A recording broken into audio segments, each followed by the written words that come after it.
relax, unwind, and step into the golden age of radio.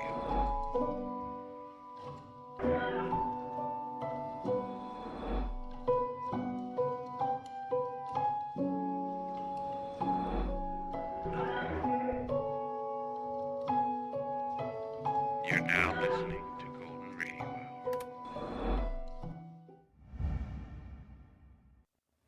There was a man with a bad heart, a telephone number scribbled on a cash register receipt, and a corpse on the other side of town.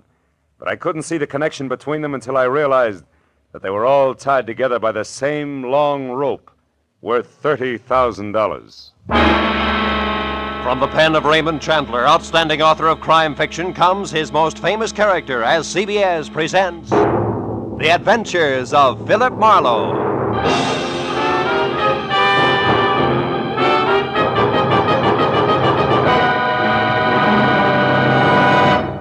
And now, with Gerald Mohr, starred as Philip Marlowe, we bring you tonight's exciting story, The Long Rope.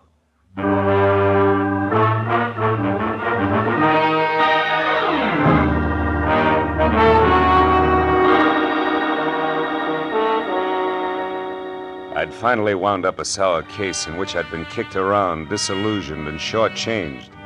And in my book, a routine like that calls for relaxation. So I'd spent the morning sleeping and the afternoon in a Turkish bath, being worked over on the table by Nick Takalakis, a non-talking masseur who untied knots in more muscles than I thought I had. He was trying to tear loose my Achilles tendon when the phone rang. It was for me. Nick wouldn't let me up, so I took it lying down. Yeah? Marlowe speaking? My name is Sidney Veneta, Mr. Marlowe. I've tried all afternoon to reach you. Oh? Nick, what can I do for you, Mr. Veneta? I've already made your reservation with American Airlines. You're leaving on the 10 o'clock plane tonight, and you're taking with you a set of pearls for a certain buyer in Chicago. Now, wait a minute, Mr. Veneta. Maybe I can... No, maybe, Marlowe. I've checked thoroughly on you and find you entirely qualified, which is important because the pearls are a perfectly matched set in a rope valued at about $30,000. The buyer wants them, and I made up my mind just this morning to sell. The proceeds will go to my niece. Lucky girl. Indeed she is, particularly since I have no respect for her as a woman. She presumes to be a sculptress of all things, but she's my only heir. I'm selling the pearls simply because I know she would, and I can get more for them. Yeah, Hey, Nick, wait a minute, will you? Why all the hurry, Mr. Veneta? First, the buyer is leaving Chicago tomorrow. Second, my heart may fail me at any moment. That's the hurry, Mr. Marlowe. I see. Well, I'll take the job, conditionally. But suppose I come out and talk with you. Telephones are deceptive. Very well. Come to 7241 Adams, just below Western. I'll expect you in an hour, at 6, sharp.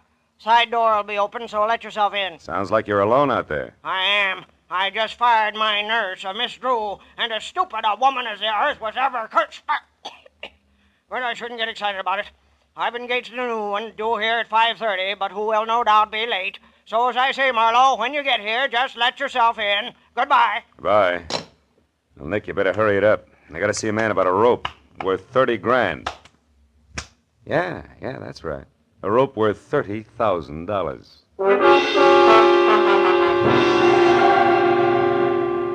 Veneta's place on Adams was a big, fancy, and dirty gray place. 40 years ago, it had been a proud, expensive house. But now it squatted at the back end of a rundown yard like a bitter old man too tired to move. I found the side door unlocked and went in. The hallway was dusky and had the odor of moldy wool. I called Veneta's name but got no answer. So I poked on in until I heard the snapping of an open fire. It came from the library. A big chair was drawn up in front of the fireplace, and there Veneta sat, his chin sunk deep in his chest and his eyes closed. I coughed, but he didn't hear me, so I stepped close and shook him gently by the shoulder. All it took was a gentle shake. He sagged forward and poured out of the chair like stiff syrup. Mr. Veneta was dead. I started for the phone to report the body, but then I heard gravel crunch in the driveway. Someone else was coming in that side door, so I stepped out into the hall and waited. Mr. Veneta, it's... Oh. Who are you? Philip Marlowe, who are you? Steve Temple. I'm Mr. Veneta's business agent. Here on business now? Yes, I am. It's all the same to you. I came to see Mr. Veneta regarding some pearls. So if you'll excuse... Oh, Yeah, the pearls can wait. Their owner's dead. so it finally happened, huh? You're taking the news very well, Temple. I've been expecting it every day for 5 years. You found him, I suppose? Mm-hmm. We had an appointment at 6. He wanted me to fly his pearls to Chicago. What are you staring at, Temple? Why, there's a bottle of medicine here. What about it? For years, he's kept this stuff beside him in case of an attack. Yet, when he actually needed it, it was over here on the sideboard out of his reach. Ironic, isn't it? Very. He fired Miss Drew, his old nurse, today, and didn't expect the new one until 5:30. Say, do you happen to know her name? No one. You mean he's engaged a new nurse? That's right. She's an hour late already. Yeah. Well, for once, that doesn't matter to Mr. Vanetta. Say, Temple, are you acquainted with his niece? Vivian Russell? Mm-hmm. Of course. She's a sculptress. There's a studio out on Fountain, near Bronson, I believe. She was to get the proceeds from the pearls. Well, I assumed that, although nothing was ever said. She's his only heir. Where would those pearls be now? He kept them in a wall safe behind that picture there, consistently against my advice. Yeah, sure. Opens with a key. Where would that be? He carried it with him on his watch chain. Why? What are you going to do? I'll take a look at the pearls and then have them impounded. Yeah, this must be the key. Now, let's open it up. It's there, that velvet case. As big as an overnight bag. Must be some string of beads. It is, Marlowe. Here, let me open it. There. Why, it's nothing but tissue paper. Yeah. It's not too surprising. While Temple called the police and tried to keep the details straight on a natural death and an unnatural theft, I went over the room again with a new viewpoint. All that turned up without an easy explanation was one, a cash register receipt for $1.34 with the phone number Republic 2809 penciled on the back, and two, the peculiar position of Mr. Vanetta's medicine bottle, which Temple had already noticed. I dropped the receipt in my pocket and told Temple to wait for the law. He gave me his home address and phone number, and I promised to check in with him later and left. The first stop was a phone booth where I dug into the nurses' registries and hit pay dirt on the fourth call. Miss Drew? Yes, we have a Miss Drew. Is she the one who worked for Mr. Sidney Vanetta but was fired this afternoon? That's his opinion. Actually, Miss Drew quit. All right, have it your way. Where can I get in touch with her? She's right here where she's been since 3 o'clock this afternoon. What is the nature of your business, sir? Never mind. You've already answered my question. But look, Mr. Vanetta hired another nurse to replace Miss Drew. Is the new girl one of yours? Absolutely not. Mr. Vanetta will never get another nurse from this registry or from any other that I know of. You're so right. He's utterly impossible to please in any way, and we're through trying. Goodbye. Well, Miss Drew was in the clear, and Vanetta began to focus as a pretty odd Johnny.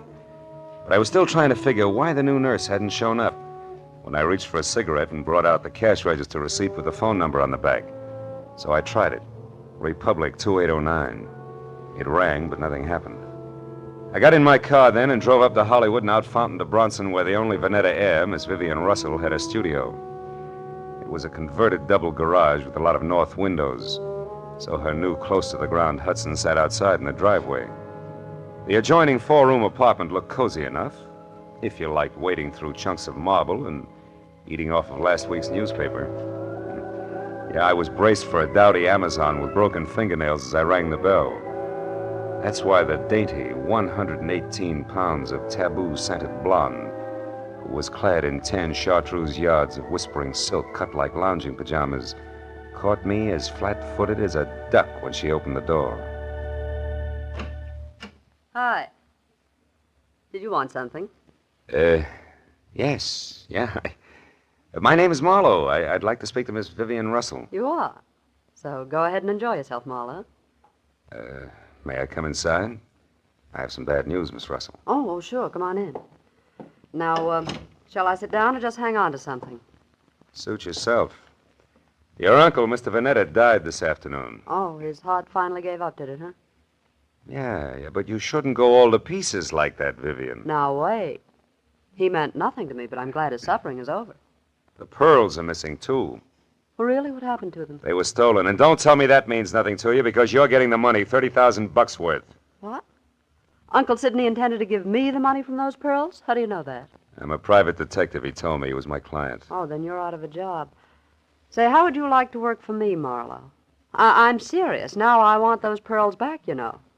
Now, for $25 a day in expenses, it's a deal. Now, you tell me something. Who did your uncle hire today to replace Miss Drew? The nurse? Why, I didn't even know Miss Drew had been fired.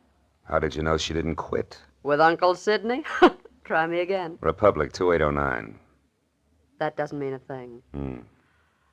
You know, Marlowe, you've got an awfully good head. Are you speaking as a sculptress or just an ordinary chiseler? And what is that crack supposed to mean? You didn't know you were getting the money legally. You might have taken the pearls yourself. Oh, stop it, Marlowe. Okay, client.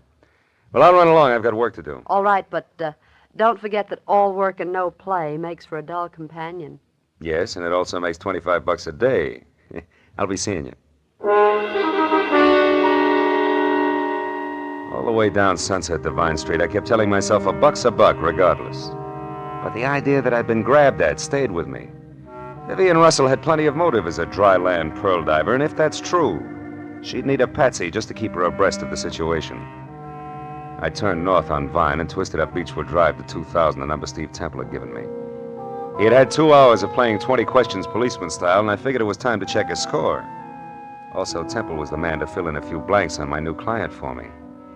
His place was dark, but I got out anyway and started up the walk to his door. I'd gone about a dozen steps into a tunnel of overhanging shrubs when I heard it. Psst. Hey, you. I turned as a man stepped out onto the walk and came toward me slowly. He was tall, wiry, with a thin, arrogant face that sneered out from under an expanse of forehead big enough for 3 sets of eyebrows. All shaggy. We're gonna have a talk, Mr. Temple. Hey, you're not Temple. Now we both know that. I'm a friend of his. What do you want with Temple? I've got a message for him, but it's personal. Who from? Like I say, it's personal, mister. I'll be back later. Come here. I said I'm a friend of Temple's. If you got a message for him, I'll see that he gets it. Well, okay, then.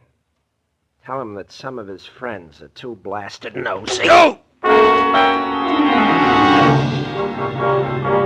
guy with the forehead had a great left jab and a pair of hurdler's legs, and by the time I untangled myself from the brush and got out on the walk again, he was gone.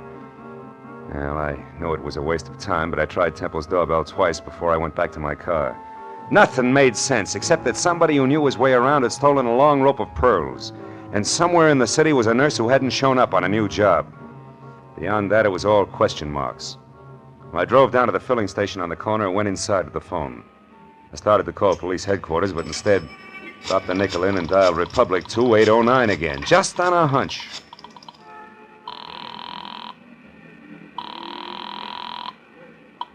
Lieutenant Ibarra speaking. Ibarra? I didn't dial you, Ibarra. What? This is Marlowe. Well, you got me anyway. Now, listen, Phil, I hear you're on that Vanetta case. Yeah. If it'll help you any, the coroner says definitely he died of a heart attack. No homicide involved.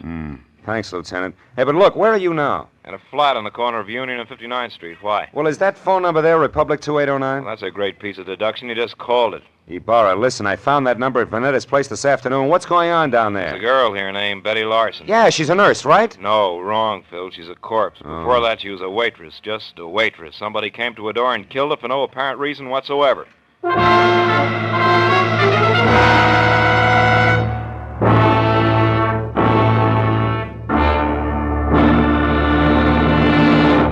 In just a moment, we will return to the second act of The Adventures of Philip Marlowe. But first, Jack Benny will be along on CBS tomorrow night with one of his funniest shows ever. In addition to his regular hecklers, Dennis, Don, Phil, Mary, and Rochester, Claudette Colbert and Vincent Price will pay a call on Jack. And with Don Wilson still wanting a raise in pay, and with Jack still trying to starve him into talking terms, you're sure to find the situations full of the hilarity and fast-moving fun that have made CBS's Jack Benny Show the top-rating comedy of all. Yes, remember, CBS also means Catch Benny Sundays. Now, with our star, Gerald Mohr, we return to the second act of Philip Marlowe and tonight's story, The Long Rope.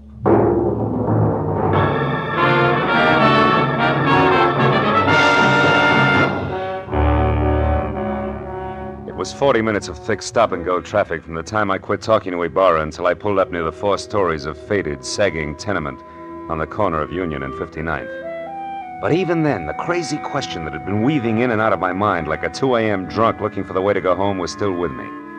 Why was the telephone number Republic 2809 bracketed by a couple of dead people, who, as far as I could see, should have had nothing to do with each other in the first place? Right there for the 10th time running, I drew a complete and unabridged blank. But a minute later, when I climbed out of my coupe and over the bumpers of the half-dozen squad cars that were jammed into the narrow street like so many toy autos that a kid had forgotten about, I quit asking myself riddles and started looking for Detective Lieutenant Ibarra, a quiet man who always preferred fact to fancy. I found him in a cheap but clean uniform-crowded room on the second floor, standing a few feet away from the body of Betty Lawson, a girl in a bathrobe who had once been something pretty in her early 20s. Well, Phil, the coroner says she was shot twice in the chest at close range, died instantly. Is that where she fell, Lieutenant, there near the door? Yeah, looks like she'd just gotten home and into her robe when someone she didn't know knocked on the door. The safety chain was still on when we got here. The windows lead no place. Those chains let a door open just wide enough for the barrel of a gun, is that it? Yeah, but how does all this add with those missing pearls and the rest of that business over on Adams, Marlowe? Not like 2 and 2, believe me. So far, Ibarra, the only question is the telephone number. Tell me, where did this Betty Lawson work? Well, we haven't gotten that far yet. So long, Lieutenant. Yeah, so long. Right now, we only know that she was a waitress who stayed here with her brother, who was some kind of a student. They got along pretty well together. She was single, too. Lived here since... Oh, wait a minute. Tiny Bar. Oh, yeah, Mooney. Ryan's Cafe, huh?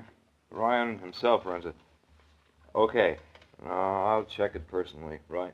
Hey, is that where she worked, Ibarra, Ryan's Cafe? Yeah, but it's funny, Phil. She lived here since early 1947. And Mooney tells me she worked that 24-hour hash house just as long, yet it's way over on the other side of town on Western. Western and where, Ibarra? The 2300 block. Should be near Washington. Washington, which is only 1 block from Adams, and that starts to close the big circle. What do you mean, Marlowe? Well, that the Veneta place is on Adams near Western.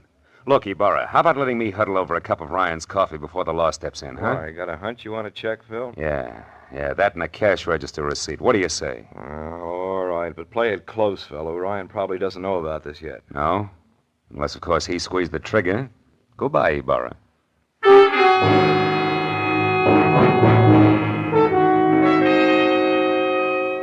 I was a half hour getting over to Ryan's Cafe on Western, which turned out to be a lot of steamed-over plate glass, bragging about a 40-cent hot roast beef sandwich in 2-foot-high white chalk letters. And inside, the motif was the same. Everything that Mr. Ryan sold was a bargain. I slid onto a shaky stool opposite a cash customer who was something dirty in a torn overcoat buried deep in a handicap of sheet and coffee. He looked up once, grinned no teeth at me, then hollered for Ryan in the kitchen, who said that he only had 2 hands and would be out in a minute. But before those 60 seconds ran out, I looked around, and over in a corner, in a collection of trash piled next to a broom, I saw a very welcome piece of paper. It was a brother of the cash register receipt that I'd found on Sidney Vannetta's desk, the one that had tied Betty Lawson's murder onto the rope of pearls. I turned back to the counter just as Ryan started toward me. He was a little bigger and a little better looking than the average ape, and on his right arm, under thick, coarse black hair that was long enough to braid, there was a tattoo of a dancing girl who, if Ryan ever shaved about his wrist, would freeze to death. What'll it be, mister? Coffee? Yeah, and a little information. You know Sidney Vannetta, Ryan? That screwball with a bump ticker over on Adams? Yeah, I know him. Why? What's up? His time on Earth, for one thing, he's dead. Too bad. Should have taken it easier. Cream? No, pearls. What'd you say? Nothing. Ryan, who brought that tray up to the Vannetta place this afternoon? I did. Sure it wasn't Betty Lawson? I'm positive. None of the girls would go near that place. Vanetta was hard to get along with. Now you tell me something. What are you, mister? Newshound, collection man, or cop? Getting warm, Ryan. I'm a private detective named Marlowe. I'm thrilled. Good night. Before I finish my coffee? Before I throw you out. I don't like too many questions. Not even easy ones, huh? Like who murdered Betty Lawson? Betty's dead? Yeah. Over in her flat on 59th Street, shot twice with a .32. When'd you last see her, Ryan? Why, a couple of hours ago when she quit for the night. Marlowe, the cops got any idea who did it? I don't know. Right now, they're looking for a boyfriend. You're crazy. Betty didn't have a boyfriend. Outside of you? Outside of me. So I'm going over to straighten them out now. Mitzi! Mitzi! Yeah? Get out here and take over. Okay. I gotta move fast. No, you don't, Ryan. Betty's dead, remember? Yeah, but whoever did it ain't. Now, don't try to stop me, Marlowe. You'll get hurt. Look, Ryan, why don't you play smart and... what's the use? Go on, start running. You won't get very far.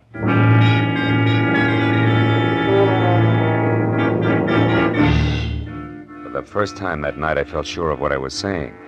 Because even as Ryan had squared himself away to play Bounce the private detective, I suddenly noticed a friendly face working hard over a stale donut at the far end of the counter. It was Lieutenant Ibarra.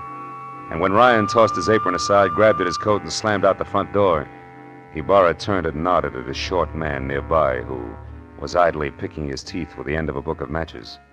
At that, the man dropped the matches into his pocket and left. Then Ibarra moved over to me. Didn't mean to crowd you here, Phil, but after you left, we found out that Ryan and Betty Larson used to see quite a bit of each other. Don't apologize, Ibarra. Probably would have cost me a couple of front teeth if I hadn't noticed you. Warm up your coffee, mister?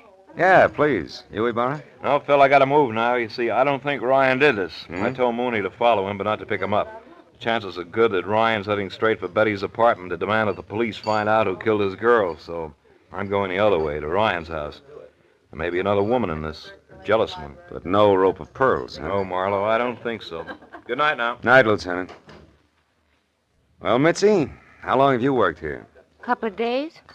But I don't know nothing about Mr. Ryan. I'm a married woman, and I... What do you think you're staring at, mister? Maybe something wonderful, Mitzi. Tell me, baby, do you always wear that kind of a uniform when you're working here? Sure. Ryan says this girl should look neat and clean. It helps business. Anything wrong with that? No. Matter of fact, it might be just the lead I'm after. What are you talking about? Yeah, and if I'm right, baby, the rest of this case will be a cinch. So good night and thanks. You've been a big help, sweetheart. When I got back to the corner of Union and 59th, I took the stairs up to Betty Larson's flat 2 at a time, crossed the fingers on both hands, and prayed that Ibarra was right about Ryan returning to his girl's place. When I stepped into the room a second later, I knew that I'd never doubt the good lieutenant again, because standing next to an open window and staring out at nothing was Ryan himself, numbed and red-eyed. I asked him one question, and although his answer was only a couple of words mumbled between trembling lips, it was all I had to know. Now everything, Betty Larson's murder, the death of Vanetta, the guy with the forehead and the missing pearls, the whole shebang was starting to fall together. Oh, come on, baby, be home, please. Hello? Marlowe, Vivian. Look, honey, I want you to do me a favor. Get hold of Steve Temple and meet me over at your uncle's place on Adams as soon as possible. I need your help. Goodbye.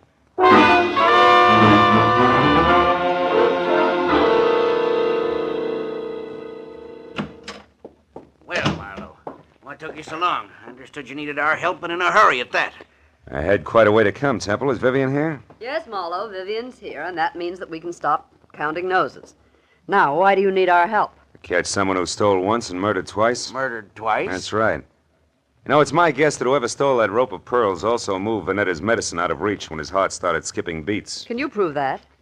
No, I can't, but it doesn't matter, really, because the guilty one also killed a party named Larson. And when you pay for one, Vivian, you paid for them all. I don't follow you, Marlowe. Who are you talking about? I'm not sure, but this much is certain. Vanetta called me at 5. When I got here at 6, he was already dead and the pearls were gone. Now, I figured that whoever took them argued with him first, which makes that person, 1, somebody who knew Vanetta, and 2, responsible for the old man's death. Then the new nurse couldn't possibly have been the one who stole the pearls. No, but the new nurse could have been the one who overheard everything while standing right here. Haven't you been able to find this nurse? No, not yet. But sooner or later, honey, I'm sure we'll catch up to him. Him? Yes, Temple, I said him. Nurse Larson is a male with a lot of forehead and few ethics. The person you killed was his sister Betty, a waitress. And don't move, Temple, or I'll be glad that I was forced to put holes in you. Temple's the one? He stole the rope of pearls? Yeah. But this Nurse Larson who saw him do it got in touch with him, right, Temple? It was filthy blackmail. Which you were going to stop by a filthier murder, and you almost did. Because somehow or other you got the right room in the right house on Union and 59th, but the wrong party. Isn't that about it, Temple? Yes, Marlowe. That's about it. Oh, leave me alone, Temple. Now, Marlowe, you don't shoot me without going through Vivian first. Dear Vivian, Sidney's precious niece was going to have the pearls all to herself. Don't move, Marlowe. It'll cost Vivian her life if you do. I doubt that very much, Temple. Larson. That's right. Joe Larson, forehead and all. Now, you, Temple, step away from that girl or I'll tear you to pieces. No, Larson, no. Now, we can still do business like you said in that note you sent me. I'll split with you. Shut up. You forget 2 things, Temple. First, you tried to kill me. And second, you did kill my sister. Now, why don't you run for it? Or are you afraid? Which is it? Come on, Temple, talk. I am afraid. Well,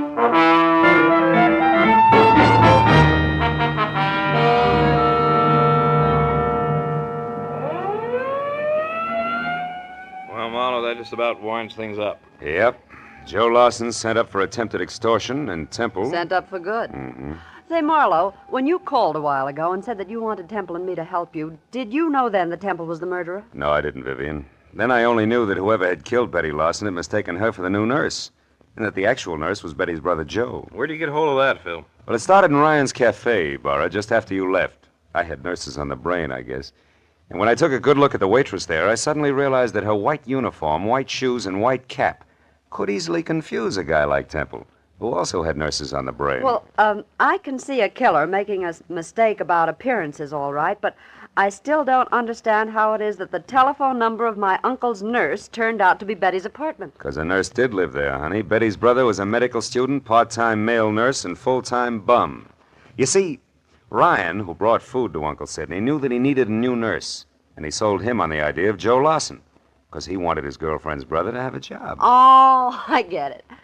Say, I know what I'm going to do with those pearls. Sell them? To the highest bidder. Oh, no, I'm going to break up that set. Break up the set. Yeah, I'd like very much to get a pair of earrings out of them. Oh, and for each of you, a set of cufflinks.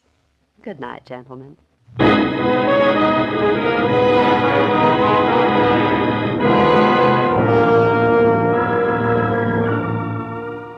When Vivian got into a car, aimed it toward a collection of chipped rocks on Fountain near Bronson, and waved goodbye, it was nearly 3 o'clock in the morning. No. After I said so long to Ibarra and started back to my apartment on Franklin, an idea hit me for the first time.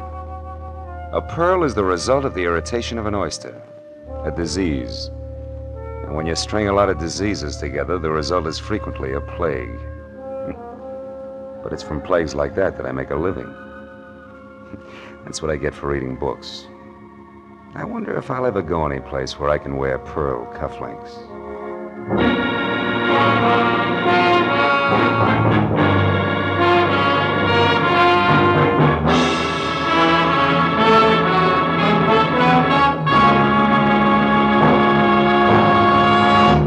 The Adventures of Philip Marlowe, created by Raymond Chandler, stars Gerald Mohr and is produced and directed by Norman MacDonald. Script is by Mel Donnelly, Robert Mitchell, and Gene Levitt.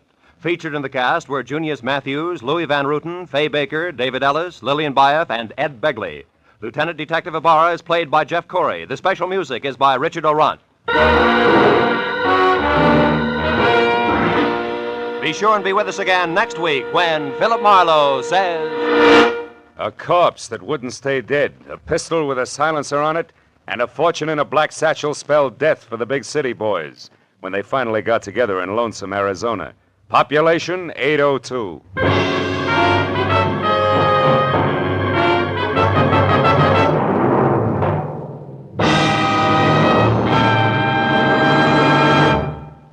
Stars light, stars bright, and that's no optical illusion. The brilliant gleaming list of stars on CBS tomorrow night. Van Johnson's the star on the Prudential Hour drama. Spike Jones will positively appear in a sketch getting the war paint off Bob Hope's latest movie. Jack Benny will have Claudette Colbert and Vincent Price as his special guests. Amos and Andy, Dashiell Hammett, Sam Spade, and Lum and Abner are the next bright stars in line. Then Helen Hayes, First Lady of the Stage, starring on her Sunday night Electric Theater, followed by Hollywood's own Eve Arden in the wonderfully comic series Our Miss Brooks. In the next to closing, another bright comedy, Life with Luigi, and the whole star lineup, topped off by the world's most brilliant addlepates, the experts on It Pays to Be Ignorant. Jack Benny's program will come to you over all of these same stations, and the others in this vast array of stars will be heard over most of them. Top writers, top directors, and top stars of American show business come to you on CBS. Now, stay tuned for Gangbusters, which follows immediately. This is Roy Rowan speaking for CBS, the Columbia Broadcasting System.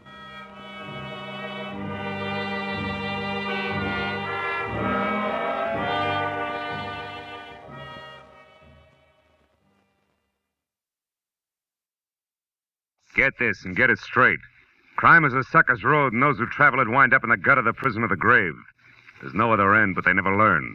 This time it started as a routine search for a rich girl's fiancé, and the trail led to a silent house haunted by a face at the window and blood in an open cedar chest. But before it was over, it became a search for a corpse that wouldn't sit still. From the pen of Raymond Chandler, outstanding author of mystery, comes his most famous character and crime's most deadly enemy, as we present The Adventures of Philip Marlowe.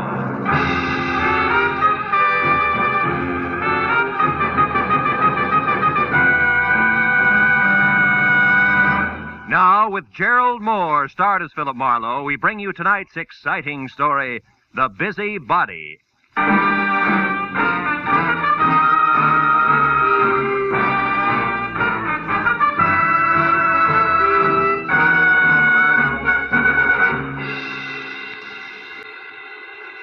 Phone jerked me up off my back and out of the sports page at 9:30 in the evening of an already too long day. On the other end was a warm, feminine voice, edged with the kind of self-assurance that means money, and lots of it. But the words were both hurried and panicky, so after I hung up, I reluctantly waded through the sports section with my feet instead of my eyes and headed for the coffee shop at Franklin and Bronson, where my new client, who had identified herself as Liz Stewart, said she'd be waiting. A pair of blue eyes at a table in the corner measured me from haircut to shoelaces, so I took the cue and walked over. After we introduced ourselves, I was waved into the chair opposite her. She leaned toward me and started with a rush. Mr. Marlowe, I've got to find a man named Dean Howard as soon as possible. It's not exactly a new switch. He's my fiancé. We plan to notify my Uncle Hanley of our engagement tonight. Who is Uncle Hanley? Uncle Hanley Stewart of Stewart Aluminum. Okay, go ahead. Dean Howard was to meet me at 7, but he didn't show up. Mm-hmm. And then about 7:45 he called. He started to tell me something that he referred to as a horrible mistake, but before he could get it out, we were cut off. Well, I tried to call him back. coffee? Coffee? No. Okay. I tried to call him back, but there was no answer. So I went to his house, but it was locked and dark. And yet his car was still parked outside. Uh-huh. Well, look, Miss Stewart, why don't you save yourself $50, go home and wait for an apologetic phone call, huh? What do you mean? Well, this stacks up as being a case of cold feet or a little celebration that got out of hand. Either way, there's nothing to worry about. I've come to you for help, Marlowe, not a pat on the head. Okay. I'll assume it's my error for the moment. How long have you known this Dean Howard? Well, I met him at a party about 3 months ago. Uncle Hanley and I both liked him tremendously right from the first. I suppose you've considered the possibility of another one? Well, of course, I'm not a child. I can see that. Well, Dean has been deeply troubled for the past week. He wouldn't tell me why, but I'm certain that this business tonight is tied in with it. Something's wrong, and I want you to find out what it is. All right, but I'm no leg man for Cupid, so if it turns out to be nothing more than a guy's heart beating in double time, I drop it. Fair enough? Fair enough.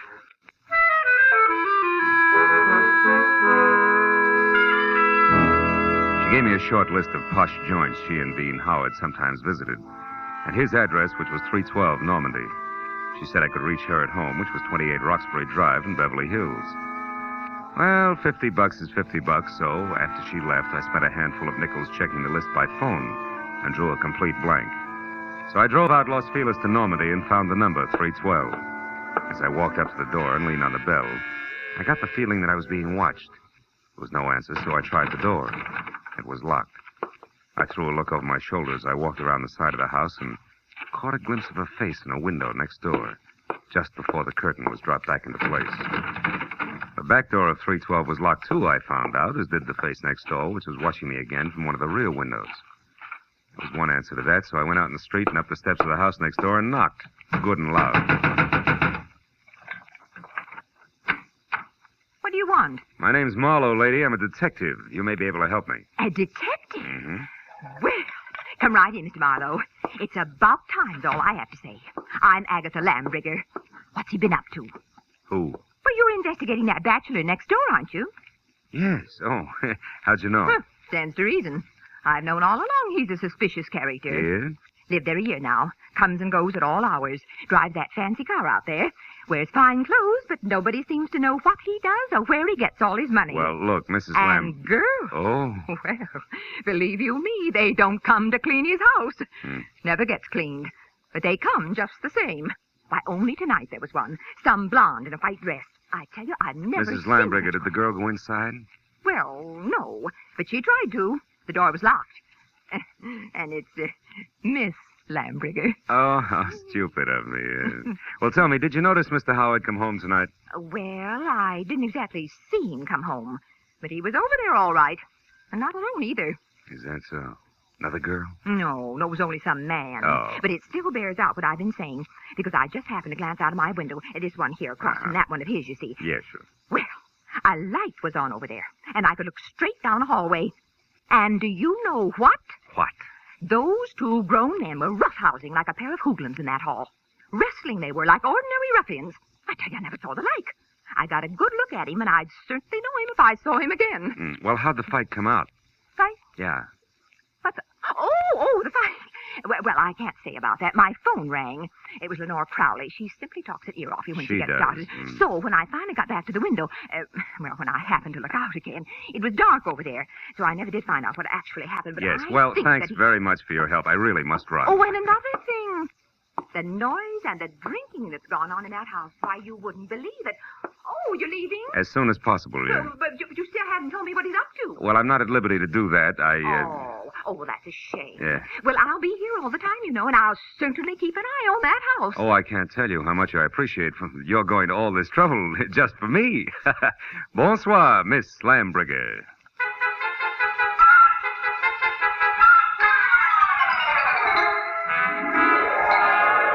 I backed out of that wind tunnel, got in my car, and drove noisily around the corner. Then I cut my lights, turned quietly into an alley behind the house, and stopped. Slipped through Howard's back gate and up the side of the house, found a window that could be persuaded, and went in. Yeah, Howard was a lousy housekeeper, and everything that didn't get brushed off in normal traffic was covered with dust. I found my way to the room opposite Agatha Lambriger's observation window and ran smack into her first lie. Where she said there was a hallway, there was a solid wall, papered with purple roses and hung with 4 dingy pictures in bronze frames, 2 on each side of a big ugly mirror. There were 2 hallways, but no angle at which either could be seen from her window. Furthermore, there was no sign of a struggle. One hall led to the study, the other to the bedroom, and I checked both. But still, there was no indication of a fight. On my way out, I barked my shin on the nose of a lion carved on the corner of an oversized cedar chest, just as the abrupt sound of someone at the door brought me to a rigid halt. Whoever it was had the patience of an 8-year-old on circus day, so I set myself up as the type who might live in a joint like this and answered. What's the matter with the lights, Howard? Blow a fuse? Or could this be some new economy measure? I like it this way. I don't think I know you. You should, Howard, you should. I called you yesterday about a certain money matter. The name is Leo. Don't go for your gun, Howard. Well, since yours is pointed at my third rib, why should I? Well, like I told you on the phone, my boss is anxious. You're way overdue, Howard. I want that $50,000 the boss loaned you 3 months ago. Have it for me the day after tomorrow. All of it. Without fail. He knows I'm good for my debts. Why all the pressure? Well, maybe he figures your investments aren't so smart. Like maybe you've been blowing too much on that second-rate canary, Carol. Oh, yeah, Carol. I remember. She's your girl. Well, that's none of my business. See you day after tomorrow about the same time. And if you get a headache from worrying about paying off, just think of the one you'll have if you don't pay. It'll be like 10 times this. Oh! Good night.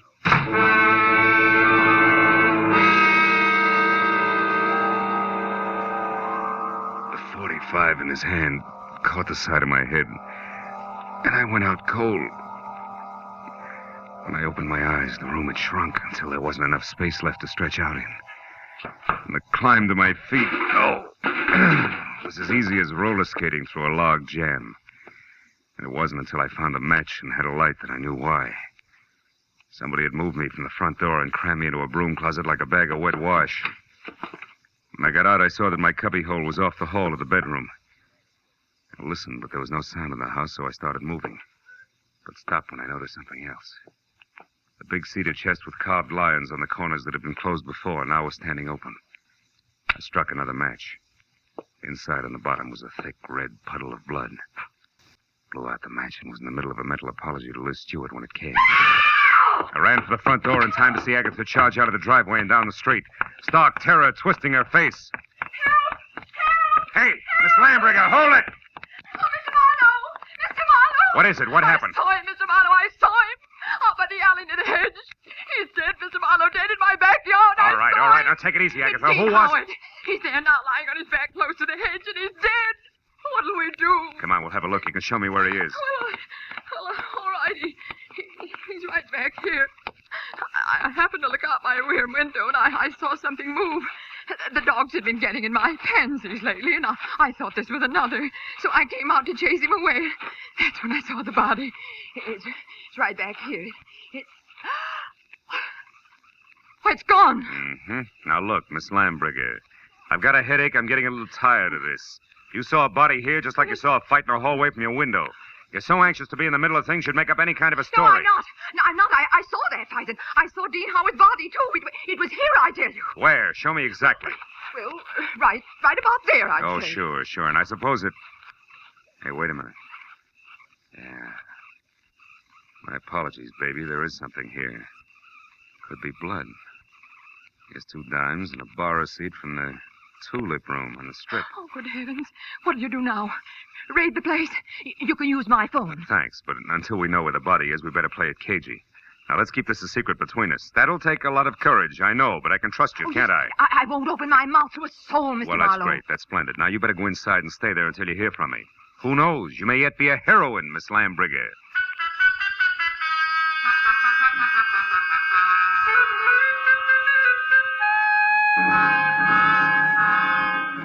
The bar receipt was a long shot.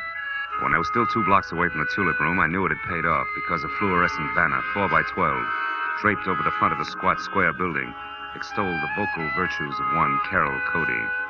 I parked across the street, went in, and found a dressing room door and knocked.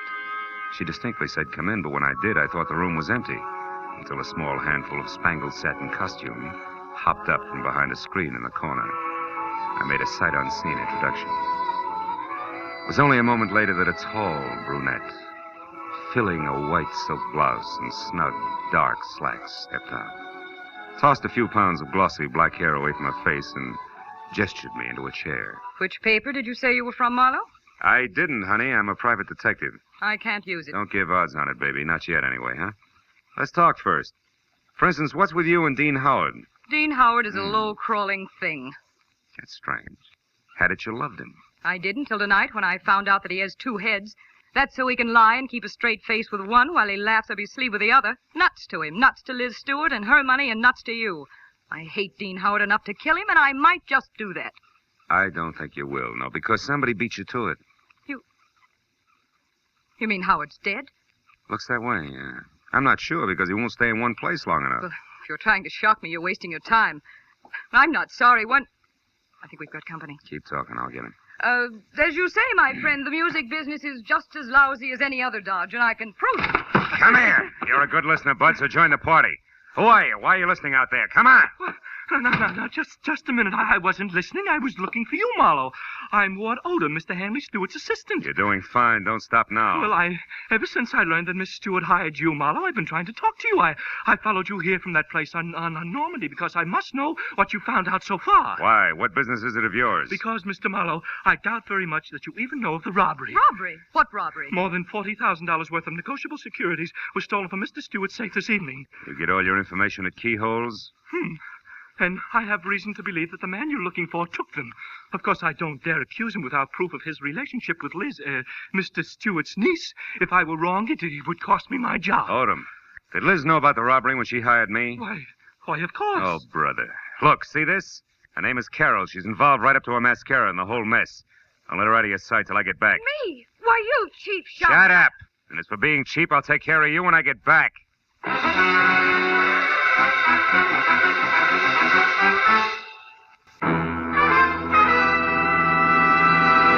In just a moment, the second act of Philip Marlowe. But first, 3 gentlemen with highly varying but equally effective approaches to dealing with crime entertain you with their deeds of daring on CBS every Sunday.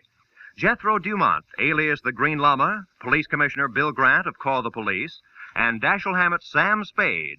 These 3 sterling gentlemen all make their appearances tomorrow on most of these same CBS network stations. And now with our star, Gerald Mohr, we return to the second act of Philip Marlowe and tonight's story, The Busy Body.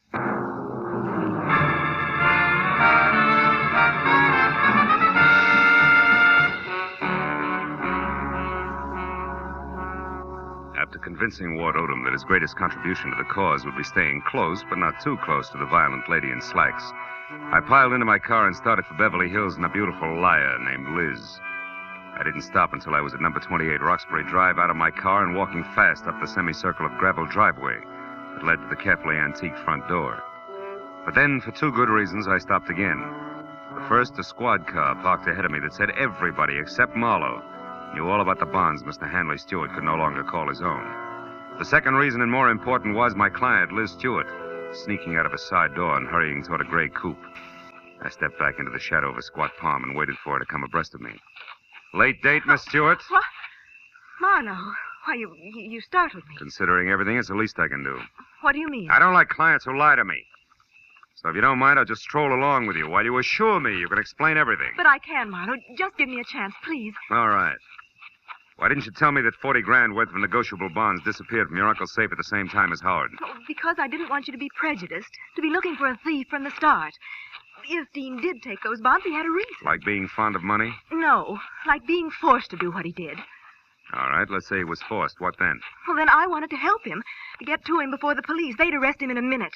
And you, on the other hand, would get the bonds back to your uncle, convince him it was all a mistake, and talk him out of telling the law, huh? And with your own dough, you would help Howard out of the spot he was in. Is that it? Yes.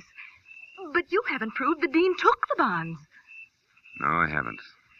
Could have been anyone who knew the combination of the library safe. Which includes how many? Aside from Uncle Han and myself, just the family lawyer and Mr. Odom. Yeah, what about Odom? Could he have done it, Liz? No, I don't think so, as much as I dislike him. You see, Marlowe, for years, Odom's been very close to Uncle Han. He's had 1,000 opportunities to steal if he wanted to. Well, like this afternoon, for instance. He had $10,000 worth of the bonds with him today. What was he doing with all that dough? Paying gas bills? He was going to sell them for my uncle. But the transaction fell through, so he brought them back to the house and put them back in the safe. Anyway, Marlowe, I don't think he'd have the courage to steal. I know what you mean. I've already met Mr. Odom. When? Oh, about a half hour ago. In a nightclub called the Tulip Room.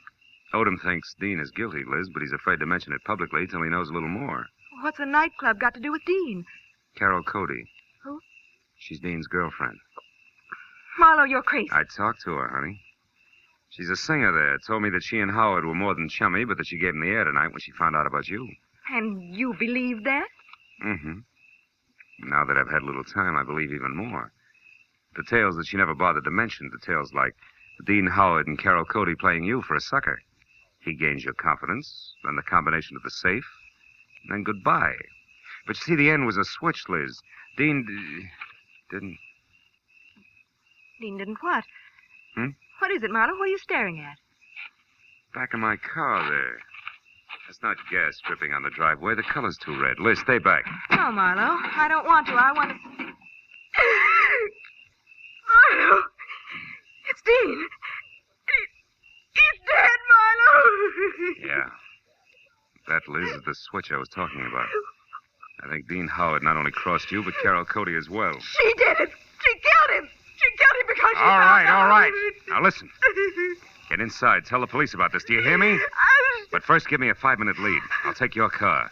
I want to get to Carol Cody before the law does. Without saying another word, Liz Stewart, her face drawn and streaked with tears, handed me the keys to her car and turned and walked slowly back to the house. I took one long look at the blood-soaked shirt front on the body I had been a step behind all night, then got into Liz's car and pointed it back toward the Tulip Room. 20 minutes later, when my knock on the locked dressing room door brought no answer, I had kicked my way in. Alone and half-conscious in the middle of the floor was Ward Odom, the man I'd assigned to stand sentry over the brunette. Oh, Marlowe, she tricked me. Asked for a cigarette, and I went to light it. She swung. Made ads, Odom, and you're lucky she let it go at that. It was more permanent in Howard's case. Oh, then you found his body, Marlowe. Yeah, in the trunk of my car. Oh, how awful. And she did all that, this Carol Cody? Yes and no. She must have had help, Odom, because, first of all, it takes something stronger than the chanteurs to keep shifting a corpse from cedar chest to garden to car, at the rate that Howard was being moved. And second, an old crow named Agatha Lambriger saw a man roughhousing with Howard over at his own place, not a woman. You mean there was a witness to the murder, Marlowe? Well, more or less. And you have no idea who the murderer is? No. And that, Odom, is all the more reason why I want to catch up with Carol Cody. Happen to know where she lives? Why, yes, at the Grayfield Apartment Hotel on North Havenhurst Drive. North Havenhurst. It's a room 118. 118. And I think that it's... Marlowe, Well, wait, my topcoat is gone. What? Yes, and she was wearing slacks, remember?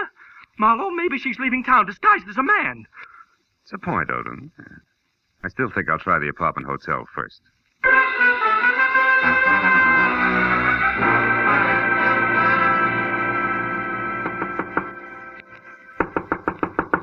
in, the door's open. The bags are over there, boy. Did you get the Marlowe, what are you doing here? Not doubling for a bellhop, so get over there, sit down, and keep your hands in your lap, because if I have to, I'll shoot. But I don't understand. I'll make it real plain. I think you murdered Dean Howard because he double-crossed you after he emptied Hanley Stewart's safe. And I think you're out of your mind. Which brings us to a position called stalemate, and that in turn makes this a good time to call the cops. I didn't kill Dean. I swear I didn't. Oh, listen to me. What you said about Dean double-crossing me after he stole the bonds is true, but not the way you think it is. Second verse. He didn't want to just cut me out of my share, Marlowe. He wanted to return all the bonds intact. He really fell in love with Liz Stewart and decided to play all-American boy. You mean he decided to call it all off after he'd stolen the bonds? Yes, Marlowe. That was the reason we argued tonight. No, it's a stronger reason than one I already had for your committing murder. Baby, you wanted that money bad. No, you're wrong. Come back here. Why did you belt Odom and run? And don't bother denying that you did, because I just left him. And he's minus good health and that top coat over there. So if you think I can explain that. I was scared that a confession out of Dean would get me into hot water. And when you showed and then Odom, Just a minute, Carol. But Marlowe, Just a minute, will you? I think I've got the answer. What answer? It's dust, Carol. Dust and what an old gossip swears she saw from a window. Right now, I've got to get over to her place before she ends up looking like the late Mr. Howard. Well, then you believe me, Marlowe, about not killing Dean. I don't know. But since you've been in this cheap swindle from the start, we'll just tuck you into an old-fashioned wardrobe. Just for safekeeping, baby.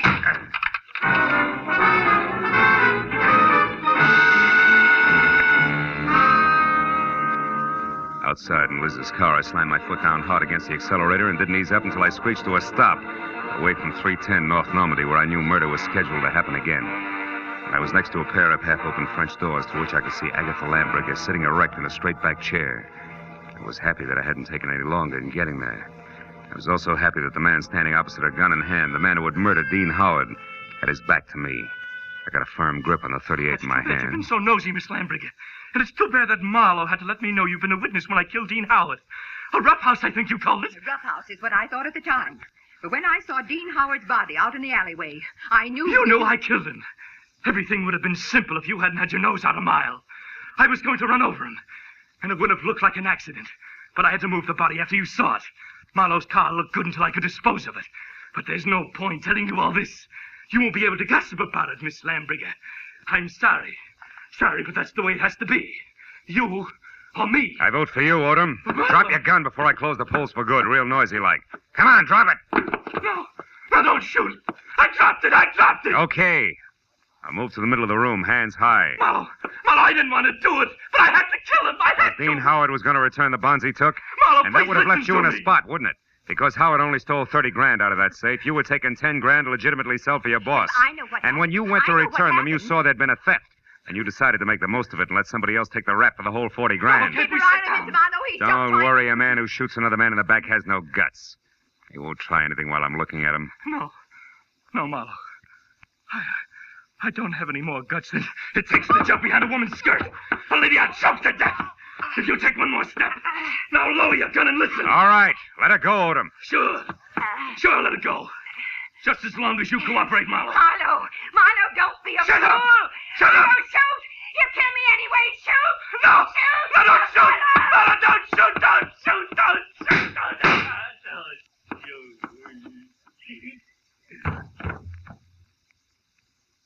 Huh. You were right, Marlowe. No guts.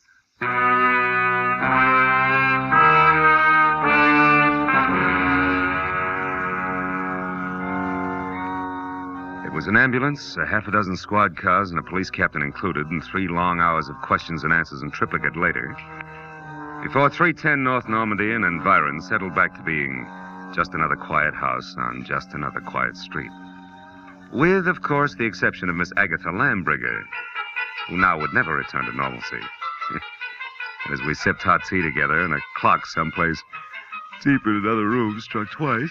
Now, Philip, so I'm sure I had this She was right. still going strong. Dean Howard owed money, so he and that worthless singer decided that he should get friendly with your wealthy client and then at the propitious moment rob her uncle, correct? Correct, yeah. But what I don't understand is how you knew it was that awful man Odom. Well, there were two things, honey. His anxiety to get me to Carol, together with a streak of dust the length of Odom's topcoat sleeve, all added up to a hunch. That, Philip, I don't understand. Well, you got to take them in reverse order. I saw dust on Odom's topcoat sleeve when I was in Carol Cody's apartment. That reminded me of the dust all over Howard's place. Oh, a mess, that house. Yeah, luckily. And the dust was the length of the sleeve, as though somebody had brushed against the wall, coated thick with it. As one would in searching for something, That's right. Now, there's another thing. You saw Howard and another man roughhousing in a hall by looking out of that window there. Mm-hmm. Where, Miss Lambriger, no hall is visible, but where there is a mirror. Oh, then you mean I actually saw a reflection. Yes, darling, you did. Dean Howard hid the bonds behind the mirror. Which tilted so that I saw the reflection of a side hall. That's right. Well, now, Philip, one last question. Why did Odom move the body? Well, if it's the last, I'll answer it. Because he didn't want Howard's death to appear a murder on the night the bonds were stolen. It was better if he died accidentally and wasn't connected with a theft. Oh, I see. Yeah, well, now look, Miss Lambriger. Excuse me, I'll only be a minute. Yeah, but Miss Lambriger... Hello? Oh, hello, Judith. Yes, wasn't it thrilling? Miss Lambriger, really, Darling, it all started so innocently. My part, I mean. Well, it was about 7 o'clock. Miss Lambriger, I have... Philip, I'll be with you in a minute. Oh, Philip, who? Why, the detective, the one I mentioned earlier. a long minute, I'm sure. Forget who? Well, you know the steward, the Harry Stewart of Beverly Hills, don't you? Well, anyhow, it handed me this steward. So happy tomorrow on his birthday. Goodbye, girl.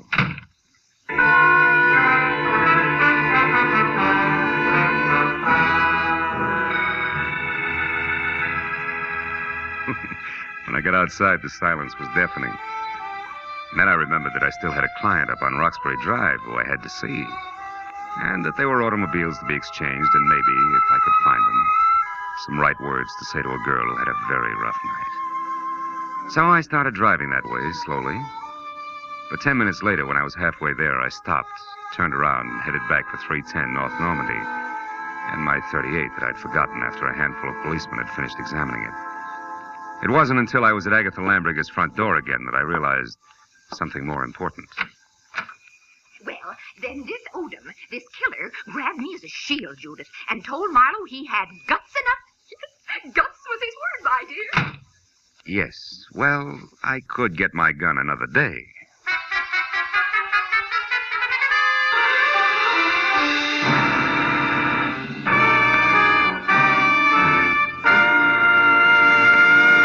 The Adventures of Philip Marlowe, bringing you Raymond Chandler's most famous character and star, Gerald Mohr, and are produced and directed by Norman MacDonald. Script is by Mel Donnelly, Robert Mitchell, and Gene Levitt. Featured in the cast were Lois Corbett, Lorette Philbrandt, Lynn Allen, Peter Leeds, and John Stevenson. The special music is by Richard Orant. Be sure and be with us again next week when Philip Marlowe says... It began as the threat of a beating that turned into murder with a brown-eyed blonde, a jovial hippopotamus, and a tough ex-soldier of fortune, all complicating the problem until I got next to the key man.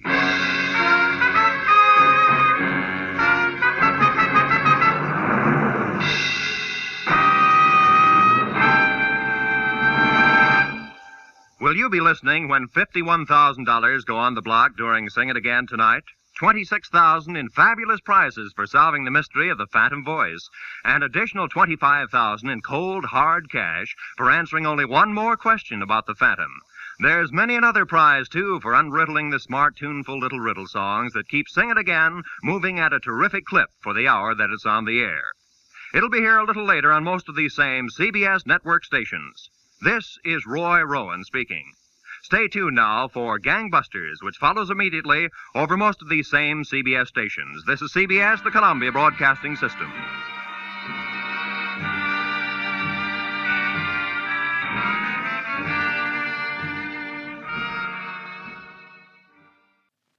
Somewhere in the cold, persistent rain that made the city itself seem a thing of evil, a girl had disappeared, and it was my job to find her. But before I did, I found death and a devil. From the pen of Raymond Chandler, outstanding author of crime fiction, comes his most famous character as CBS presents The Adventures of Philip Marlowe.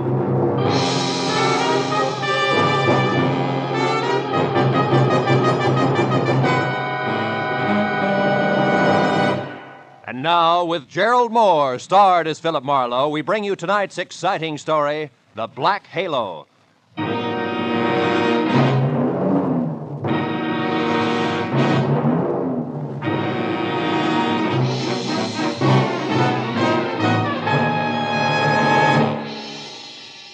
For 3 days, an ugly storm had lashed at the west coast from northern Oregon to the tip of Lower California. And although it was only noon when I drove up to the sprawling red brick house just south of Santa Barbara to meet a new client of mine, the black that was in the sky and the driving rain that was everywhere left the day bleak and wet and cold. Left it the kind of day that made you feel that logs blazing in a fireplace and a warm, dry robe were the only things that could matter to anyone. But when I got inside the house, Felix Drum, 350 uncomfortable pounds of executive in a wheelchair, who made his living importing perfumes, was very worried. And not about the weather outside. Marlowe, Julia Perry is gone. I want you to find her and bring her back. And the sooner you do that, the better. And the more I know, Mr. Drum, the easier it'll be. Exactly who is Julia Perry? My assistant. Very capable girl, who in the past 6 months has practically taken over my entire business. She handles most of the work from her cottage here on the grounds where she lives. Mm-hmm. She also has some little cubbyhole in Los Angeles where she keeps her files and some sample stock. Do you have the address of that cubbyhole? If I knew the answer to everything, I wouldn't have hired you. And anyway, it isn't important. Hand me that little bottle. This there, one? Please. Yes. Oh, here. Thank you.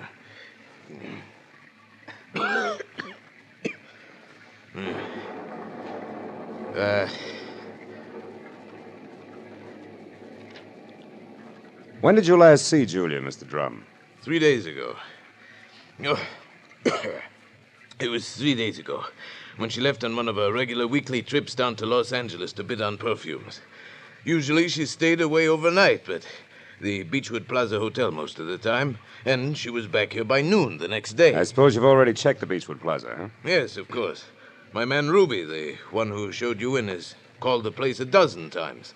But they only know that Julia registered there 3 days ago and hasn't been seen since. Well, what about the girl herself, Mr. Drum? I mean her background, friends, family, that sort of thing. As far as I know, Marlowe, Julia has no friends, no family either. She's just a sweet but smart little girl from someplace in Kansas. Mm-hmm. No beaux, not even nice ones, huh? I don't think she had the time. You see, when Julia first came to work for me, she wanted to get ahead, and I gave her the chance. She made good. Mm-hmm. Today, she's as much my right arm as Ruby is my leg. Mr. Drum, did you notice anything unusual about Julia's behavior lately? Yes, and that's the reason I'm worried. About 2 weeks ago, I saw changes in the girl, Marlowe. She seemed less spry, more preoccupied. Oh? Yes. I figured it was overwork myself, since the end of the year always means detailed annual reports, so I made no comment at the time. I see. Tell me, Mr. Drum, what does she look like? Well, I have no pictures, but she's a blonde of medium height and was wearing a plaid raincoat and a little circle of a hat when she left. Uh-huh. Altogether, she's sweet and simple, if that's what you mean. Yeah. Do you mind if I stop in at her cottage on my way out? Marlowe, you turn the place inside out if it'll help any. Only since I'm certain that Julia's in some kind of bad trouble, you be quick and find her.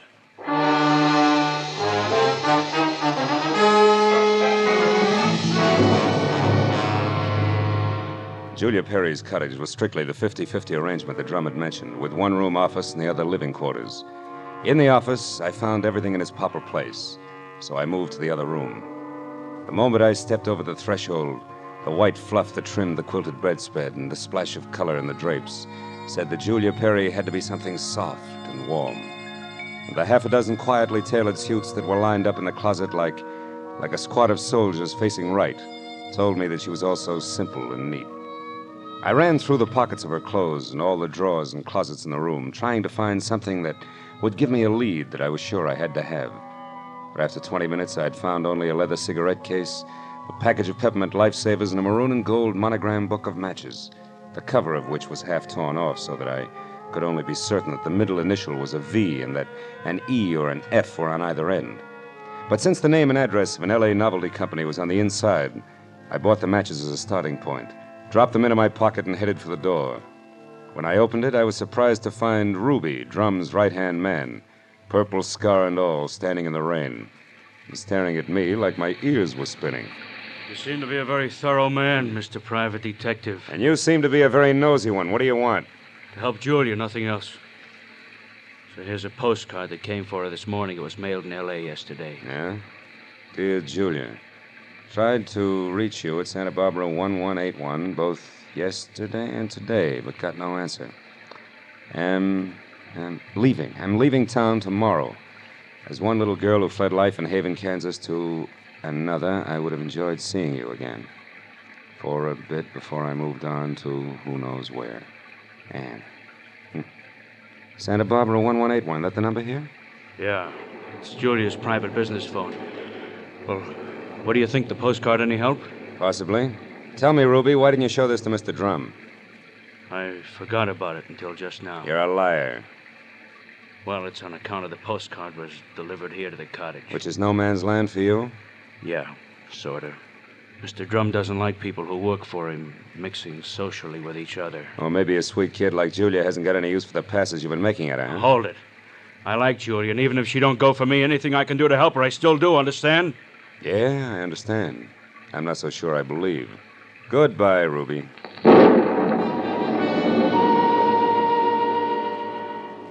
It was pushing 5 o'clock and still raining by the time I got back to L.A. and over to the novelty company. Once there, I presented the torn book of matches that I had found at Julia's cottage to a bald man with horizontal question marks for eyebrows, and who, at the crinkle of a $5 bill, tore himself away from his racing form long enough to check the files for a set of maroon and gold initials that had a V in the middle. And it was 6 o'clock before I had the answer, which was EVE. And they weren't initials, but the front name of Mrs. Eve Bentley, who lived in a villa at the swank Sunset Terrace Apartments. And according to the gentleman who said he knew his oats, was a very classy filly. An hour later, I was at Mrs. Bentley's front door, and while I made with the chimes and waited, I wondered just how much a guy who loves the ponies could know about women. But when the door opened, I had my answer. Yes? What is it? Mrs. Eve Bentley wasn't beautiful, but she was everything else, including a shimmering yard of gold hair piled high on her head and held in place by a knot of pearls that no Boy Scout ever tied. Her face was wide blue eyes and open red lips on a backdrop of soft, fair skin. She wore a black silk jersey dress that must have been sprayed on. She smiled when I said my name was Philip Marlowe and that I wanted to talk. Talk about what, Mr. Marlowe? Julia Perry, ever hear of her? No, I haven't. So I'll try again. What do you know about Ann somebody from Haven, Kansas? Absolutely nothing. This torn book of matches says otherwise. I found them in Julia Perry's cottage. Julia Perry's missing. I'm a private detective who was hired to find her, and the matches turned out to be yours. Now, may I come in? Why, yes. Thanks. Well, Mrs. Bentley, maybe we ought to start all over. No, wait just a minute, Mr. Marlowe. I may be able to help you. Did this Julia Perry deal in perfumes? That's right. Now, how did you know that? Because I just remembered something. And now I'm sure I can explain why my matches showed up where they did. Just a minute. You know, whenever I'm talking to a beautiful woman, somebody's always creeping around in the kitchen. Who is it this time? Oh, really, Mr. Marlowe? There's a storm outside, and there are windows and trees. If you put those three things together, that noise could have been a branch scratching on a glass pane. Or somebody with squeaky shoes and a lot of curiosity. Somebody like Mr. Bentley, for instance, huh? Oh, I doubt that, Mr. Marlowe. You see, Mr. Bentley's been dead now for 3 long years. Oh. Yes. Well, you were saying something about the matches. Oh, yes. This Julia Perry must somehow or other gotten hold of him through my fiancé, Marvin Whitaker. How does that figure? Like 2 and 2. Marvin is in the perfume business, ditto Julia. Also, I think he mentioned her name once. Said she was very clever for a girl who looked like somebody's kid sister. That fits all right. Where will I find said fiancé? At his favorite bar and grill. But won't you have a drink first, Mr. Marlowe? No, thanks, Eve. There isn't time. Now the bar and grill. The Blue Boar. Blue which? Boar, Mr. Marlowe. Yeah. It's a very English spot over on Wilshire, opposite Arthur Murray's studio. But before you dash, do you at least have a match? Yeah? Please. Whole book of them, honey. Torn cover and all. And I want you to keep them. After all, they brought us together, didn't they?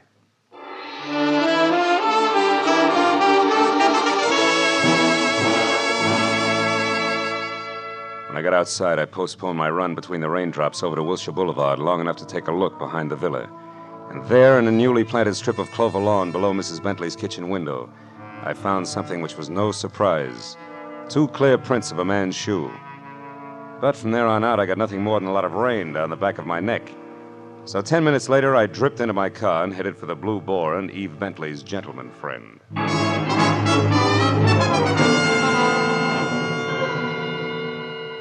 I located Marvin Whitaker, a handsome, hale fellow well met, in a white turtleneck sweater and riding breeches, behind a hot rum toddy in a corner booth that was pictures of steeplechase mounts against newly antiqued mahogany.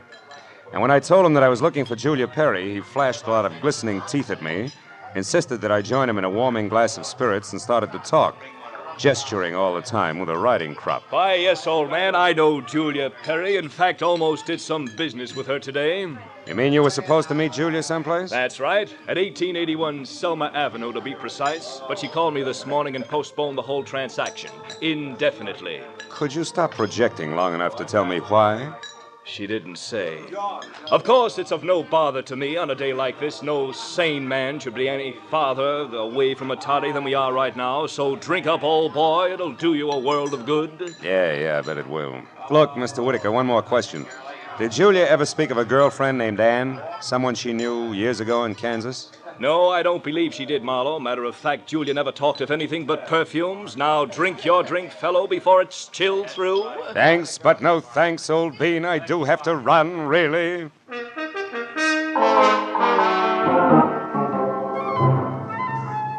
was a 20-minute drive to the address on Selma, and the rain had stopped by the time I got there. The place was one of those once-upon-a-time rooming houses that had been partitioned off into a couple of dozen 2x4 cubby holes, just big enough for the very small businessman to fill his fountain pen in. When I got to the door and asked the scrub woman, who was a lot of wild red hair around 2 pop eyes, for Julia Perry, I knew I was moving in the right direction, because the lady standing in front of me was anything but calm. And more important, she had just heard a pistol shot from the back of the house. Yes, that's right. A pistol shot not over 2 minutes ago. I'm sure that Perry girl had something to do with it. Because when I come from inside, I saw her rush out down these steps. Did she say anything? I don't know. She was gone out of sight before I could open my mouth. But I know it was her on account of that plaid coat and little hat she wears. Yeah. Now, which room is hers? Come on. Well, that one there with the light showing under the door. But it's locked. You won't be able to get in. I just tried. Well, we'll try again for luck. It's not the best lumber, believe me. Nothing like this has ever happened to me before. It's a man. Yeah, a dead one at that, Granny.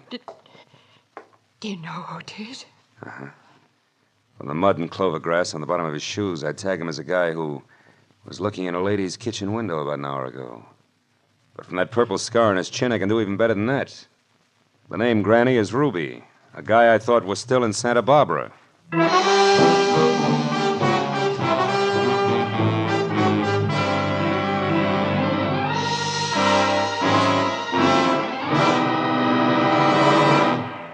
In just a moment, we will return to the second act of The Adventures of Philip Marlowe. But first, given clues, even the newest of Philip Marlowe fans can deduce the characters in CBS's great new early Sunday evening comedy lineup. The washboard leads you to the one and only Spike Jones. The bumblebee? Well, of course, that's for America's most famous non-virtuoso violinist, Jack Benny, who follows Spike Jones on CBS. The two A's, Amos and Andy, who are heard on CBS immediately following Jack Benny. So it's really no mystery at all why millions of Americans now stay tuned to CBS on Sunday nights for these 3 superb comedy shows in succession. Spike Jones and Amos and Andy over most of these same CBS stations, and Jack Benny over them all. And now, with our star, Gerald Mohr, we return to the second act of Philip Marlowe and tonight's story, The Black Halo.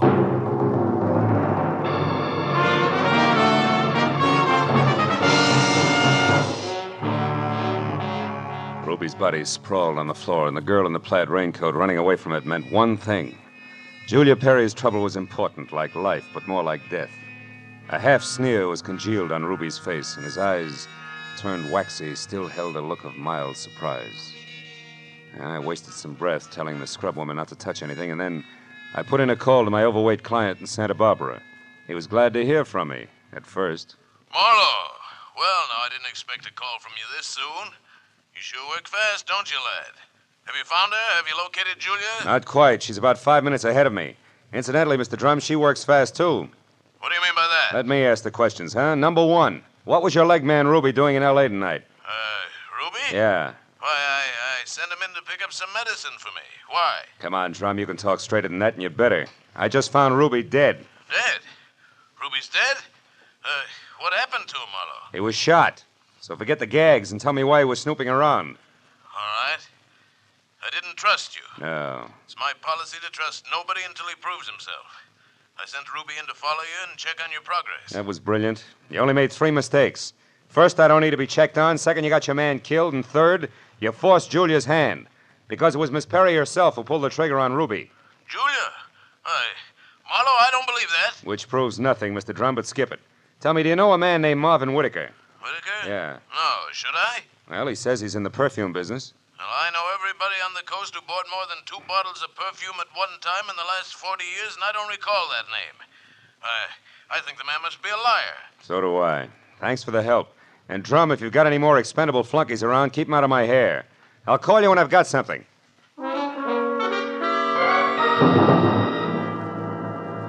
I called Homicide next and told Detective Lieutenant Ibarra where to find the body and who was responsible for it being in that dead condition. And when the question of why came up, I admitted I was still shooting blanks.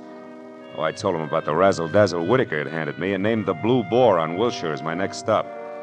Ibarra said he'd call me there, and when I got to the entrance of the place, I saw Whitaker, draped in a trench coat that involved enough cloth to rig a 4-masted schooner, standing in the anteroom, impatiently smacking his leg with that riding crop. He looked positively dashing. Question was, which way? Hiya there, Marlowe. Hey, old boy, you look upset. Anything wrong? I may be upset, Whitaker, but you're the one that's going to spill. First, are you leaving or coming back? I'm just leaving. Been here all the time since I talked to you? That's right, you see. My coat is perfectly dry. It stopped raining half an hour ago. Well, you see, if I'd been outside, I would have known that. But why this 3rd degree, Marlowe? What's up? It's a long story. Maybe we better sit down and talk it all over from the beginning. Oh, I'm afraid I can't. Not just now. I've got a date. She'll keep. Not this one. It's something rather special. Special, huh? Like Eve Bentley? Now, look here, old boy. You're prying into my personal affairs. Whitaker, I'll rip the lid clear off your personal affairs if necessary to get a clean answer out of you. Now, what do you really know about Julia Perry? I told you once. Are you implying that I'm a liar? At least that. For instance, who puts out Amir? Come on, Whitaker. It's a well-known fragrance. Why, I don't recall offhand. That's strange, because any woman knows Amir's a Dana perfume. Just what are you trying to prove by all this? That as a perfume dealer, you stink. And try this for size. When I got to that address you gave me, I found a fresh corpse there with a bullet hole in it. A murder? Yeah, and your routine was pat, brother, so before Homicide starts combing out the snags in your story, you better untangle it yourself right now. You lied to me. Now, why'd you do it, Whitaker? Why the double tower? All right, Marlowe, I'll tell you. I'll tell you this! Oh! He was as quick as a wounded cat. The riding crop slashed across my face even before I'd realized he'd moved. And by the time the red light stopped dancing in my eyes, Marvin Whitaker was gone. I turned as the head waiter walked up to me. He studied the hot red welt rising on my face for a moment and then murmured discreetly that if my name was Marlowe, I was wanted on the phone. It was Lieutenant Ibarra. Marlowe, you can stop beating the brush for Julia Perry. We found her. You did? Where is she, Ibarra? She's out in the alley here, behind the Beechwood Plaza Hotel, Marlowe. Exactly 8 floors down from the window of her room. She fell through the glass roof above the rear entrance. Oh. It's not pretty. Oh. She explained the whole thing, including that Ruby guy's murder, in a note we found in her room. I'll be right over, Ibarra. Okay, don't hurry.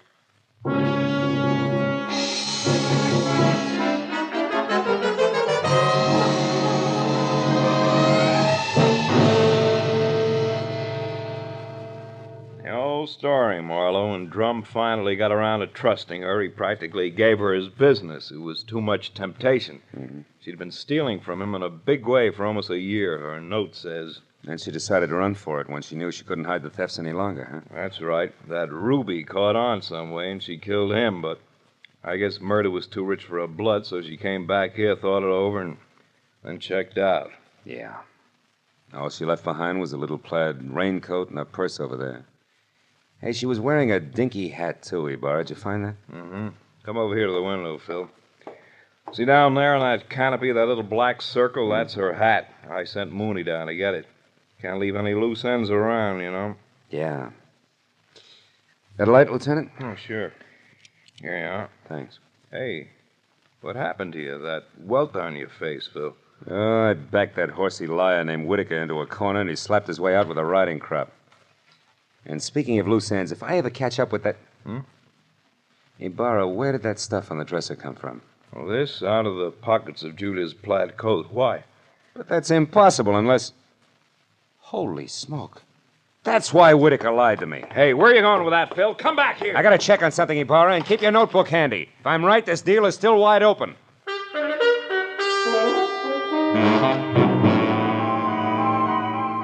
All the way from the suicide's room in the Beechwood Plaza out to the widow's villa in the Sunset Terrace, my mind juggled a jumble of facts, trying to beat them into a brand new pattern. A pattern that had to include an object Ibarra had found in the pocket of that plaid raincoat. It almost made sense, but I needed just a little more. Well, when I turned into the parking lot at the Sunset Terrace, rain began to fall again. Thin, cold rain. I walked to Eve Bentley's door and pressed the bell. Just as I expected, it was Marvin Whitaker, unsmiling and nervous, who answered the door. I didn't give him a chance to think. I just swung hard. Okay, horseman, that squares us up. Come on, Heavy, roll over. Let's see if you're carrying a gun. Okay, no gun. Now, be a good boy, Whitaker, and you'll make out all right, but one funny wiggle out of you and I'll crack your skull. It's a promise. Do you hear me? Yeah. Yeah, I heard you. All right. Now, where's Eve? Is she here? Find out for yourself, Marlowe. I'm through. Fair enough. But just so I'm not talking through my hat, I'll take a look in her closet first. She won't be in there, I guarantee. No, but her future may be. Now, let's see. It's got to be in here someplace. Oh, yeah. This is probably it. Brown cloth coat, as chic as a pair of hobnailed boots and still damp. And the label says the B.H. Company, Haven, Kansas. That does it. I've got it all now, and my chivalry just died. Where is she, Whitaker? Where's Eve? Right here, Marlowe. Uh-oh, don't try that. I guess you really do have it figured out, haven't you? Yes, Eve, I have.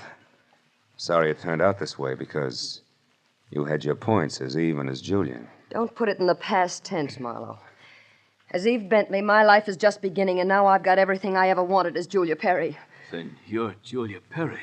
I was, Marvin. She still is, Whitaker. At least that's what the bailiff will call it in court. There won't be any court, Marlowe. Oh, I'm afraid there will, baby. You're twice a killer now, and both for the same reason, remember? First Ruby, because he saw you as Eve. And the girl you pushed out of the hotel window, who was no doubt Anne, your old chum from the hometown. She must have seen you posing as Eve, too. All right, Marlowe. Anne ran into me by accident and ruined everything. I had no choice. I promised her money and then told her to go to my room at the Beechwood Plaza and wait for me. Eve, I can't believe this. It can't be true. Yes, Marvin, it is true. Darling, I didn't want this mess. I'd have left town this morning as I intended if sweet, sly little Anne hadn't seen me. I tried to get rid of you the easy way, Marlowe. When I sent you to Marvin, the Selma Street address he gave you should have led you to the end of Julia Perry. Is that why you phoned me and told me to lie to Marlowe? Yes, Marvin. I was going there to write my suicide note and use the stockroom for my disappearing act. But Ruby caught me, and after that I had to work fast. But it's all right now. It all worked out perfectly. They were the only two who knew besides you, Marlowe. Aren't you forgetting little Marvin here? Forgetting him? Oh, no, Mr. Marlowe. Marvin's the one person I can count on. That's what you think. You don't get me mixed up in this. Marvin. I bargained for an heiress, not a murderess. Are you dirty load? All right, then. I'll use this gun on you, too, because I'm getting out of here and no one's going to stop me. But you're right between us, Eve. You can't get us both. He's right, baby. You're not good enough to get us both, and killing just one of us isn't going to solve anything. What do you say? It's been a long night, baby. You just couldn't tell when you were late.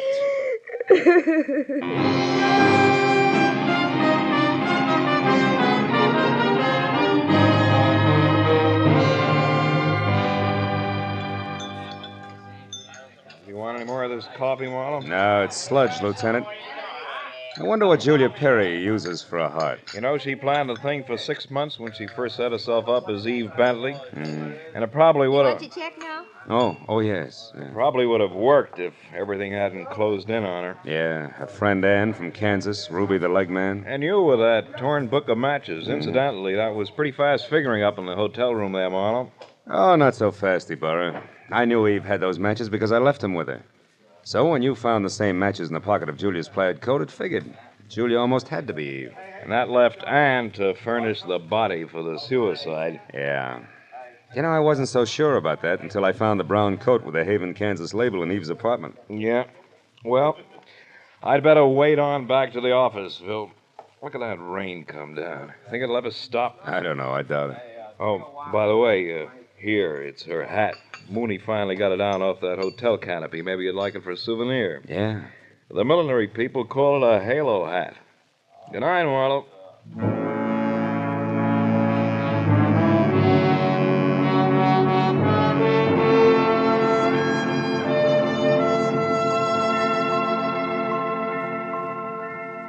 I sat there a while after Ibarra left, looking at the rain in the street and the cold coffee in front of me and Julia's little round halo on the table. And finally I got up and went outside. Dirty water scudded along the gutter and gurgled thickly into the sewer drain at the corner. For a minute I caught a glimpse again of the girl I'd figured Julia Perry to be when I went through her cottage in Santa Barbara. Yeah, that girl was an angel. But when I finally caught up with her, her halo turned out to be black, jet black, inside and out. I dropped the little hat into the gutter and watched it go as far as the drain at the corner. And then I went home.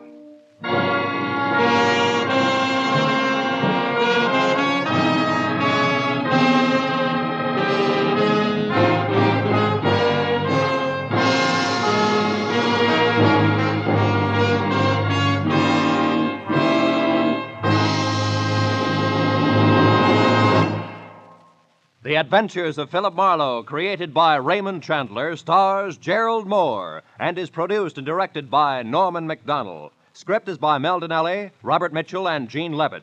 Featured in the cast were Joan Banks, Paul Frees, Peter Leeds, Jack Crucian, and Lois Corbett. Lieutenant Detective Ibarra is played by Jeff Corey. The special music was by Richard Orant. Be sure and be with us again next week when Philip Marlowe says... A startled corpse, a blue-eyed woman, and a cryptic message, scrawled by a dingy man with the pieces of a Chinese puzzle that wouldn't fit together, until I found out what was deadly about the orange dog.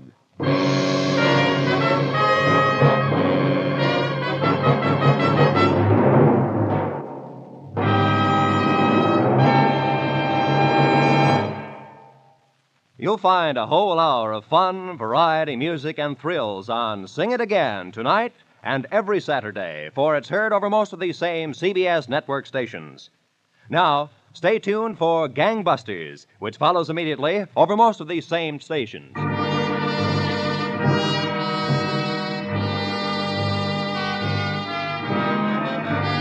This is Roy Rowan speaking for CBS, the Columbia Broadcasting System.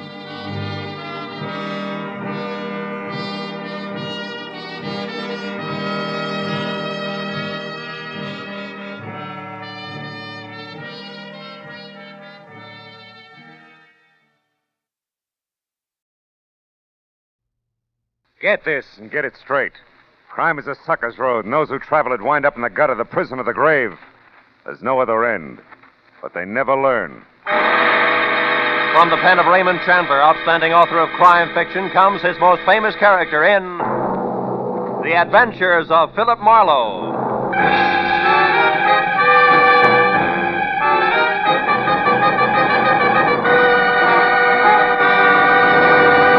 Now, with Gerald Mohr starred as Philip Marlowe, we bring you tonight's exciting story, The Fifth Mask.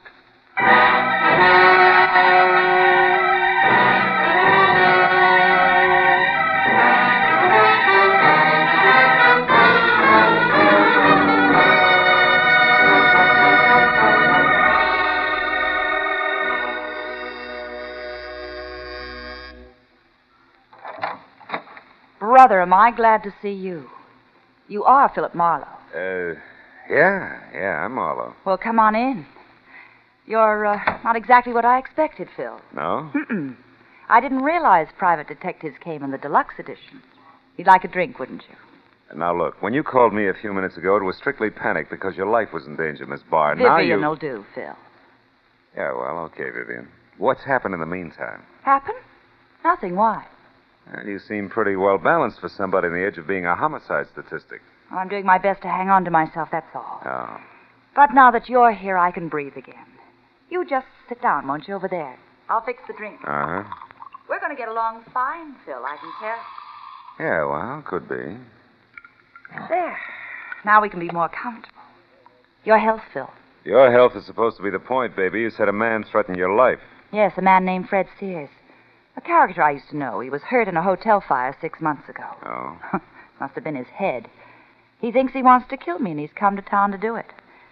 But now that you're here... I suppose he's got reasons, huh? Do they matter? Yeah. To me, at least. I like to know which end of the stick is short before I grab. Well, I'm not even sure myself. I only knew Sears briefly. Here's his picture, Marlowe. Mm-hmm. Oh, the whole affair was stupid. So you brought it to me instead of the police, huh? I brought it to you because I need private help and I'm willing to pay for it. Pay very well, I might add. Oh, look, Phil, you don't have to bother about the reasons why. Just see that Fred Sears leaves me alone tonight. It shouldn't be hard. Is your drink all right? Delicious. Too bad I can't stay and finish it. What? Oh, Marlowe, wait. You mean you won't help me? Not on guesswork, baby. But don't you realize my life's in danger? I'm scared. Yo, sure. Speechless. You can get yourself another boy, Vivian. Woods are full of guys with no curiosity at all. Oh, Marlowe, please be reasonable. Good night, baby.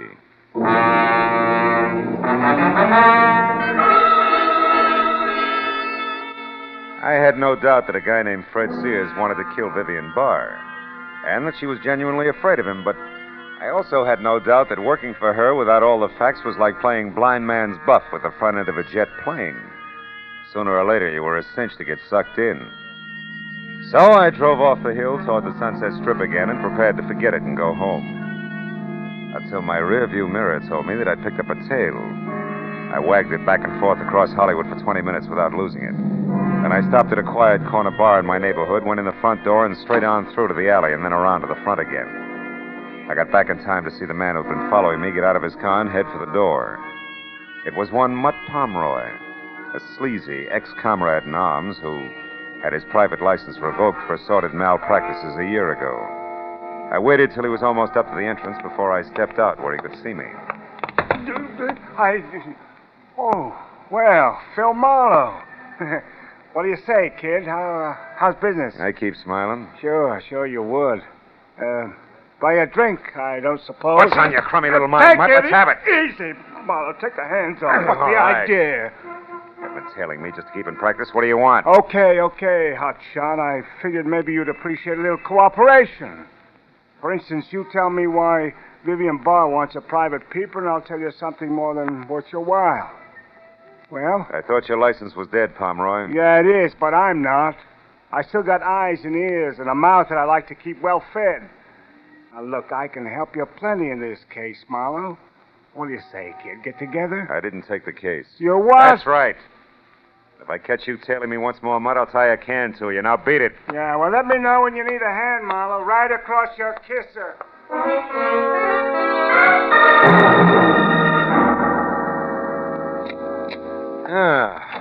Be it ever so humble. Oh, no. Hello, Marlowe speaking. Oh, Phil, I've been calling ever since you left. This is Vivian Barr. Now, look, baby, I told you a few minutes... listen to me. I've got to have your help. I'll tell you the truth, all of it. Anything you want to know, only come back, please. Oh, will you listen? I'm trying to tell you. I've seen someone outside here, Marlowe. I'm almost sure it's Fred Sears. Hurry, will you? I'll tell you everything. Hurry. 3 things I could never resist. Beer with a head on it, moonlight, and a beautiful dame.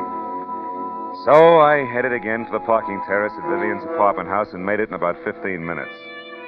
I was out of my car and halfway across the terrace before I noticed the changes. First, her apartment was dark. Second, a man who had just pulled a key from her front door lock froze when he saw me, and then turned and bolted through a clump of hibiscus and cornered himself in an enclosed patio. He tried to make it over the wall, but the second time he fell back, I nailed him. No, please, let me go. I gotta get away from You're here. trying it the hard way, Buster, believe me. No, it'll be easier by way of Vivian's apartment first. Come on your feet.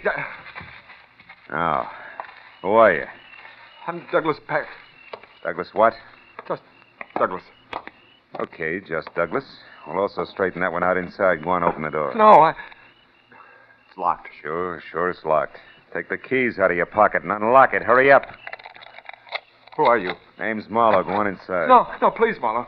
Listen, I can't go in there again. What's the matter? Afraid of the dark? Go on! Turn on a light. All right, then, all right. There. Vivian Barr's eyes were still open.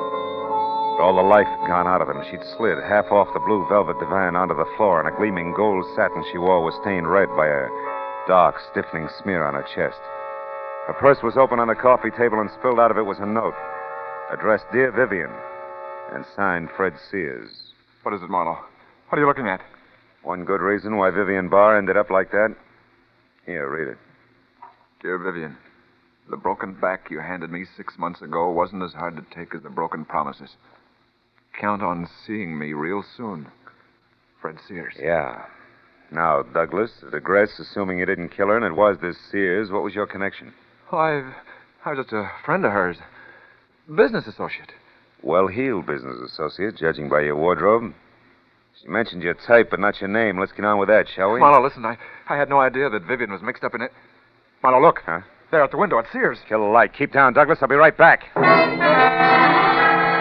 Sears ducked as I ran for the door, and when I got outside, he was rounding the corner and heading for the enclosed patio. He was up on the wall by the time I got close enough to grab for him. No, you don't. What? Oh!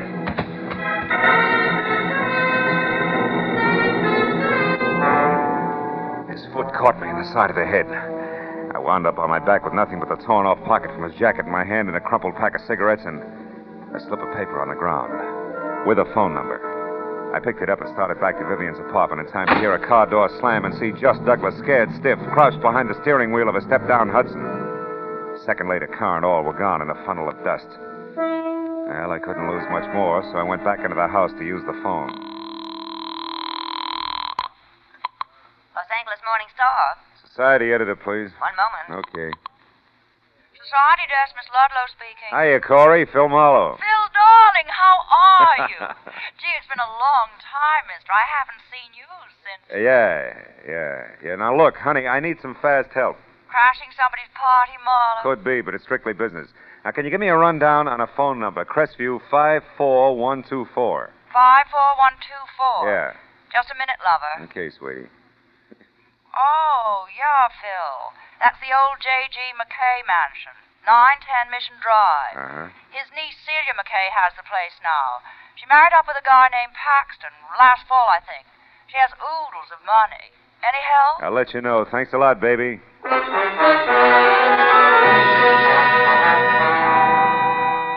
Before I left, I called Lieutenant Matthews at Homicide and told him what happened. He said he'd put out a call for Fred Sears and suggested I keep in touch. After that, I drove to Beverly Hills.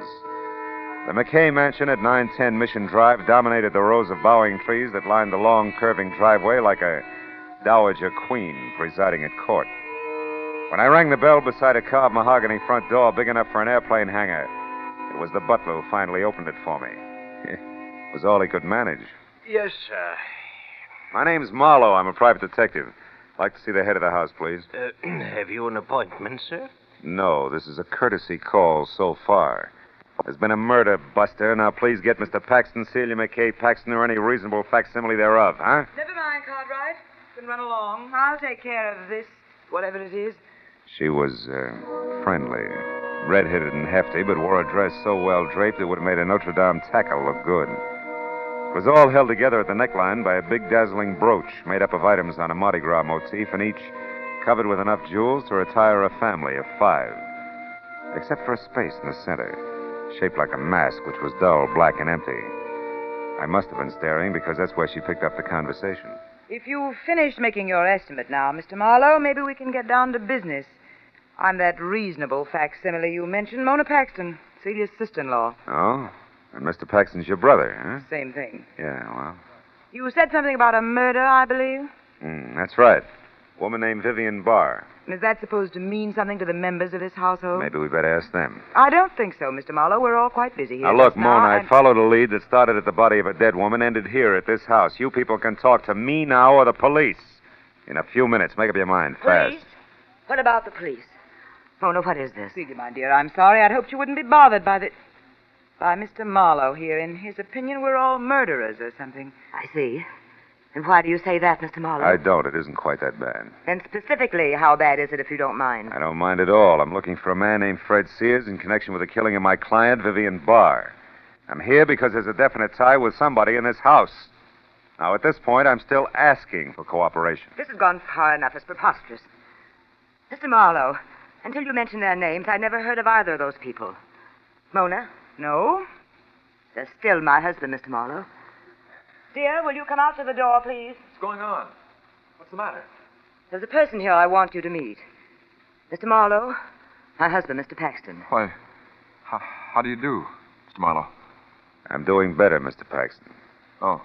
Douglas, Mr. Marlowe here wants to know if the names Vivian Barr or Fred Sears mean anything to you. Why, I don't think so.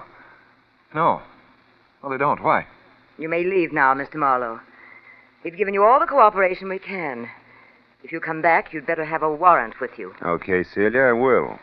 Because one of you three is a liar, and I can prove it. So if you want to talk it over before I call in the cops, I'll listen for a while. Hey, Cartwright. Yes, sir. You called, sir? Yeah, you look like a fairly honest man. Where can I get a good cup of public coffee around here? Oh, why, there's a little shop 2 blocks down, sir. Thanks. And to you, Cartwright, good night.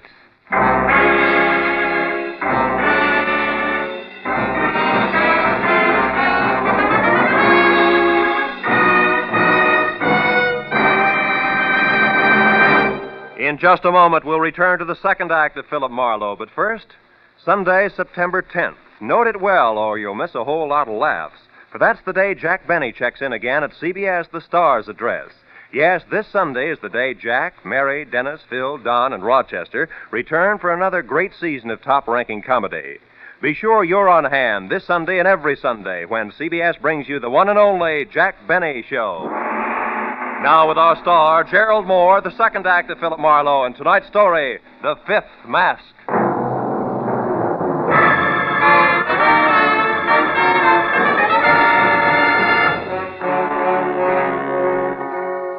When the 2-ton front door of the Paxton home closed behind me, I dropped the cocky attitude quicker than a chorus girl lets her stage smile go when she hits the wings. I knew that I was still a long way from finding Fred Sears. And 10 minutes later, when I was in a corner booth at the plush Beverly Hills version of a one-armed joint Cartwright had suggested, I began to worry about it. Until the front door swung open and admitted Mrs. Celia McKay Paxton.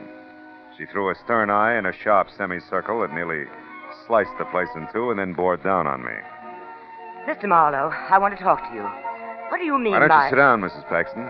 Well, Very well. Now, Mr. Marlowe. Coffee, Mrs. Paxton? No, thank you. Mr. Marlowe, specifically, what did you mean when you said that one of the three of us was lying? Specifically that, Mrs. Paxton. I don't think I could have been more blunt, but I'll try. I'm after Fred Sears and anybody or anything that can lead me to him. Now, you. Why are you here, Mrs. Paxton? Well, it's, Mr. Marlowe, Hard to say, maybe? Well, Hard like I'm suspicious of my husband's connection with all this, Mr. Private Detective. Will you go to work for me? Is that it? No. No, not that. But, Mr. Marlowe, I'm no fool. I know that I'm a plain-looking rich woman who loves her husband. And well, sometimes men are silly.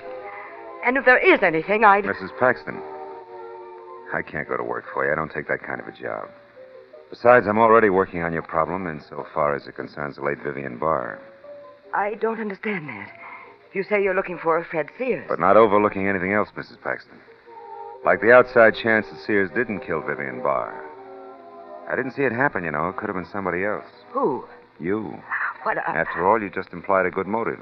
No, I didn't. I only gave you a suspicion.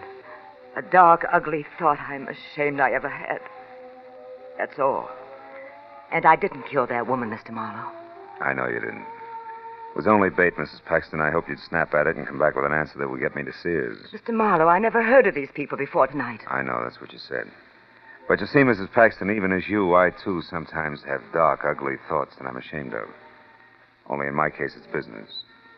And tonight, the business is Vivian Barr's murder. Good night, Mrs. Paxton.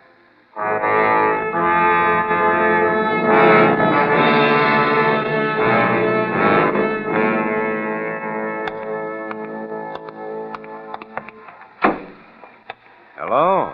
Comfortable, Mr. Paxton? Marlowe, please. My wife may see us. Get in and drive away. Hurry. All right. Just for size, hurry it is. Now, Marlowe, tell me. Does Celia know? About Vivian? Hard to say, Paxton. Look, I've got to tell you the truth. Don't bother, man, about town. It sticks out like a sore thumb on a hitchhiker. You like it easy, you like it smooth. Your wife was one, Vivian the other. It's not a new story, Paxton. But believe me, Marlowe, I couldn't help myself. And I've learned my lesson. Marlowe, would money, say, $50 now and more later, would that help you forget what you know? $50? Well? You didn't love Vivian Barr. You hated her, didn't you? I hated... How did you know that? A cheap bribe you just made. Indiscreet gentlemen with their backs against the wall don't offer peanuts now and more later unless they're broke.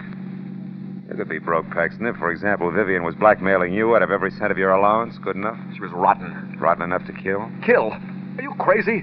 Marlowe, it was Sears. Maybe.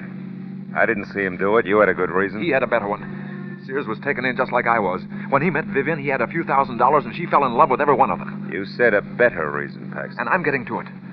I came into Vivian's life after Sears was hurt saving her in that hotel fire. Saving her? Yes.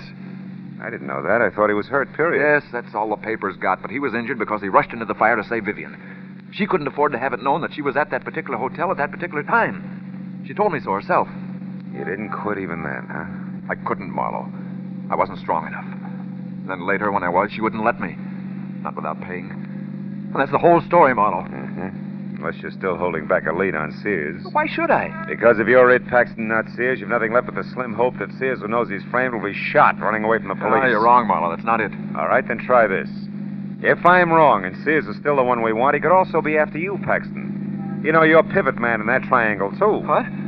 Why, I never thought of that. What am I going to do? Grab a cab and go home and hide in the cookie jar. Marlowe, don't be facetious. My life... Relatively safe, Paxton. I was only trying to trick you into spilling something on Sears. Oh. Then you no longer think that I killed Vivian? I didn't say that. So long, Paxton.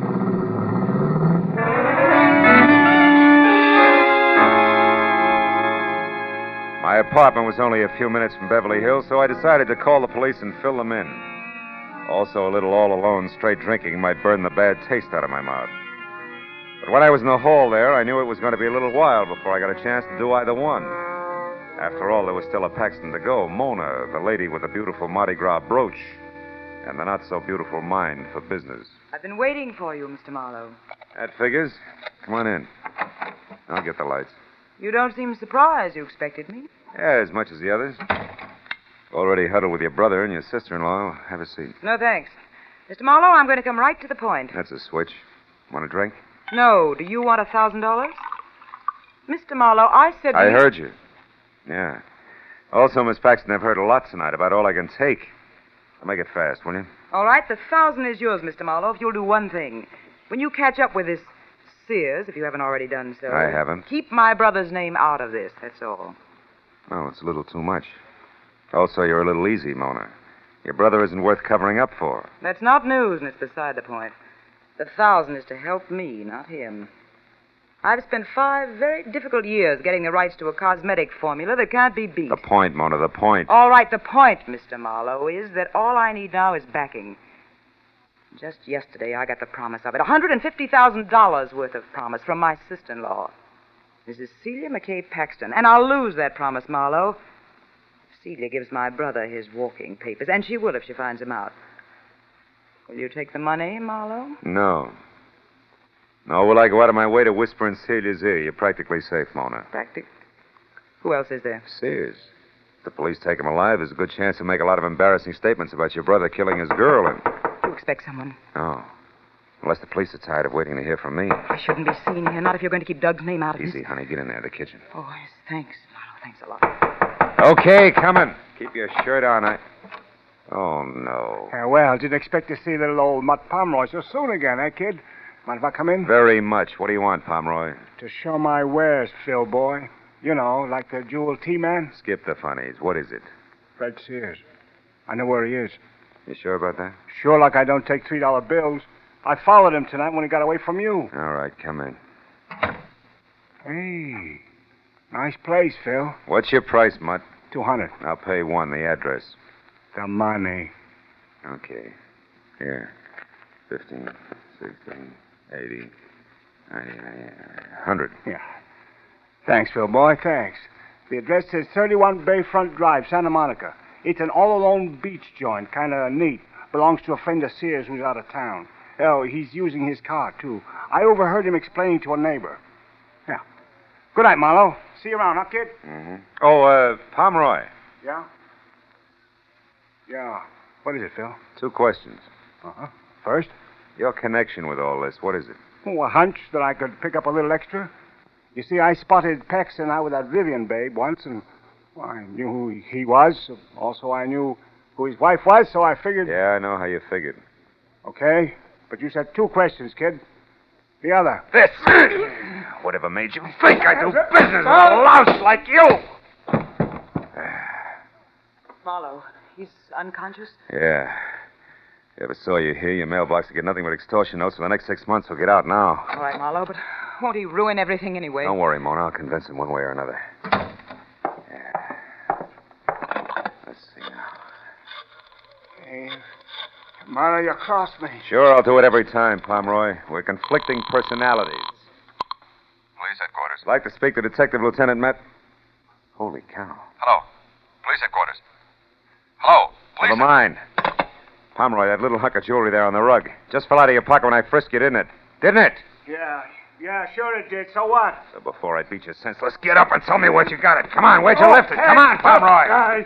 Gotta get the hands off. All right. I found it at that Vivian Barr's joint. It was on the floor and it sparkled like dough. She was dead, so I figured it might as well... Thanks, Pomeroy. You told me all I want to know. Don't wait up. Mutt!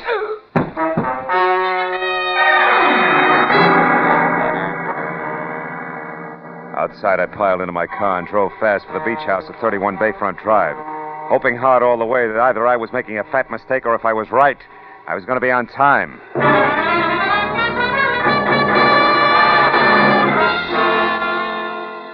All told, it was about 40 minutes later when I screeched to a stop in front of the place and found it lights out and deserted. I was ready to start cheering until, from the closed garage that was tucked under a wing of the house, I heard it. A car motor running as in suicide by carbon monoxide. The big double doors were locked, but around on the side there was a window. In another minute, I was in and over to Fred Sears. He was slumped over the front wheel, his face the color of wet ashes. I cut the motor, then dragged him out of the place by a back door that led to a patio. There I stretched him out on the ground and took a good look. A long look that left no doubt in my mind. I turned away from him when I heard a woman's footsteps on the walk outside near the window I'd broken. It was Mona Paxton. Marlowe, what is it? Marlowe, are you all right? Yeah, but don't come back here, Mona. It's not a very pretty sight. It's Sears. Sears? Yeah, I dragged him out here. He left the motor running, carbon monoxide. Oh, no. What a terrible way to go. No worse than Vivian Barr. How'd you turn up here, Mona? Follow me? Yes. Because I was worried about that man in your apartment. I wanted to ask you who he was. When I took off coattail flying, it looked like something important, huh? It certainly did. And it certainly was. Yeah. Well, I'd better get through to the police now. There must be a phone inside. You can go wait at my car, huh? Quit shaking. After this, you haven't got a thing to worry about. Business, I mean. Yes, I know, but I just can't stop smiling. I'll be at the car, Marlowe.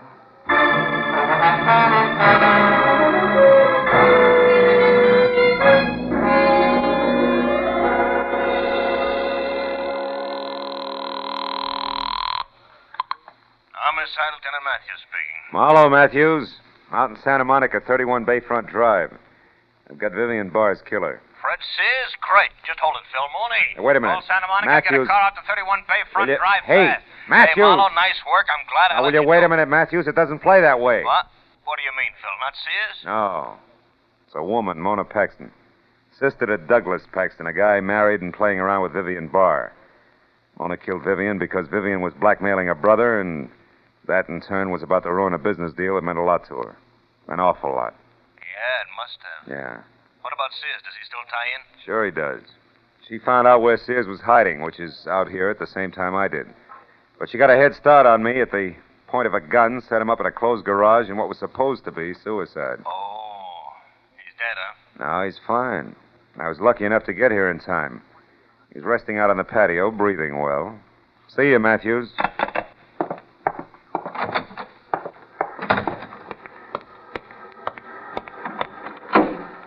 Everything's taken care of, Marlowe. Mm-hmm. Just about, Mona. Well, the police will, Correction. The police are here. Yeah. Doesn't take them long, does it, huh? No. I, for one, am glad of it. Just as soon get all this over with. You too, I guess. Yeah. Me too, Mona.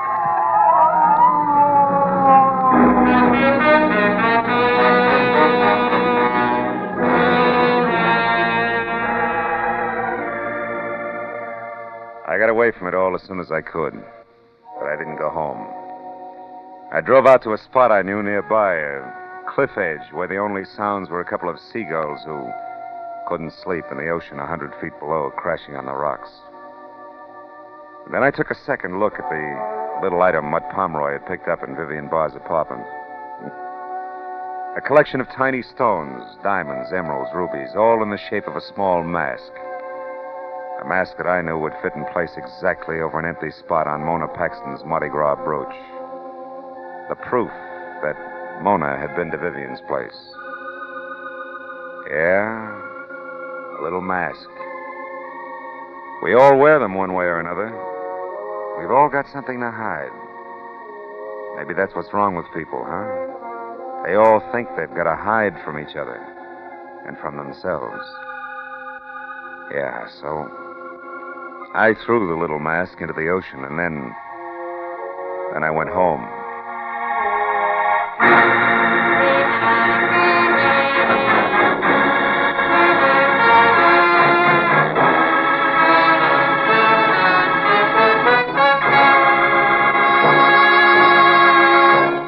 The Adventures of Philip Marlowe, bringing you Raymond Chandler's most famous character, star Gerald Mohr, are produced and directed by Richard Sanville and written for radio by Robert Mitchell and Gene Levitt.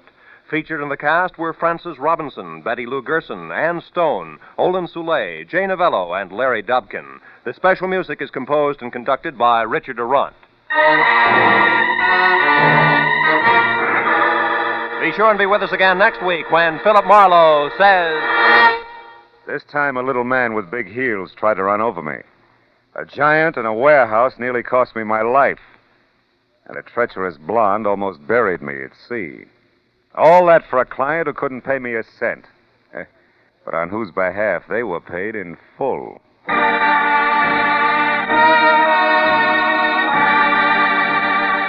This is Roy Rowan speaking for CBS, where you enjoy the Contented Hour every Sunday night, the Columbia Broadcasting System.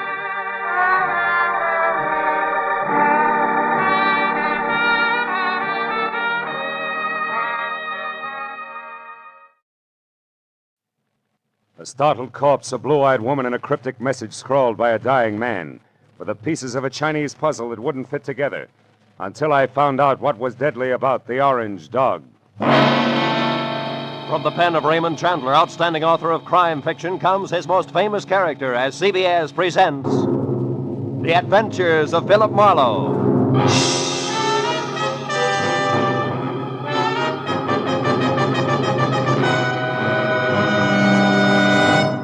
And now, with Gerald Mohr, starred as Philip Marlowe, we bring you tonight's exciting story, The Orange Dog.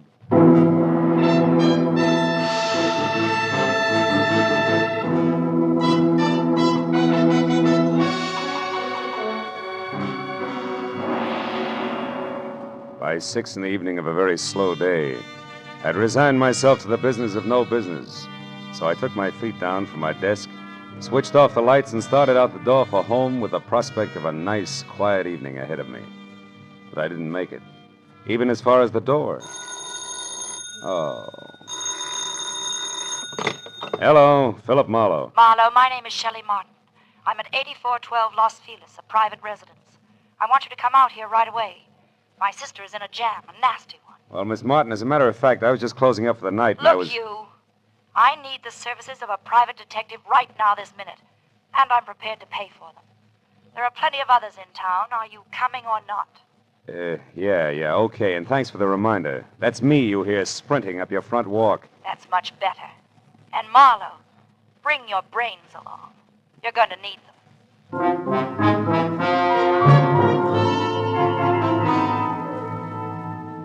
And that was the end of my quiet evening. But I just couldn't resist those government engravings of Mr. Lincoln. So I drove down to Weston, turned off on Los Feliz, and found the number 8412. The yard was an overgrown tangle of perennial plants losing their battle with the weeds. It was like a girl in a strapless evening gown with her hair up in curlers. However, I could see a light through the Venetian blinds, and the doorbell worked with a resonant two-tone chime that caused the door to open just far enough to allow a pair of eyes so blue they were almost purple to peek out at me. Yes, what is it? I'm delivering that private detective you ordered. Oh, Marlowe. Come in. Thanks. Sit down, won't you? Thanks again. All right, what's the next move? It's about my kid sister. Mm-hmm. She's involved with a man named Lou Horner, a San Francisco broker. She's quite deeply involved, I'm afraid. Oh? You see, some very strange things are going on, Marlowe, and my sister is a naive kid caught right in the middle of them. Yeah, I see. What sort of strange things, Miss Martin? Shelley. Sweet. Well, to begin with, when I arrived from San Francisco today, my sister called me and asked me to meet her here in this house. When I got here, the lights were on, the radio was playing, and the front door was open. But the place was deserted. Whose house is it, Horner's? No, I think she said it belongs to a friend of his who's in Europe now. This Horner person uses it when he's in Los Angeles. Well, couldn't they have stepped out for a while? Mm-mm. You know, you don't look the type, Shelley, but maybe you're just panicky, huh? No, I'm not being panicky. All right. Where's the nasty jam? Right behind the couch. Take a look. Okay. But you know, I see what you mean. Who is he, Shelley? How'd he get here? Maybe it's Horner, I don't know. I tried to search him, but I couldn't. Mm-hmm. Well, it wouldn't have helped anyway. Whoever shot him cleaned him out. No wallet, no papers, nothing. I found this magazine lying under his hand. Look here. Mm-hmm. He must have written this just before he died. Where's that? Here. Oh. It says, call Marion tonight about the orange dog of Foe. Orange dog of Foe. Foe what? That's why I called you, Phil. Marion is my sister. And whatever the orange dog of Foe is, it must be awfully important. We've got to find out what it means, Phil, for Marion's sake. So far it means murder, honey, and that's for the cops. No. Well, all right, call them. But keep Marion's name out of it. A thing like this could destroy her. But look, maybe she pulled the trigger on our friend here. Maybe, but I don't think so. She's a sweet kid, Phil. Give her a break. If I'm wrong, I swear I'll help you bring her in myself. Is that fair enough? Okay, Shelley, it's a deal. It makes just as much sense as the orange dog of Foe, but no more.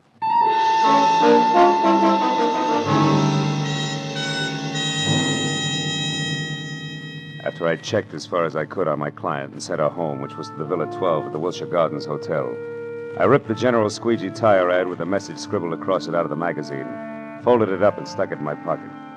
Next, I called Lieutenant Ibarra at Homicide and told him where I'd found a body, probably named Lou Horner, leaving out all the details about Shelley, Marion, and the orange dog. And then I started out the door, but ducked back as a shadow slid across the walk. I caught a glimpse of a large, ugly head of long, dirty hair set on a small, ugly body that was moving fast. By the time I got out on the walk, Longhair was already putting mileage on a green coupe with a broken tail light. It winked mockingly as it went out of sight. So I got in my car and headed for New Chinatown. It was the logical place to get some information regarding a Chinese dog. I saw a light filtering through a dingy window, illuminating the words James Tang, dealer in Oriental curios. Inside the musty shop, a little man, dressed in a black kimono, drifted forward, softly. Yes? think perhaps you can help me, huh? I am honored. To be able to help will bring fragrance of plum blossoms to my nostrils, carpet of rose petals to my humble floor, and 1,000 blessings upon my head. Oh, that's very pretty. Tell me, what is the dog of foe? The dog of foe? Why, this fantastic creature here is called the dog of foe. His fierce eyes and snarling mouth are to frighten away evil spirits from temples of Buddha. Why do you say called the dog of foe? Amateur collectors and auctioneers have named him that. It sounds exotic to cash customers. Actually, he is a lion. The lion of Korea. I see. Tang, would you happen to have an orange dog of foe? Very strange that you should ask that, my friend. Strange? Why? Reason number one. There is no authentic orange dog of foe. That's a good reason. Why not? Because to Buddhists, orange is color of sorrow. The piece you speak of could not possibly be authentic. What's reason number two? You are second person to inquire after this non-existent orange dog of foe within the last few minutes. Was it an ugly little man with long hair? Quite contrary. It was a very pretty girl with short hair. Was her name Marion? She made point of not leaving her name. Now that proves something. However, my friend, old Chinese proverb, loosely translated, says a little knowledge is the instrument of a fool.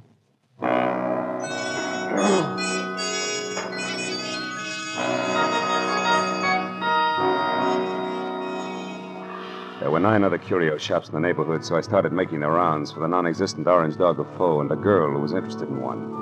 From the first 3 shops, I got a fast horse laugh in the fact that the girl was still ahead of me. The next 2 netted an insult apiece and a total blank on the dame. And from the 6th, called Saxon's, a glossy, well-ordered place on West 7th Street, the only effect was a coldly curious raised eyebrow. The man in front of me, whom I took to be Mr. Saxon himself, was a gaunt white Russian with a high, naked head the color of warm paraffin. His slender fingers played nervously with each other as we talked. The orange dog of foe. Yes, I have heard of such a piece, I think.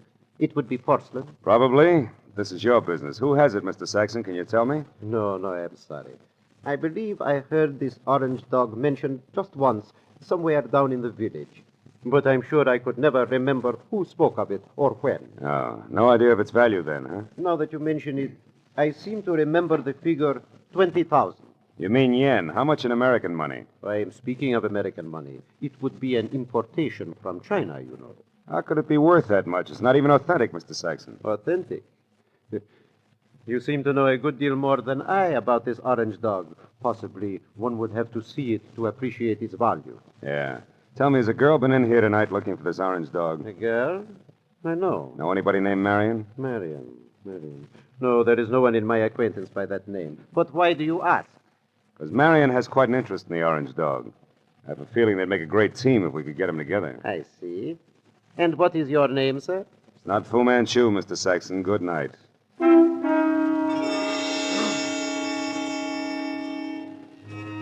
Saxon's expression didn't change. I turned and walked out of the place, and then because, with both of us using double talk, the conversation was bound to deteriorate. At least I had found out that the orange dog of foe existed. It was going for a very high figure, especially for a phony. And it didn't take an abacus to figure out that Saxon knew more than he told me. Well, I started up the sidewalk to the next bric-a-brac emporium when I saw something parked on the side street, which brought me to a halt. It was that green coupe with the broken tail light. I went over to it, found it empty, and stuck my head inside to check the registration card for Longhair's real name. Yeah, it was a very foolish move because Longhair at that very moment prodded my kidney with the muzzle of a .38, and neither he nor the gun had a sense of humor. All right, Mr. Wise Guy, come on, walk. You and me are going up the alley here. What's the matter? Don't you feel at home in the light? Shut up. I don't like you much anyway, so you better ease off with the smart science. Okay, this will do us far enough. Well, Mr. Wise Guy, did you find what you're looking for? You mean the orange dog, Shorty? The answer's no. The orange dog? So that's where the plates are. What plates? You're working for Horner. You don't know what plates. Look, chum, when you get your next haircut, have your brains dusted off.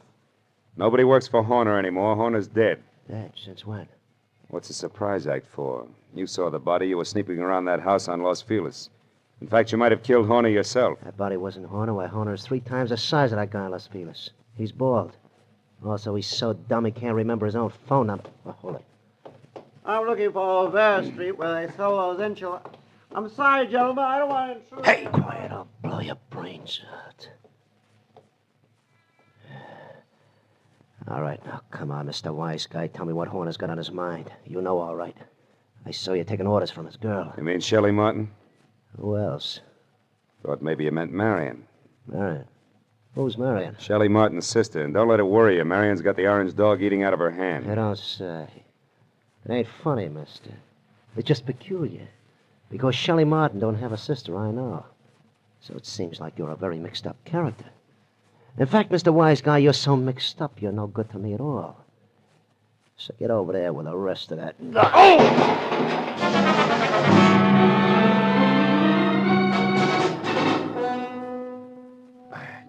I took my time getting up. The dirty, long-haired little man was gone, and my head ached from the rap he'd given me with the pistol barrel. And I was disgusted with myself. Dry, dirty, disgusted like a drunk at sunrise because a nasty little jerk with an oversized head and a blue-eyed dynamo with auburn hair had me jumping through hoops like a trained ape. I stood in the alley and swore at myself until the futility of that routine dawned on me. Then I decided to go hunting. But I made one stop first at a telephone to at least get Ibarra off my conscience.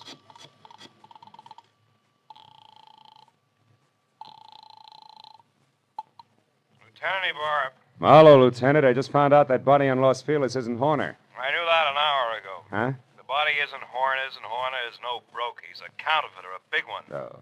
The dead man was a treasury agent named Slade who was closing in on Horner. So if you've got anything you haven't told, Phil, you better get it off your chest. At this point, it's a pleasure. A girl named Shelley Martin's calling the signals about now, and she can be found at Villa 12, Wilshire Gardens Hotel. Yeah, hurry. You'll just about meet me there, Ibarra. Now, wait. Suppose you go alone and find out what you can first. That's a switch. I'll follow in half an hour. Let's not freeze her up, Marlowe. Let's keep her talking, okay? Okay, Ibarra. That's easy for her. She's got a forked tongue. Only this time it's going to wag strictly on the straight and narrow. I guarantee it.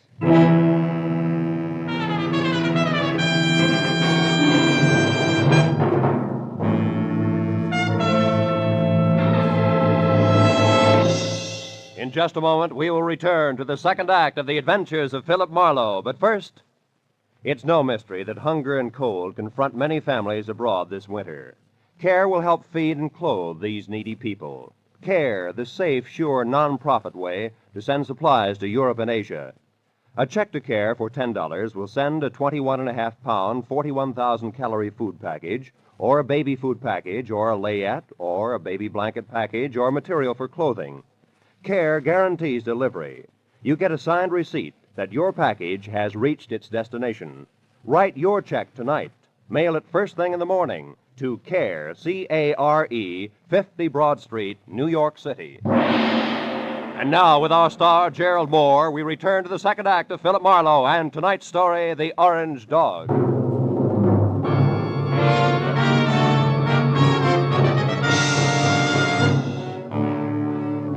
I pointed my car toward the Wilshire Gardens, and a beautiful liar named Shelley Martin, I was sure of two things. The plates that Long-Hair had wisecracked about just before he piled me into a row of garbage cans were the engraved kind that counterfeiters use to make money the easy way. And second, both Long-Hair and Lou Horner were racing for the plates as well as the orange dog, which could be one and the same thing. But 20 minutes later, as I pulled up near Villa 12, which was strips of yellow light and raised voices drifting out of half-open Venetian blinds, I forgot about the gentleman involved and concentrated on a lady who didn't have a sister called Marion. I went around to the back of the villa where I found the service door unlocked and the kitchen beyond dark. And when I entered and quietly moved to a spot near the living room where I could see Shelley snapping at a pompous, excitable man with a red face, I figured that a little eavesdropping might pay off. I'm here in Los Angeles. Is there anything wrong with that, Mr. Horner? Yes, everything. Why, I wouldn't even have known you were in town if I hadn't gone back to the place in Los Feliz where I saw you and some man having a delightful little chit-chat over the body of that T-man. Treasuryman? Yes. Is that who he was? A meddlesome fool I caught snooping through my papers. Then you killed him, Lou. Of course I killed him. I had to. Now stop asking questions and get out of here. Because this is business, not pleasure, Shelley. And that leaves no room for you. Or Marion? What do you know about Marion? Not enough. But what I do know, I don't like. Look, Lou, who is Marion, and what does she mean to you? Marion means money to me, Shelley. Nothing more. So just leave me alone here so that I can make a call according to schedule. A call about... Lou, What's the matter, Shelley? behind you, Lou. They're in the garden. Lou! The bullet crashed through a closed window, didn't stop until it got to Horner, who grabbed at his chest and dropped to the floor even before the glass quit flying. And by the time I got outside to where the shot had come from, I found nothing but a little wind rustling a lot of trees. When I got back to Shelley and the blood over tweed on the carpet, Horner was already dead. Marlowe. Marlowe, the man out there was Henry Peel. Peel? Something in long hair and dirty clothes? Yes, I met him in Horner's office once. Lou said he was a broker from Chicago. Come on, both Peel and Horner are counterfeiters. What? Lou, a counterfeiter? That's right. Never mind the carefully arched eyebrows, honey. They mean nothing. But, Marlowe, I swear I never knew that Horner was anything but a broker. A broker maltreating poor sister Marion? You're a liar, Shelley. About Marion, yes. I haven't even got a sister. But from there on out, I'm telling the truth, Phil. Then tell some more and fast. All right, here it is. Lou Horner's been my boyfriend And, checkbook? for the past year and a half. But about a month ago, he suddenly stopped being very attentive. And I couldn't figure out why. So you decided to keep your big blue eyes wide open, huh? Exactly. And it paid off. Because I found out that, 1, he had taken better than $20,000 out of his bank account. 2, that he was coming down here to Los Angeles. And 3, that an item named Marion might be beating your time. Yes. And that part of it upset me plenty. Until 10 minutes ago.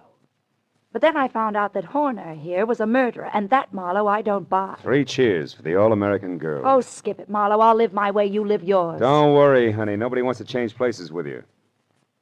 Hey, look. Why does Horner wear a little rubber band on his little finger, do you know? Oh, he had a bad memory. Used every kind of gadget in the books to keep himself from forgetting things, especially numbers. Yeah. Oh, for example, that rubber band might mean 10 o'clock. How do you figure? Like 5 and 5. The fingers on each hand, reading from left to right. He used things like that. Yeah. Wait a minute. Horner was going to make a call to Marion just now, and the message the T-Man left was... Call Marion tonight about the orange dog of Foe. Shelley, baby, where's your phone? Fast. Come on, it's 10:15 already. Oh, it's out there in the hall, Marlowe. Oh. But what are you talking about? A line, honey, a line on your ex-sister, Marion.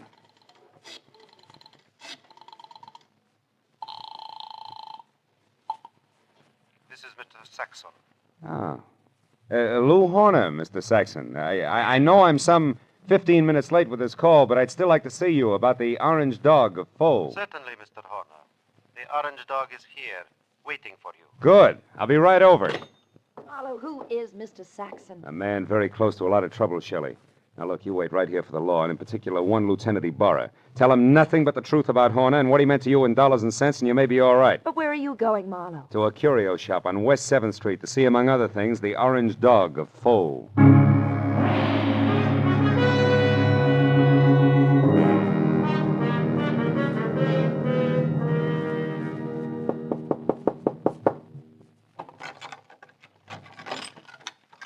You are the Mr. Horner who called? Yeah. Also the one who was here this afternoon, you remember? Oh, yes. Well, I'm sorry I didn't call you at 10, Mr. Saxon, according to schedule. I hope it hasn't inconvenienced you. No, that's quite all right, Mr. Horner. One moment, sir. Ah.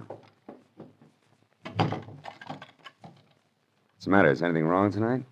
Seem on edge, Mr. Saxon. I am. So please, Mr. Horner, don't make a single stupid move. What? Wait a minute. Why the gun, Mr. Saxon? I promised not to bite the orange dog. You won't even touch the orange dog. Now, who are you? Oh, we've been all through that. I'm Horner, Saxon. Lou Horner of San Francisco. No, you're not. Horner would have had no reason to wander around curio shops as you did this afternoon, asking any and everybody about the orange dog. Now, once more, who are you, and where is the real Lou Horner? All right, we'll take them in that order. I'm a private detective named Philip Marlowe, and Lou Horner's a corpse. But also, I'm a good friend of yours, Saxon, because I'm going to give you a little bit of advice for free. Call it quits, Buster. You're licked. What are you talking about, Marlowe? A T for Treasury man named Slade. Before he died, Saxon, he talked. I see. Yeah, and believe me, he said enough to put you away till orange dogs are as popular as lifesavers. And what do you say, Saxon? Do we play it smart? Very well, Marlowe. We will play it smart. My kind of smart. Now, turn around and walk through that curtain there. I want to show you something. Orange dog, maybe? Yes. The orange dog of Foe. I want you to see it for yourself. before you die. Saxon said die like it already happened. And after he relieved me of the comforting bulge of the gun in my pocket and marched me to a large, windowless room that was a little darker than the lining of an 8-ball, he told me to stand very still. Then he turned on a single lamp that rested on a large, scarred table, and next to it an ordinary shipping crate and cushioned on all sides by white wrapping paper. I finally saw the orange dog full. It was a porcelain lion, pop-eyed and majestic in a crazy way. And also it was colored orange, bright and clear. But now that I'd seen it, I knew that the next move was Saxon's, and I turned to face him. It was then that I noticed the black curtain behind him moved slightly, and Longhair quietly stepped into the room. This Mr. Saxon did not know about. Well, Marlowe, now that you have seen the orange dog for your first and last time, what do you think of it? He thinks it's just Jim Dandy, mister. Now drop your gun before I blow the top of your head off. Go on, drop it. Oh. It's better. Now sit down there and stay put. You, Marlowe, get across the room. Okay. Thanks for showing up, Peel, before Saxon here ran out of small jokes. Don't kid yourself, Marlowe. I didn't just show up. I've been right behind you all the way. That's how I work. So what do you want, Peel? A couple of very fine engraved plates that I've been after for 6 months now. Plates which could be in the orange dog of Foe? No place else but. Or did you think that maybe the late Mr. Horner wanted as an ornament? But that's all it is. There are no plates in the orange dog. It is only a collector's item. And you're a liar, Saxon. And I know the best way to prove that. Marlowe, pick that thing up and toss it against the wall. No, don't. I tell you, there's nothing in it. Toss it, Marlowe. Go on. Okay, Peel. Now we'll see who's right about the plates being here. Nothing, huh, Peel? No. Nothing. All right, Saxon, get up. I want to know what the plates are, so I'm going to count to 3. That's how long you have to live if you don't tell me. No. Peel, believe me, there are no plates. What? 2. Hold it, Peel. Wait. Here are the plates. Here. In this jeweled box. Look, right here, under your nose. Is he out, Marlowe? Yeah, he's out, all right. He took the light with him, too. Is there another lamp in here? No, there isn't. Nor is there another gun. Why, you stinking little... Wait a minute, those sirens, Saxon, they're heading this way. Police? Yeah, the police. Looks like sooner or later everybody gets together in the back room at Saxon's, But not everybody stays here, so I'll take this wrapping paper and leave now. Wrapping paper? The stuff that was around the orange dog? Yes, a sample of the best grade of counterfeiting paper made, Marlowe. And that's what Horner was supposed to buy, not plates. Those he got a month ago. Still makes you a crook, Saxon, and one who'll never get past the front door. Oh, no, we'll see about that. Marlowe! Keep shooting, Saxon, in the dark. You got 4 shots left. You filthy maggot! Only 1 now, Saxon. That's number 6. You're through, Saxon.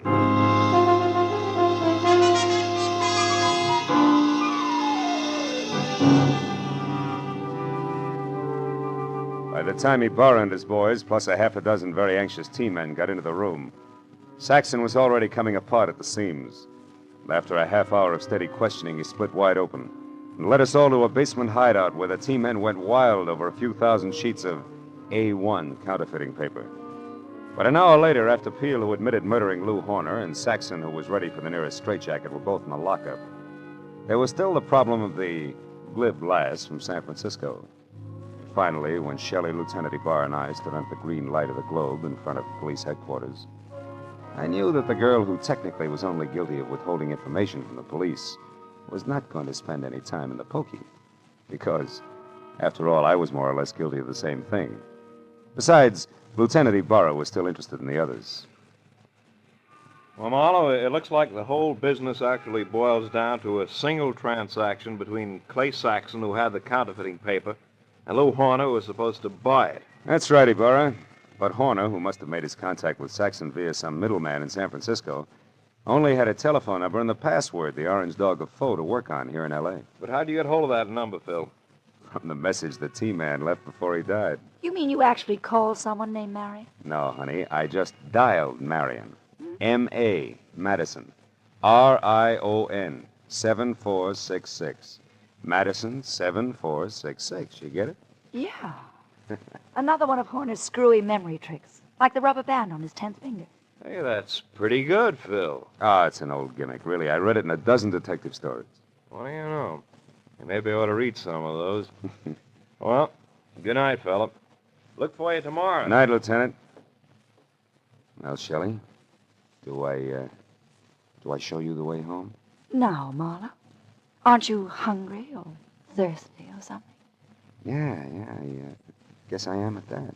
Well, I know just the place for us, darling. Oh? It's a cute little place right smack in the middle of Chinatown.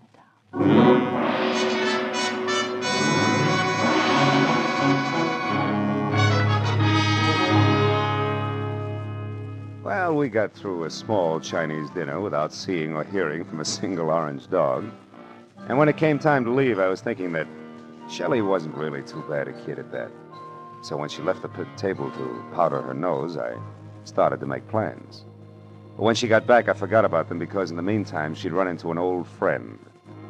Yeah, a rich old friend who was all alone in the big city. I said I didn't mind taking a rain check when she explained that he was from Kansas City and a broker at that. He certainly was overweight. Too much steak and potatoes. Steak and potatoes. Wonder if Lindy's is still open.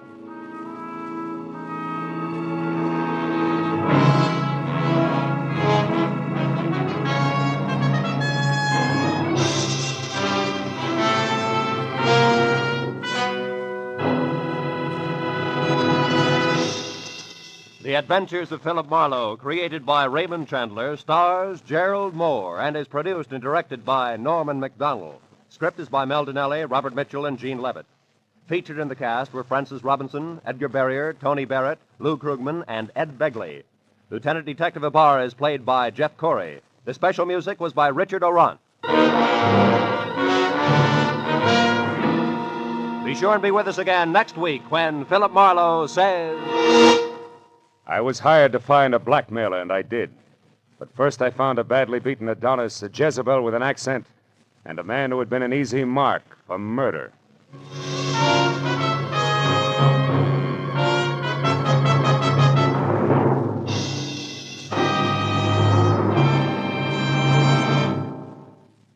"90 minutes of unsurpassed comedy comes to you every Sunday night when CBS brings you The Spike Jones Show, The Jack Benny Show, and Amos and Andy in succession. Tomorrow night, pianist Alec Templeton and songstress Peggy Mann are Spike Jones' special guests. Jack Benny and his gang and Amos and Andy, following in succession, will bring you more of the laughs that make them first for Sunday night fun. Spike Jones and Amos and Andy come to you over most of these same CBS network stations, and Jack Benny comes to you over them all. Now, stay tuned for Gangbusters, which follows immediately over most of these stations.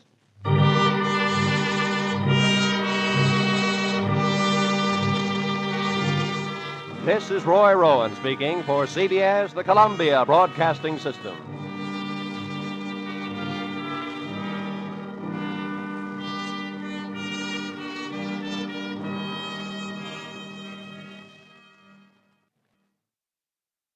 Get this and get it straight. Crime is a sucker's road, and those who travel it wind up in the gut of the prison of the grave. There's no other end, but they never learn.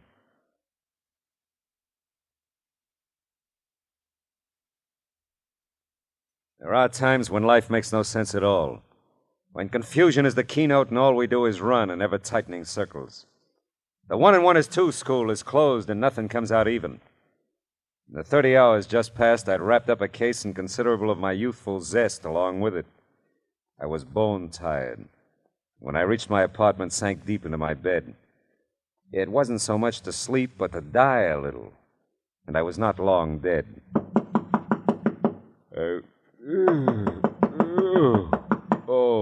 Okay. Where are those slippers? Okay!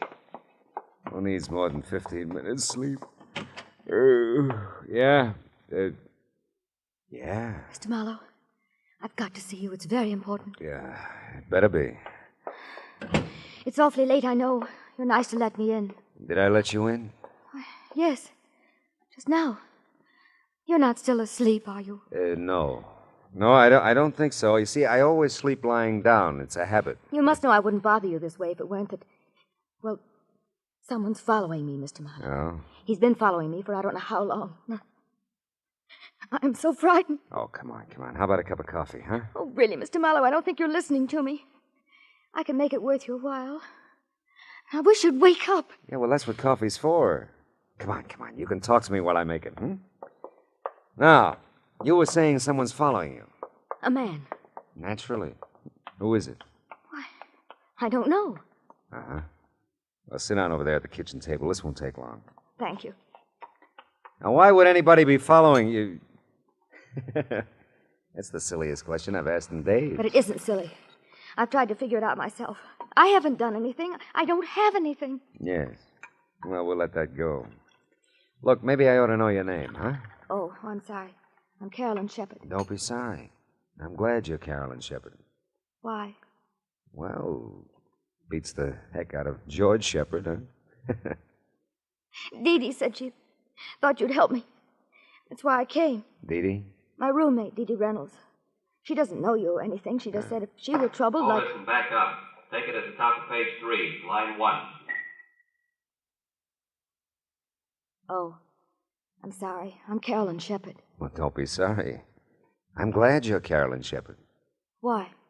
Well, because it beats the heck out of being George Shepard.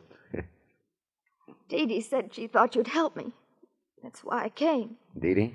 My roommate, Dee Dee Reynolds. Oh. She doesn't know you or anything. She just said if she were troubled, like I am, she'd get in touch with you. Yeah, well, that's nice of Dee Dee. Does she know somebody's been following you? No, I haven't told anyone. Oh. I don't know her very well. We haven't lived together long. I don't know. I didn't want to frighten her, too. So I just told her something that sounded all right. And she said she'd heard about you. Oh, your water's boiling. Oh, thanks.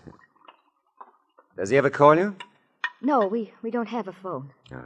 The landlady lives right next to us, the next apartment. We use hers. But he never tries to call me, as far as I know. Well, does he ever come to your door or approach you in any way? Sometimes he gets very close. That is, almost before I know it, there he is. But then I run, and he's never caught up with me yet. Well, he could just be watching you then, huh? Yes, I guess so. But why? I don't know. Maybe we can find out. Did you see him tonight? Yes. He was out in front of the apartment house for a while. I don't think he followed me over here, but he may have. Can you see the street from those windows? See anything? No, nothing.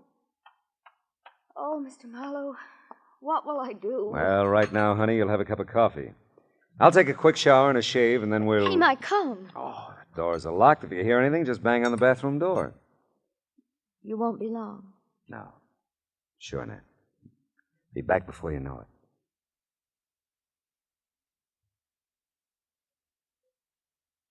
It was now 2:30 in the morning. Although I was still gray and half dead inside, my eyes found a new reason for being wide open. Carolyn Shepard was not just an attractive girl. She was slightly sensational. Statuesque would be the term. She was almost shoulder height with ash blonde long hair. Her smoky blue eyes were half wild with fear and searching.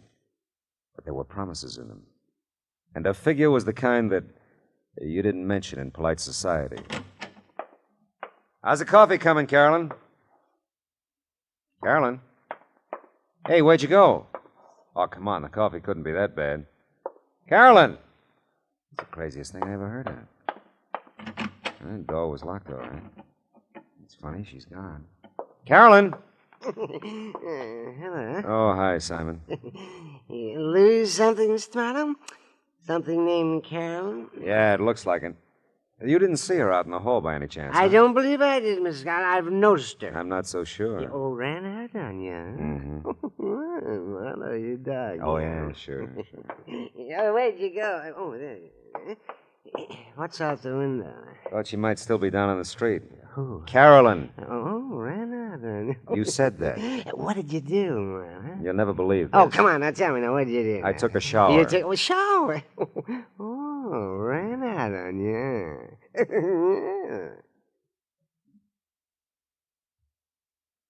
Simon was listening badly, but enjoying a good laugh when I left him.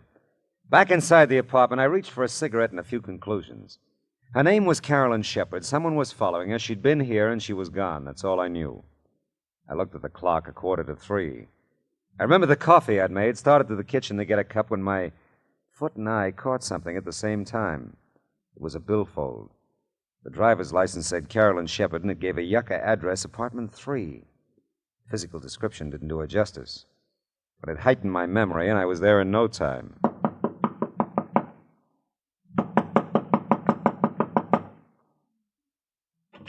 Yes, what is it? I'm looking for Carolyn Shepard. Oh, you were? Well, she isn't here. I don't know her, but I'd like to meet that young woman sometime. It's a pleasure, believe me. Now, look, I'm sorry. We're always sorry. Between the freeway by day and the traffic at this door by night, on account of Carolyn Shepard, body can't get any rest or sleep. I'm really sorry. I know it's late, but Late? you see... I can't imagine what kind of a person she is, that men can knock on her door, or any door they think is hers at all hours. I'm not going to stand for it. I'm going to move, and someday I'll meet this young Shepard person, and I'll give her a good thrashing. You do that, but just tell me one thing. I'll tell you nothing. How long have you lived here? 6 weeks. 6 of the most miserable weeks of my life. Thanks. Very much. My goodness, what's going on out here? I guess I have the wrong address. I didn't mean to wake everybody up. Why, you didn't wake me up. Just Mr. Norton, I guess. I guess it's insomnia. I just practically never sleep nights. You ought to get together with Mr. Norton.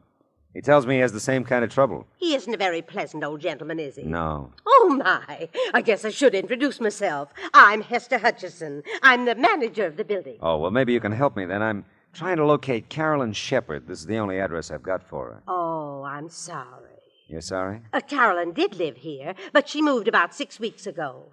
And for some reason or other, I never understood really, she didn't want to leave any forwarding address. I see. Well, thanks, Miss Hutchison. Oh, not at all, not at all. I hope I didn't disturb you, really. Oh, my goodness, no. As I said, I'm sort of given to this insomnia or whatever it is. Well, as a matter of fact, I just baked a coffee cake. Sounds silly, I know. But I get some of my best ideas at night. And tonight it was coffee cake. Coffee cake, huh? If you'd care for some, I'd be, you'd just be more than welcome. Oh, that's nice, Miss Hutchison. But you see, I get some of my best ideas at night, too, and I got one right now about going home to bed. I could sleep. I knew I could. I could have been sleeping at least an hour if Carolyn Shepard hadn't decided to come into my life and go out again. Well, I didn't know where else to look for her, so I decided to give my little trundle bed another whirl. I'd gotten about 10 out of the usual 40 winks.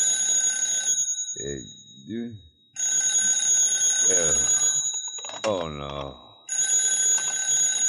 Yeah? Mr. Marlowe? I think so. I'm Dee Dee Reynolds, Mr. Marlowe.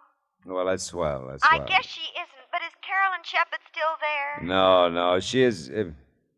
Who'd you say this was? I'm her roommate, Dee Dee Reynolds. She hasn't come home, Mr. Marlowe. I'm so worried. I came next door to phone.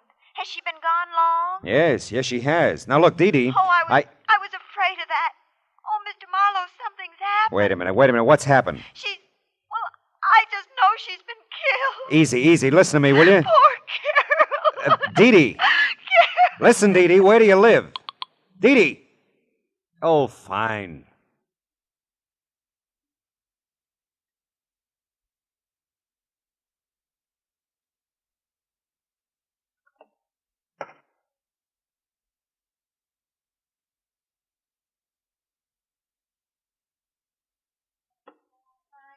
Hold it. I was wide awake again and furious. Because somewhere in Los Angeles there was another telephone recently put on its cradle. And I didn't know where it was or how to make it ring. Somewhere in Los Angeles, too, were a couple of near-hysterical females, neither of whom had any regard for my sleeping habits. Dee Dee had jumped to a conclusion about Carolyn that I wasn't buying, probably because I didn't want to. Well, it was beginning to turn gray outside, and the jarring thump of the paper grazing my door told me a new dawn was with us. Oh, you still looking for that girl, Mr. Marlowe? Morning, Simon. You still bouncing off walls? I am confronted with something of a problem, Marlowe. So am I. Someone in the night, mind you, has moved my apartment. No. Yes, I've looked all over the neighborhood, and it is gone. Yeah, well, you just hang on. It'll be back. No, it has to be. It just has to come home to me. Oh, say, did you ever find her, Marlowe? Oh, her. No, never did. Well, you were taking a shower then. Yes. Oh, Marlowe, you dog. Fine. You like coffee cake, Simon? Oh, my dear Marlowe, I not only like it, I respect it. And I'd be proud to join in some of it. I'd just be proud. No, not me, Simon. About 3 blocks from here, over on Yucca. Ask for Hester. I thank you, Marlowe, from my heart of hearts. I thank you. Hail and farewell, Simon. Go. Well, let's see what's in the paper. International situation. Yeah, you caught it. Inflation. Holy smoke. Police late last night found an unidentified woman beaten and unconscious in the Beechwood area near the Hollywood Hills. The young woman, tall and blonde, was taken immediately to the police receiving hospital in Hollywood, where her condition is reported as serious.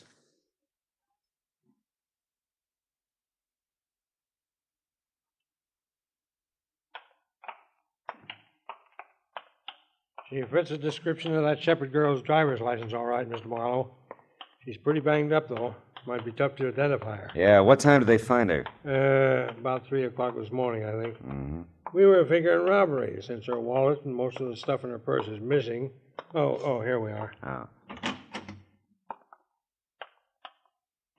Yeah, she's still out. Pretty doped up, I guess, huh? Yeah. She the one? No, she isn't. You sure? Yeah, hair is too blonde. Well, maybe she's had a quick dye job since you saw her last, huh? Very funny. Well, we'd like to wrap this thing up, you know.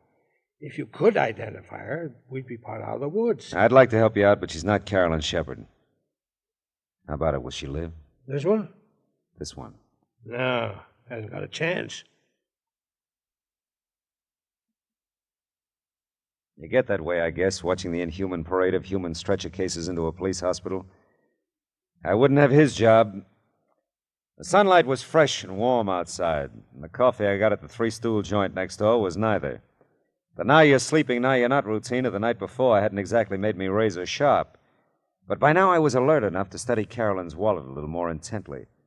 There was $12 in it, and stashed in with the bills a book of check stubs on a Hollywood bank.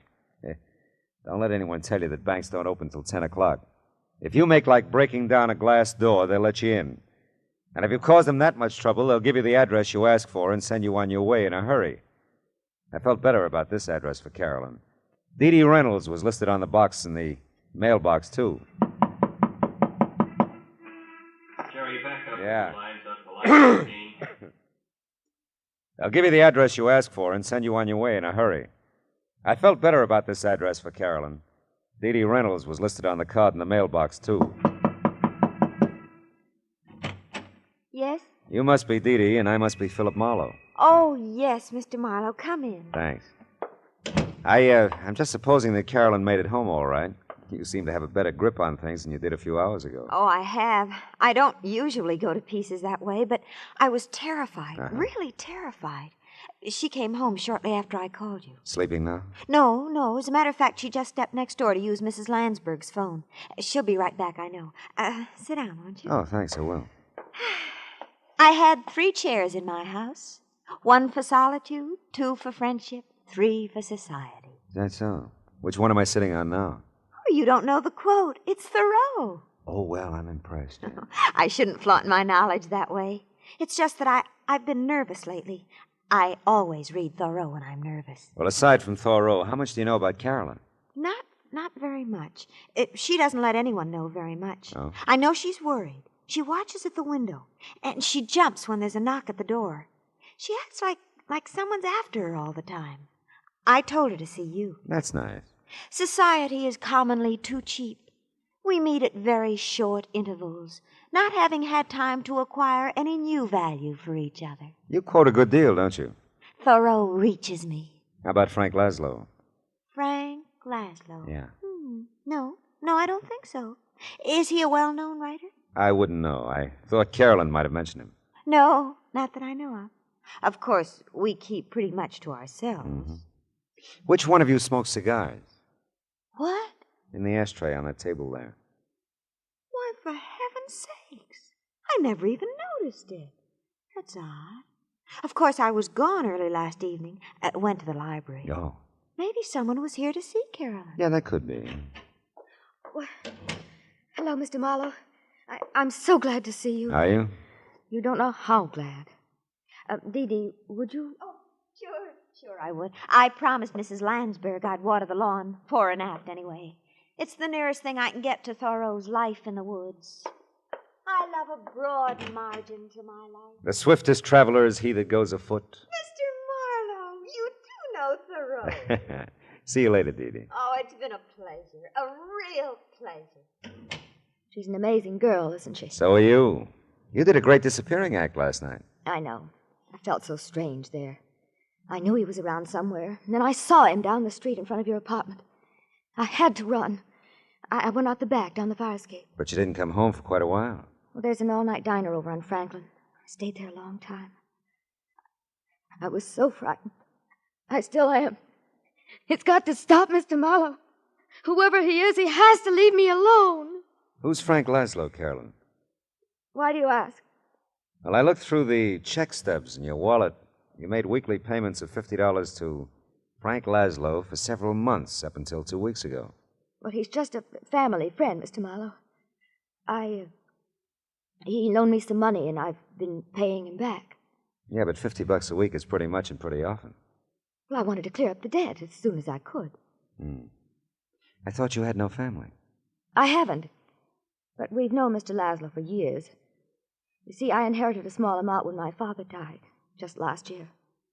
It was tied up for a while, and Mr. Laszlo just helped me over the breach, that's all. Does he live in town? No, he doesn't. If you're thinking he has anything to do with my trouble, Mr. Marlowe, you're very wrong. I wouldn't want him to know about it at all. Mm-hmm.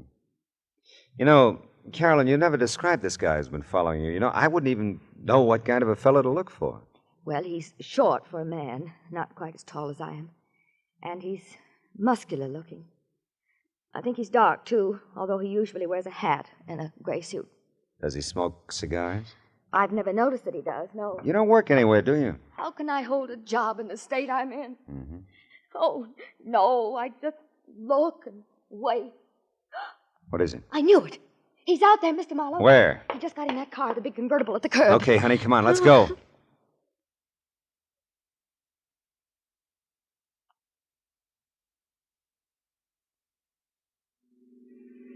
He must know we're following him, the way he's driving. Yeah, you can lose us with that job, too. Those babies can really take off. Look, he's moving over into the right lane. Probably going to turn. Well, we're going with him. Hang on, honey. We can't lose him. We can't. We won't. He's pulling into that parking lot.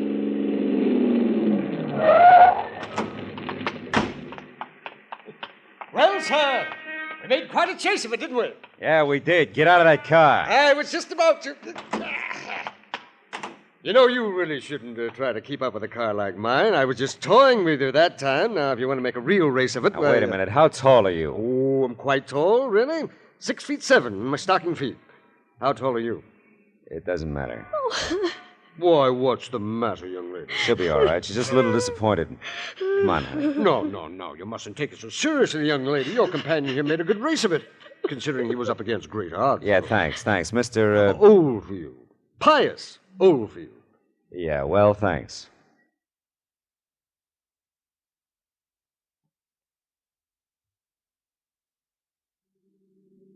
Oh, I don't know how I could have made such a mistake. But he did look like him, Mr. Marlowe. Until he stood up, I really thought... All right, honey, forget it. You're pretty tired and upset, and you're almost home now, huh? But I don't want to be alone. He'll come. Don't worry, I'll stick around. Nobody will bother you. He must. I'm so tired. I'm so afraid. Take it easy, honey. We can't strike out all the time. Hey, looks like Dee Dee's made a friend watering the yard. Oh, no. What? Mr. Marlowe, this time I'm sure of it. It's him. I know it is. Cigar and all, huh? Okay, baby, we'll see. Come on. No, I can't. Come on, I Carolyn. can't. You gotta get with it, No, girl. I can't. Dee Dee, Give me a hand, will you?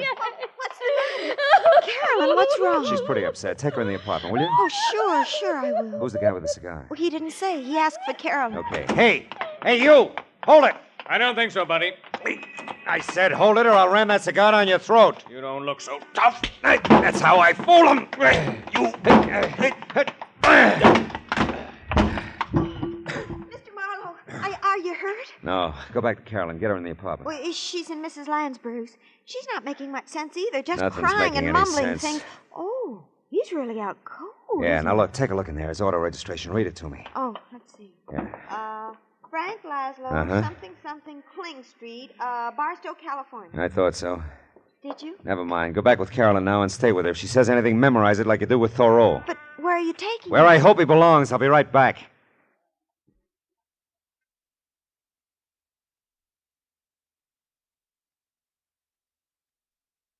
Hey, you keep dropping in like this, and we'll be old friends, Mr. Marlowe. Never mind that. What shape's he in? Looks like a minor concussion. He'll be around in a little while. Who hit him? A very dear friend of mine.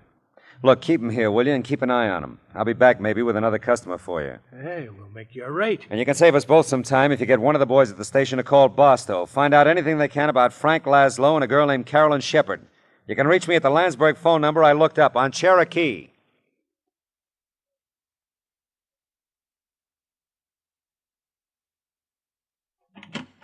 Oh, Mr. Marlowe, gee, I'm glad you're back. How's Carolyn? Come in and listen to her. I'm scared to death. Yeah. Thanks to remember. Mail a check to Barstow. Oh, I must remember. After mail check. Got so much to forget, too. Forget and remember. She's been going on like that ever since you left. Yeah. What does it mean? I don't know for sure yet. Steve, you can't be everywhere. Everywhere I look, you can't be anywhere. You're dead, Steve. Don't you know you're dead? Take it easy, Carolyn. Easy, easy. Oh, that's Mrs. Landsberg's phone. I told her I'd answer it while she was out. Go ahead. It could be for me. Okay. Carolyn, you're okay. Who are you? No. Steve. It can't be you, Steve. You're dead. I'm not Steve, Carolyn. Steve, you're dead. Don't you remember, Steve? I killed you. But you won't go away. You won't go away. It is for you, Mr. Marlowe. It's the police. Yeah, I know. I'll get it. She's... What's wrong with her, Mr. Marlowe? She fainted. She'll be okay. Poor kid. Yeah. She'll leave Mrs. Landsberg's door open? Oh, sure. The phone's right there in her living room. Thanks.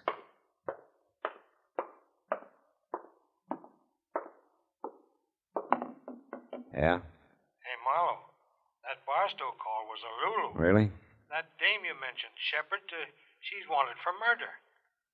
Who'd she kill? Her husband, Stephen Shepard, last March. Mm-hmm. What about Laszlo?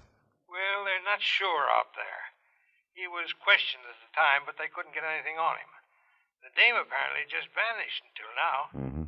Last time they had Laszlo in for questioning a couple of weeks back, he said he didn't know where she was. Must have a real bad memory, huh?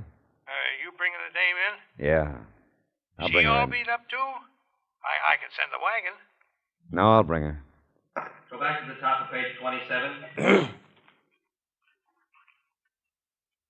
You bringing the dame in? Yeah. I'll bring her in. She all beat up, too? I can send the wagon. No. I'll bring her. Just keep a straitjacket handy.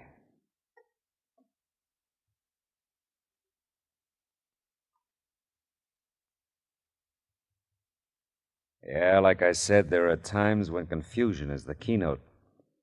Carolyn Shepard, poor sick kid, kept seeing the man she murdered. Let me go back, Cliff. Like I said, there are times when confusion is the keynote. Carolyn Shepard, poor sick kid, kept seeing the man she murdered. Saw him so often she believed it. And Frank Laszlo must have seen things, too. Enough to keep Carolyn paying him blackmail ever since she killed her husband. Did you ever stop to think of all the so-called nice, clean, upstanding citizens who carry a moral cesspool behind shining eyes and a sweet smile? Suddenly they make headlines. Like Carolyn. What's the line? For murder, though it hath no tongue, will speak with most miraculous organ.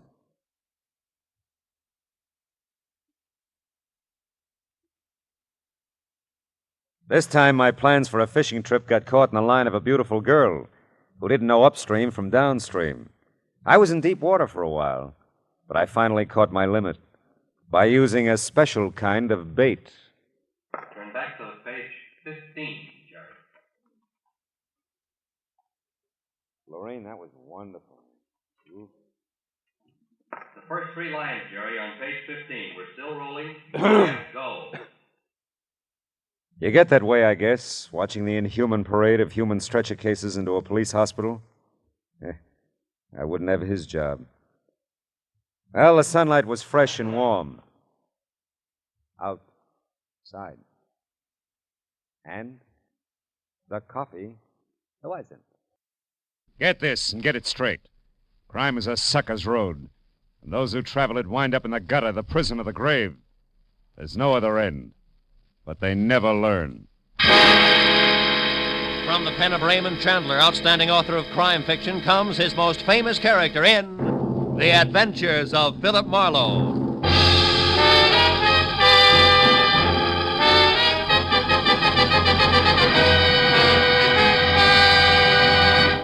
Now, with Gerald Mohr, starred as Philip Marlowe, we bring you tonight's exciting story, The White Carnation.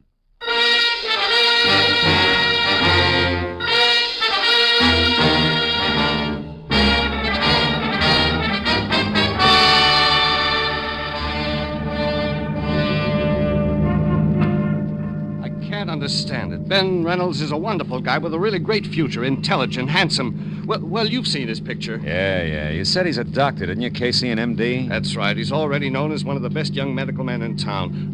Turn left at the next corner, Marlowe. Okay. You also said he's to be married soon. Soon. Tomorrow. Oh. And to the swellest girl in the world, Margaret Vanderveer. Vanderveer. As in Beverly Hills, huh? Yes, you know them? Oh, just a name. Marlowe, we've got to locate Ben Reynolds fast and find out what's wrong. Well, you sure it's not just a last-minute case of cold feet?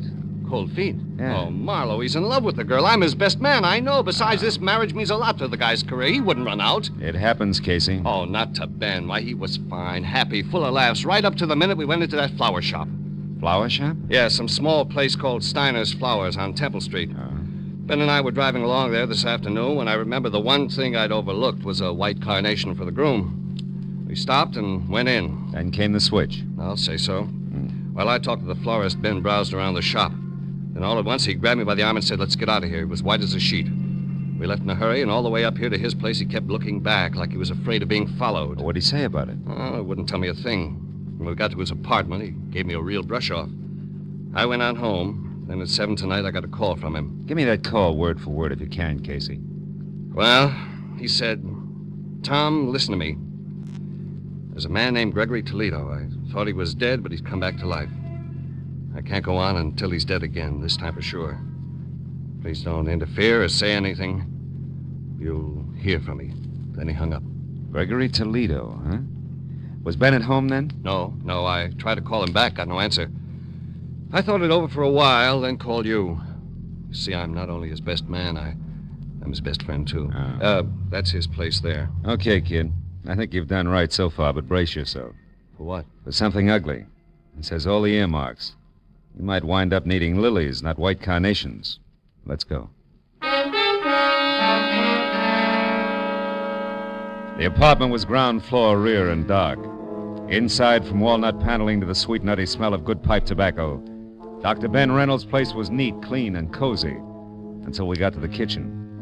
There, the air was thick with a strong disinfectant. The doctor's kit was open on the sink. Beside it was a heap of blood-soaked gauze topped by a pair of forceps. And still clamped in the chromium jaws was what looked like a .38 slug. He must have performed this just before he left. Yeah, possibly on himself. This bottle of 100-proof bourbon here is the anesthetic he used. Hey, Marlowe. The cigarette case here. I've never seen that here before. Marlowe, look. What? The name on this thing. Toledo. Yeah, as in Gregory Toledo. He was here, Marlowe. Yeah, but now 2 + 2 doesn't quite make 4. Look, You say Ben told you on the phone that he couldn't go on until Gregory Toledo was dead. And yet apparently... Apparently, Ben pulled a bullet out of that Toledo guy right here in this kitchen. Is that what you're thinking? Yeah, that's what I'm thinking. Let's check the other rooms again, huh? See if we can get a lead on where he went. Right. I'll look in the bedroom. All right. I'll start on the desk. See if his clothes are still there, will you? Everything seems okay in here. Good. Oh. Say, Casey, did Ben like Armenian or Hungarian food a lot? No. Not that I know of. Why? Well, because his phone book is open to restaurants, and every one of that kind is checked off. Even the gypsy tea rooms. Well, that's funny. You never went to those places. What's it mean? Nothing, maybe. Let's see, got through them as far as Sarkessian's Gypsy Cellar, 3rd Street. Ring any bell? Not a one. What are we going to do, Marlowe? You're going to go home and get some rest. But we've got to find him. That's what you hired me for, isn't it? I'll call you when I've got something. Where are you going now? Steiner's flower shop. See what else he stocks beside White Carnations. I'll call you, Casey. I unsnapped the front door lock, went out to my car, and drove down Temple Street almost to Alvarado. I still had a block to go when I saw the red spotlights on a pair of prowl cars parked up ahead. It was too close to be coincidence. The little store marked Steiner's Flowers was crawling with law. I pushed through the whispering circle of morbidly curious, keeping a respectful distance outside, and went up to the door.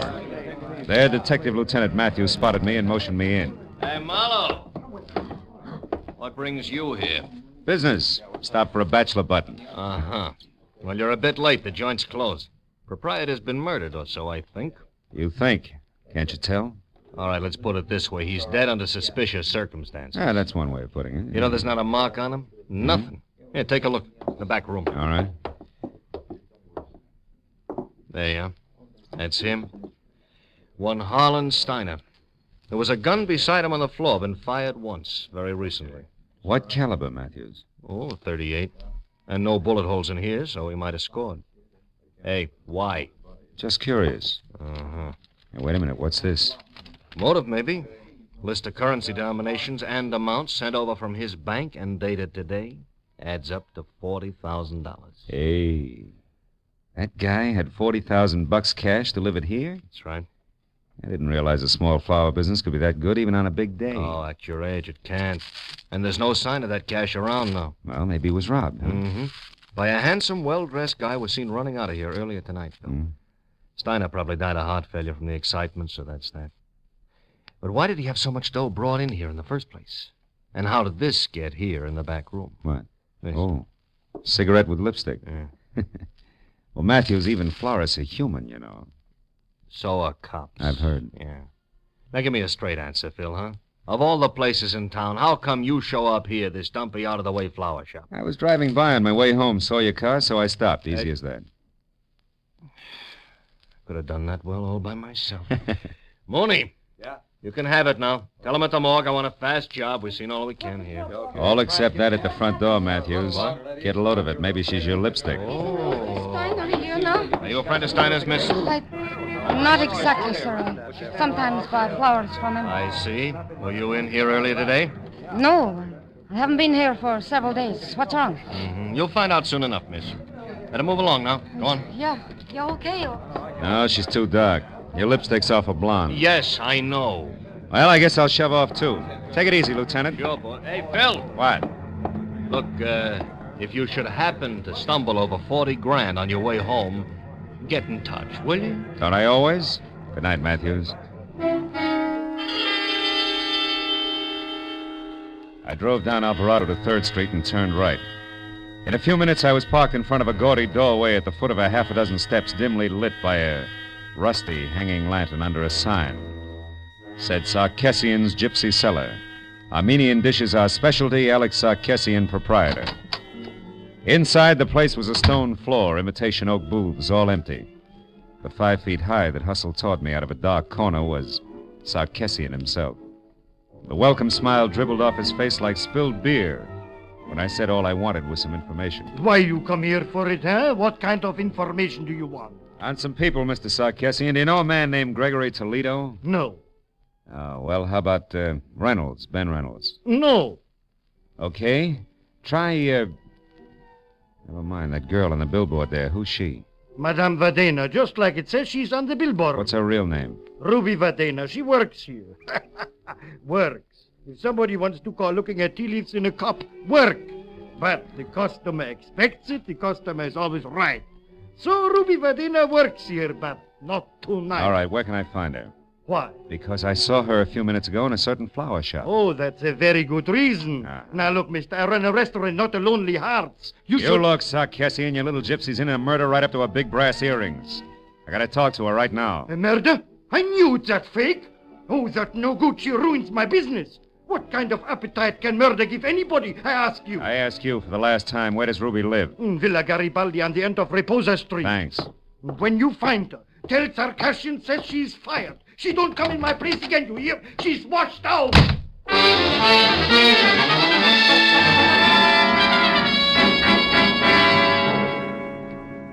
Reposa Street turned out to be a narrow, block-long tunnel under dark, matted cypress trees, at the end of which Villa Garibaldi squatted like an ancient yellow toad, 2 stories high. I'd gone far enough for my headlights to pick up the clutter on the stairs when Ruby herself stepped out from the trees and headed for the front door.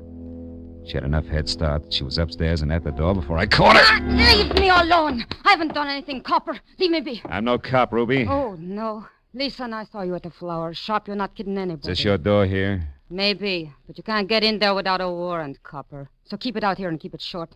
What do you want? Who is Gregory Toledo? I don't know. All right, let's try an easier one. What was that florist Harlan Steiner to you? If you're not a cop, what do you care? I'm a private detective, honey, and I care plenty. You know what happened to him, don't you? I think he's dead, if that's what you mean. He was just a friend, that's all. Oh, no. You're not the type for just friends, Doc. Hey, wait a minute, Sugar. Somebody's in your room. Oh, no. The money. Open the door. Hurry up, will you? I'm trying Well, to. come on. Get out of my way. Reynolds! Ben, stop! Stay back, you! For an instant, I'd seen Ben Reynolds, his face twisted in fear, a package wrapped in green oil paper clenched in one hand. Then he grabbed up the only lamp and smashed it at me. In the dark, I heard him run through the kitchen and out the back door. By the time I got outside, he was gone. I started for my car to follow him, but stopped again at the sudden sight of a gun barrel shoved out from the shadows between 2 trees and pointed straight at me. Don't move, fella. Not 1 inch or I'll kill you. You sound like you mean it. I do. You're not going any farther, fella. Don't try. And whoever you are, forget about the green package. You'll live longer. Yeah, I'll take your word for it. Just tell me one thing, baby. Are you and the doctor a team? That all depends. Now go on. Back the way you came. I've got an appointment with the doc, and I wouldn't want to keep him waiting. Start walking.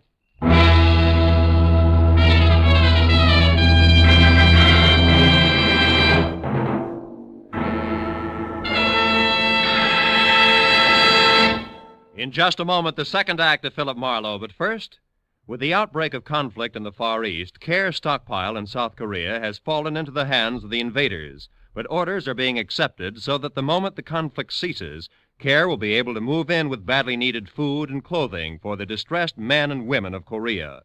By cooperating with Care today, you can help bring hope to Korea tomorrow. Now with our star, Gerald Mohr, the second act of Philip Marlowe, and tonight's story, The White Carnation.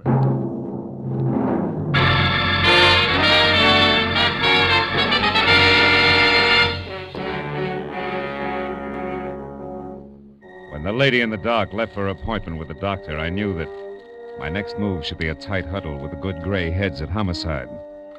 But I also knew that first there was the matter of Ruby Vadena. I could tell by the way she was coming for me. The kind of enthusiasm you see only at feeding time at the zoo. Where is it? The money. Where did it go? How do I know? You're the fortune teller. Now, what'll it be? Cards, teacup, crystal ball? Or should we just try some plain old-fashioned conversation, Ruby, huh? How about what? Well, for one thing, $40,000 that won't sit still. For another, your connection with Steiner's murder. The law's just itching to hear about that one. Not the police. I don't want to tangle with them again. I mean... Oh. Could be embarrassing talking over the good old days, Ruby. Is that it? What do you want to know? You and Steiner and the 40,000. What's the story? Steiner and I were supposed to go away together to be married.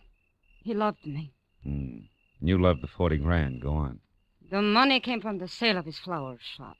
He brought it over here tonight, said he'd be back. When he didn't show up, I went to find him. That's all I know. Not enough, Ruby. That shop wouldn't bring $40,000 like you could pass for a school mom. Where'd he get the money? I haven't the slightest idea. But I do have a suggestion. Oh? If you can get your hands on the money, which is really mine now, I'll split it with you, and we could even take a long, long trip, huh? Mhm. No dice, baby. I wouldn't sleep nights worrying about my traveler's checks. So long, clairvoyant.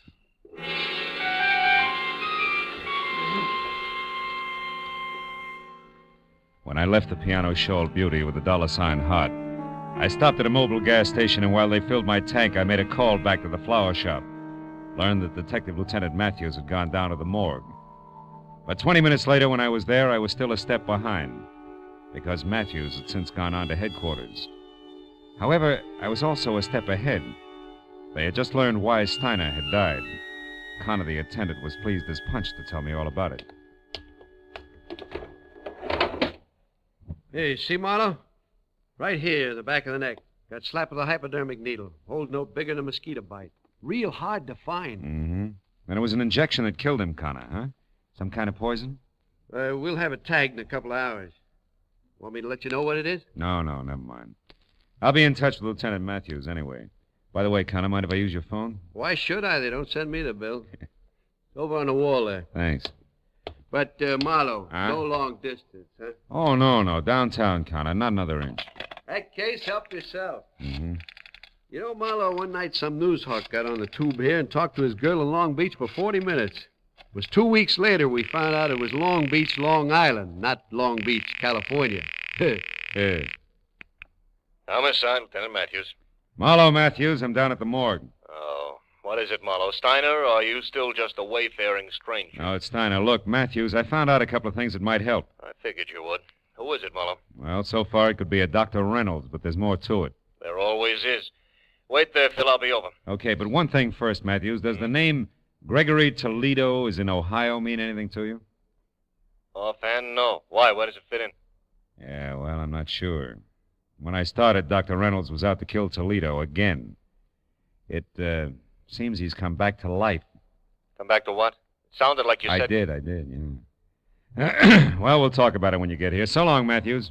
Hey, pardon me for butting in, Mr. Marlowe, but that's kind of funny. What you said, I mean. Why? It was the name you threw at Matthews, Toledo.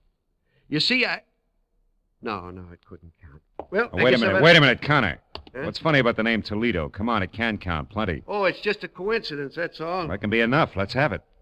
Okay, Marlowe. About 6 or 7 years ago, we had a dead one in here named Toledo. Yeah? The front part I don't recall, but it wasn't that Gregory.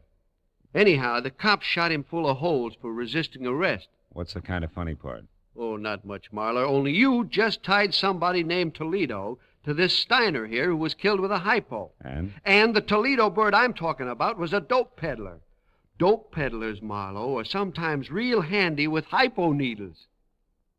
Nothing, huh? No. Not unless it fits tighter. Hey, look, Connor, you keep files here, don't you? Yeah. You could get me an address on the Toledo you're talking about, a first name, next of kin, so on, couldn't you? Sure I could. What's more, I'd be glad to, Marlowe. Why, if this meant something, it'd be... Yeah, well, let's get to the files, huh, Connor? Yeah, sure, this way. Morgue attendant cracked keys. Gosh, it'll be... right over here. Here we are. Tobias, Toledo. Yeah, Toledo. Here it is, Marlowe. Let me see that. Toledo, John Edward, August 18th, 1943. Shot to death by police officers Celestes and Hogan Badge. Resisting arrest. Address, 31 Juniper Place, Ocean City, California. Next of kin. Holy smoke. Gregory Toledo, a son. Connor, you're a genius. Oh. Now, do one more thing for me, will you, please? Yeah, sure. When Lieutenant Matthews gets here, tell him I'm sorry to stand him up, but that if I'm real lucky, he won't be mad at all. Yeah, but Marlowe, this address at Ocean City's 7 years old. I know, Connor. That's why I said real lucky. I'll see you.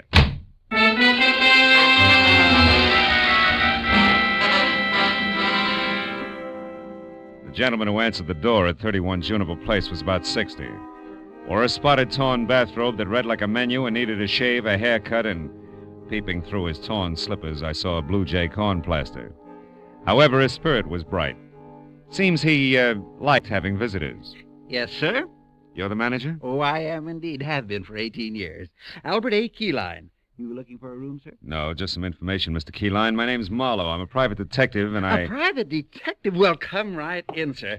My goodness, don't often get to chat with a man in your profession. No, I welcome the opportunity. I usually keep the living room closed except on Sunday, but tonight I think we can forget that regulation. Yeah, well, look, The Morris chair there is the best one. Make yourself comfortable. Thank you.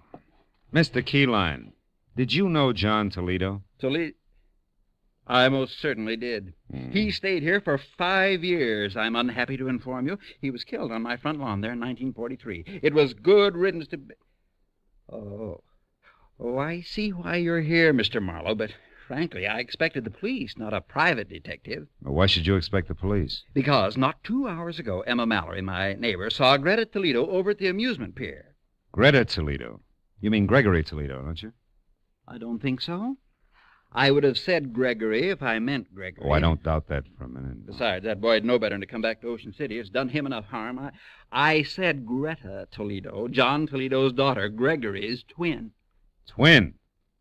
Wait a minute, Mr. Keyline, this is important. Greta and Gregory Toledo are twins and the children of John Toledo? That's right, sir. All three lived here for 5 years, like I said, and a more different brother and sister you never heard of. Well, different like what? Like heaven above Careful. That other place below, that's what. The boy was fine. The girl a terror. At 13, she was tormenting alley cats, and at 18, when she left here, she was a brazen hussy. Both went their separate ways from here a week after John was buried. You haven't seen him since? No, except one night about a month later when the boy, Gregory, came here to visit me and asked for all the pictures I had of him and his father and sister. I used to be an amateur photographer, you know. I got a medal one time at a... Pictures, Mr. Keyline. Why did he want them? Sentiment, I guess. He was kind of soft-hearted. I gave him the whole batch except one of Greta, and I only saved it because the lighting was so good. I've got it right here. I took it a couple of weeks before they got John. Look, see how the sunlight behind her head gives a soft feeling to the whole picture? Yeah, it's practically a halo. Yes, sir. Very professional. I'll just take that now, Mr. Marlowe. I might try and improve it someday. Yeah, the best of luck. Keyline, don't move your finger. My finger? Well, why not? Mr. Marlowe, are you sure you feel all right? Frankly, no. But I hope to get better as I go along. Listen, Keyline, that neighbor of yours, that Emma, who said she saw Greta Toledo at the amusement pier, was it the big one off the foot of Surf Street? Oh, it sure was. Emma saw her go behind one of the concessions and take a flight of stairs down to the beach. Which flight of stairs? There's a half a dozen of them, Keyline. Think, will you? I don't have to. I know, because Emma said it was the flight by the cotton candy concession. You know, that fuzzy stuff. And he's near the merry-go-round. I'm sure of that because Emma mentioned the merry-go-round. She never leaves out any details, you know. Emma's a thorough...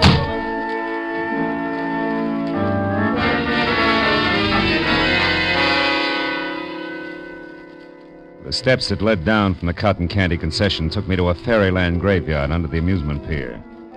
Dead carousel animals, horses, sea serpents, dragons that smiled. All broken and bent and piled any side up. Some rusted brown, some of the bilious green discolor of old brass. Then a lot of steel and stone dwarfs who must have belonged to some long ago winter wonderland. Also broken and rusted. But beyond that, the people were real, both of them. One was Greta Toledo. She was the same lady in the dark who had stopped me outside of the gypsy's place. The other was the man I had started out to find. The man who was out to re-kill Gregory Toledo. Dr. Ben Reynolds. Wait a minute, Gregory. What? There's one thing we still have to talk about. Or should I call you Dr. Reynolds? All right, get to the point, Greta. I am. That's why I asked you to meet me here. It's a safe place to talk. What did it talk about? You were shot and I gave you medical attention. You demanded that I get $40,000 that was yours, and I did? You did, hero. But only to keep me from letting everyone know that the fine Doc Reynolds is really Gregory Toledo, the son of a dope peddler. All right, sister mine. What do you want? Just this. You're really on my hook, brother. I got a big news flash for you. I wasn't shot in self-defense tonight. It was while I was committing a murder in a flower shop, some filth named Harlan Steiner. What? Yeah, a murder. With a hypodermic needle. I murdered a man who was double-crossing me. Tried to take this $40,000 here. We got it from a sale of opium. He was trying to take this money and run with it, and a gypsy lady Now, love. listen. How tight do you think you can squeeze me? There's an end to everything, even blackmail. Don't you see that? I'd be much worse off as a murder accomplice than exposed as a doctor with a very unsavory family background. Also, Greta, I've got a few moral compunctions. A doctor's supposed to save lives, not destroy them. Then see what you can do about yours, Doctor. Don't try it, Greta.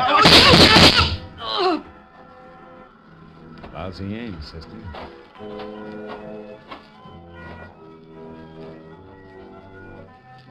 She's dead.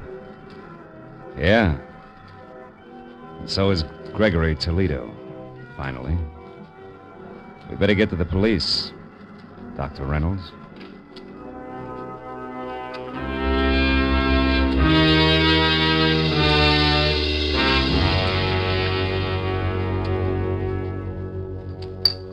Well, Marlowe, you stepped out of turn all right, but you happened to step in the right direction. How? I still don't know. Yes, that picture Keyline showed you out in Ocean City, Mr. Marlowe. It was Greta, wasn't it? Yeah, it was. Ooh, this coffee's hot. Didn't mean a thing, though, Tom. I'd only seen Greta in the dark at the Gypsies. Yeah, then how did it help? More coffee here, please. Huh? Coffee. Oh, sure. Well, it helped, actually, when Keyline added his finger. That covered the girl's hair. And when I could only see the face... It looked like a man, and you saw not Greta, but her twin brother, Gregory. Wait a minute, Who you knew as Dr. Reynolds from a picture you'd seen earlier? Good work, Marlowe. No. Good luck, Matthews. There was Connor in the morgue, a gabby woman named Emma Mallory, Keyline's hobby as a photographer, and, lots of little things. Pardon me, Lieutenant. I don't quite know how to say this, but what about the publicity, the newspapers, and what it'll do to, Well, Dr. Reynolds being Gregory Toledo. Dr. Reynolds being who? Hey, miss, I'd like that coffee tonight. You know, I always did like you, Matthews. Good night, fellas.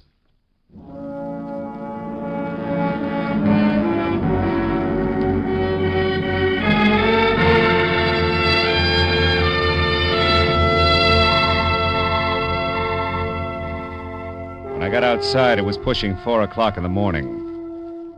And I was tired of a long night that had been crowded with a lot of death and a lot of people. But I was also looking forward to a lot of life. Good life. For Dr. Ben Reynolds and his bride. So, thinking about them, I drove slowly through the quiet city streets until the black melting into gray in the corners of the sky said it was almost tomorrow. And then I went home, found a telegram. It was from the groom. Tom Casey and the bride-to-be joined me in saying that there's no doubt as to who the best man really is. Please do us the honor tomorrow at 5 o'clock sharp. Oh, that's nice. Now, all I need is one White Carnation and, I wonder where that gypsy girl is.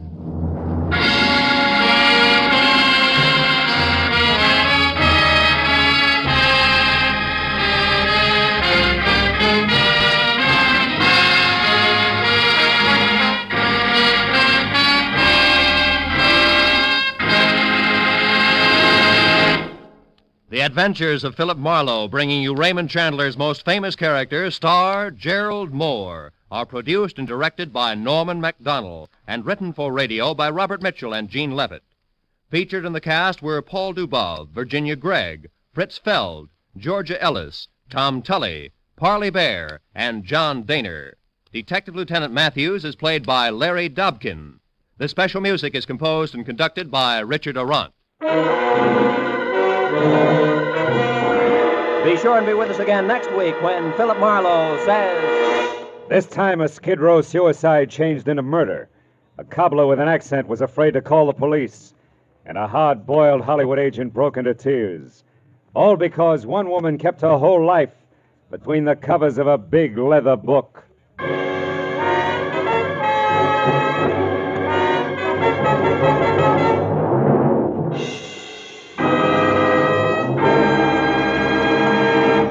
There's a very charming, very amusing young couple to be found at CBS, the Star's address every Saturday evening. They're Liz and George Cooper, and Liz is played by the glamorous Hollywood comedian Lucille Ball. It's wonderfully hilarious. It's comedy at its best. My Favorite Husband, starring Lucille Ball, every Saturday night on most of these same CBS stations. THESTARESSISCBS. The Star's address is CBS. This is Roy Rowan speaking.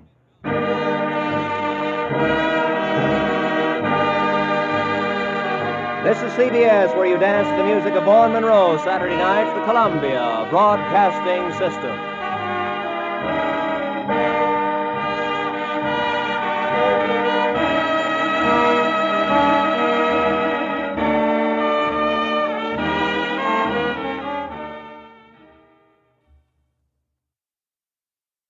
Get this and get it straight. Crime is a sucker's road, and those who travel it wind up in the gutter, the prison, or the grave. This time, everything that happened from the orange-haired man with a map past the oaf with a pitchfork to the body at the covered bridge was wrong. Dead wrong. From the pen of Raymond Chandler, outstanding author of crime fiction, comes his most famous character in The Adventures of Philip Marlowe.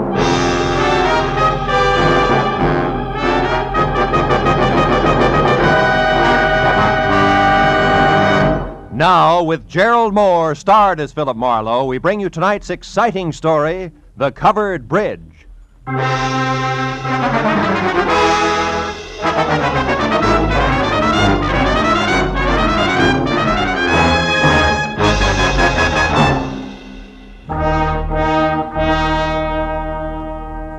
know, every once in a while, into the life of one Philip Marlowe, a little peace and quiet must fall. A day marked by neither murder nor mayhem. No phone calls. Just nothing. I was just beginning to like it, too, when the door opened and a head full of slick orange hair walked in. It was on a man wearing a new flannel suit, a hand-painted tie, and a reckless grin. He shoved the telephone out of his way, sat down on the corner of my desk, and sized me up with a pair of careful gray eyes. Got a proposition for you, laddie. Tell me about it. Let you know if I'm interested. You should be. There's good money in it. It's not always the answer. Go ahead. You got a good car? Good enough. I don't keep it in the office. You like Mexico? Look, is this a social call or a quiz program? Well, this is business. I asked you a question. Yeah, I like Mexico. I don't like you. Well, that's good, because you're going to drive a couple of friends of me down there. Name your price. Not interested. $1,000? Not interested. That's too bad. Would have been nicer to work this out without a gun. Listen, you two-bit Talk jerk. easy, laddie. This gun is bigger than both of us. Now, you're going to drive across the Mexican border tonight with 3 passengers, and there won't be any difficult questions, because you are the well-known Senor Philip Marlowe, a respectable private detective. Somewhere below the border, your fellow travelers will catch a boat. But this you don't have to worry about. Now, look, just a minute. Look, laddie, I came to you for several reasons, one of which is that you're smart enough to know when to quit fighting the problem. We got to make a stop first, so let's go. And leave your artillery in the drawer. Come on. Yeah, sure. Since I'm now an old pal of yours, what do I call you? You pick it. Believe me, you won't like it. How about George? You like George? Not particularly. Good. Just call me George. Let's go, Marlowe.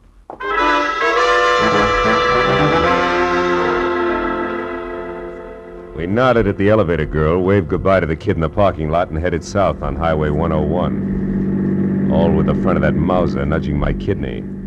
It was screwy, but I was on my way to Mexico. Don't get ambitious, Marlowe. Not too fast, not too slow. Just keep it rolling nice and steady. I did what I was told and watched for a break. For every foot of 100 miles down the coast. At Oceanside, we cut inland past Escondido and up into the citrus country. Once he dug a little map from his pocket and studied it while we headed into the hills where farms were farther apart. George was busy looking for a turnoff when my chance came, and it came fast.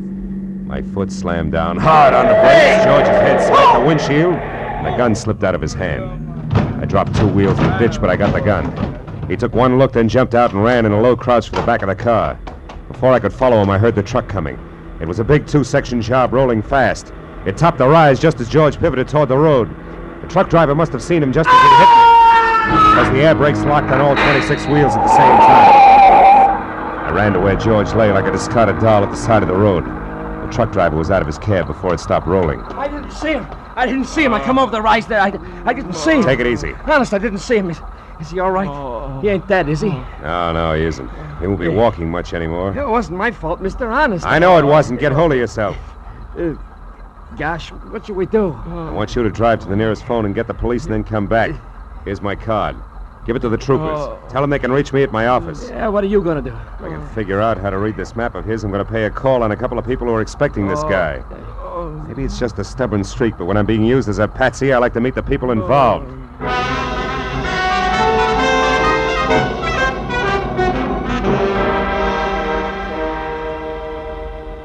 As I drove, I studied the map, and 2 miles down the highway, I found the first landmark, a dead tree. There I left the highway and followed a rocky trail 7 corkscrew miles up a canyon to the next landmark, a bridge. One that looked like it had been lifted out of some rustic Connecticut woods and dropped across the California gorge purely by mistake, because it was covered complete to roof and walls and made entirely of lumber. And on the hill beyond was a lonely house where the trail marked on the map ended. I drove slowly through the sagging wood tunnel and at the other end deliberately killed my motor. And I got out, raised the hood, went to work on the distributor. I don't know where he came from, but when I glanced up, he was standing there watching me. A bull in overalls with a pitchfork clenched in a pair of hands as thick as $4 steaks. We didn't like each other's looks. You picked a bad place for trouble, mister. That's so. Why? Nobody almost never comes up this road, especially strangers. How come you took it? Really want to know, or are you just killing time? I wouldn't be too smart if I was you, mister. You live in that house up there? No, not anymore. I got canned for drinking. Well, why are you so interested in that place? It's the only farm around here. Maybe they got a mechanic. Yeah, maybe. Where'd you say you were from? L.A. Los Angeles, huh? You real sure you don't know anybody up there on the hill? Like who, for instance? A certain party who took a trip to L.A. not so long ago. And another thing, city boy. Don't get out of line or I'll fix you good. Understand?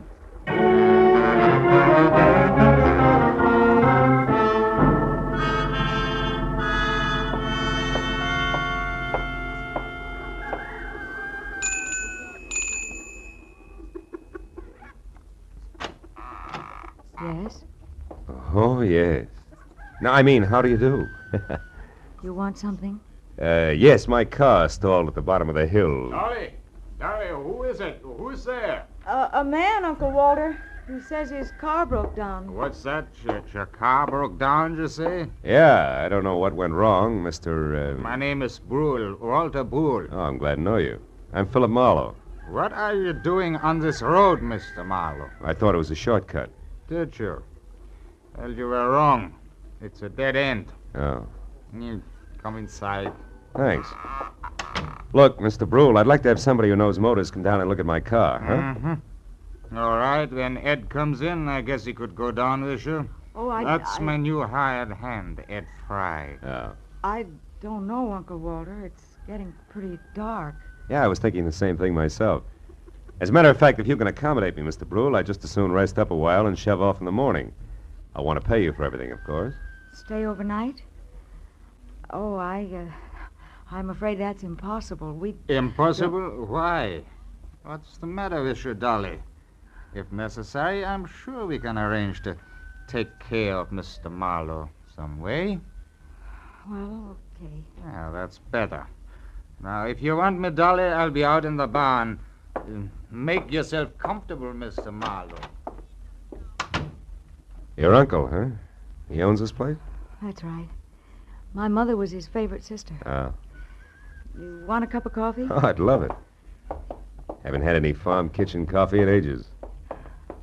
You don't seem to have many visitors up this way, Dolly, huh? No, not many. Nice farm, though. Stinks. Is that why you run off to L.A. now and then? How did you know about that? I guessed. I ran into a friend of yours at the bottom of the hill. A pair of overgrown shoulders with a pitchfork. Said he used to work here. Him. He did up until a month ago. That's Noah Bickman. Big dumb goof. Here's your cup. Oh, thanks. By the way, Mr. Marlowe, where are you heading? Oh, Mexico, maybe. Mexico. Yeah. You kind of came a long ways out of your way, didn't you? Did I? Dolly! Dolly! We're in here, Eddie. What's the matter? That car at the bottom of the hill. Whose is it? Car belongs to me. It's stalled. Oh, who are you? This is Mr. Marlowe, Eddie. He's on his way to Mexico. Wow, you don't say. And since his car broke down so late, he may stay all night. Uncle Walter said it'd be all right. Is that a fact?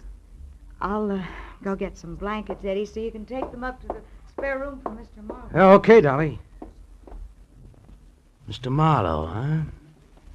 Where are you from, Mr. Marlowe? L.A. You? Points east.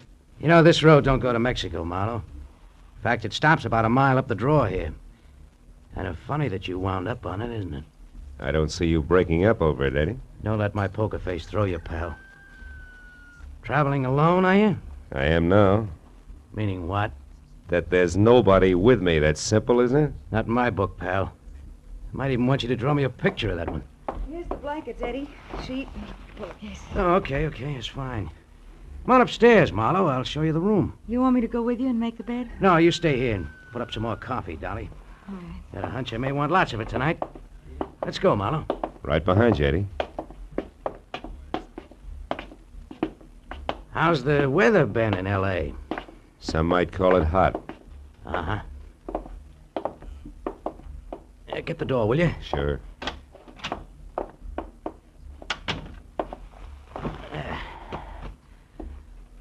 Okay, how come it's you, pal?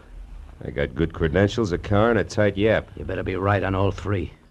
How'd you find me? Little map, Eddie. From Escondido to the dead tree to the covered bridge, and then up here, it's a cinch. Why'd you show alone? Where's Red? Got to meet us at the border. It's a bum fit, pal. It's not in the book. Why? He had some kind of a last-minute jam with the boat. Oh, that jerk. He's had a month to line this up while I've been holed up out here in the sticks making like a farmhand. Well, better work, that's all. If we're picked up this time, it's curtains. Oh, incidentally, you got a gun, haven't you? Yeah, sure. Let's see it. No dice, Eddie. Red didn't tell me everything, just enough. So? So you'll get your money's worth. I'll do what I'm supposed to do and no questions asked, but my little automatic and I stick together regardless, real close, together. Okay, Marlowe. Suit yourself. I will. And something else. The rest of the company is going along. Is that all set? Well, we'll see about that when the time comes. You're not leaving any loose ends around, are you? It's not your worry, pal. We'll get out of here around 11. Oh, and that routine about your car being stalled, it is a gag, I hope. Oh, sure, it won't start. If anybody tries, but in 10 seconds with a screwdriver, I can fix it. You're okay, Marlowe. Just keep playing your game. Yeah, I will. Maybe then I'll find out what the score is after all, huh? You might at that. Come on, let's eat.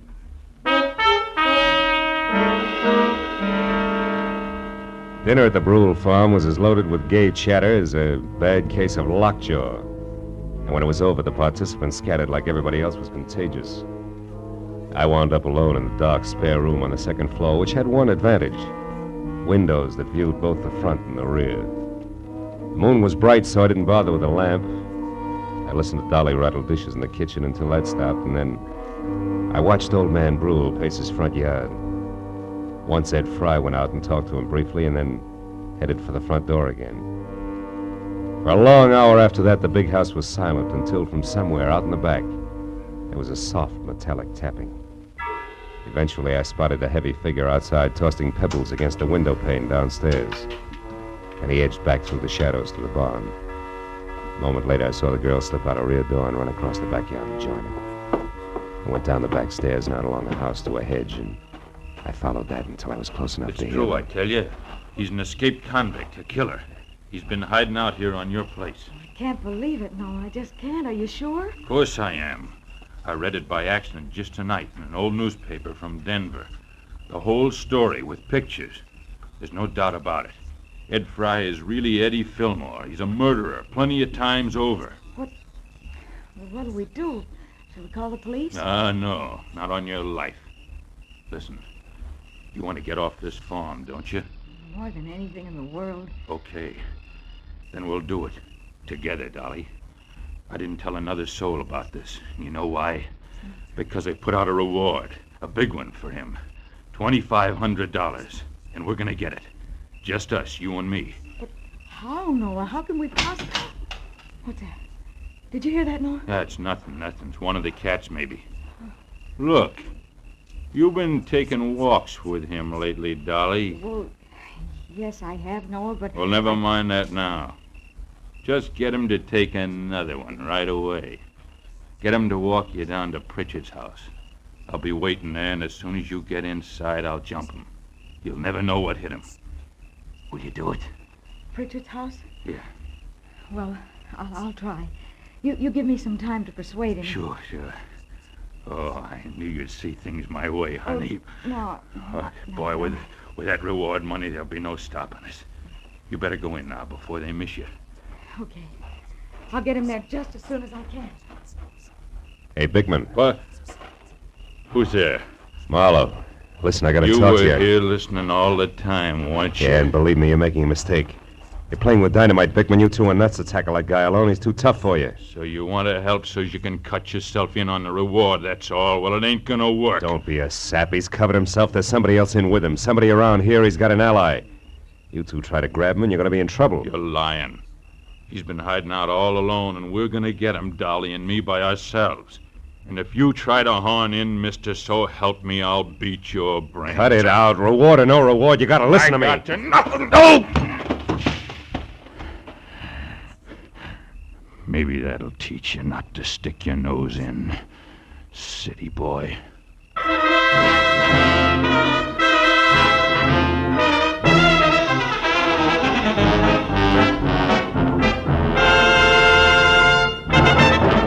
In just a moment, the second act of Philip Marlowe. But first, Fred Allen's first appearance on the CBS Jack Benny Show. Al Jolson sings, but the face is Charlie McCarthy's.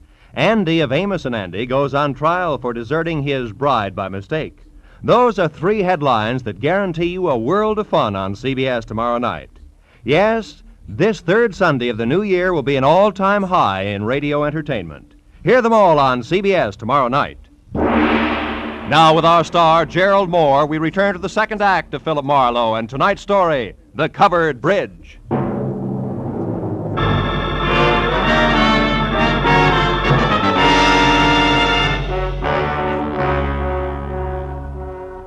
I didn't pass out.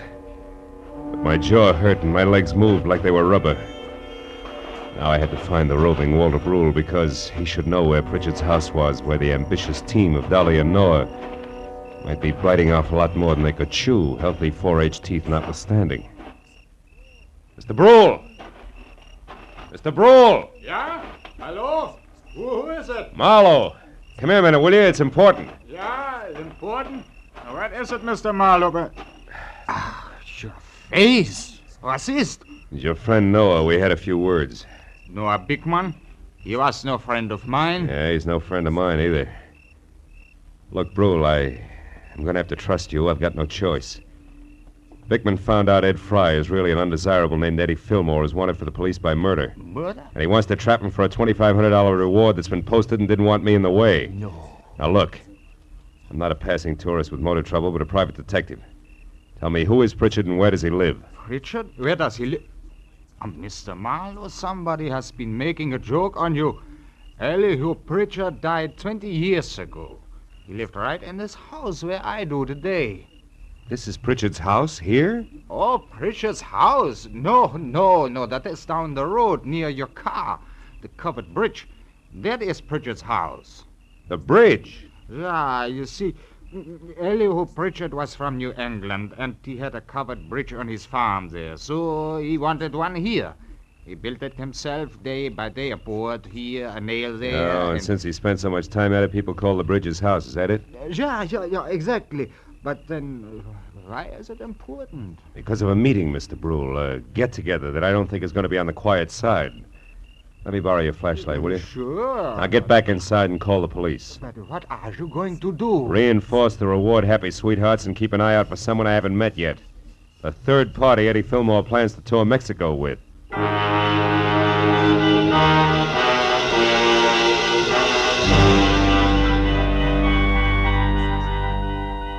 It was a quarter of a mile romp, country style, back down to the covered bridge.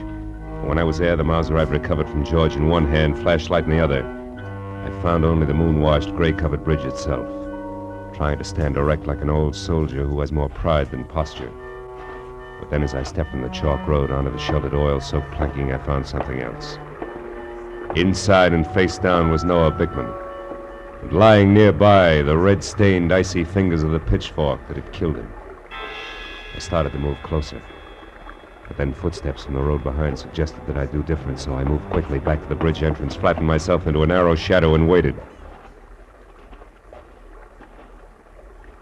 Noah?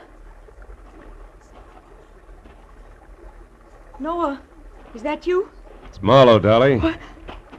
Mr. Marlowe, what are you doing here? Why are you down at the bridge at this hour? Where's Noah? He's dead, Dolly. Noah's dead? He's in there, but don't go inside. Look, I tried to stop him, believe me. Stop him from Don't what? bother, baby. I know about Fry being Fillmore, the reward, all of it. What? How? Well, first of all, I'm a private detective from L.A. was dragged into this by an ex-buddy of Fillmore's. Second, I was in the barn when you and Noah made your plans. When you left, I tried to talk Noah into accepting my help. Why? Because I know what Fillmore's kind is like. I mix with them every day. I know how they work. Look, did you tell Fillmore to meet you here, yes or no? No. No, I couldn't find him. I've been looking since I left the barn, every place. That's why you came down here just now? Yes. I wanted to tell Noah that our plan would have to be postponed. But what difference does all this make? I don't know. Maybe a little, maybe a lot. If Fillmore had known about this rendezvous you two planned, it'd be 20 to 1 that he got here ahead of schedule and took care of Noah. Since he didn't. Yeah, since he didn't, I'm betting on a third party, someone we haven't met yet. A third party? Yeah, now listen to me and do just as I say. Turn around and walk straight back up to the house, and when you get there, get inside and stay put. But Marlowe, what if... Go on, fast. All right. But be careful, Marlowe. Whoever killed Noah won't hesitate to kill you, too. When she started back up the road, I turned toward the bridge again. My flashlight following the dusty white footprints on the freshly oiled planking leading to the dead man. I stood over him, the circle of light sweeping the area around him. There was just one thing I had to know. Marlowe! Marlowe! It's me, Walter Burrell. What are you doing down here? Well, I thought you might need help, so after I called the police, I got my rifle and came down here, and I... Yeah, he's dead. The prongs on that fork went right through him. How terrible. Yeah.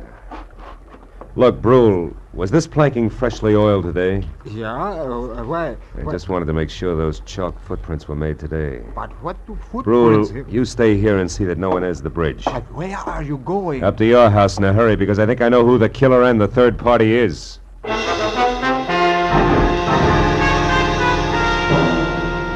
City-bred legs and smog-fed lungs, I made it up to the house in record time. But as I reached for the front door, I knew that time hadn't been quite good enough. The shot had come from somewhere in the house, and by the time I reached the living room, I knew I was too late to do any good.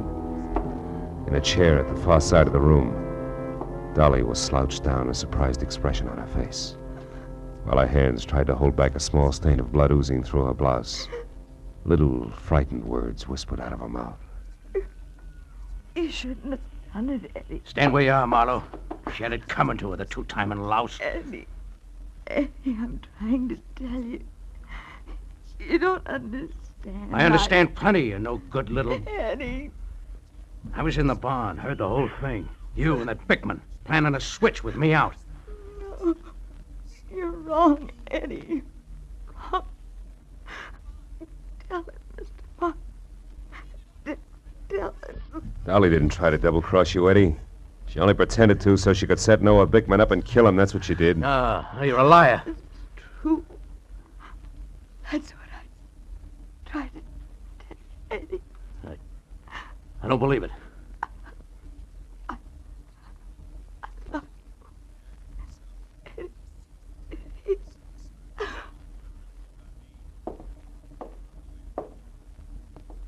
Dolly. Is that true, Marlowe? She didn't cross me. She was trying to help me. That's right, Fillmore. Bickman found out who you were, wanted the $2,500 you were worth, dead or alive. Dolly had to play him along for your sake. Should have listened to her. I should have listened. How'd you know all this, Marlowe? I found Dolly's footprints inside the covered bridge. Proof she'd been there before I found Bickman's body. Yeah. And you know who I was, so you put it all together. Well, you're holding the gun, kid. What's the next move? Doesn't matter much anymore. I could still am out of here for Mexico. Somehow I don't want to. Not without Dolly. Phone the police, Marlowe. I'm not going anywhere.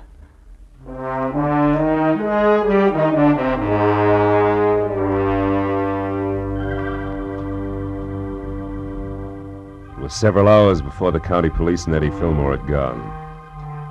Walter Brule and I sat at the long wooden table watching the light from the fire dance across the hanging skillets and pans by the grate. And nobody said anything for a long time.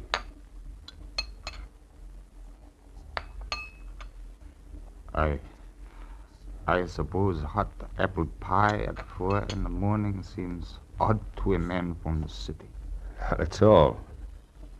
4 in the morning, sometimes the middle of the day in the city. Yeah. More coffee, Mr. Marlowe? Yeah, please. Thanks. You know, Dolly wasn't really a bad girl. It was just that sometimes she didn't think, and... A woman who loves like that doesn't think, Mr. Brule. She just feels. Maybe in some way it is my fault, the whole thing. No. It's nobody's fault, Mr. Brule. She was trying to do the right thing for the guy she loved. Yeah. Well, your bed is still ready if you care to stay. Oh, thanks. Sure, I'd like to. If you can find your own way up, I think I'll sit here just a minute longer. Sure. Night. Good night, Mr. Marlowe.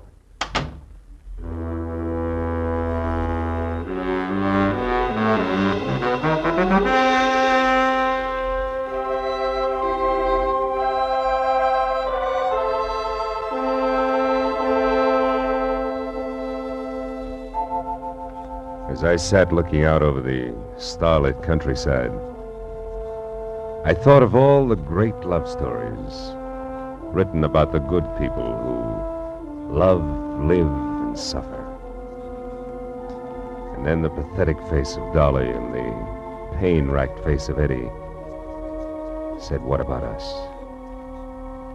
And I had no answer. Yeah, chalk up another one, Marlowe. Another one of those things for which there is no answer.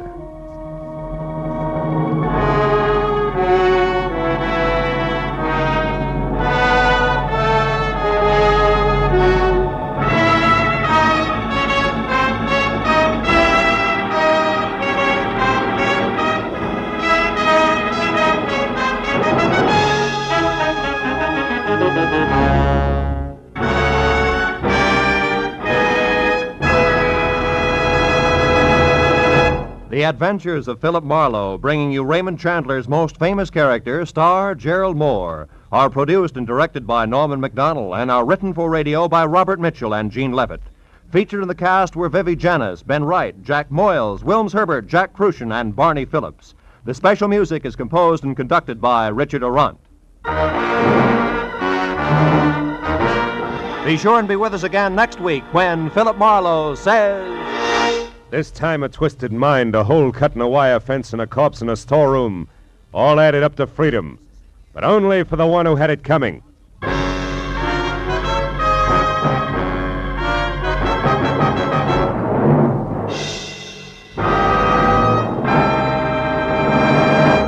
The event you've been waiting for. Fred Allen's first visit to the CBS Jack Benny Show will take place tomorrow night. Yes, the most famous guest appearance in radio, the Fred Allen Jack Benny Act, will be heard on all of the CBS stations tomorrow night. This is Roy Rowan speaking. Now, stay tuned for Gangbusters, which follows over most of these same CBS stations. This is CBS, the Columbia Broadcasting System.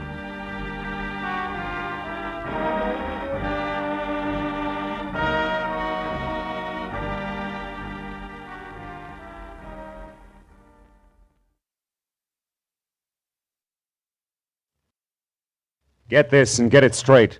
Crime is a sucker's road, and those who travel it wind up in the gutter, the prison, or the grave. This started with a man on trial for his life and an A1 citizen eager to testify. But there it was interrupted.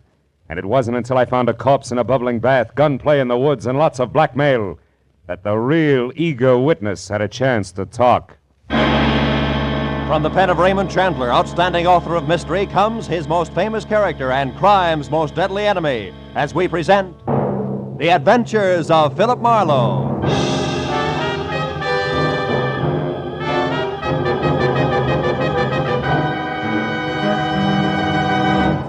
Now, with Gerald Mohr, starred as Philip Marlowe, we bring you tonight's exciting story, The Eager Witness.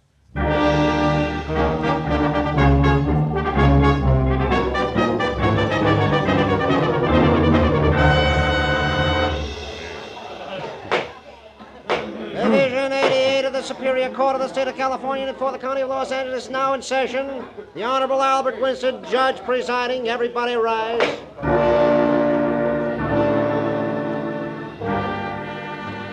It was the case of the people versus the oft-arrested, never-convicted, smooth Earl Jernigan, sometimes bookie, charged in the first degree with a month-old killing of a kindly, gray-haired horse trainer named Kurt Harper, who had once almost been my client.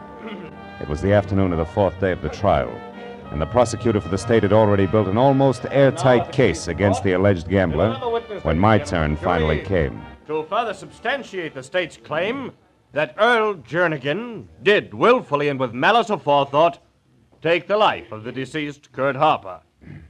Will Mr. Philip Marlowe take the stand?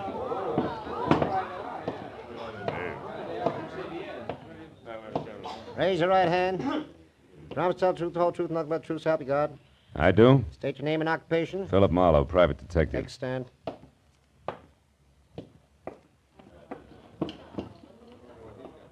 Mr. Marlowe, on the morning of the 30th day of July last, the day on which the late Kurt Harper was murdered, were you hired as a private detective by the said Mr. Harper?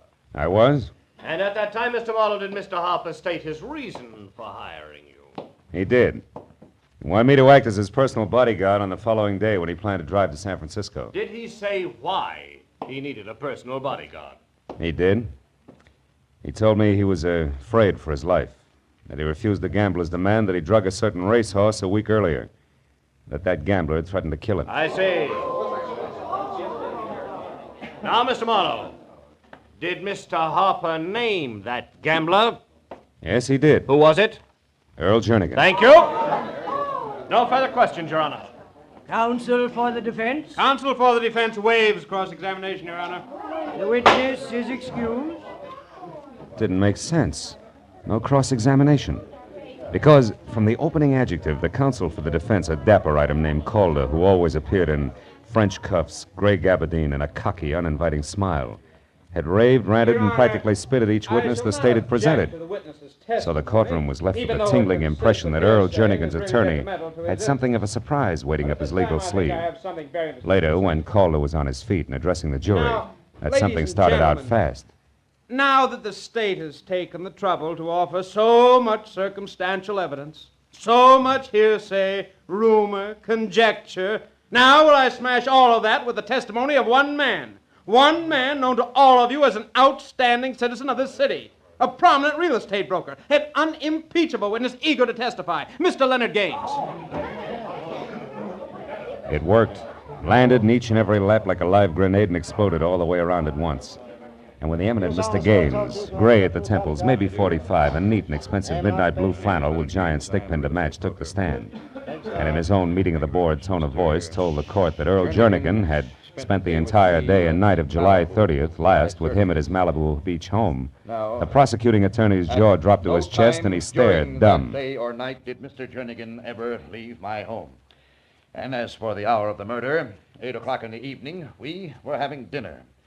After that, we played gin rummy until midnight. Are you sure of that, Mr. Gaines? The hour of your dinner, I mean. I am positive, Mr. Calder. No, you can't be. You're lying. Quiet in the court. Order, Miss Harper. Order in the court, please. No, I won't be quiet. I won't anymore. Miss Harper, quiet. Order.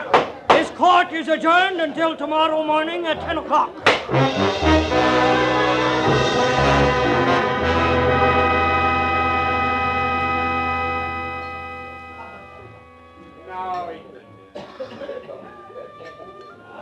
Another scotch and soda, mister? Yeah, I guess so. Oh, wait a minute, baby. I think I'm going to have company. Mr. Marlowe, can I talk to you for a minute? I'm Gail Harper, yeah, I know.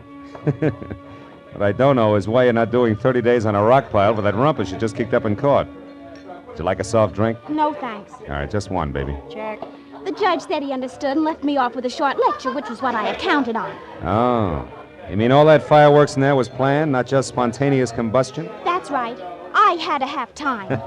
Look, Mr. Marlowe, will you work for me? Oh, well, now look, will baby. You help me prove that Mr. Leonard Gaines is a liar and that Earl Jernigan did kill my father? Now, take it easy, Gail. It's a big mouthful, you know. Mr. Marlowe, listen, please. There isn't much time. We gotta prove this tonight or never. By noon tomorrow at the outside, the case will go to the jury. Okay, what do you want me to do? Take over where I left off. But first, let's get out of here. All right. And never mind that drink, miss. Where do we start, honey? With Leonard Gaines' ex-wife, Debbie Jansen. Here's a snapshot of her. They were divorced about 6 months ago, Mr. Marlowe, and she wasn't very happy about it. No, huh? Made you figure she was your in? Yes, and I was right. Mr. Marlowe, it took eavesdropping, bribery, second-story work, but I found out plenty. I'll bet you did. Like what? Oh, hold it, Gail. Light's red. Like the fact that Debbie and a guy called Eugene Maury are putting a bite on Gaines for $20,000. Blackmail, Mr. Marlowe, with the payoff scheduled to be made sometime tonight. Right now, she's staying at the Sunland Sulphur Springs Lodge out in the valley.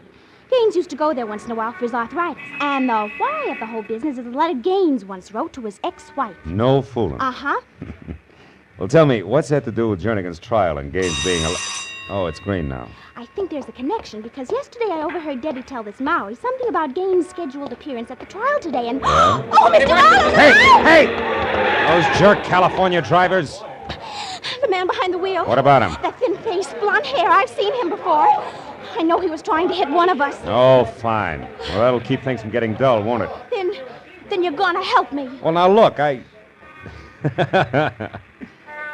who could resist you, baby? Okay, tonight I check in at the lodge at Sunland Sulphur Springs. Come on, let's get out of here.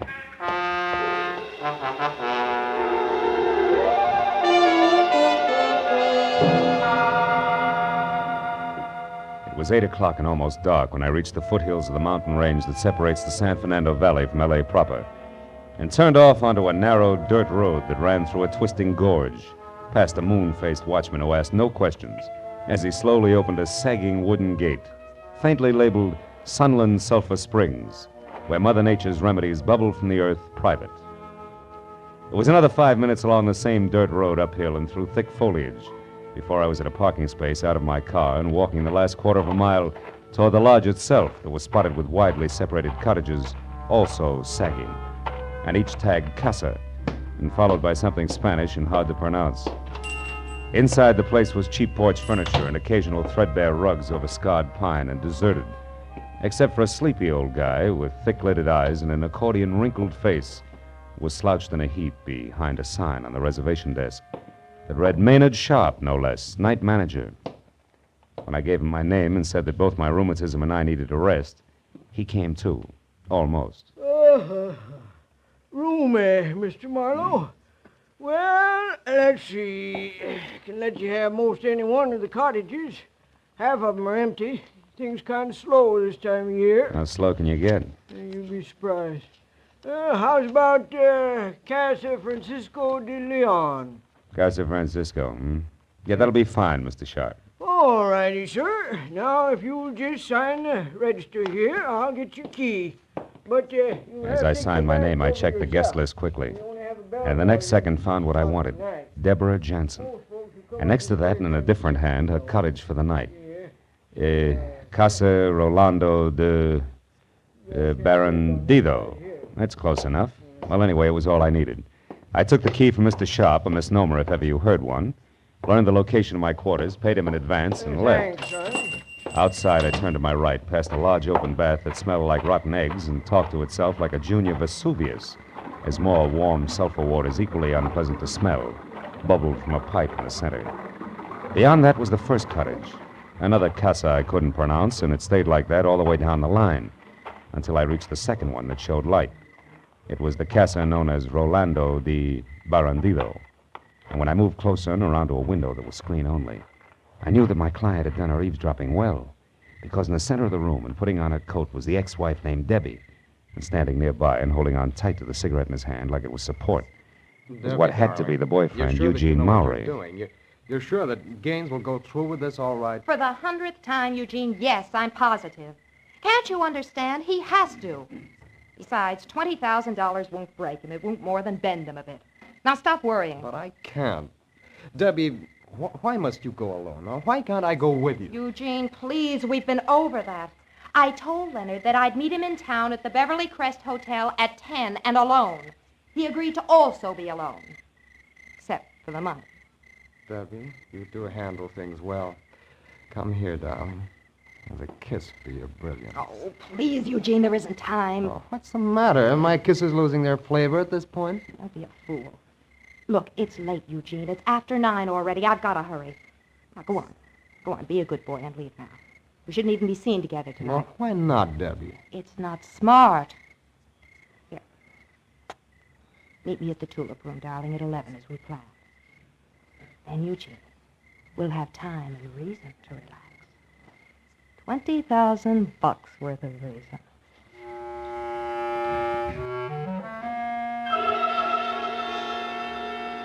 As Mowry oozed toward the door, I slid away from the cottage and into the shadow of a clump of trees nearby. Stayed there as he walked out of sight down the road that led back to the parking space. Then a few minutes later, when Debbie clicked off the light and left, I moved out of hiding and started slowly after her at a safe distance. Until from someplace in the night, an ugly, snub-nosed automatic that belonged to someone blonde and thin-faced as a near automobile accident stopped me cold. Where you going, Jack? For air. I love to walk in the country at night, okay? I wouldn't know, Jack. I'm a city boy myself, but as long as that's what you want, it's Jake with me. As long as it's where it's good and dark. Now, go on. That way. Move.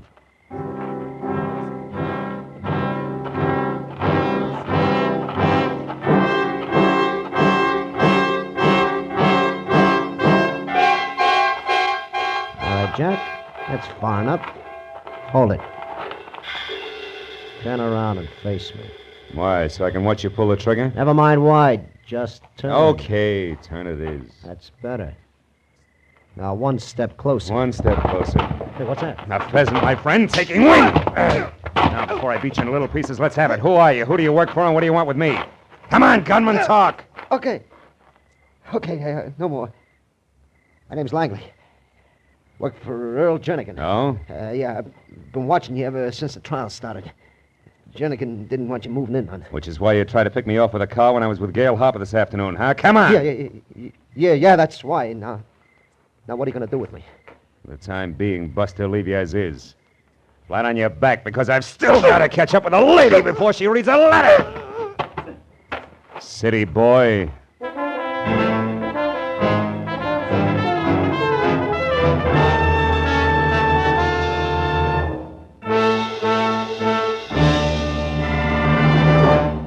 In just a moment, the second act of Philip Marlowe. But first, because of the sharp rise in America's birth rate during the war, we face a very serious educational crisis. Many communities will find that their schools lack sufficient teachers, classrooms, and facilities. Citizens must get together and work for better schools, more teachers. If we want all of our children to have a chance for a good education, we must take action now. Now, with our star, Gerald Mohr, we return to the second act of Philip Marlowe and tonight's story, The Eager Witness.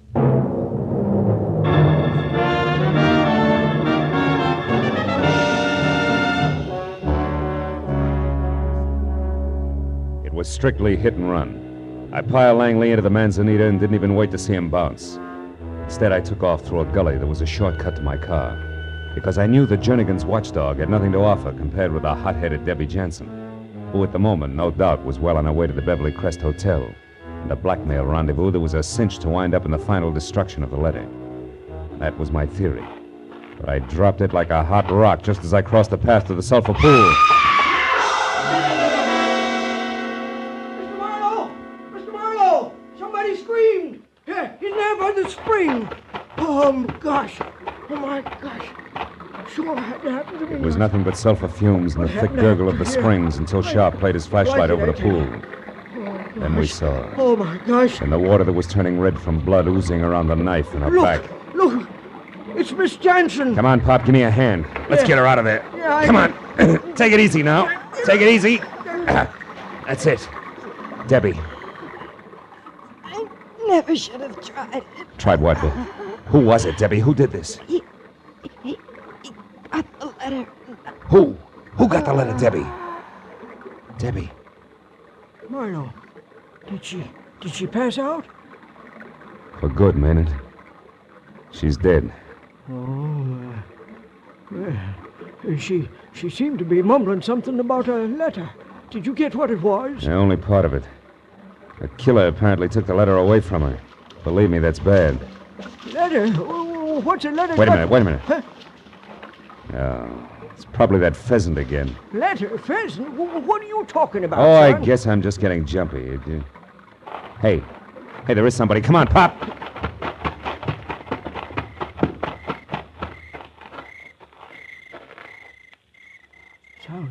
Sounds like he's over there, Marlowe. Yeah, I can hear him.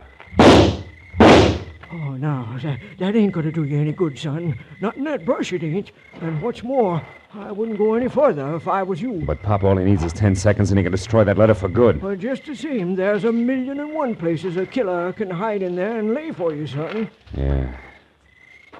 Yeah, Pop, well, for the moment it's a stalemate. I'd sure love to find out who that snake in the bush is. You know, I've run a peaceful place up until it's getting to be like one of them there movies. Only thing left out is a posse. Yeah, you're so right. Murders in the night, lost letters. It's corny enough without a posse. Yeah, and might dangerous, too. Yeah, I see what you mean.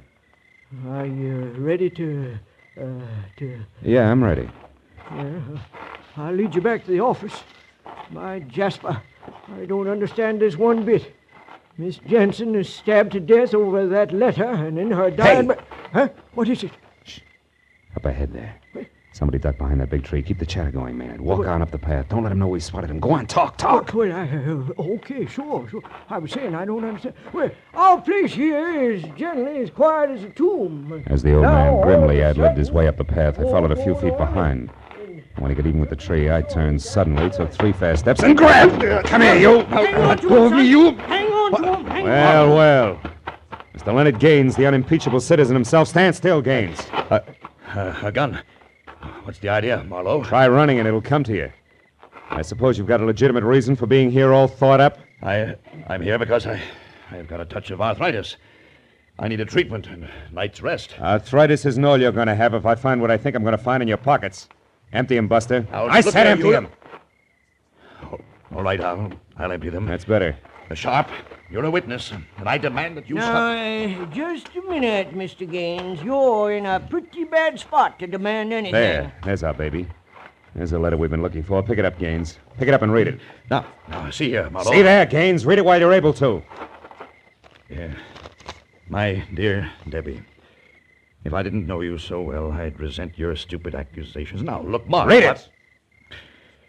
We've already made our property settlement, as you're well aware, and you'll be a long time finding a court that says otherwise. Now you know where you can go, so why not get started as ever, Leonard? Oh, fine. That's about as incriminating as a lecture on the family meat bill. Sharp, whose jurisdiction are we under here? County Sheriff's Office. All right, call him. Also, call your man out on the highway and have him lock that main gate. Main gate? Yeah. Say, now, that's a good idea. I'll do it right now. Now, wait a minute. Have you got a gun? Yep, got a rifle. Been in the family for years. Can you use it? Well, yeah, I reckon I can. Where are you going? Out to round up Langley. He'll be pushing hard to give his boss a star witness here a big helping hand. I want to be in shape to push back. And remember, Pop, keep your eye on Gaines and not on the phone when you make those calls. I'll see you.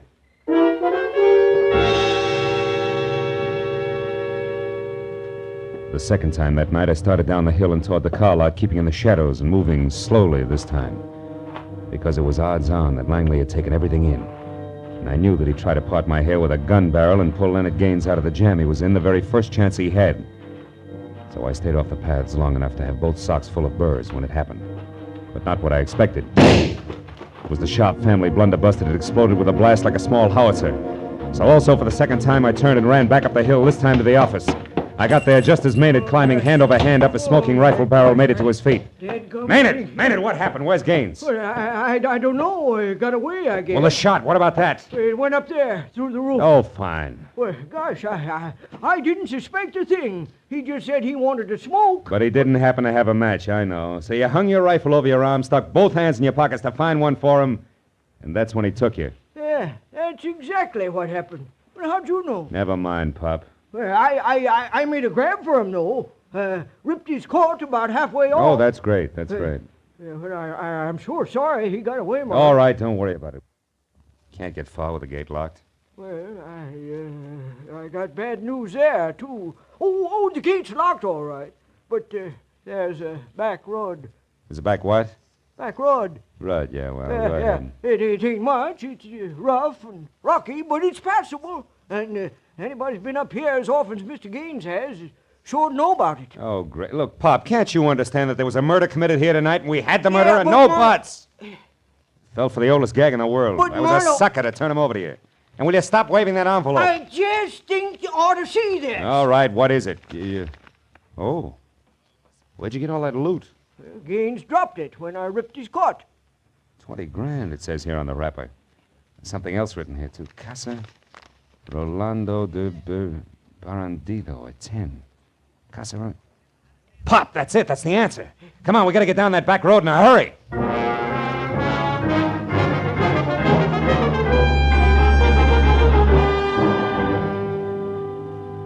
With sharp at the wheel of the pickup truck, we bounced over the pair of sometimes parallel ruts studded with stones the size of bowling balls. It was called a back road.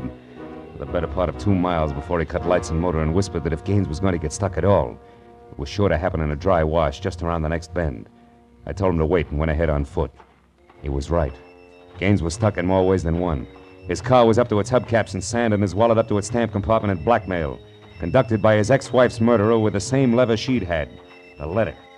It was Eugene Maury, and clenched in his hand was a tattered white envelope, nothing more. I'll make it easy for you. I held my .38 in close to my price is side and just the edged up same as behind Becky's them. was. 20,000. Now, Maury, I don't have that much. You liar. You're going to pay her that. I don't know. I know because we worked the deal out together. Only she got greedy. She tried to double-cross me and pull it alone. Oh, so you killed her? Yes, I didn't intend to, but when I found out that she tricked me, I was furious. The first thing that I knew, I'd stabbed her.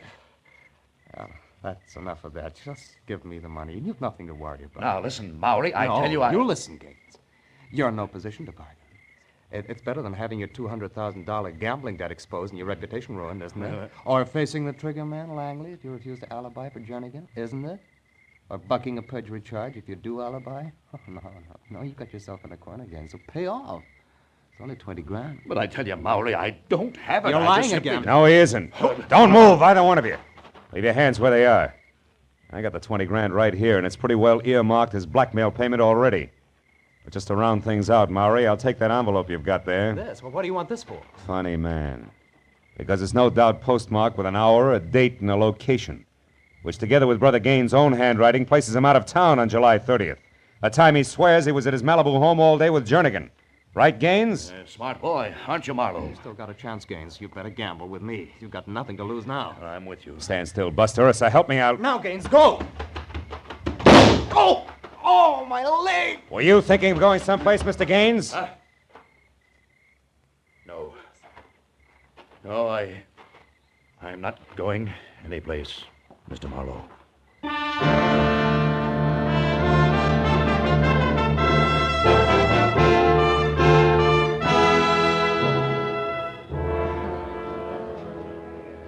Well, Gail, the big show's about to start. Court will be in session in a few minutes. I know. And different from yesterday. Yeah. Oh, you did a swell job, Mr. Marlowe. Gee, I don't know how to thank you. Save it, baby.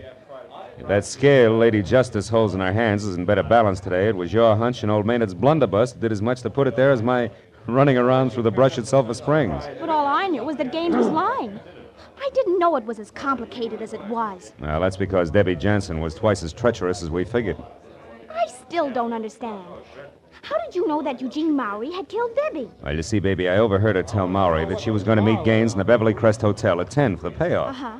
But I figured that was a lie strictly for Maury's benefit when Pop gave me the packet of money Gaines had dropped. It had that complicated name of a cabin and the time of the appointment, which was also 10 written on it. So I knew the real meeting was scheduled to take place out there. See? Oh, I see. Then she was going to send Maury off to the Beverly Crest while she collected the money at Sulphur Springs and then beat it alone. That's it, honey. You see, if her cabin had been named something simple like Number 4, then Gaines could have remembered it. Instead of that Casa Robino del Bangadoro, or whatever it was, he had to write down, you see? Well, then things might have been different. Ah, you'd have found a way. After all, you figured out it was the postmark that was important. Only after I'd been slapped in the face by a perfectly harmless letter with no envelope. Had to be the postmark. What else? Oh, they're starting. Yeah. Good luck, Mr. Marlowe. Give him the works. Don't worry, baby. I'm the eager witness today. We're going to knock 'em dead. Literally. They got it coming. I watched Jernigan's face as the preliminaries got underway. The killer was beaten. When the court finally settled down to work and the prosecutor took over, I listened to his deft build-up as he primed the jury and the dramatic ringmaster voice he used when he called. Will Philip Marlowe take the stand, please?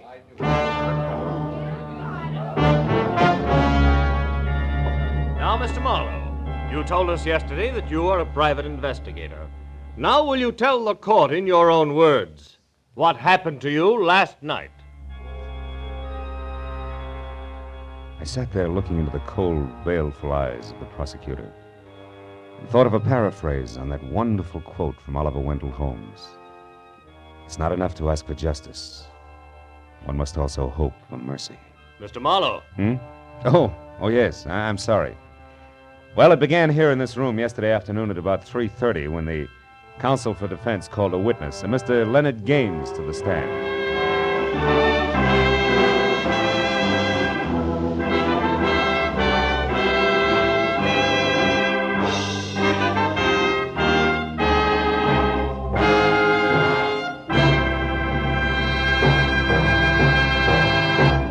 The Adventures of Philip Marlowe, bringing you Raymond Chandler's most famous character and crime's most deadly enemy, star Gerald Mohr, and are produced and directed by Norman MacDonald.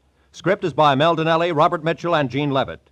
Featured in the cast were Joy Terry, John Daner, Michael Ann Barrett, Junius Matthews, Ben Wright, Lou Krugman, Larry Dobkin, and Bud Whittam. The special music is by Richard Orant.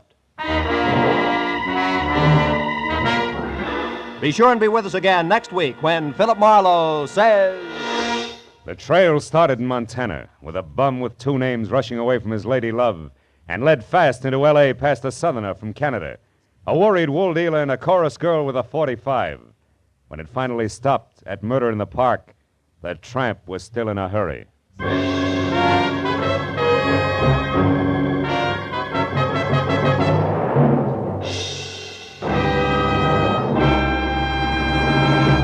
You and I have a friend coming to call next Monday night. She's my friend Irma.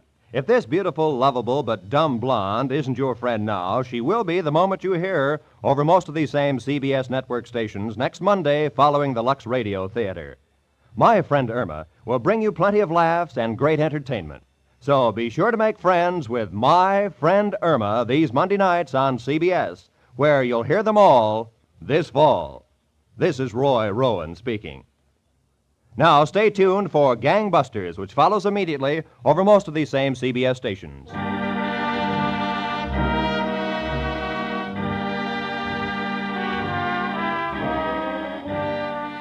This is CBS, where Arthur Godfrey's Talent Scouts are heard Mondays, the Columbia Broadcasting System.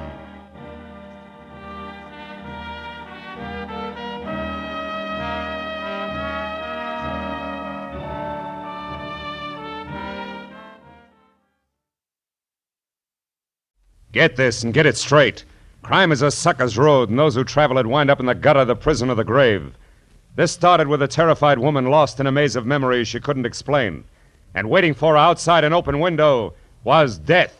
From the pen of Raymond Chandler, outstanding author of crime fiction, comes his most famous character in The Adventures of Philip Marlowe.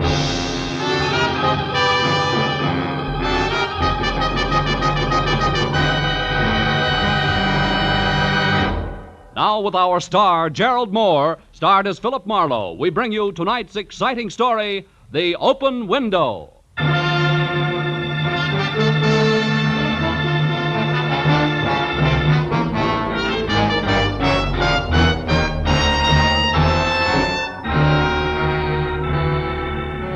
California's a year-round kind of place, where each day blends into the next with a sort of sunny indifference. But the one just passed had been a little special. It was the cool, crisp autumn weather that reminded you of the East, where autumn meant kicking your way through knee-deep drifts of brown and yellow leaves, along a rutted country road that hinted of adventure at every turn. Yeah, that's the kind of a day it had been. But now, at a little past 8, as I stood at the window of my third-floor apartment and stared out over enough improved Los Angeles real estate to house maybe 500,000 people that tonight I wanted no part of, because the world was out there minding everybody else's business, while I was in here minding my own. In here, everything was in order and cozy. I could read if I want to, write a letter if I want to, or just relax with... Oh, no. Is your name Philip Marlowe? Yeah, why? Because I have that name and this address written here on this card. I think I was supposed to see you. Do you know me? Well, no, frankly, I don't. What were you supposed to see me about? Who are you, Mr. Marlowe? I mean, what sort of business? I'm a private detective. Private detective? Wait a minute. It's not that bad a racket. Oh, now, look. Why don't you come in and we'll talk this over, huh? Come on. All right. Thank you. There. Sit down, won't you? You look like you can use a drink. You want one? Oh, no, thank you. I just need to rest a moment. Oh. I've been walking for hours. Well, now, tell me, what is it? A man, I think. Someone's been following me. I was followed here, I'm sure. I don't know why. Really? This is Los Angeles, California, isn't it? Yeah. I keep thinking... That is, I feel as though it should be Vancouver, British Columbia. Oh? I don't know how I got here or why I want to see you, but I've walked until I'm nearly exhausted, and I found that I'd written your name and address on this card here, so I decided to come and try to find out. Well, now tell me, do you know who you are? No, I don't know who I am. Uh-huh. This man you're afraid of, do you know him? No. But I believe he knew me.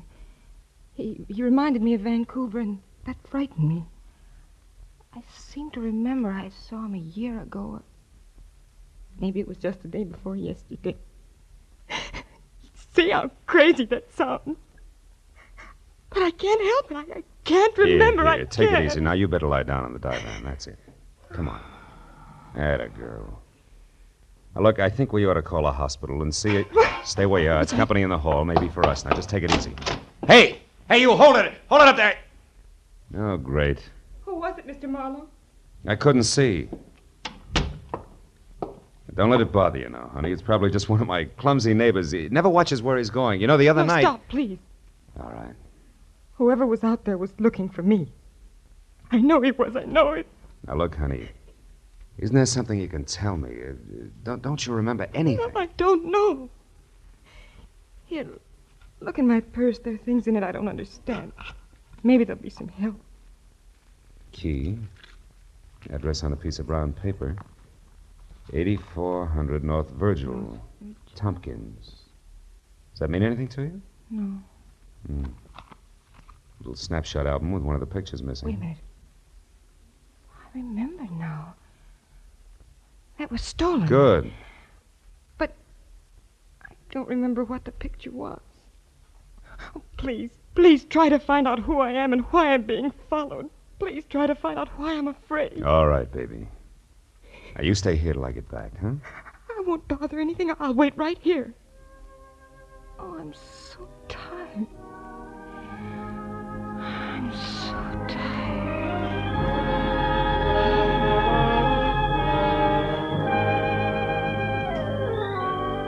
I figured what she needed most was rest, and she was getting that fast, so I dropped the items from her purse into my pocket, snapped the lock on my apartment door, and left. My first stop was the phone downstairs in the lobby, where I found out that the Missing Persons Bureau had no one on file answering her description. My next stop was 8400 North Virgil. A half hour later, I found it. A crumbling stucco rooming house in a welter of knobby hills, huddled with other ramshackle houses that years ago had abandoned any hope of beauty, in the face of the leaky, bobbing oil wells that had invaded the neighborhood like a horde of huge, greasy grasshoppers. I walked past one of the creaking monsters in the front yard, then down a grimy hall to a door marked Manager, Jacob Philpotts, below which some neighborhood wag had penciled Stinks. It wasn't funny. But neither was Jake Philpotts. Yeah. What is this? Speak up, Sporty. I'm very busy killing a soldier. What's on your mind beside your hat? Okay, comic, I want to see Tompkins. Oh, you want to see Tompkins? That's what I said. Well, you're too late, Sporty. He's gone. Flew the coop. Took the 500 berries and shoved off 2 hours ago. For where? Well, for his hometown, I guess. Vancouver. It's way up in Canada. Which is a long walk, Sporty, so you better get started. Bye. Wait a minute, Jake. Huh? Where did Tompkins get the 500? Where'd he get? Well, some classy guy gave it to him. Classy guy. Why? Well, to get out of town and stay out. So he does. Uh-huh. But first he pays back all his back rent and buys me a bottle besides. Wasn't that sweet of him? That stuff over there? Yeah. He must have hated you. Who was the classy guy? Why do you want Tompkins out of town? Why do you want Tompkins? Well, how do I know? What am I, an encyclopedia? Hey, look, Nosy, my whiskey's getting cold, so why don't you run along? I want to know who the guy was, and I want it now. Oh, so you're going to start pushing, huh? You want to fight, huh?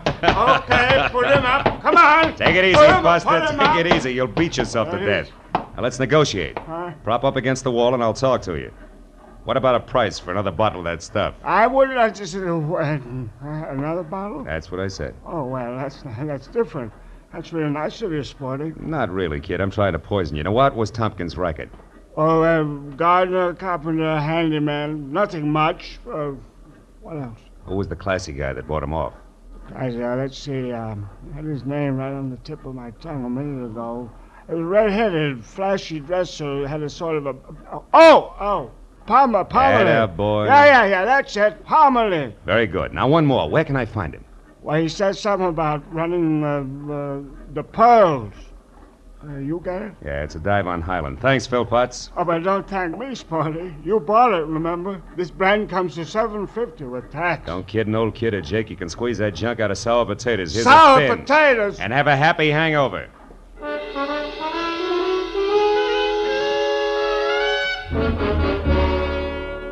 Outside, the smell of the oil well as I passed it was welcome by comparison to Jake, which made it tough to reconcile anything I'd seen at 8400 North Virgil with a girl asleep on the divan in my apartment. As I drove back to Hollywood, then down Highland Avenue, the night was still strangely quiet.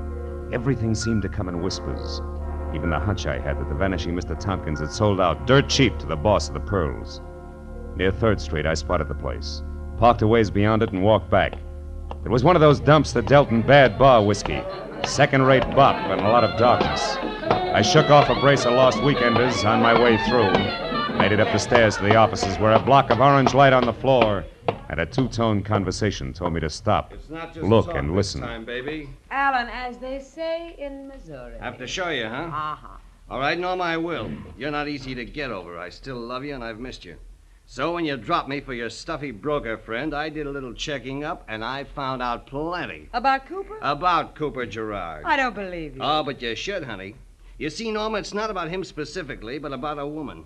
A woman who's all wrong, who spells trouble this deep, and I can prove it. I went to work on it tonight, and things are going to be different from now on. Hey, buddy, I wonder if you Get out of here, get out of here. Go on. Hey, now, wait a minute. All I want to know is I said beat it, and I meant... Never mind, Buster. It doesn't matter anymore. My presence is now known. Come on in, Junior. You can hear better inside. I doubt it. I'll inhibit the performers. But thanks anyway. Buddy, all I want to know is... Try the end of the hall, then left. It's usually there. Okay, thanks. That's all I want to know. Hello. Hello. What do you want, mister? Make it snappy. Okay. Why'd you pay Tompkins to leave town tonight? Who are you? Marlowe, going to answer the question, Parmalee? Why, certainly. I didn't pay him to leave town. I paid him for some work, carpenter work. Why? What's the matter, Alan? Feel the whip handle slipping? Not a bit, baby. Look, why don't you run along now? I'll call you later. Oh, here's your cigarette case. My cigarette case? Yeah, take it with you. We'll get in touch later. Okay, Alan. Good night, Marlowe. Good night, Miss, Picasso. Not that it'll do you any good, Junior. That's a cute kid. Smart, too, All I'll right, bet. all right. Why are you interested in Tompkins? Because a certain lady's interested. And the lady's name? None of your business. Okay. Go on. Miss Key. What door does it fit, Parmalee? How should I know? Have you got anything else? Isn't that enough? Not enough to worry about, Marlowe, so I suggest that you leave. And in case you have any doubts, this thing goes off awful easy. I see your point. Yeah. And I'd just as soon shoot as not, so start down those stairs and don't look back. I bust for a couple of the boys. They'll be at the bottom to help you out the front door. Oh, and Marlowe, take some advice. I don't like your type, so don't come back.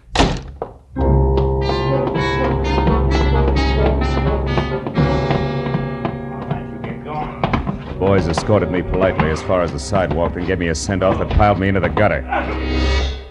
It's my own fault for letting Parmalee get the drop on me, but he was farther ahead of me than I figured. In fact, I was lucky all I got was the bounce. I limped back to my car, got in and started home, but something about the trio of Norma Lacasso, Parmalee, and a broker named Gerard was off-center. And Gerard's connections were too strong to pass up.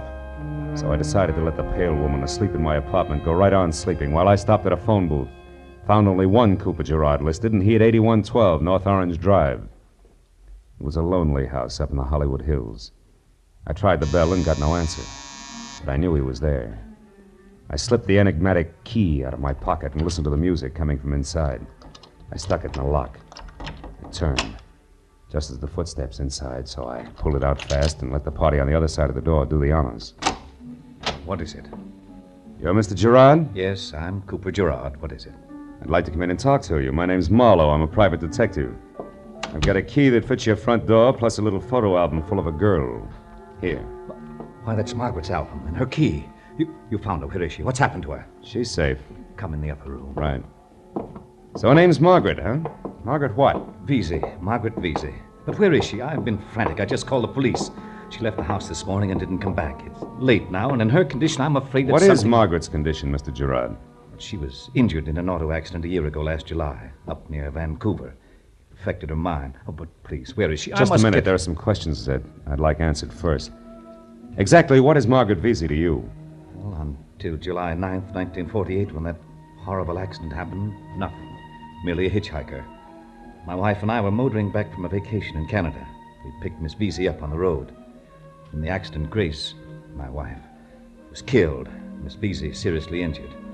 All I knew about her was that she was alone in the world, so there was no one to help her. And, well, since I was driving the car, I assumed that responsibility. It was the least I could do. I stayed with her in Vancouver until she partially recovered and then brought her here. She's been with me ever since. Now, will you please take me to her? But the story doesn't end there. What do you mean? Margaret Vesey's in trouble and she's scared. What do you know about a man named Tompkins, for instance? Why? Nothing. I don't know any Tompkins. You do know a Norma Lacasso, don't you? Norma? Of course. Miss Lacasso and I are quite good friends. Mm-hmm. What about Alan Parmalee? I've heard of him. He runs a nightclub, I believe. That's right. Now tell me, can you tell me why a third picture is missing in the album? What's that? Let me see. This is very strange. Margaret cherishes every picture in this album. She thinks that one was stolen. Any idea what the picture was? No. I can't imagine why it was stolen. All the pictures were simple, harmless snapshots. I can't remember the one that's missing, but... Marlowe, what does all this mean? What's it all about? Well, as near as I can tell, there's some kind of nasty shakedown brewing. I don't know how or why, but Alan Parmalee's behind it, and Margaret Vesey's caught in the middle, so it involves you, too. Come on, let's go get her. She's asleep in my place. You didn't leave her alone? Oh, yes, I did. Oh, you shouldn't have done that. Couldn't you tell from her mental state that she isn't responsible? For 2 days she's been moody. She's been talking about suicide. She might... Marlowe, if anything's happened... Come on, Gerard, let's travel.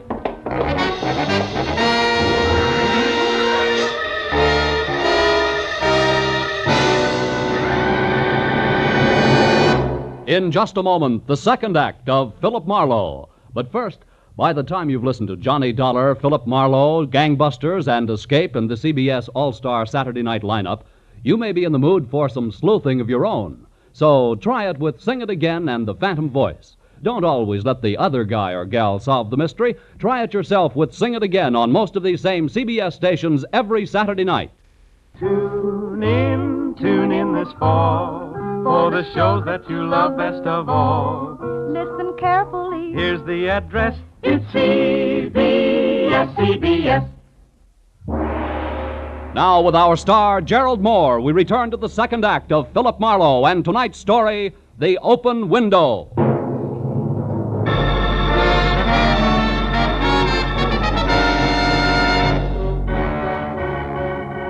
It took 10 minutes to get from Gerard's house to my place. I knew because he reminded me of each one as it passed. But when we turned onto Franklin where we could see my apartment house, the word hurry stuck in his throat. An ambulance was pulling away from a tight knot of people standing on the concrete driveway beside the building. And 3 floors above them, glowing like a single ugly, unblinking eye, was the window of my own apartment wide open. Even before I could stop the car, Gerard was out and running toward the crowd. Who was in that ambulance? Some woman, mister. It was terrible. Yeah, she fell out of that open window up there. Did you see it? No, nobody saw it happen. Yeah, it's bad, brother. They say she'd been laying here on the concrete for at least a half hour before anybody got to her. It's been so quiet around here tonight. I'm surprised Wait, tell me, was she dead? Just about. They don't give her a chance. Come on, Gerard, let's go upstairs. The police are up there now. They're trying to find out just what...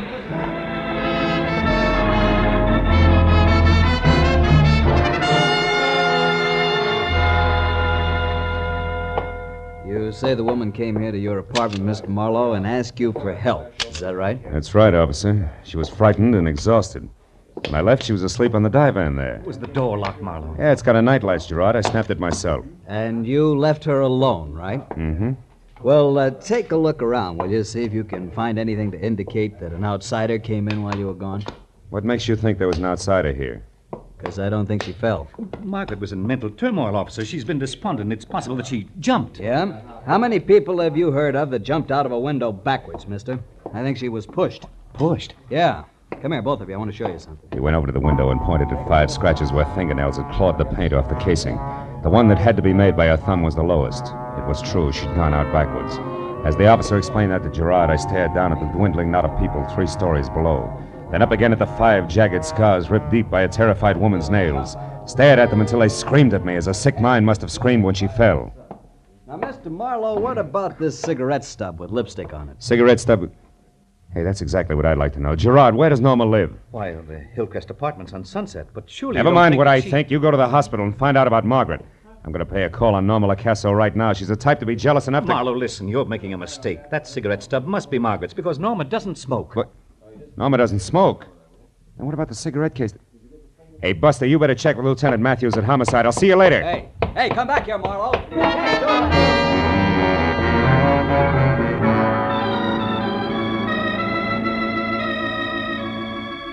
The Hillcrest Apartments fit Norma Lacasso to a T. They were sleek, soft tones of burnished wood, streamlined in glass, and just enough chrome around for glitter. And when she answered a door in glossy green, lounging pajamas edged in gold, smiled and tossed a head of hair that was almost burgundy back from her face, I knew what Alan Parmalee meant. Loving Norma Lacasso would be hard to get over. Hello, Junior. Don't tell me you're joining the league, too. It's fast, you know. Skip it, baby. I'm coming in. Do you mind? No. Would it do any good? Mm-mm. Get comfortable. I'll mix you a drink or something. Hey, Norma, you know Margaret Vesey, don't you? That peculiar girl that stays at Gerard's place? Yeah, I've met her. Why? A little while ago, she dropped 3 floors from an open window to a slab of concrete. Oh. Lay there over 30 minutes before she was found. Oh, Marlowe, that's dreadful. I'm sorry. Don't look at me like that. I mean it. I like Margaret. So do I. What's more, she didn't fall. She was pushed. Oh. Got a cigarette? Oh, sure. Here. Catch. Thanks. Oh, just one cigarette tossed like that? Your manners are lousy. You're supposed to pass the case and let the guest help himself. Marlowe, you're hurting. And I'm going to keep right on twisting until that solid gold cigarette case drops. That's what I adore about men. They're bulls. That's better. Gorilla. All right, so help yourself. The picture's there under the bottom layer of cigarettes. But why it's important is beyond me. It's important to Parmalee, baby. He had you smuggled out of his office so I couldn't find it. Ah. Margaret and Gerard at some little amusement park, huh? Mm-hmm. Near Vancouver, probably. She told me how he used to take her out while she was recovering from that accident. So what? Even the autographs ought to make no sense to me. Here, this one's hers. Yeah, we had fun this day. This must be his, even the hottest day in Vancouver's history. Now, that's it, Muscles, all of it. Now, will you apologize for these welts on my arm? I don't get it. Whole deal's screwy. The only way it would make any sense is if... Norma, where's your phone book? Over there, under the phone. Mm-hmm. Why? What have you got, Marlowe? Just an idea so far. Stick around. Let's see, U.S. government. War assets, Weather Bureau. Climatological records, yeah. Mutual 64421.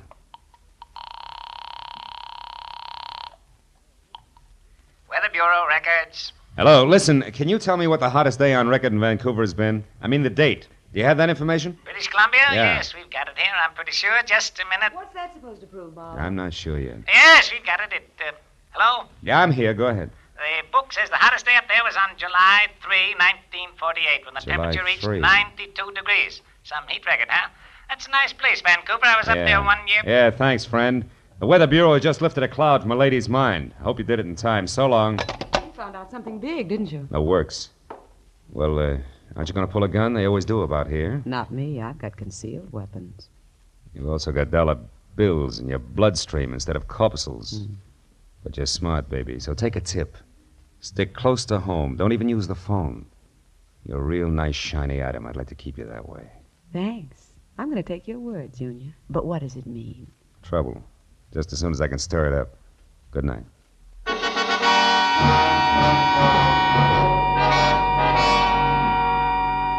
For Norma's and the time that had gone by, I figured my best bet was Gerard's place, but I was wrong. It was deserted, so I took the next best, which was Alan Parmley's The Pearls. It was well after 2 o'clock when I got there, and the club was closed, but the lights were on, the offices upstairs. I parked, slipped around to the back and up a flight of iron stairs to a metal door at the top. I pressed my weight against it and very gently turned the knob, then tugged softly and it swung open without a sound. Voices in the same square of orange light on the floor said that Parmley's office was open again. So I eased my gun into my hand and moved until I could see him. A pair of jackals coming to terms over Since the I know carcass of your a little fawn. secret, Mr. Gerard, the proposition I'm offering you is perfectly fair. What is it? First, that you stop seeing Norma Lacasso. And I mean stop. Go on. Second, that you deliver $5,000 here to me by the end of the week. You must have got a lot of insurance on your wife, Gerard. Double indemnity, too. Am I asking too much? Blackmail leaves me no alternative. You're so right. How did you find out that she's not Margaret Vesey? Ha! A beautiful break.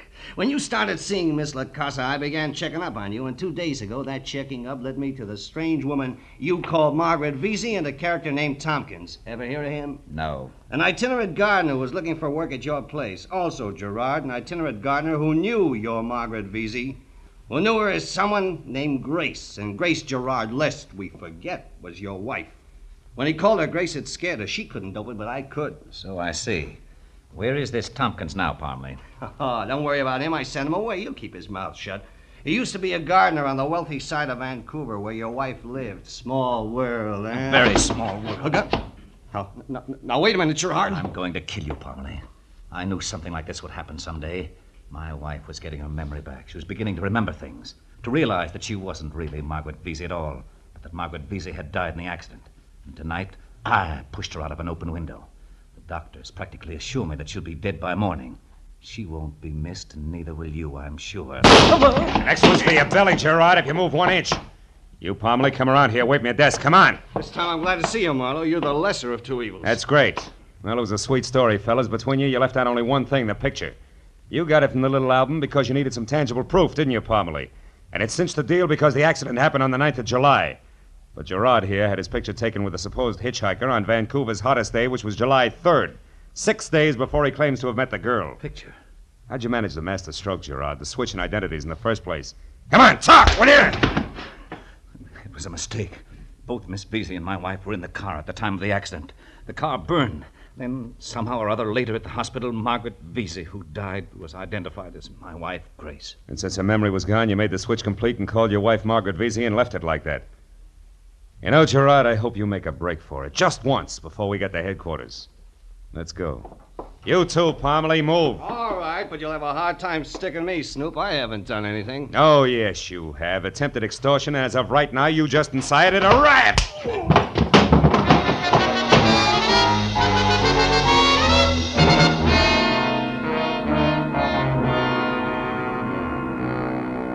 Dr. Gray to receiving ward, please. Dr. Gray. She's in here, Mr. Marlowe. Sure it's all right if I see her now, Doctor? After what you've just told me, I think it's a good idea. Her condition has changed somewhat. She's responded better than I expected, but she can use some fighting spirit, some spunk. Maybe you can give her that. We can't. I hope so. Don't stay too long, that's all. Hello, Grace. I'm Philip Marlowe, remember me? What? Yes, I think I do, Mr. Marlowe. I'm glad to see you. Oh, good. I just stopped by to tell you that I have all the answers to those troublesome questions in your mind. You don't have to be afraid of them anymore. You've got nothing to worry about now except getting well. Thank you.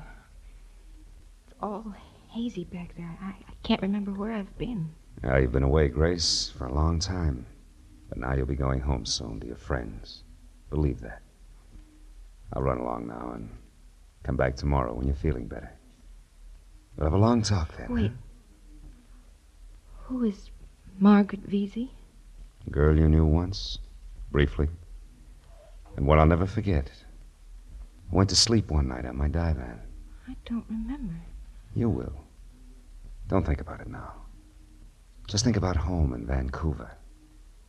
You'll be there soon, I promise. Oh, that sounds wonderful. It's lovely in Vancouver. Yeah. That's what the weatherman says. Good night, my dear.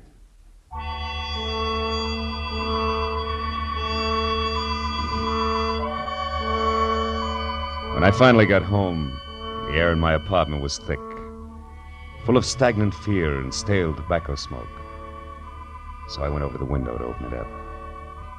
But there I stopped because I remembered standing at that same window earlier that evening. Standing there thinking how happy I was that the world was out there. And how happy I was to be inside, looking out. And then I saw again the 5 deep scratches on the casing. Inside looking out, huh? There was a guy once, a long time ago, who said something like, "No man is an island entire of itself." Yeah, about 300 years ago he said that. Any man's death diminishes me because I'm involved in mankind. Yeah, sure.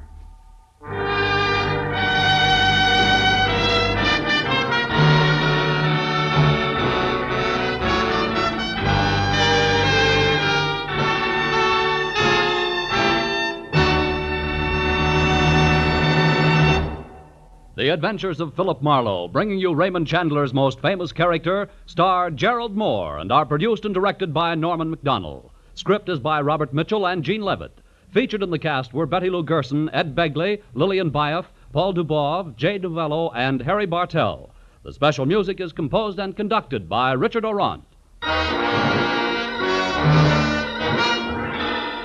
Be sure and be with us next week when Philip Marlowe says... This time it was a wrestler on the skids, a quick change artist in an alley, and a girl with an eye for angles. All met destruction because 100,000 easy bucks caught him in a stranglehold, which none of them wanted to break.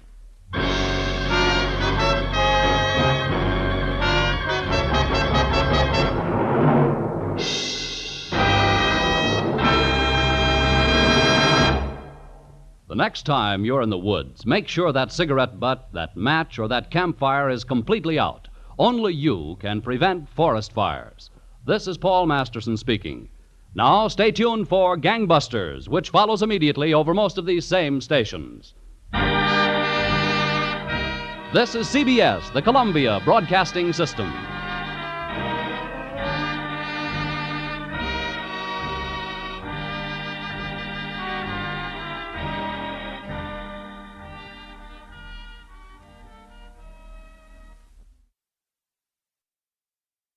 This time she had hair spun from a red sunset, skin as smooth as warm honey, and a generous mouth that laughed without moving.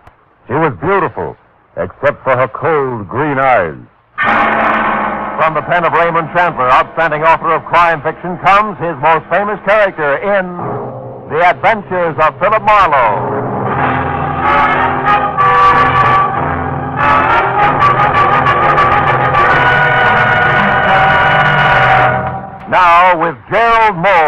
artist Philip Marlowe, we bring you tonight's exciting story, The Green Witch.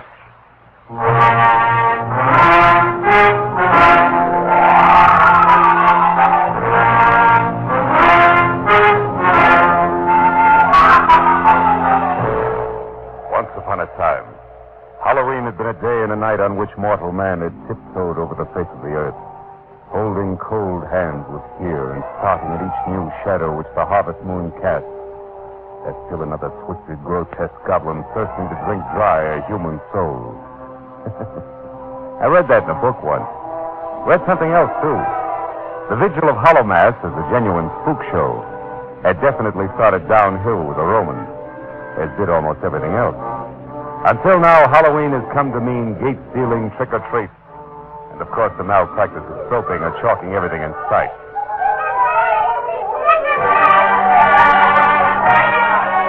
So, today, unless you're really on your toes or under 12, and I'm neither, the 31st day of October, 1949, could easily have appeared as just that and no more, until a worried man named John Bishop entered my office. I said trick-or-treat, and so he unfolded a $100 bill and came right to the point. Marlowe, 4 days ago, a man I once knew broke out of an Illinois prison. My testimony in court a year ago sent him to that prison. Now, I'm afraid he's coming after me for revenge. His name is Dale Estes, and I want you to protect me from him. Is he here in L.A., Mr. Bishop? I'm not certain. However, this morning, a friend of mine told me of a man in a shabby brown tweed suit who asked about me, but wouldn't identify himself. That's all the description he could give. But here, Mr. Marlowe, here's a picture of Dale Estes. It was in last Thursday's paper. It's a prison identification picture. When you change the clothes and remove the number, it doesn't leave much. No. Tell me, Mr. Bishop, what do you want me to do? I want you to locate this man Estes and keep him from killing me. Police will do that for nothing. Yeah, nothing, plus a lot of noisy publicity, and I don't want. Because in the first place, it won't help my real estate business any, and also It's somebody you'd rather not have worrying about you, maybe. Yes. Madeline Hughes, my fiancée. Please, Mr. Marlowe, will you try to find Estes at once? As soon as possible, before tonight. Why? What happens then? Our masquerade, the Pacific Palisades Country Club. It's a lonely spot out there. Well, why go to the masquerade? Because if I didn't, Madeline would know there was something wrong. She'd worry, and I'd defeat my purpose. Now, Mr. Marlowe, all I can give you to go on are three things. First, Dale Estes was once an able-bodied seaman. Second, he likes Spanish food. He could eat it 3 times a day. And third, he'd gladly give up both to watch a prize fight. He'll kill me, Mr. Marlowe. I know he will.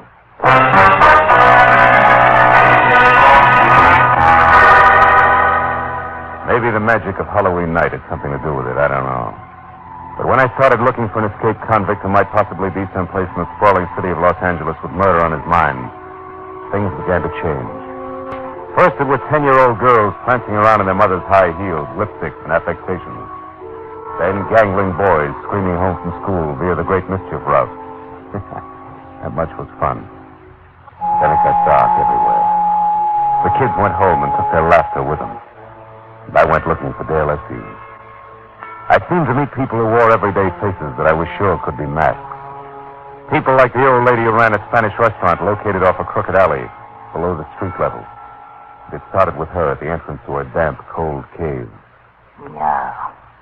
No, senor. I did not ever see any man like that picture. But if I were you, I would look for him no further.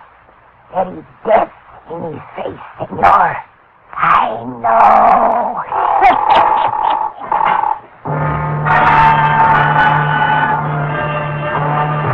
There it got worse until in my imagination even the scarred, brute face on the sweating hulk in the distant dusky corner of the third gymnasium I tried seemed to belong less to a 20th century man and more to a prehistoric brute out of some dark, long-ago jungle.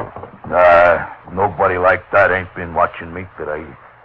Nobody ain't been watching me at all for as long as I can remember.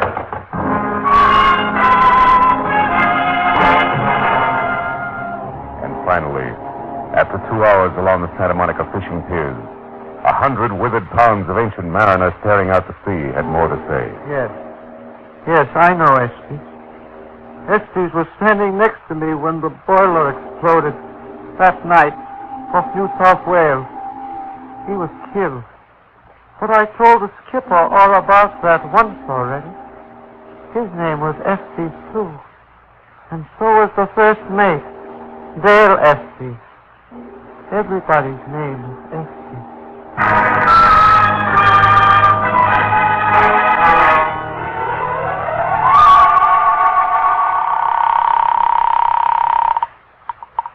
Hello? Marlowe, Mr. Bishop. I haven't run across anything. Marlowe, listen, he's been seen again. Estes. What? Yes. Or at least a man in a shabby brown tweed, this time near my office. Marlowe, get over to 3130 North Havenhurst Drive as soon as you can. 3130, huh? Yes, it's a costumer shop, Alberto Zingaro. Zingaro. I'll meet you there. Goodbye. Bye. Alberto Zingaro, customer, had at least a tangible name and occupation. His shop was tattered awning, grimy windows, and scarred wooden door, all immodestly marked with the proprietor's name in handsome 12-inch high gold letters. With a card dangling from the front doorknob reading, "Back in 10 minutes, Mr. Alberto Zingaro." There was nothing left for me to do but wait, until from someplace within arm's reach the conversation was declared open. You have a match, please? Yeah, I guess so. Here. When I raised the cup flame toward a smiling face sporting a mid-July sunburn topped by blonde crew-cut hair, I got ready for trouble. It never came. Thank you. Good night. Uh-huh. Keep the change now. Marlowe? Yeah. Marlowe, is that Mr. Zingaro going off? No, just a guy out of matches. Oh. Well, I wonder where Zingaro is. He said everything would be ready and waiting for both of us. Me as Mephistopheles and you. Just a minute. We said nothing about me going to that masquerade, Mr. Bishop. Not a word. Mr. Marlowe, please. I'm sure Estes is going to try to get me tonight. Yeah, I know, but when you want... Gentlemen, good evening. I'm sorry to be late, but there was a costume that had to be delivered. Mr. Zingaro, this is Mr. Marlowe, the gentleman I called about. Oh, yes. You'll be able to fit him all right. I don't know. It depends, Mr. Bishop. On whether or not I'll stand still. Oh, Marlowe, please. I'll pay you I know, but I... Okay. Fine. Wonderful. Zingaro, open the door. I am. Now, where is that light switch? Oh, yes. There. And now, here is your costume. This is my costume? Yes. You like it? You do. Oh, no. It's pretty grotesque, even for Mephistopheles. Beast with wings. My finest creation. It will surely bring you the first prize at the masquerade. A fiery bear's head, horns and all. It is as Faust saw the devil, the Lord of Darkness. And look, hunched high on your back, a black wing. You pull this cord here, and the wings flap. And as for you, Mr. Marlowe, now let me think. There's something you can whip up quickly, Zingaro? Now, look, Marlowe, I'd appreciate it if you'd stop on your way to the club and pick up Madeline. It's you, your fiancée? Yes, pick her up at my place. 2341 Law. 2341. Gentlemen, I have just the thing. Today, Mr. Marlowe. Tonight, Count Alessandro Cagliostro, 18th century impostor, criminal, and lover par excellence. That's me.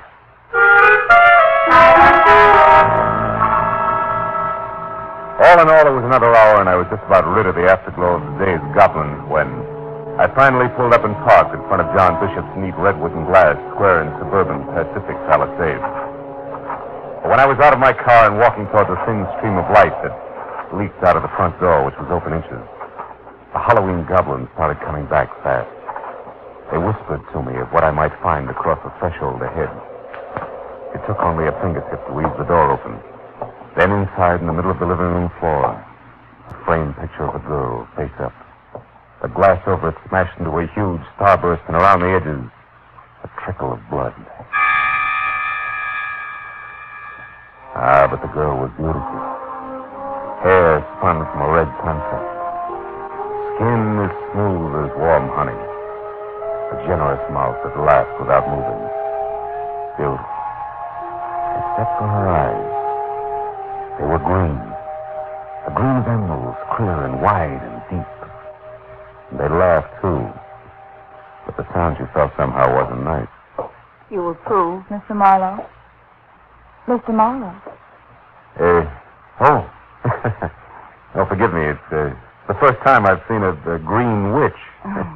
Well, it's Halloween, remember? Yeah. Of course, I know I'm missing the blacked-out teeth and the bushy eyes. My picture. What happened to it? Oh, it's probably the wind. What? But if I may, Count Alessandro Cagliostro awaits your pleasure. Oh, Count Oh. Oh, that's you. Yeah, that's me. Oh, how nice. And how handsome for so bad a man. All John said was you were an old friend. Your arm, please, Count dear. The Green Witch is ready. Do we drive or fly?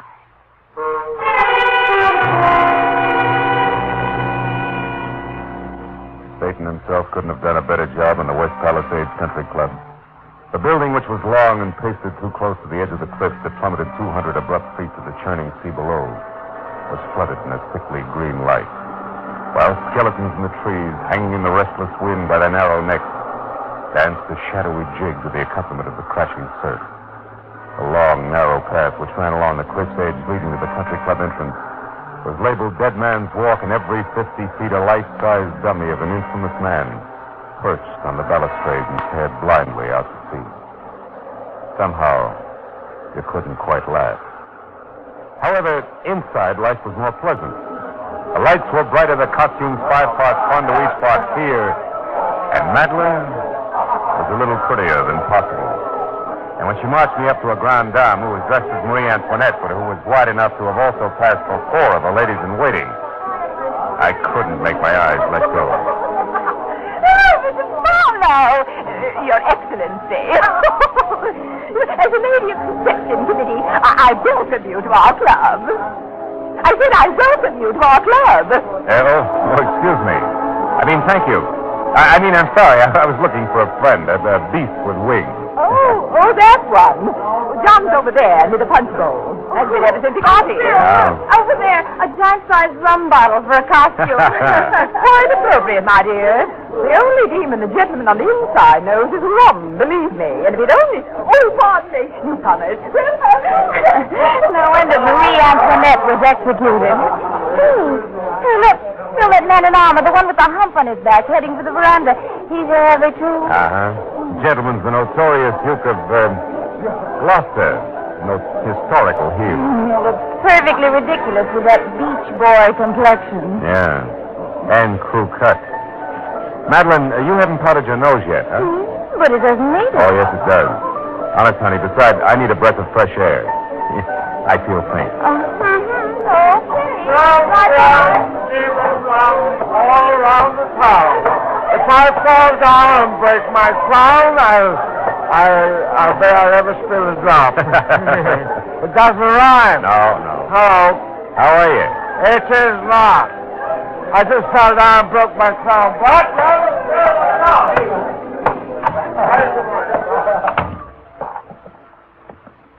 Say, Duke.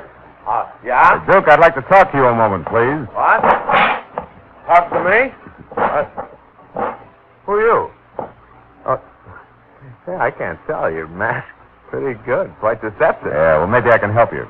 For one thing, I'm an international villain of sorts, but another, just a nice run-of-the-mill guy. The kind who'd never refuse a stranger a light, remember? What? Oh, are you the guy? Yeah, the guy you asked for a light when he was standing in front of Albert Zingaro's costume shop. And before you can start talking about how small a world we live in or start lying about how natural your appearance was there, let's have the truth. Come on, Tin Pants. Was it because of Dale Estes? Dale Estes? You slipped. All right. What's the difference? Yes, it was because of Estes. I know that he's an escaped convict. I also know he's the one way I can get Madeline away from that worthless Mr., shall I say, Bishop? Or would you prefer the full name, John Estes? Bishop and Estes are related? Yeah, like in brothers. Oh. Thanks, Duke. I'm much obliged. Hold on. Where do you think you're going? Keep your hands off, Iron Man. Your face is hanging out, you know. You'll not interfere. Not if I have... Get your hands off!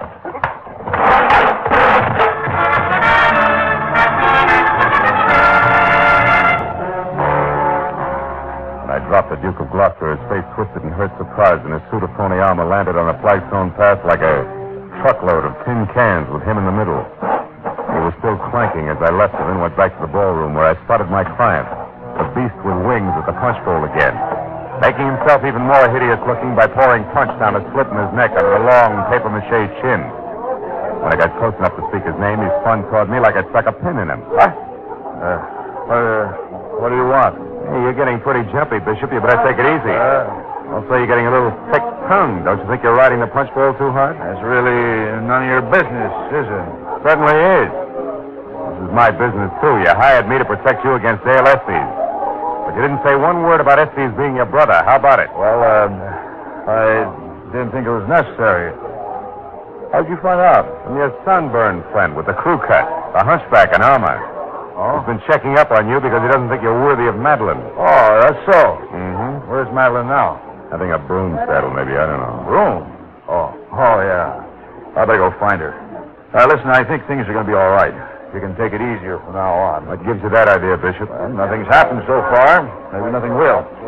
I'll check with you later. Don't tell you so. I simply must tell you. It's a scream. Now, Fred, what's got you funny bone, Marie? Well, it's Harry there. The bottle, you know, a demon rum. Uh-huh. Well, he just told me that one of our wax statues out of the terrace is bleeding. Is that terrific? Yeah. Oh, it's being loaded. Wait a minute. I saw it. Now, nobody believes me, but I'll tell you anyway. It's bleeding. Real blood to it. That's too much. It's all right to have decorations, but using real blood is going too far. Well, you're going too far, Harry, with the punch as usual. You better leave it alone, or God will get you before the Now, nobody believes me. Hey, you believe me, pal. Got a wax tummy bleeding? Not really, Harry. Well, you should, because I saw it. The one way down at the end by the stairs. The one in the brown tweed suit. Bleeding real blood out of a gash in Brown his chest. tweed suit. Oh, it was dreadful. Wait a minute. Did you say brown tweed suit? Did I say brown? Yeah, brown tweed suit. Yeah, but that's nothing. The real blood is the important. Hey, you believe me? Yeah, come on. Okay, come on. It's right over there, pal. Behind those bushes over there. Come on, you see. Nobody believed me when I do it. Well, where is it? Hey, it's gone somebody when I moved it on me. Oh, no. Oh, listen, it was right here, propped up against the railing. It had a hat pulled down over his face, but I could see the gash in his neck from the light there on the top of the All right, stairs. come on, Harry. Let's get... Hey, wait a minute, Bottle. You can be right. Well, what do you mean? What's There's the blood matter? here on the rail. Look, tell me, do those stairs go all the way down to the water? Oh, yeah, but it's an awful climb. Better than 200 feet. There's a little boat landing down there. My guess is there's more than that down there now, Harry boy. The bottle of rum stared at me out of the peak holes in his label until I started down. Then he insisted on following. The stairs, chopped from solid rock along a natural path that wound over the face of the cliff, were steep and rough and slick, from wisps of fog that moved incessantly across them like wet, nervous fingers. But the bottle behind me was enchanted just enough to slip and skid with every step and still managed to keep its footing. Halfway down, we saw a crumpled hat, only a teaser to what we found at the bottom in the winking yellow light of the lamp on the boat landing. He had struck on his face after plunging down 200 battering feet of jagged cliff. All that was left of the man in a brown tweed suit. The rum bottle costume beside me was still intact. But the little man inside of whose liquor was wearing thin was beginning to come apart. That's real funny. Some joke on the rest of them all, because that's no wax dummy there. That's a real man. It was a man. I don't feel very Pull well. yourself together and give me a match. Yeah. Boy. Yeah. Fall like that can do a lot to a man's face. Hey, this guy looks familiar to me. From the back here, he looks like John Bishop. He should. It's his brother. I wonder Bishop figured things would be okay from now on. Huh? What do you... Hold it. Listen. What's the matter? Shut up, will you? I didn't hear. Yeah, somebody's coming down the stairs. Get over there out of sight and keep quiet. As I made for the foot of the stairs, I looked up in time to see a hunchback monster in armor, half hidden in the writhing yellow mist, duck back from the edge and ease himself down the stairs. It was the Duke of Gloucester again, asking for another punch on his suntan jaw. So I took the slippery steps two at a time as far as the first blind corner where I found out that he beat me to it. That evens us up, mister. Not for long, Bud. I'll kick your head next time. I knew you meant trouble. Now I know what kind. That's enough out of you. Stand still. What? A gun? Oh, no, you don't. You killer. Sudden lunge in the dark caught me off guard, and my .38 went spinning away into the night. He turned and ran. The fog in the night, coupled with a useless 3-minute search for my gun, was all he needed. By the time I got up to the clubhouse terrace again, the Duke was gone. I was met instead by the ever-merry Marie Antoinette, only this time without giggles. What on earth is going on out here anyway? Funny, baby. Did you see that phony hunchback, the Duke of Gloucester? See him? I certainly did. Oh? He practically ran over me, shouting something about a phone call. Oh, when I see that brute running Where'd he go? around- Inside? Don't you boys know it's dangerous? Later, baby, later. Right now, I want to know. Hey, wait a minute. That bracelet there on your wrist, where'd you get it? Well, it's the band of the Ladies' Auxiliary of the West Palisades Minutemen. The what? The City Settlement Club. Look, do all members have a thing like that? Of course. It's got the club crest on it here. The ladies have bracelets, and the men... I know what the usually men wear. I just saw one. If it means anything like I think it does, I better find Madeline Hughes, but fast. Have you seen her? Madeline? Well, now let me see. Yeah, she's the witch, the green witch. Yes. Well, the last time I saw her, she was walking down toward the fountain with that wonderfully horrible Mephistopheles. Oh, she and John Bishop are a perfect couple tonight, don't you think? But I think right now would scare you cross-eyed, sister, but thanks for the tip. I'll see you. I ran past the row of wax ghouls guarding the terrace railing and over to the gate where the flagstone path started. And I walked as fast as I could without stirring up echoes, down into the little sheltered alcove where the fountain was. There I saw them standing close together beside a pale marble bench half hidden in the shadows. A beautiful green-eyed witch and a horned nightmare with huge leathery wings hulking over her. Will you listen to me? John Bishop, you're drunk. I've never seen you like this before. Well, I've got reasons. Dale is here in town right now. What? Yes. That means one thing. He's found out about us.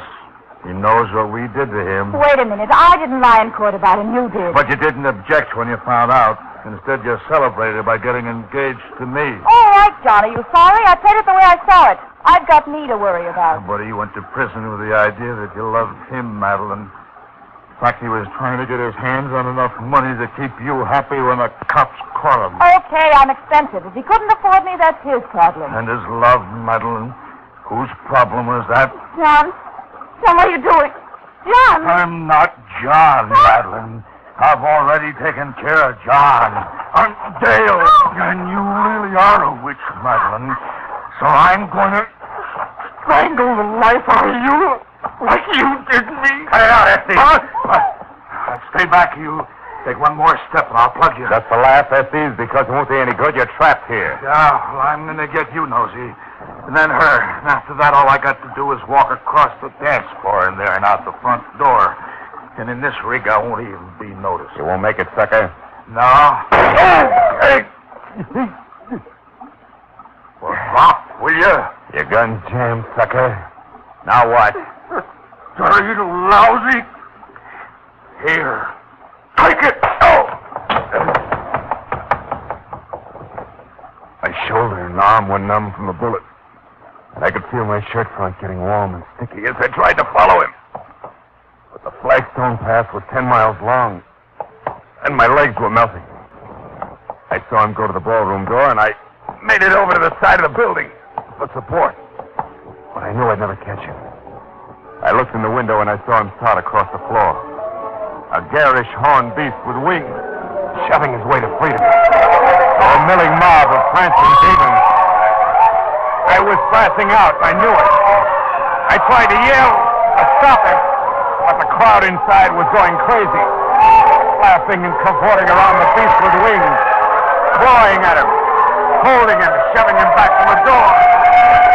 I saw him fighting and then go down as the horde of screaming creatures closed over him. And then everything went black.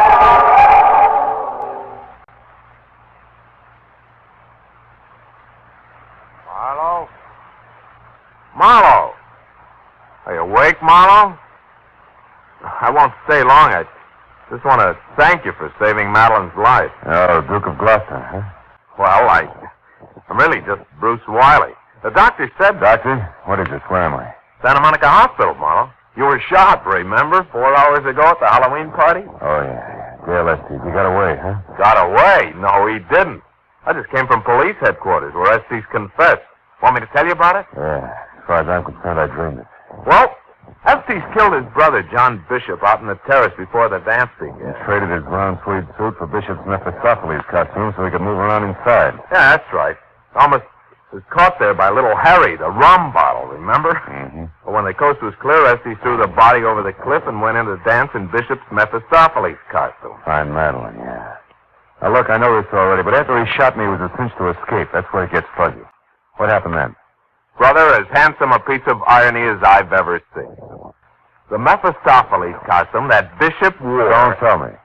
Yeah. Won first prize. That's all. The crowd wouldn't let Estes leave until he received the award and unmasked. Oh, it's quite a scene. Police I called when I thought you were a killer showed up to take him away. Then we found you and Madeline out on the terrace and brought you here. And a happy Halloween to you, too. How's Madeline? Fine, thanks to your efforts. She's waiting outside now. I'll send her in. She's awake now, Madeline. Oh, okay. Don't wait for me, Bruce. Hello, handsome. Hello, beautiful. Your throat's bruised. Yeah, it could have been worse. You figured it out just in time. Dale even had me fooled. His voice was so good. How'd you manage it? No, the corpse was wearing a wristwatch band from the Palisades Minutemen Club.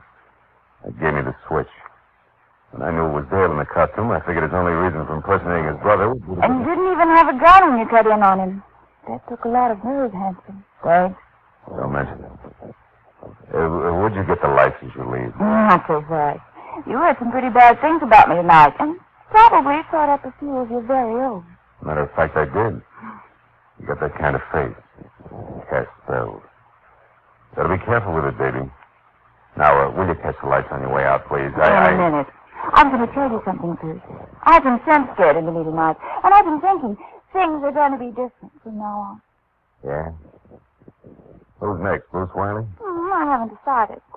But whoever he is, Marlowe, he'll be the only one, and he'll know exactly where he is.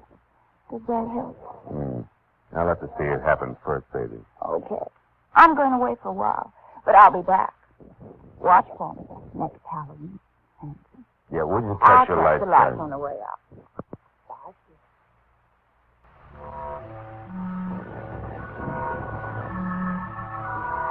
When Madeline left, sleep left with her. I got out of bed, went over to the window, and looked out. The sky and the ocean were still dark. But over in the east, the first glow of dawn was starting on the horizon.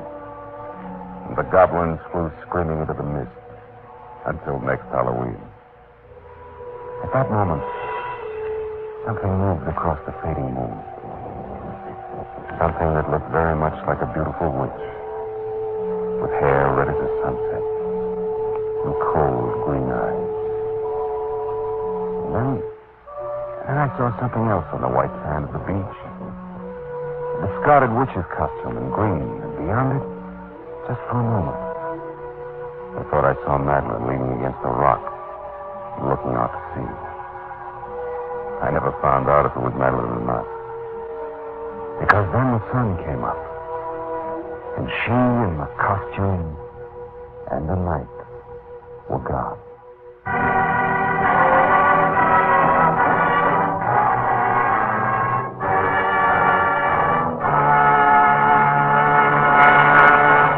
The Adventures of Philip Marlowe, bringing you Raymond Chandler's most famous character, star Gerald Mohr, and are produced and directed by Norman MacDonald. Script is by Robert Mitchell and Gene Levitt. Featured in the cast were Eve McVeigh, John Daner, Paul Frees. I felt low, very low, the night I set out searching for the girl with the strange hazel eyes. The fog which hung over Los Angeles didn't help, and I felt even worse when I found her. For by then I had death on my hands. From the pen of Raymond Chandler, outstanding author of crime fiction, comes his most famous character as CBS presents The Adventures of Philip Marlowe.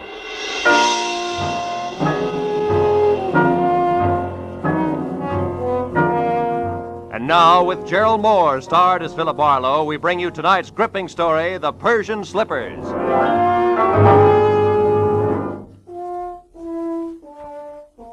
One of those thin, chilly fogs had sneaked in from the Pacific, and it hung vaguely to the streetlights along the Sunset Strip. It was a kind of a fog that you could see through, but everything was out of focus. It made you start wondering what you were going to do when you were 90 and you were all alone. I'd have liked to have spent the night in a room full of noisy extroverts playing charades. But instead, I had to eat a quick dinner and drive up into the secluded Hollywood Hills to meet a guy. A guy who had nothing but trouble on his mind. When I pushed the buzzer, I had the feeling of wishing I was someplace else. Carl Delaney himself opened the door. He was grim and brusque and to the point. Marlowe? That's right. Come in, Marlowe. I appreciate this. You're coming up here after business hours, I mean. I wouldn't have asked except, well, perhaps I waited too long as it is. Sit down. Thanks. Waited too long for what, Mr. Delaney? 36 hours ago, my wife disappeared. Marlowe, you've got to find her for me. Find her just as fast as you can. Wait a minute. Disappeared, you said. Would you mind playing that part back a little slower? Norma simply walked out that door, got in her car, and drove off to get hold of herself, as she always does when we've quarreled. And always before, she's come back in an hour or so. But this time... This time she simply didn't come back, is that it? Look, Mr. Delaney, I could... You'd better let me finish before you do anything. Lately, my wife has been brooding over something serious that she refused to discuss. I've caught her crying several times, and she's not a woman given to tears. Marlowe, I'm sure that unless we move fast when we do find her, we're going to find her dead. Suicide? Yeah.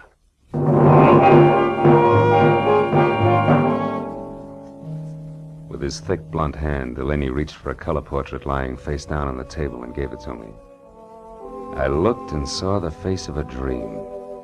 A beautiful dream with strange hazel eyes and soft black hair.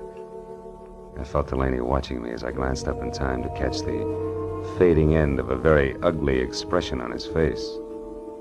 I handed the picture back to him, and he laid it on the table again, face down. Then he took me upstairs to Norma's room. It was a nice, frilly room, typically haunted by elusive, sweet smells.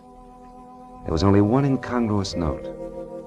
What was the horoscope doing on her desk? From the looks of a picture, I knew that Norma was attractive enough that she didn't need to look to the stars for a future. A horoscope? Yeah, you know how women are. Marlowe, will you find her for me? Well, I'll try. My rate is $25 a day plus expenses. And remember, you hired me to find her, not bring her back. Fair enough. You just find her. I'll be satisfied. I'll need a starting point. Were there any phone calls or letters or anything that might be a lead? What about friends? We have no close friends. Norma always stayed to herself. Wait, there was a phone call yesterday from, Madame Jeanette, I think it was. Who's that, a dressmaker? I haven't any idea.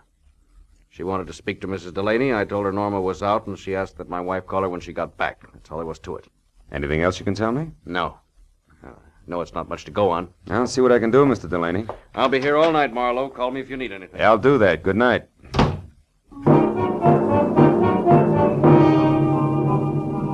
I drove back through the persistent fog to Sunset Boulevard. It was 9:30. I knew it was going to be like tracking a hummingbird through the petrified forest by the bent twigs, but I got a classified directory and I started digging. I checked the hairdressers, the manicurists, and the milliners, and I was just about to start on the interior decorators when I remembered the horoscope on Norma's desk. I quickly turned to the personal consultants. Yeah, there it was. Madame Jeanette. Her establishment, located in the dubious neighborhood south of Olvera Street, turned out to be a tacky cottage set back next to an alley. It was as dark inside as out. I was pounding on the door like a vampire at sunrise when a newsboy came up the path. Looking for Mem Jeanette? Yeah, you know her? Sure, she tells fortunes. Says I've got a great career line. You want to see it? Not right now, thanks. And I'll say for her that she's a sound sleeper. Maybe, but not so early as this. About this time, she's always hanging around that bar on the corner. Tonight, she's throwing a farewell party in there. Farewell party? Who for? Herself. She's leaving town. Oh, thanks a lot. Here, kid. Gee, a buck. My old man'll swear I've been shooting crap again.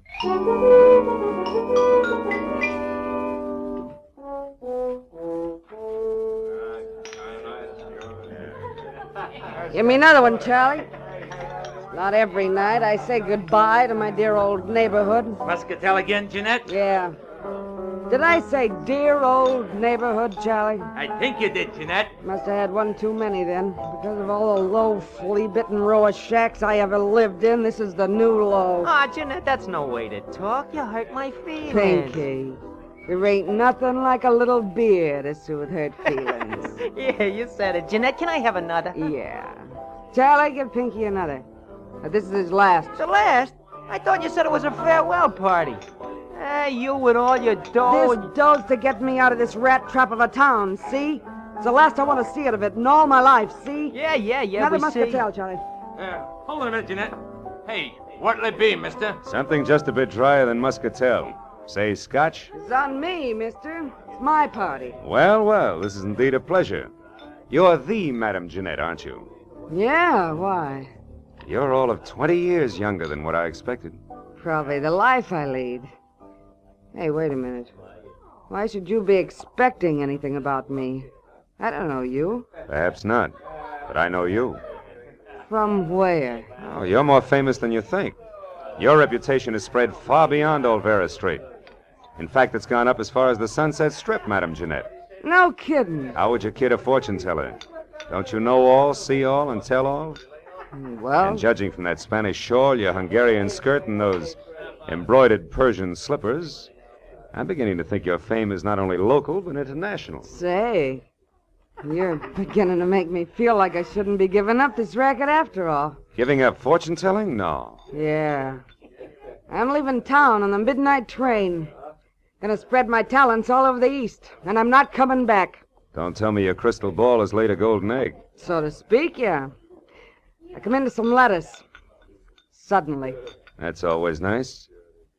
Well, I guess it means you won't be interested in the few paltry dollars I'd intended to spend with you. Hey, can I have another beer, Jeanette? Shut up, Pinky Blow! Ah, just a... Traveling lady can always use a little extra moolah. What was it you wanted, Bud? I'm looking for someone. Norma Delaney. I'm afraid I don't know anybody by that name. I'm afraid you do. What's your angle? Who are you, anyway? I'm Philip Marlowe, private detective. Some private dick you must be to have to resort to fortune tellers. Come on, Jeanette. Look into your crystal muscatel. See if you can spot Norma Delaney. I told you once. I don't know the name. Now blow. Just a minute, Doc Eyes. Hey, Charlie. Yeah? This bird's crabbing my party. What kind of a joint is this, anyway? Lady can't sit here and have a farewell party without being insulted by every jerk that drops in. Well, mister, I haven't finished my drink yet. you got pockets, ain't you? Just pour the drink into one of them and take it along. You ain't finishing it here. Charlie reached under the bar for his pick handle, so I left without pursuing the subject further. But I knew Jeanette was lying, right in her purple lipstick about Norma. I walked back to my car, lit a cigarette, and spent a few precious minutes trying to decide whether or not to break into her place and snoop. Then I caught the shadow of a figure slipping up on me from behind. I turned. Wait, don't swing, Mac, don't swing. It's only me, Pinky. I was in the bar when you was talking to the madam. That tightwad Jeanette. Yeah, I saw you, so? She did something the minute you left. I figured you might like to know what it was. It all depends. Well, I thought it might be worth something to you, like a saw, maybe. Come on, you! No, Spill it! Wait a minute! Spill it! Wait! If it's any good at all, it's worth a $5 and no more. Oh, all right. She made a phone call. Who to? What'd she say? Nothing. Just some swear words in Spanish. The line was busy. But I kept my eyes open and I got the number. All right, let's have it. If you can still remember it. Oh, I can remember easy. 5 first, huh? Here. Thanks. The number was Crenshaw, 1929. But you get it? Like the year of the big crash.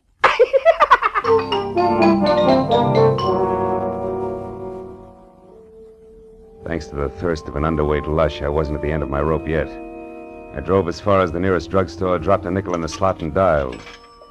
Crenshaw, the year of the big crash.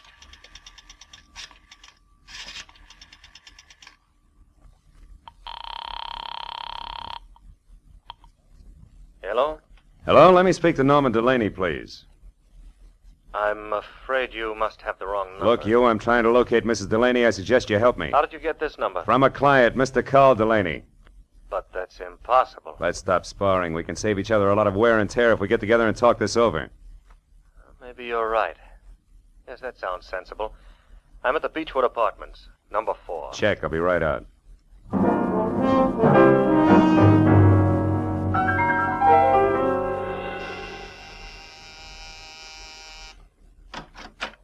Mr. Pierre Gillum, it says here on the door. Yes. Are you the man who called? Uh-huh. Philip Marlowe. Come in, won't you? You said you were looking for Norma Delaney, Mr. Marlowe. Tell me, what's wrong? Has anything happened to her? Well, her husband seems to think she might have killed herself, but I have a hunch that you might have something interesting to say. No, poor kid. Poor Norma. tell you what I can, Marlowe, but it isn't much. Oh, I'm all ears, and I'll sit, thanks. Well, I was in love with Norma once, briefly, a long time ago. She was a wonderful girl, but her husband was insanely jealous. Mm-hmm. Even though she hadn't loved him for years, he refused to give her up. He even threatened to kill her first. Oh? Norma and I realized that serious trouble lay ahead, so we parted. Good friends. And I haven't seen her or heard from her in months. I buy it all but the last line. You have seen or heard from her, and recently. I'm not going to argue that. I've told you the truth. You can take it or leave it. I leave it. Suppose we both put our cards on the table. You lied to me when you said Carl Delaney gave you my number. I know because Madame Jeanette called me shortly after you did. Touché. But why did she run to call you at the mention of Norma's name if you two broke up months ago?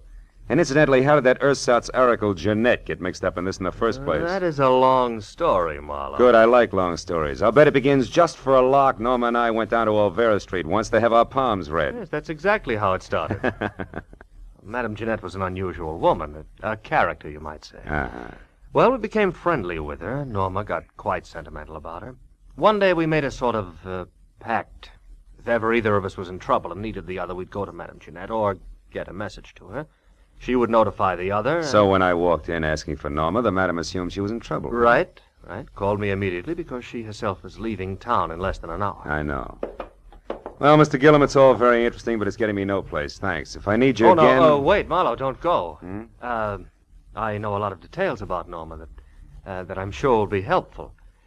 For instance, she drives a Nash coupe, a powder blue. Powder blue coupe, huh? Thanks, that'll help. Oh, and she has a fondness for white gloves. Wears them quite often. I see. Well, I better get moving. No, wait just a minute, Marlowe. I've got to go. Now, listen, Marlowe. I told you I was in a hurry. Now, take it easy. Stick around a while. Get away from that door. Look, just who do you think you are? Come busting in here, prying, asking questions, you dirty... Oh! You asked for it, Gillum. Oh! You got a left, too, huh? So have I, brother. I left Gillum sprawled all over his coffee table, as limp as a 5-cent salad. Outside, I glanced at my watch. Madame Jeanette's train left in 40 minutes.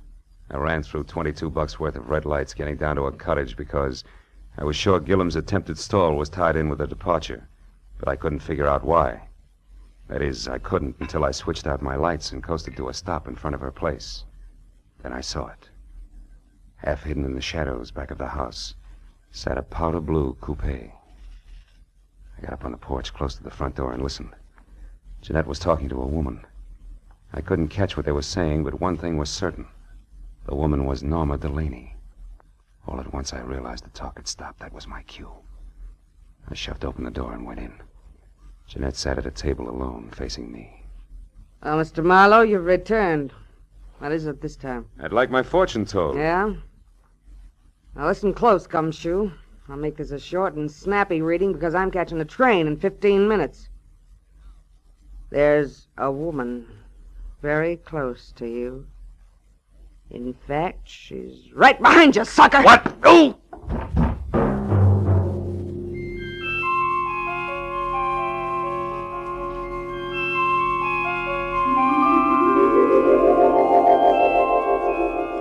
When I finally opened my eyes again, nothing changed. It took me a long time to figure out that the lights were off and it was dark. I climbed up the table leg hand over hand and switched on a lamp. Jeanette's house was absolutely quiet. I had caught a glimpse of a white glove holding what is known as a blunt instrument just before I dozed off. And that reminded me what I was down here for. I wobbled through the kitchen and out the back door, but the powder blue coupe was gone. It was 12:15. My head and the fog both had gotten a little thicker, so I just stood there, useful like a ping-pong ball in a bowling alley. It was the sound of footsteps that finally moved me, and the newsboy was back. Well, how you again, mister? Did you ever get a hold of Madame Jeanette before she left? Yeah, but not tight enough. Say, a blue coupe left here a few minutes ago. Did you see it? Nope, I didn't. Gee, I'm sure sorry she went away. She gave me a buck tonight, too. Said she was coming into a fortune. You and your career Say, what's that down there, in those weeds? I don't know. It looks like some kind of a shoe. Yeah. Yeah, it is a shoe. Here, see? What do you know? A Persian slipper. I took the slipper along as a souvenir from my scrapbook and walked back to my car, trying to fit Norma Delaney's lovely hazel eyes in with that crack on the skull. But I couldn't. Between throbs of my headache, I figured Pierre Gillum would know why Norma had dropped in on the madam so close to train time. I decided to go back and ask him. Gillum was as reliable as a two-headed quarter and just as tricky. So when I got to his apartment, I pushed the buzzer, stepped back, and braced myself. But there was no fight left in him. He opened the door in his robe, fingered the mouse I had given him, and grinned. Oh. So you found your way out by yourself. Uh-huh. Say, Gillum, what was so important about Norma seeing Madame Jeanette just before her train left? I don't know. You knew enough to try to keep me here, to delay me. Why? Oh, Marlowe, I did that for old time's sake, for an old friend. Jeanette asked me to hold you here until midnight, and I tried my best. Obviously wasn't good enough. Well, that's all I know about it. I see your phone is off the hook. Do you know that? Yeah, I took it off. It's given me nothing but trouble tonight. I hereby wash my hands of this whole business. I'm going to bed. And I hope to sleep. Good night.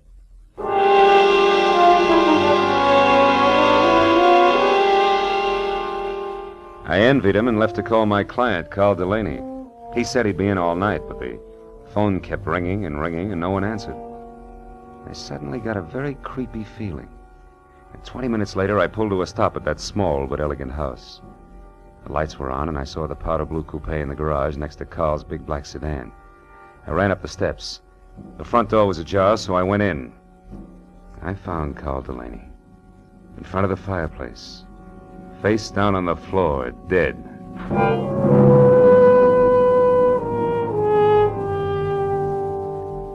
There was a handbag on a chair. I opened it. Compact, cigarettes, and a key to room 340 in the Bradford Arms Hotel. No identification. That color portrait of Norma was standing up on the table this time, and those searching hazel eyes seemed to follow me all the way to the telephone.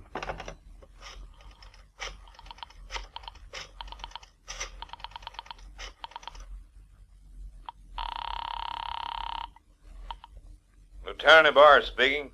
Phil Marlowe, Ibarra. There's a dead one at 1077 Hollycrest Road, named Carl Delaney, murdered. I'll be right out. I hung up the phone, and then the hair on my neck crawled as I heard the unmistakable sound of a woman's heels on the floor upstairs.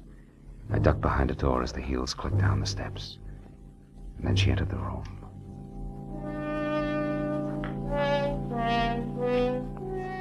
Norma Delaney was lovely. As lovely as a picture. She moved calmly and deliberately, put a note on the table, picked up the handbag, and then turned to face the door I was hiding behind. You can come out now, Mr. Marlowe. Hello, Mrs. Delaney. You can call me Norma now. And if you're thinking of using your gun, perhaps you'll be good enough to read this note first. Here. To whom it may concern. I, Norma Delaney, purposely and with premeditation, shot and killed my husband, Carl. It is beyond me to express how deeply I hated him, and since I must pay for this and cannot endure a public spectacle, I shall take my own life within the next few minutes. Now look, Norma, no guns. Easy, Marlowe. I'll kill you if necessary. But it would be so pointless now. I'm free at last, and I want to spend the little time left to me in my own way. Norma, if you'll listen to me, Stay just back. a minute. Tonight I made my only friend, Madame Jeanette, happy.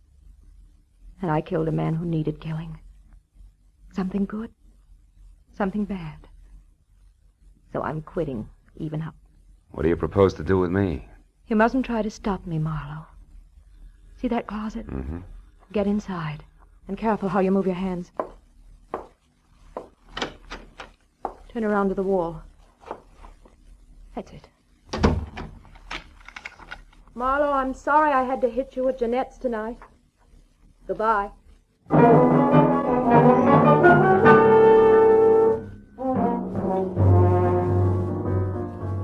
It took 3 shots to smash the lock on that closet door. I heard her driving away just as I got it open. In spite of what she'd said, I couldn't let her kill herself. I ran outside to my car. One glance under the hood was all it took. There was nothing left of the wiring but loose ends. I ran into the street and a miracle happened. The first time in my life, a taxi in Los Angeles when I wanted it. I'm sorry, fella. I'm gonna call. Skip it. This is an emergency. Hey, wait a minute. You Police can't... business. A girl is driving up the road in a blue coupe. We gotta catch her before she kills herself. Let's go.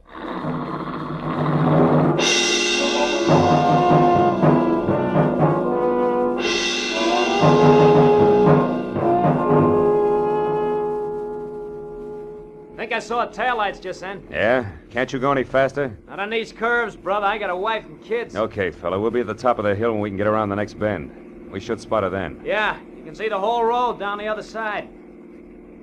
Here we are, mister. This is the top. But I don't see her. Where is she? Hey, wait a minute. Stop here. Turn off your motor. This is haywire. I don't get it. We were gaining on her, and now she just disappears. Hey, what's that? A motor. That side road we passed. That's it. Hey, look. Look!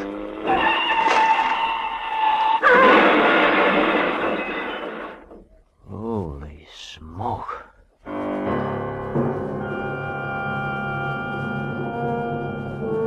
We both saw the awful sight for just an instant. A powder blue coupe with a woman crouched over the wheel. It shot out of that side road, crashed through the guardrail, and fell end over end down into the gorge. By the time we got to the hole in the fence, the wreck was an inferno. No use trying to get down there. The whole hillside will be on fire in another minute. I guess she pulled over here into this side road and waited for us to go by. And we did. Yeah, it's sandy here, too. So wonder she didn't get stuck. What's the matter? There's something buried here in the sand. One of her tires ran over it. What is it? Why, it's plenty, brother. Come on, turn that hack of yours around. Let's get off this mountain. I just found the answer to a lot of questions.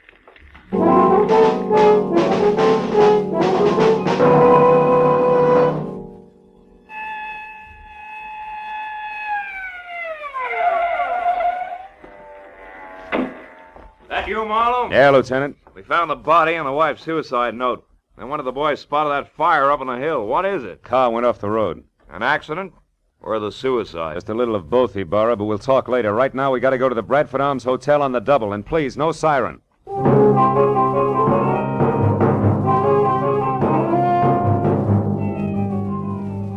Bradford Arms was a 3-story walk-up. When we got there, Ibarra stationed one man in front, sent another to cover the back, and we started up the stairs. We had reached the second floor when we saw him on the landing above. Gillum. He spotted us at the same time and turned back fast. There, Marlowe. Who's that? That's our boy, Ibarra. Pierre Gillum. Let's go. There he goes. He's heading for the fire escape. Second Lieutenant, he's all yours. I got business the other way. Hey, you! Stop or I shoot!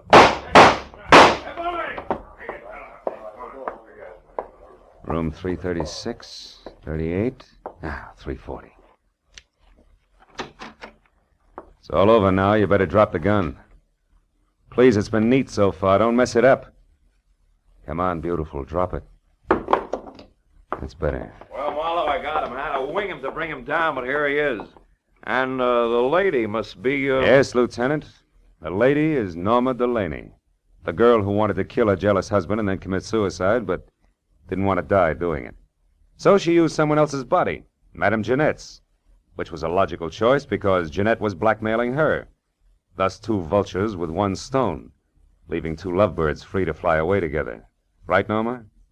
Didn't you give Madame Jeanette money so she'd leave town and tell everybody she was going away?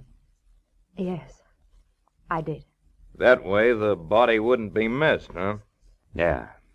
Isn't it pretty? Oh, lay off, Marlowe, can't you? Okay, Gillum, okay. Well, Ibarra, I've got a sour taste in my mouth. I think I'll go home and goggle.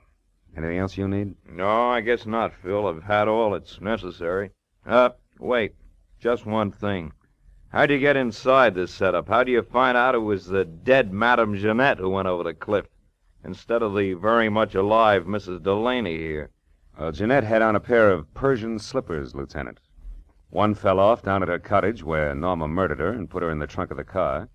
The other one fell off in the sand of that side road when she took Jeanette out of the trunk and propped her up behind the wheel. It was lucky, Burra. Just dumb luck.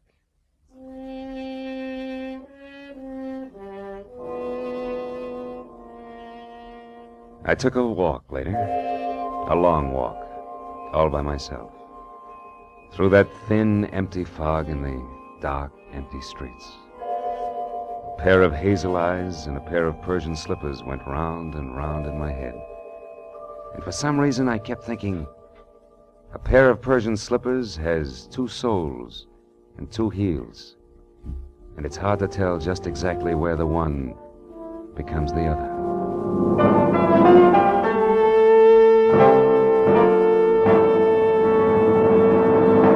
The Adventures of Philip Marlowe, created by Raymond Chandler, stars Gerald Mohr and is produced and directed by Norman Macdonnell. In tonight's story, The Persian Slippers, Virginia Gregg was heard as Madame Jeanette, with Larry Dobkin as Pierre Gillum and Louis Van Rooten as Carl Delaney. The additional players were Gene Bates as Norma Delaney, Gil Stratton Jr. as the newsboy, Frank Richards as the barkeep, and Tony Barrett as Pinky. Detective Lieutenant Ibarra was played by Jeff Corey. The special music was conceived and conducted by Ivan Ditmars.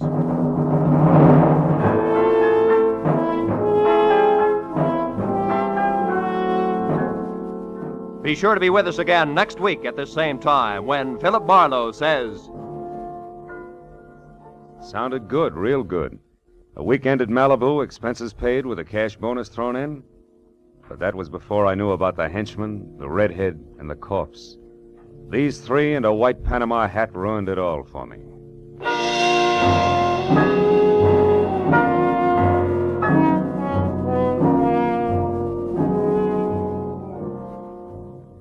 The big star-studded array of CBS Sunday shows starts tonight. 1, 2, 3, 4, 5 top entertainment programs that make listening to your CBS station a happy habit. 1, Cabin B-13, the popular dramatic show by John Dixon Carr, renowned mystery writer. 2, the new Electric Theater, guest starring Henry Fonda tonight, and regularly starring Helen Hayes, First Lady of the Theater, when she returns from London. 3, Our Miss Brooks, the hilarious comedy success starring Eve Arden. 4, Lum and Abner, a brand new half-hour show of smiles and chuckles with the merchants of Pine Ridge. 5, Strike It Rich, the sensational quiz show with a heart to wind up the sparkling parade of entertainment. Mystery, drama, comedy, excitement tonight over most of these CBS stations. And next Sunday, the first broadcast in the new season for two of radio's greatest stars, Amos and Andy. Yes, Sunday nights are great on CBS. Check your local newspapers for program times.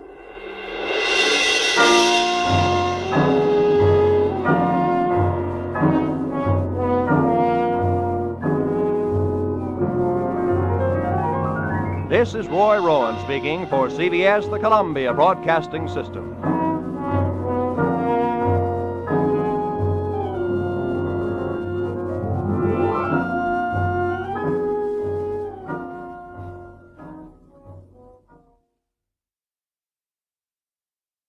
We delay the start of our scheduled program to bring you a bulletin from CBS News. The Associated Press quotes an authoritative source in Tokyo as saying that some United States combat troops have been alerted to go into action in South Korea at a moment's notice. According to this authoritative source, the deteriorating military situation in southern Korea may force the United States to commit ground forces to the battle. This bulletin came to you from CBS News. We now resume our scheduled program. Get this and get it straight. Crime is a sucker's road, and those who travel it wind up in the gutter, the prison, or the grave. There's no other end. But they never learn.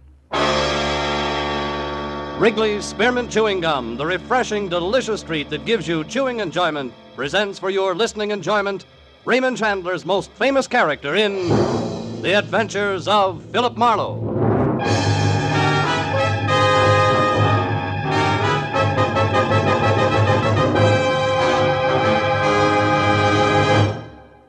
To make every day more enjoyable, treat yourself often to refreshing, delicious Wrigley's Spearmint Chewing Gum. Here's a taste treat you can enjoy indoors, outdoors, at work, or at play. The cool, long-lasting mint flavor refreshes you. The smooth, steady chewing helps keep you fresh and alert. Adds enjoyment to whatever you're doing. Wrigley's Spearmint Chewing Gum. Healthful, refreshing, delicious. Now, with Gerald Mohr starred as Philip Marlowe, the makers of Wrigley's Spearmint Chewing Gum are glad to bring you tonight's exciting story, The Pelican's Roost.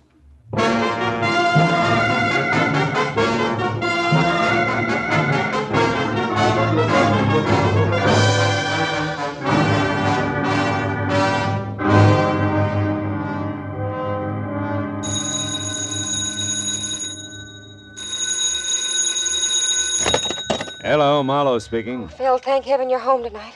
Lynn? Yes. Lynn Russell? Uh-huh. Oh, baby, when did you get back to town? Yesterday. Phil, listen, I'm at Eugene's. It's a beauty salon in Wilshire just west of La Cienega. Yeah? Come over here right away, will you? Me? To a beauty shop? You've got to help me get out of here. Oh, what's the matter, kid? Got your head caught in a dryer? Phil, please, I'm serious. I'm scared. There's a guy waiting for me outside, and when I leave here, I'm afraid he's going to try to kill me. Now, look, this isn't just for laughs, huh, baby? Phil, this time I'm not fooling. This man's crazy. His name's Ward Erling. I had a few dates with him once. He was in an accident 3 months ago, just before I left on my cruise. He's supposed to be in the hospital right now, but he isn't. He's here, just waiting for me to leave. Yeah, but Lynn, Look, I'm not asking a favor, Phil. I'm hiring you. Okay, baby, it'll take me 15 minutes to get there. Oh, thanks, Phil. I'll wait till I see you walk by.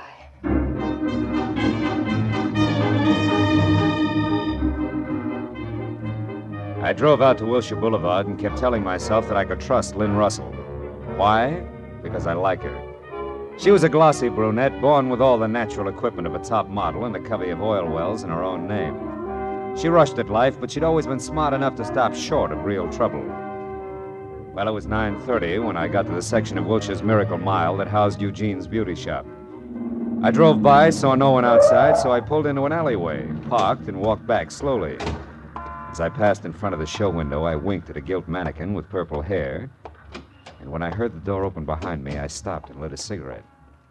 Lynn Russell hurried by without a word, ran to a cab at the corner, and drove away. Well, that was all there was to it. I turned around, headed back to my own car, and got as far as the handle on the door. Oh! I fell against the car as the blow came again. Oh!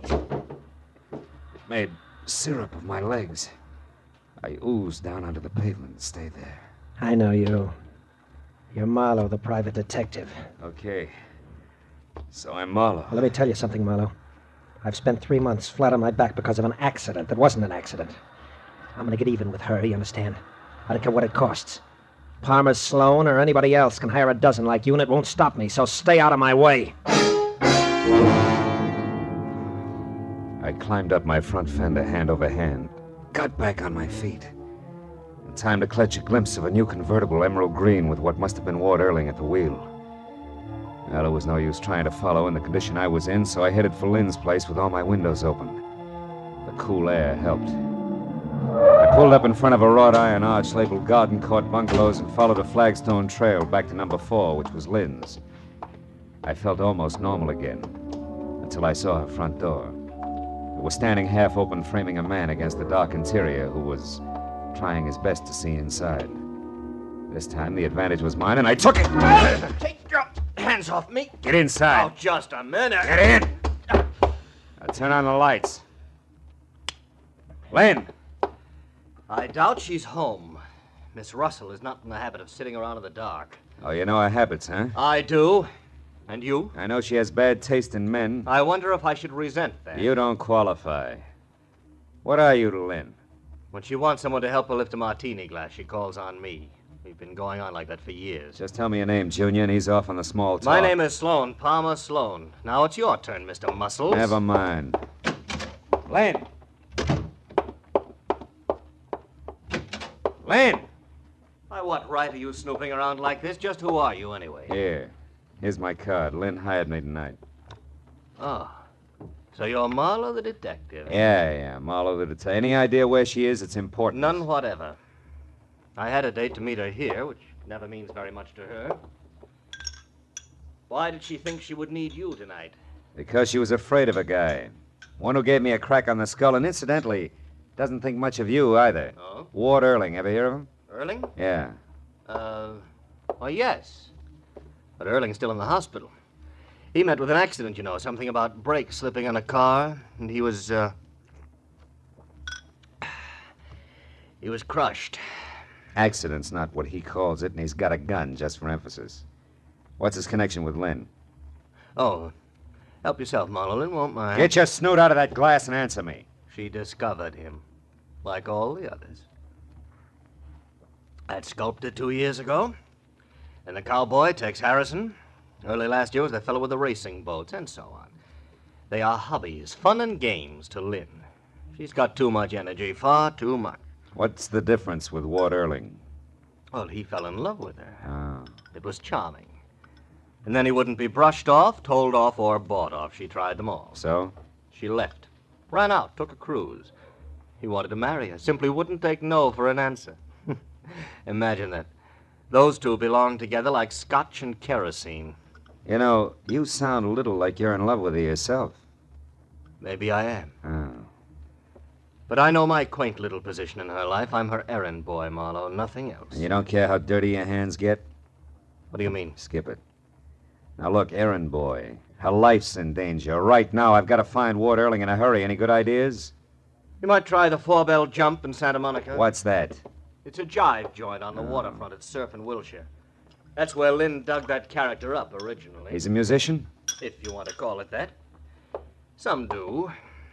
He was the piano player and leader of a small and for some reason successful combination that's still there as far as I know. Yeah, and one more thing. Lynn left here in an awful hurry. She might be looking for you. And I might later, too. Now go home, wherever that is, and wait. Why not?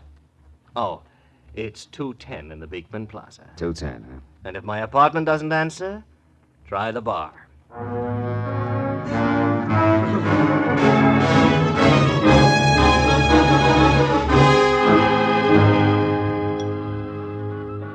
When I pulled onto the parking lot at the 4-bell jump, the first thing I saw was the nose of the emerald green car Earling had been driving, peeking out from the side of a building. I checked it and found out it was registered to one William Freeman. Well, that meant nothing, so my next stop had to be inside. The club was a low-ceiling mixture of dusty fishnets, the smell of bad bar whiskey, and noise.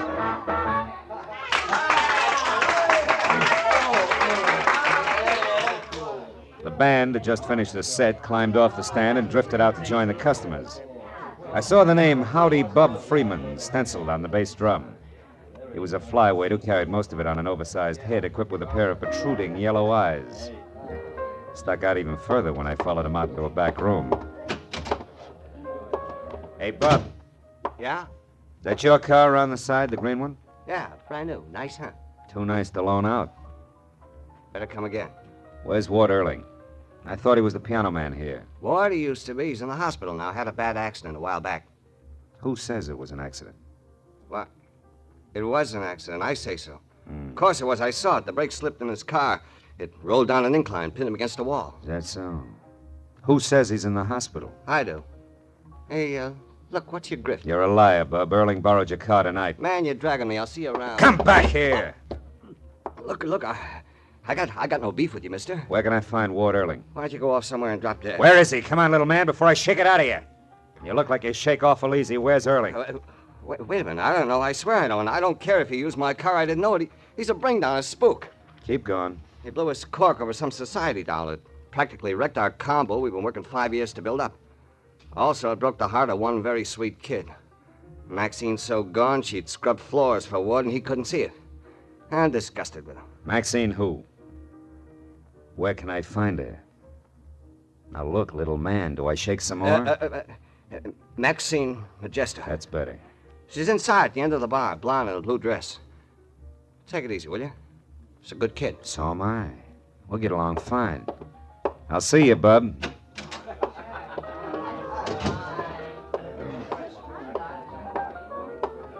What'll it be for you, mister? Scotch. Oh, that one's taken. Lady will be right back. Oh, I'm sorry. Water or soda? Water. Right. There you go. Thanks. Hey, Larry. Huh? Your phone's broken? I didn't get my nickel back. Oh, you want me to freshen up that drink, Maxine? No, thanks, Larry. This is fine.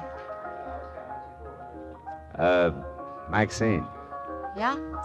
maybe you can help me. Maybe. No. No, what I mean is I'm looking for Ward Earling. Try under a rock. You know, you sound a little bitter. I'm as bitter as a slot machine these days. What's it to you? Well, I'm an acquaintance of Lynn Russell's. Name's Marlowe. You know her, Maxine? I've seen her at the jam sessions we used to go to. She used to show Ward off to her little groups like a prize pup. Sure you got it pegged right? You know, she tried hard to shake Listen, she's the gut rocks type who'd sink a yacht just to watch the bubbles. And that's Only what, Maxie? Never mind, skip it. Good night, Mr. Hey, Marlowe. wait a minute. Don't I get to buy you a drink? Some other Tuesday. Good night. I watched her as far as the door. Decided to go after her, and then I caught the bartender giving me a very cold eye. Didn't thaw any as I downed my drink and saw him high-sign the bouncer. It looked like my welcome was wearing thin, so I went outside, sat down in my car, and tried to figure out who was covering up what. But I only got as far down the list as Palmer Sloan. It had come from the back room in the club.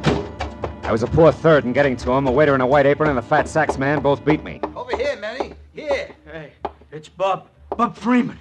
Holy cats, what's wrong with him? He's been stabbed. Yeah, there. In his neck. An ice pick. Bob, who did it? No use, fella. He was gone before he hit the floor. Whoever did that to him got him dead center.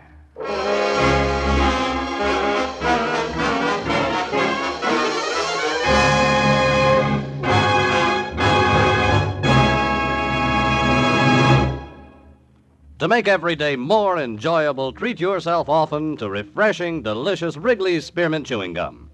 The lively, full-bodied, real mint flavor cools your mouth, moistens your throat, freshens your taste. And the chewing itself gives you a little lift, helps you keep going at your best. So for real chewing enjoyment that's refreshing and long-lasting, always keep Wrigley's Spearmint Chewing Gum handy. Healthful, delicious Wrigley's Spearmint Gum will make every day more enjoyable. Now with our star, Gerald Mohr, the second act of Philip Marlowe and tonight's exciting story, The Pelican's Roost.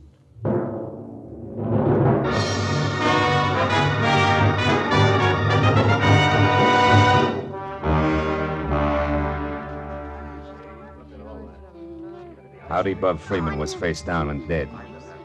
The ice pick that had killed him pointed straight up, rigid like an accusing finger. To the right of the dead drummer's sprawled legs was the fat saxophone player, his face shiny with a fine sweat of fear. And to the left, the waiter who had found Freeman's body. For a backdrop, there was the doorway crammed with astonished faces and the funny kind of cracked voices people always have at a time like that. I closed them out. The waiter objected. Now, wait a minute, mister. What are you doing that for? We gotta call the cops. Hey, you ain't the cops, are you? No, I'm a private detective. Name's Marlowe. Well, that ain't good enough. We gotta get the law Shut about up, this. Dave. What? Mr. Marlowe will tell you anything you want to know. My name's Lager, Manny Lager. Bub Freeman was a good friend of mine. Even if he's the reason Ward Erling went to the hospital? What'd you say? That from my corner, Freeman dead only adds one way. He put Ward Erling in splints to keep him from wrecking the band by running off with Lynn Russell on a 90-day cruise. Oh, yeah, sure. And to get even, Erling put an ice pick in his neck. Tossed it right from his hospital window. You don't keep up with the news, do you, Lager? Erling left the hospital this afternoon, probably by way of the fire escape. Ward is out? Out. And so that the accident was the kind that's planned well in advance. I know because we've already had a chat. Then you mean that Erling did this to get square? He killed Freeman? It could be. But there's another angle. Yeah, an angle named Palmer Sloan. That society louse who didn't want his girlfriend mixed up with anything as degrading as a musician. That's it, ain't it? Maybe. Erling was after Palmer Sloan or Lynn Russell. He never mentioned Freeman. Yeah, but where's the tie? Howdy Bub didn't fall on that ice pick. How does it figure? Playing his sheet music was Bub and Palmer Sloan working together. Palmer knew that Erling was on the loose. He was afraid Bub would spill, so he quieted him with that. Right, Marlowe? No, I think you're wrong, both of you. Look here. I found this on the floor near the window. This wouldn't belong to a man, Mr. Marlowe, not even the Palmer Sloan. Let me see that. A mascara case. Yeah. Could be the very personal property of Lynn Russell. Yeah, her and a couple of million other dolls.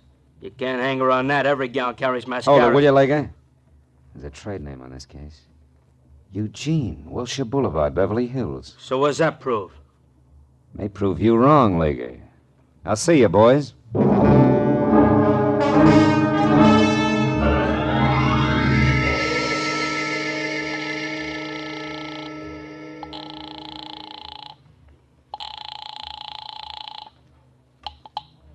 Hello. Marlowe, Sloan, have you heard from Lynn? No, Marlowe, I haven't, and I probably won't, so please, let's not call here Save every it for the hour. country club, Palmer, and get a good grip on this. The drummer at the Four Bell Jump's been murdered. Looks like our not-so-sweet friend did it. Lynn?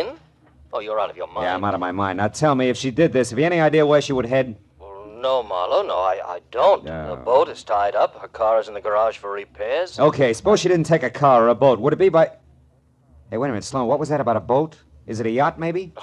Not exactly, Marlowe. It's a cabin cruiser. Anchored off the Santa Monica Pier at the moment. Santa Monica, Sloan, that fits. What's the name of it? Crest of the Wave. Why? What makes you think she'd go out there? Well, among other things, a crack a lady made earlier tonight. A lady named Maxine Majesto who loves Ward Earling and hates Lynn Russell. Bye-bye, Palmer.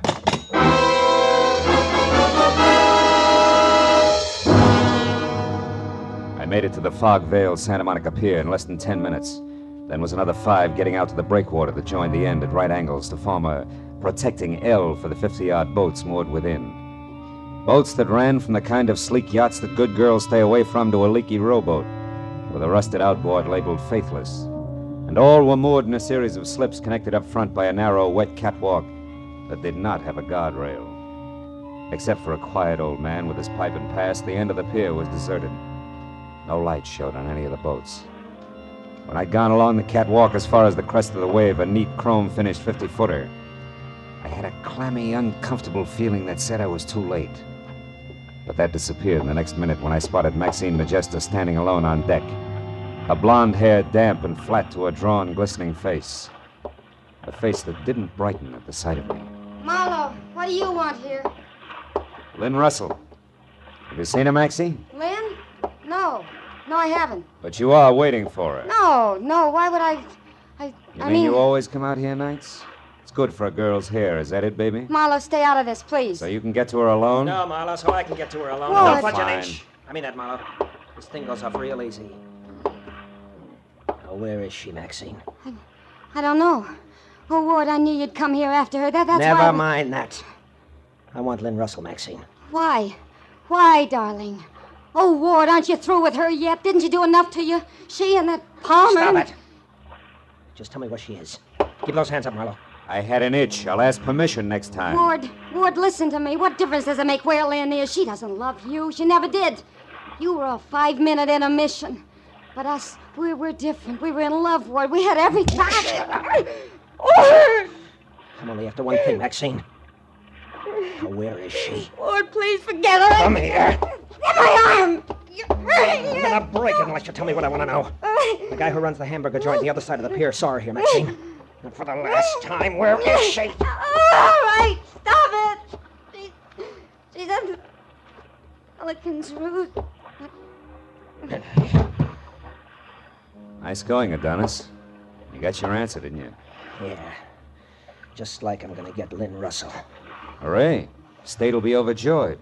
What's that supposed to mean, detective? Something like Lynn Russell just killed Howdy Bub Freeman? You're a liar. Really? It doesn't matter.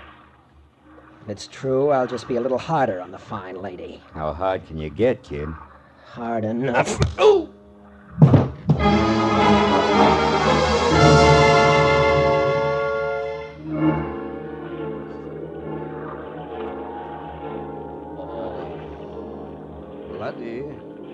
Laddie, come now. Here we go. Up to the sitting position. Too much blood to the head is bad now. Come, laddie, up we go. There we are. I'll be fine in a minute. Oh, there's quite the blow there. Yeah. Hey, take that light out of my eyes, will you? Oh, who are you? Oh, yeah. I noticed you out on the pier earlier. The name is Spoon, Elvin Spoon, but they call me Scotty. That figures. Oh. Scotty, tell me, where's the Pelican's Roost?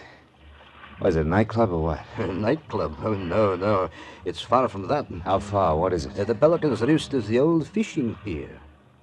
In Santa Monica? A collection of rotting wood at the foot of 2nd Street? Aye, but what business could a man have there, laddie? The dirtiest. Thanks for your help, Scotty. Wait a minute. What be it? Something you dropped? Yeah. Something I dropped while being dropped. A mascara case I never really looked at before. Laddie, you seem so puzzled. Not puzzled, Scotty, just dumb. Lottie here has been jumping to the wrong conclusions, and all because he didn't take a good look at this and... And what? And the color of a girl's hair. So long, Scotty. Thanks again for your help. May get me to the Pelican's Roost on time.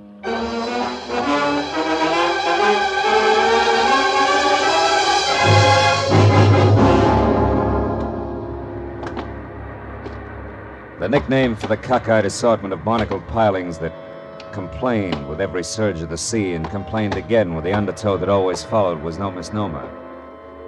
At least 1,000 sleeping pelicans called it home. And now as I moved out along the splintered, lopsided boards that here and there gave way,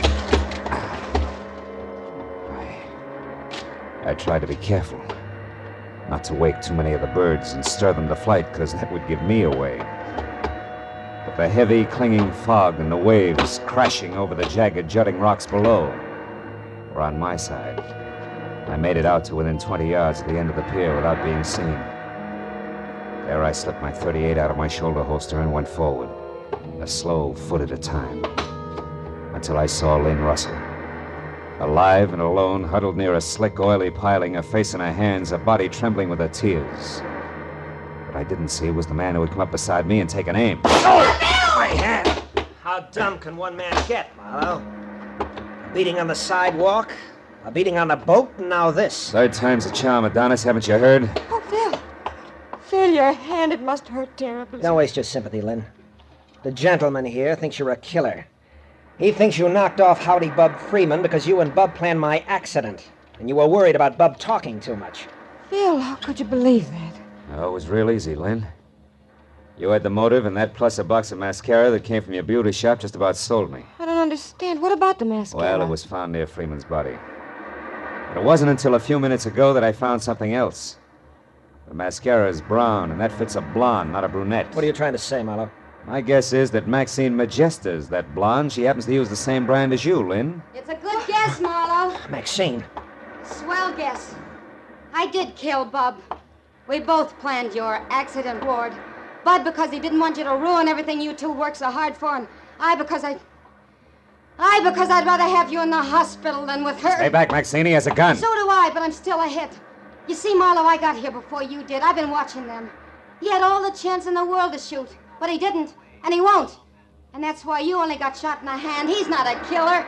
You only hit the killer's temper. And he's just learned that revenge is hollow unless you are a killer. Don't, Maxine. Shut up, both of you. You killed Bub. Yes, I did. He was afraid you'd find out everything. He thought his only chance was to tell you what we did and put the blame heavy on me. You scum. You put me in the hospital, nearly killed me just to keep me for yourself. Yeah, it's called love. Stupid, wasn't I, Ward? Selfish. And I lost. But if I can't have you, nobody...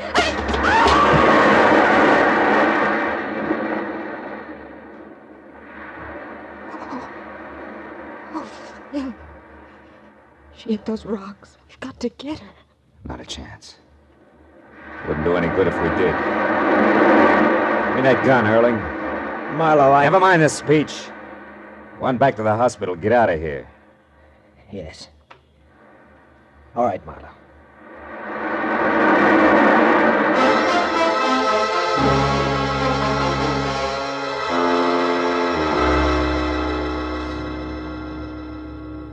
It was midnight when I called the Santa Monica police, and when all the paperwork was done, it was 3 in the a.m.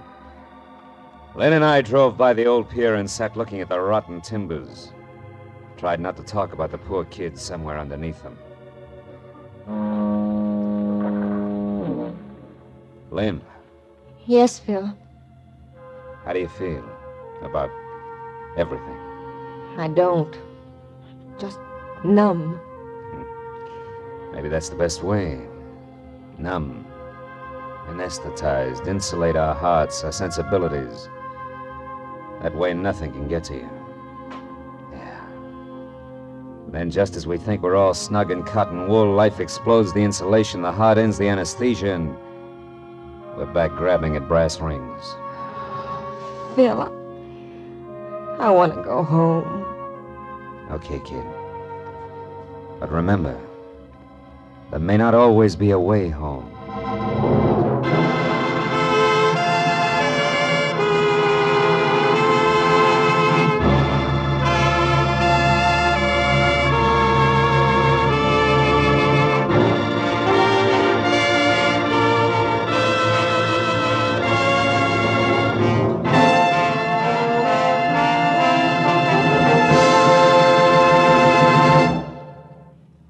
Remember, friends, to make every day more enjoyable, treat yourself often to refreshing, delicious Wrigley's Spearmint Chewing Gum. There's lots of cooling, real mint flavor in every stick. And chewing Wrigley's Spearmint helps keep you feeling fresh and alert.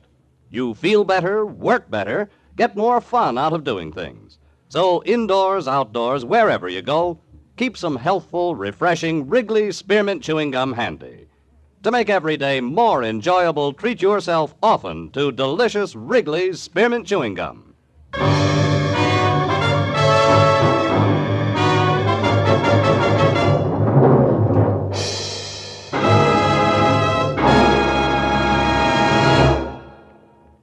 The Adventures of Philip Marlowe, presented by Wrigley's Spearmint Gum, bring you Raymond Chandler's most famous character and star, Gerald Mohr. Philip Marlowe is produced and directed by Norman MacDonald and written for radio by Robert Mitchell and Gene Levitt. Featured in the cast were Lillian Buyeff, Larry Dobkin, Georgia Ellis, John Daner, David Ellis, Paul Dubov, and Jack Crucian. The special music is composed and conducted by Richard Arant. The makers of Wrigley's Spearmint Chewing Gum hope you enjoyed tonight's adventure of Philip Marlowe and that you're enjoying Wrigley's Spearmint Gum every day. We invite you to be with us next week when Philip Marlowe says... This time it was a big city, dirty from a trigger-fisted thug in yellow suede shoes. A lady's heart dropped in the gutter and a corpse in a Hollywood duplex.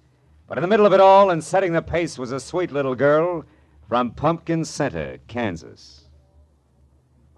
This is Bob Stevenson speaking, and this is CBS, the Columbia Broadcasting System.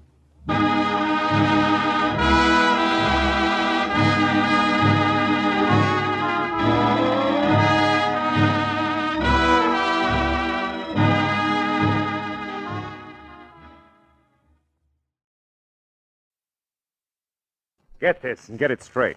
Crime is a sucker's road, and those who travel it wind up in the gutter, the prison, or the grave. There's no other end. But they never learn. From the pen of Raymond Chandler, outstanding author of crime fiction, comes his most famous character in The Adventures of Philip Marlowe.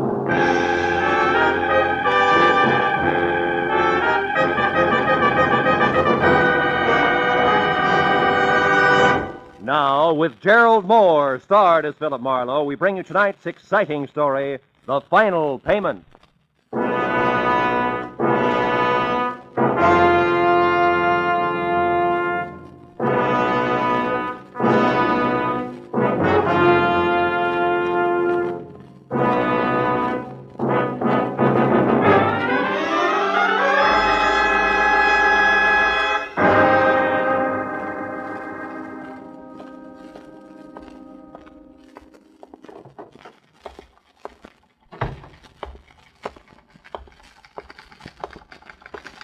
Yes, sir. I'm Philip Marlowe.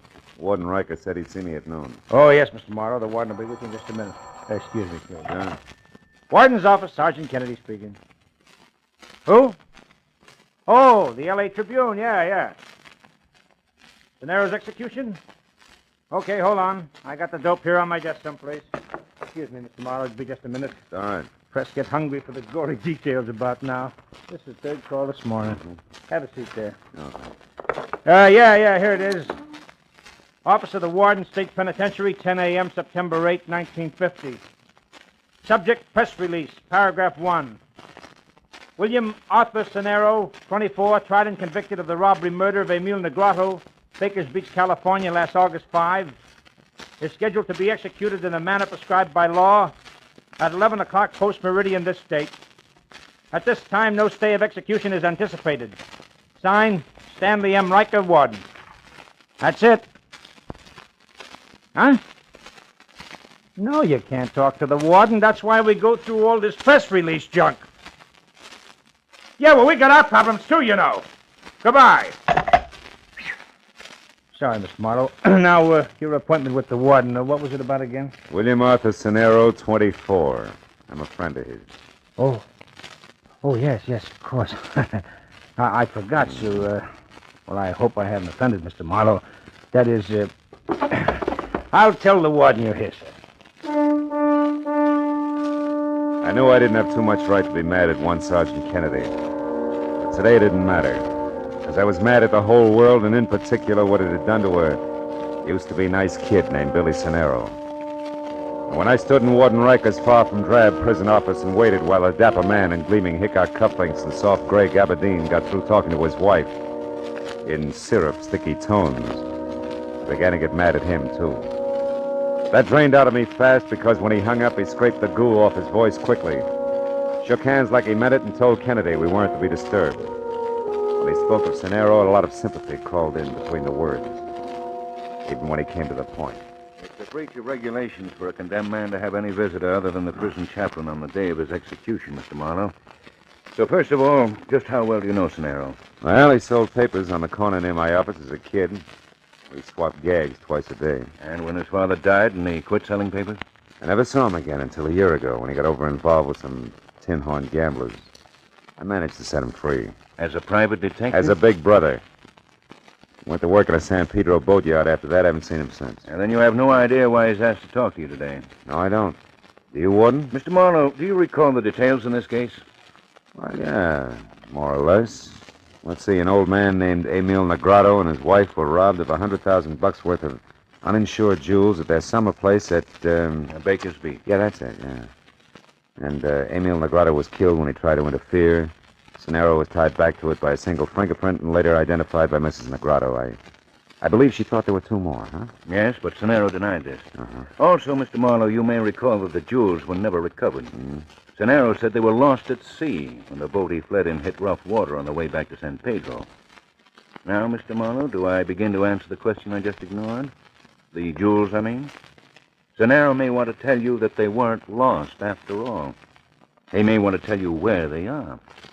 He may want you to do something about them. Sort of last will and testament, is that it? From his point of view, yes. And from mine? A very lucrative offer. Perhaps 50%, Mr. Marlowe. Why not 100%, Mr. Warden? Don't be a piker. I could always cross him up, you know. Anything else? Or were you just letting me know why the state is allowing this visit? I was just letting you know what the state knows, Mr. Marlowe. Uh-huh. I know a little more. I know that Billy Cenero is through as a criminal. In his heart, not just because he's behind bars with worse to come. He's ready to die, Mr. Marlowe. Almost anxious. Well, then why the session? Why all the statistics? Why the invitation for me to play informer? For two reasons. First, I may be wrong about the boy completely. Thus, his repentance is a fake. Which you don't believe. No. What's the other reason? Look, Marlowe, if anything goes wrong, you came in here as an informer. That's official. And unofficially?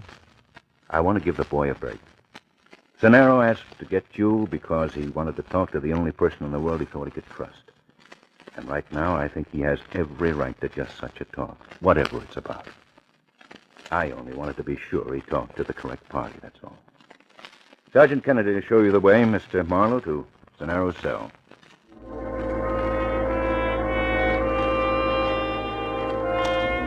I was a bit confused.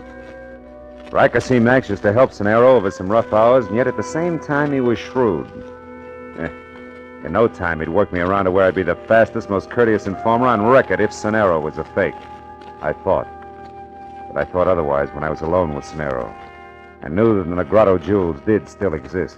Mr. Marlowe, why are you looking at me that way? Do you understand what I'm asking? Don't you see? Now, wait a minute. Take it easy, Billy. Step at a time. Now, you say that the jewels never went overboard. No, I never even saw them. That was a cock and bull story. Uh-huh. And yet you want me to get them, to get the jewels, and return them to Mrs. Emil Negrado. Is that right? Right. And Mrs. Negrado, the woman who identified me. The widow of the man I killed. Look, Mr. Marlowe, sit down here on the cot and listen. Okay.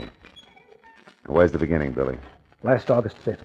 It was me and the other two, a big red-headed louse named Jessie Tapp and a girl named Gloria Konkowski, a blonde with a little scar on the bridge of her nose. Mm-hmm. Jessie's girl, strictly flashy. We took my boat. It's a fishing smack, the Love Lady. We sailed from San Pedro over to Baker's Beach. I was the one who shot him, Mr. Marlowe. And the jewels? They were in the leather bag. Jessie had them. But after the shot, we split up fast and ran. I hid until the next morning, then shoved off in the Love Lady. I don't know about the others. I was picked up that afternoon. The rest you know. I'm not so sure. At your trial, you swore That I was alone and the jewels went overboard. Well, at first I thought that I might get off, so I had to clam up, but then everything changed. The verdict, huh? No. An old woman whose husband I killed. See what you mean. But you still didn't tell the authorities who the others were. No, and I won't today. Both Jesse Tapp and that blonde can smell a cop a mile away. They'd only run and take the jewels with them. The law would louse it up. I want the jewels back to the little old lady. I always liked you, Billy. I know how you work, Mr. Marlowe. Got enough for you to start on. It only came yesterday. That's why this last-minute rush, you might say. Mr. Marlowe, I know where Jesse Tapp is. That also means Glory isn't far away. From where? San Pedro, down near the docks. Now, look. There's a tough old guy who runs a dry dock and repair lash up for small boats, name of Jomo. I worked for him a year ago. I also left him the love lady. He spotted Tapp. Had his eyes open for months for me, no questions asked. He was here to see me yesterday. He's out to find where Tapp hangs out now. He's the one you see. Yeah, but wait a minute. What makes you think Jesse Tapp still has the jewel? Because I saw him take him and run, and he's still hanging around San Pedro. Maybe he hit him where he can't get to him. Maybe he doesn't want to get to him until he's contacted the right fence. Anyway, Mr. Marlowe, it's a chance I'd like you to take for me. Of course, I can't talk about your fee. Look, kid, don't you think we ought to talk to the warden? Mr. Marlowe, I've done nothing but think. This is the only way it can possibly work. The only way it can help me and Mrs. Negrado both. Well, will you try it? Yeah.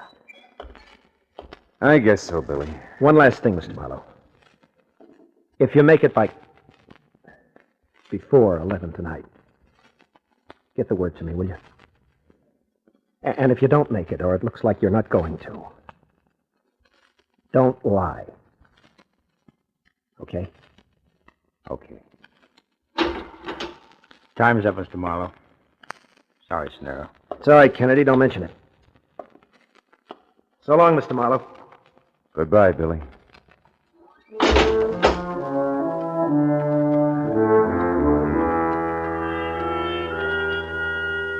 It took 5 minutes for me to walk back to the warden's office and 5 more to lie to him about what Scenero had wanted of me.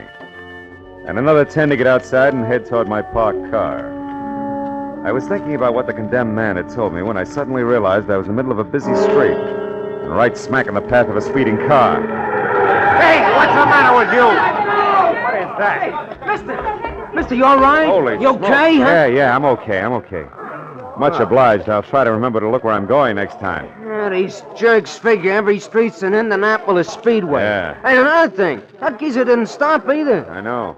But if you're interested, I got a squint at him before. I was in that corner drugstore after a Coke, and while I was waiting, I happened to see this guy stand outside his car. Then all of a sudden, he got in and took off. You mean he got all that speed up just from the end of the street? Tell me, friend, what did he look like? He's tiny. Tiny like your pinky finger. Had elevating shoes on. Plus the fact he needed a shave. Say, you don't think it was purposeful, do you? Not an accident, I mean. I don't know. But either way, I'm much obliged to you, friend. Bye-bye. I made a mental note about the small man with big heels and a beard and let it go at that. And I took one last look at the prison. It made me want to drive the 300 miles to San Pedro fast.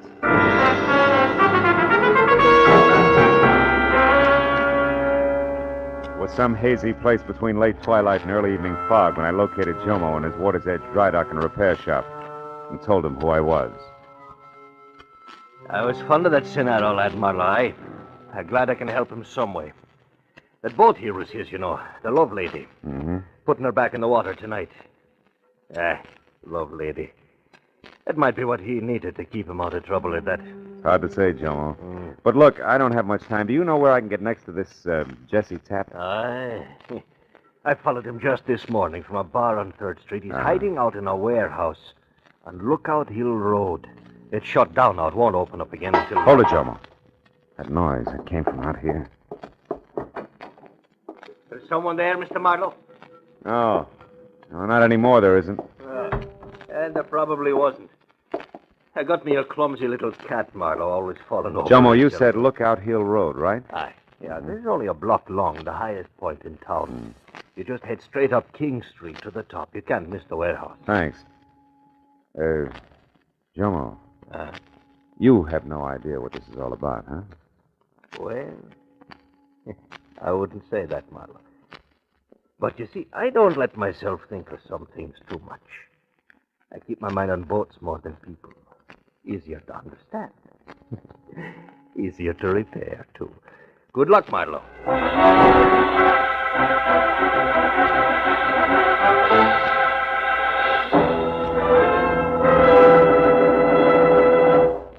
Here now is the second act of The Adventures of Philip Marlowe. I was less than 10 minutes finding the deserted warehouse, which ran true to form. Rust and every other window broken. When I was out of my car and moving around toward a side entrance, I saw something else. It was a girl, tall and blonde, standing in the deep shadow of a Fit Shampoo billboard. When I started for her, she threw one scared look my way, then scrambled into her pocket for a key. I made it just as she got it out and into the door lock. Let's not be hasty, honey. Get your dirty mitts off! When you stop kicking, I will. Not before, sweetheart. Not before, Gloria. How do you know the name, Brada? That cute little scar on the bridge of your nose. You should have ducked, kid. Not that it doesn't add character. I'll go soak your head. I don't know you. You should. Jesse does. Who are you, anyway? Name's Marlowe. Here to see your boyfriend tap her schedule. It's a business appointment, Gloria. Business? Oh, yeah, sure. Fence, huh? Yeah, fence, huh? Now do we go up or throw pebbles at the window until Jesse comes out? Which? We go up, now that I know who you are. You know, Jesse didn't mention you're coming. That's what I like about working with Jesse. Which way? Up these stairs. Kind of nice setup we got here, huh? Yeah. Sweet of the owners to let you have a key. Well, it wasn't exactly that way. Jesse had... Changed the lock, yeah. Is that the door? One marked president? Uh-huh. Mr. Tapp's very own. Imagine Jesse as an executive. Funny, huh? Hey, Mr. Head of the firm, you got callers. Jesse! They're just probably asleep. That's the way I figured, asleep in a swivel chair. Hey, Mr. President, you got company. Hey, Jesse, come on, wake up. There's a guy here who wants... Jesse. What is it, Marla? What's wrong with him? So much to fix, honey. Head of the firm, Jesse's been shot to death. No business as usual today. Dead. How do you like that? Not much. Maybe it's you I do business with, huh? What are you talking about? Now, look, I never like to get into money matters with dames, but now I'm stuck. So let's get to work, you and me. Where are they, Gloria? Where or what? Come on, you coy little jerk. The stones, Negrado stones. I want to see them. I don't know where they are. He would never tell me. Don't lie. You were his girl. Listen, ever since I met that guy, I've been living on double talk and slaps in the mouth. I spent my nights dodging my own shadow. I'm glad it's over. Why'd you stick? Because of them stones. I knew I had them hid someplace. Figured maybe they'd get us away from here after all. He kept saying he had to wait until the time was right. That's all he'd ever say. Even to me, his girl. You know, with that talent, you ought to be in pictures, kid. Yeah? Believe me, mister. I learned the hard way not to try to pin Jesse Tapp down. You do whatever you want. I'm getting out of here before the act. Just a minute. What? Somebody did this, baby. I can name 20 who've been tickled pink. Yeah, but I took a lot of chances setting up this deal to move those Negrado jewels. I wouldn't want to be edged out now by cheap competition like a squirt and build up heels. What's that? Nothing, a swing in the dark. Excuse me. Now you excuse me. He's strictly your problem, sucker. I stood and watched her as she walked away. I didn't know just what my next move should be, but then it hit me. Whoever had killed Jesse Tapp would go for her next. So when she hailed a cab at the foot of the hill, I ran to my car and I started after her. But by the time I got turned around, a switch engine playing shuffleboard with a string of boxcars cut in between us. When that was over, Gloria was gone.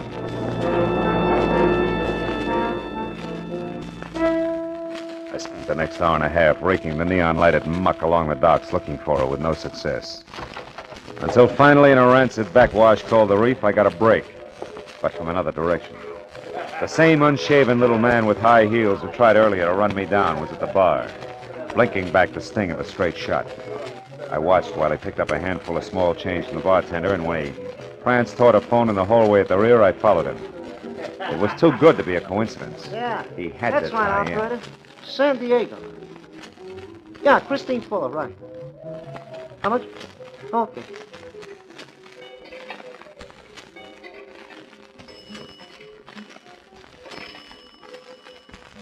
Hello? Hello, Christine? Hiya, baby. This is Fred. Hey, listen, honey, I got it all set up. Yeah, I'm going right now, right away, yeah. It's dark now and everything's ready. I said everything, didn't I? I'll have them in an hour and be out of here. Hmm? But just be a good girl till I get there, understand? Yeah, I'll see you before morning. Oh, your little Fritz wouldn't let you down, you know that. Goodbye, baby. Hello, little Fritz. You come back here! Hey, what is this? Who are you? Guy you tried to run over this afternoon? Hey, now listen, Slim, there must be some mistake There here. is, and you just made it when you knocked off Jesse Tapp. And now that I got you, little Fritz, I'm going to shake you up and down until a lot of answers or a lot of teeth start dropping out of you. No. Make up your mind. What's it going to be? Come on! No, leave me alone. Stop. What's going on here? Run along, Buster. It's private. Oh, yeah? Yeah. Right, big lug like you picking on a little guy like him, you ought to be ashamed. Hey, don't you believe in the brotherhood of man? Yeah, but this weasel don't qualify. He Now told blow. me, fellas, he was going to rob me. Oh, he was he? Put him down, you. Come on. Turn loose of him, big bully. Why don't you you jerk! Come on, get up! Get him, Joe! Come on, Joe! Hit him over the head! Beat him not fight. Him again, Joe! Come on, get up! Oh, nuts, she's all cold. Let's throw him out in the alley. Come on. Good idea.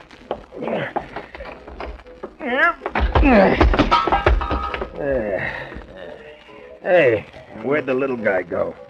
Hey, he baited. Oh, you'd think he'd stick around long enough to buy us a drink.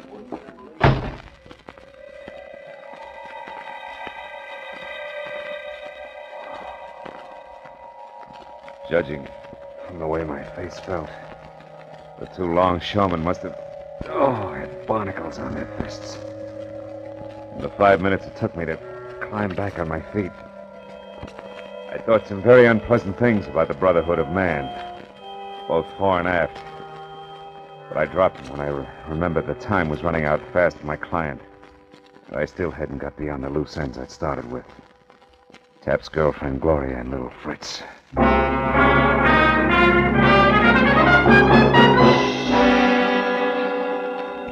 It was a hunch that took me up the hill of the old retired warehouse again. I parked a block away and started toward it on foot when the glow from a lonely cigarette said that it wasn't quite as deserted as it should have been. The cigarette belonged to a woman who was someplace under a lot of makeup. Oh. Interesting evening. You asking me or telling me? Well, either it is, it has been, or it could be. Take your pick. You look like a bright boy. Hey. Hey, you look like you fell into a meat grinder. No, just a philosophical discussion. Oh.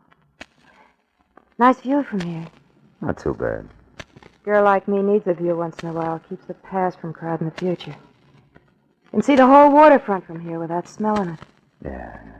That's great, huh? Now, look, you haven't seen anybody hanging around here in the last few minutes, have you? You kidding? Nobody hangs around this old dump. First time I've been up here in a month. Nobody's hung around here since old Tom died. Used to be the night watchman. And it was a lot of laughs, poor you, old Tom. He had that upstairs room, that one up there. Mm-hmm. Any the time I've been... Hey, that's queer. That's real queer. Look. What?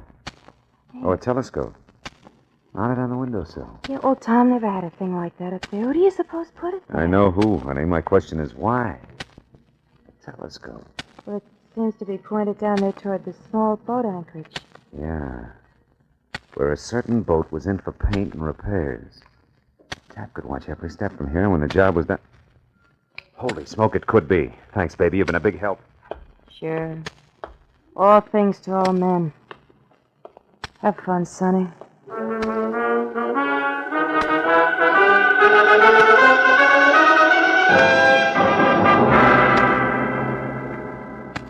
My client's boat was a long shot, but it was the only bet I had.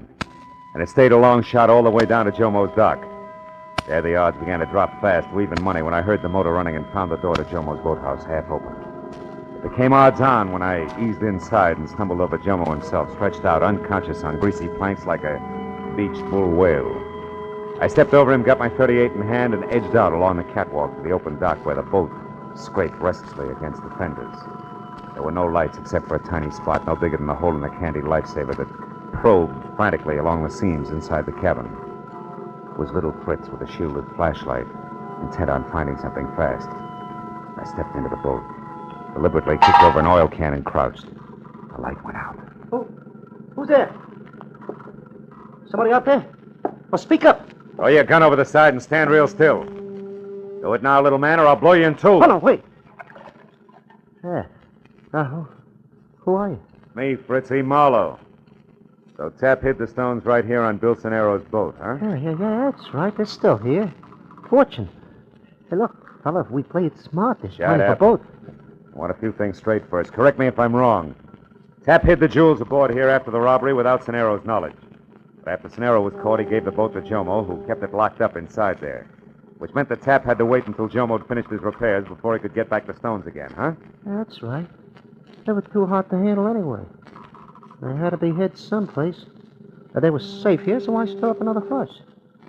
What else you want to know? Are you going to explain to your little sugar in San Diego that Christine Fuller you cooed to tonight when you don't show up for a few years? Marlowe, we can do business. And another thing. How'd you get into this act in the first place? I got ways, like a couple of friends on the inside. Oh, that figures. One of them must be on the inside of the state pen. That's how come you hooked onto me so fast with that car. Who is it? A guard named Kennedy. He's a pig, a cut-rate chump. And the other friend? He's behind you with a gun. Oh, fine. Oh, that's my baby. I'll take your gun now, Mr. Marlowe. Oh! Stop it. Put it away, Fritz. You find the stones? Not yet, but it won't be long now, sugar. Marlowe, get in that cabin and run this boat. We're going out. Go on, move. Oh, no, wait a minute, baby. We don't know anything about boats. We're not taking any more chances here. Untie that rope at the back, Fritz. That's called cast off the stern line. Shut up! Get inside, Marlowe. Go on. Sure. Well, Skipper, where to? Just head for that open part out there. Hey, it's going to be rough. So that won't matter to us, baby. We've been through plenty together, huh? Yeah, like putting Jesse Tapp out of the way for a starter. Sure, well, he asked for it. He was a pushover for Gloria here. Why, you... So it was little Gloria who killed him, eh? All right, so it was me. Fritz called me up and warned me you were coming here to Pedro, and I overheard you when you talked to Jomo. I knew you'd get to Jesse and make him spill, so I killed him. It's going to have to be done sooner or later anyway. The old double cross. Yeah, the old double cross. So what? That's a game the smart ones always play with the suckers. Always win. Not always, Fritz. Oh, often enough to make a... What? Hey, Gloria. Gloria, what?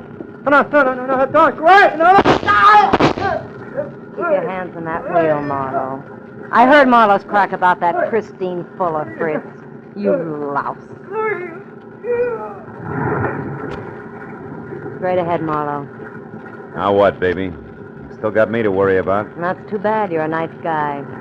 Where are we? Well, the channel's way over there, where that buoy is. And that means that a big rock pile called the Breakwater is right off our starboard bow. If I don't turn, we'll hit it, and I'm not turning. Marlowe!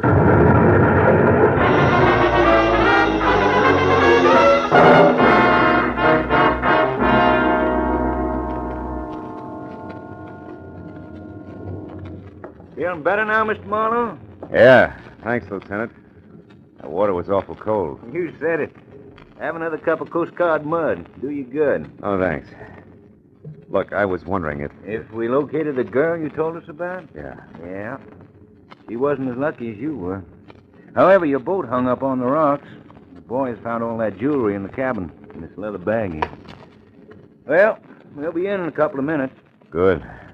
I'll just have time to call a young guy and tell him he can close out his books. They balance now. He's paid up in full.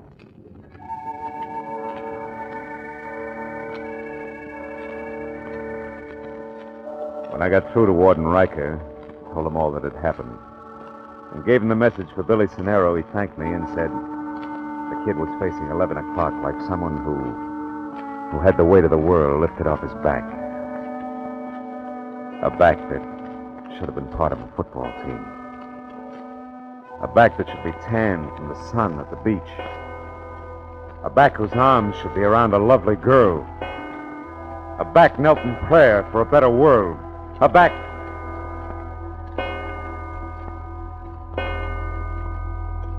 That's the electric chair.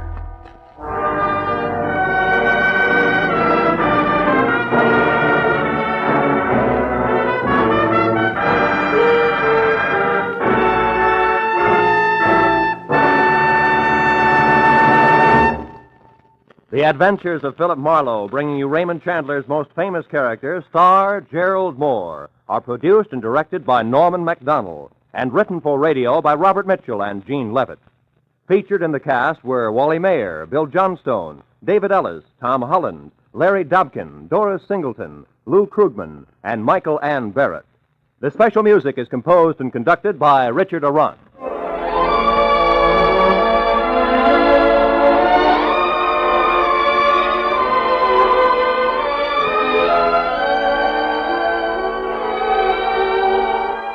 The Adventures of Philip Marlowe.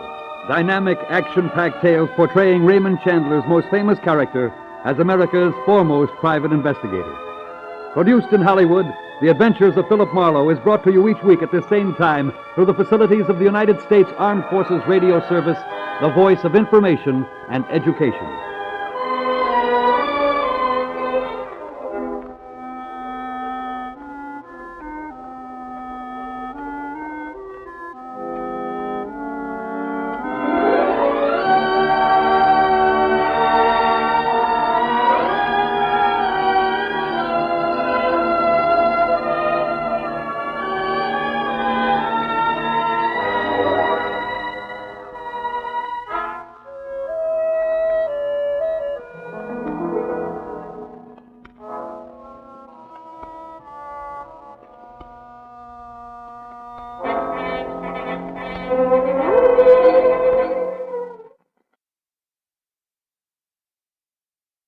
Get this and get it straight.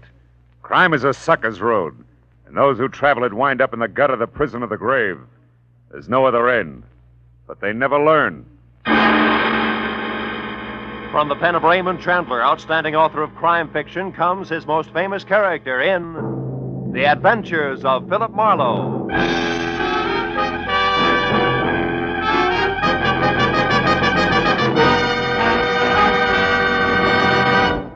Now, with Gerald Mohr starred as Philip Marlowe, we bring you tonight's exciting story, The Bedside Manners.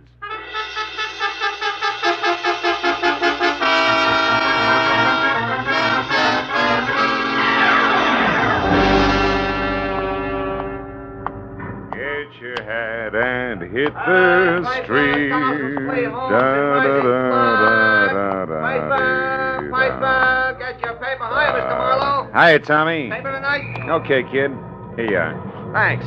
Take it easy now. Sure. Hey, Mr. Marlowe, your change. Just a minute. Mr. Marlowe, watch it. The car, look out.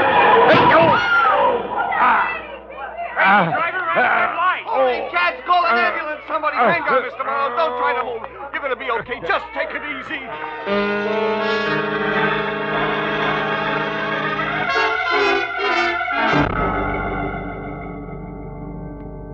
Well, that's the way it happened. 2 weeks ago. When they scraped me up off the pavement, I felt like everything must have been broken. But finally, the doctor boiled it all down to a fractured tibia and assorted bruises.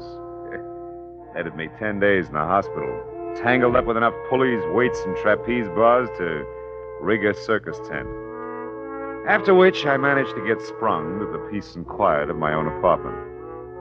There, on a special bed in my living room, I spent 4 days scratching my broken leg through an inch of plastic cast while I worried about the business I was missing. Until finally, Ordine Patterson, a girl with a multi-million-dollar estate I'd worked for once, insisted on seeing me immediately about a job, one she was sure I could handle, even flat on my back. Phil, it's about my brother, Maynard. Oh, another jam, huh? Yes. Oh, wait a minute, I gotta get comfortable. I guess your father knew his son pretty well when he left. Yeah, he left all that dough in your hands, Ordine. Yes, only this time, I sincerely believe Maynard's learned his lesson, Phil. He's worried sick. And frankly, so am I. So am I if I can straighten this leg out. Well, if you think I can help in this condition, it can't be too serious. Right. Hey, before you sit down, reach me a cigarette, will you? Yeah, sure. Sure, Phil. Here it is. Oh, thanks. Phil, last Saturday night, Maynard went out on a binge. He got home at 4 o'clock in the morning, awfully intoxicated. No, it's not unusual for Maynard, is it? No, except this time he was frightened, Phil. Scared stiff. Oh, what about? Well, that's just the point. We don't know. He was so drunk he couldn't remember anything. Didn't know where he'd been or with whom. Oh, Phil, it was terrible. Well, if this was last Saturday, why are you so worried? Anything had happened, surely by now you'd have heard. Yes, but something did happen, Phil. Oh? This morning I got a phone call from a man who meant business, believe me. I made notes on a memo pad while he talked so I wouldn't forget any of it. Here, that bag, here, read it. No. This is fish. Fish? Yes, fish. Tell Maynard 50 G's. Important. Money by tomorrow or trouble. Then he hung up on me, Phil. Fish. Did you and Maynard ever hear of him before? Well, I certainly didn't, and when I asked Maynard, he didn't know him either.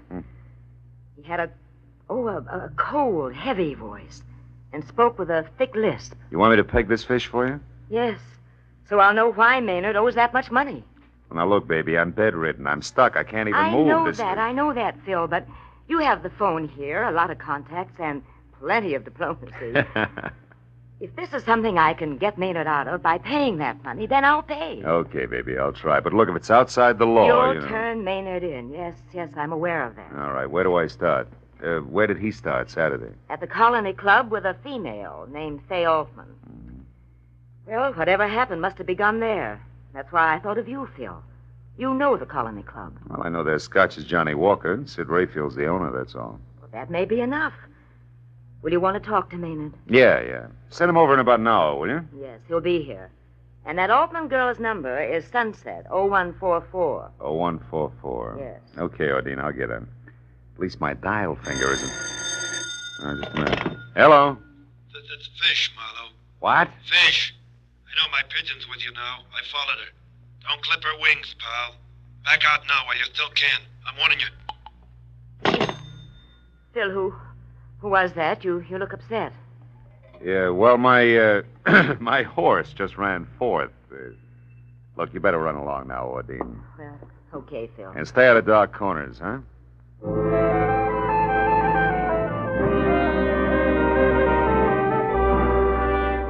In spite of my sitting duck position, I told myself that a private detective who listens to warnings today is out of business tomorrow. So I put in a call for Sid Rayfield at the Colony Club. Sid was out, so I left a message for him to get in touch with me. Next, I tried Fay Altman, but the Sunset number went unanswered. After that, I started checking for the next best thing to legs I could think of. A guy named Hunger Malloy. By profession, a roving bookie. By appearance, a slouch and threadbare hound's tooth propped against any convenient lamppost. Hunger, by some peculiar instinct, either knew or could find out about anything, especially slightly illegal. And because I'd once pried him out of a tight spot, he loved me like a brother. I finally located him in a pool hall on Melrose and told him what I needed to know. He promised it was as good as done and was off to the Colony Club and I would hear from him. Well, that left me with nothing to do but scratch my cast again, worry about my gun being in the desk drawer in my office, think about fish, and wait. Things went like that for 45 minutes and then... Come in.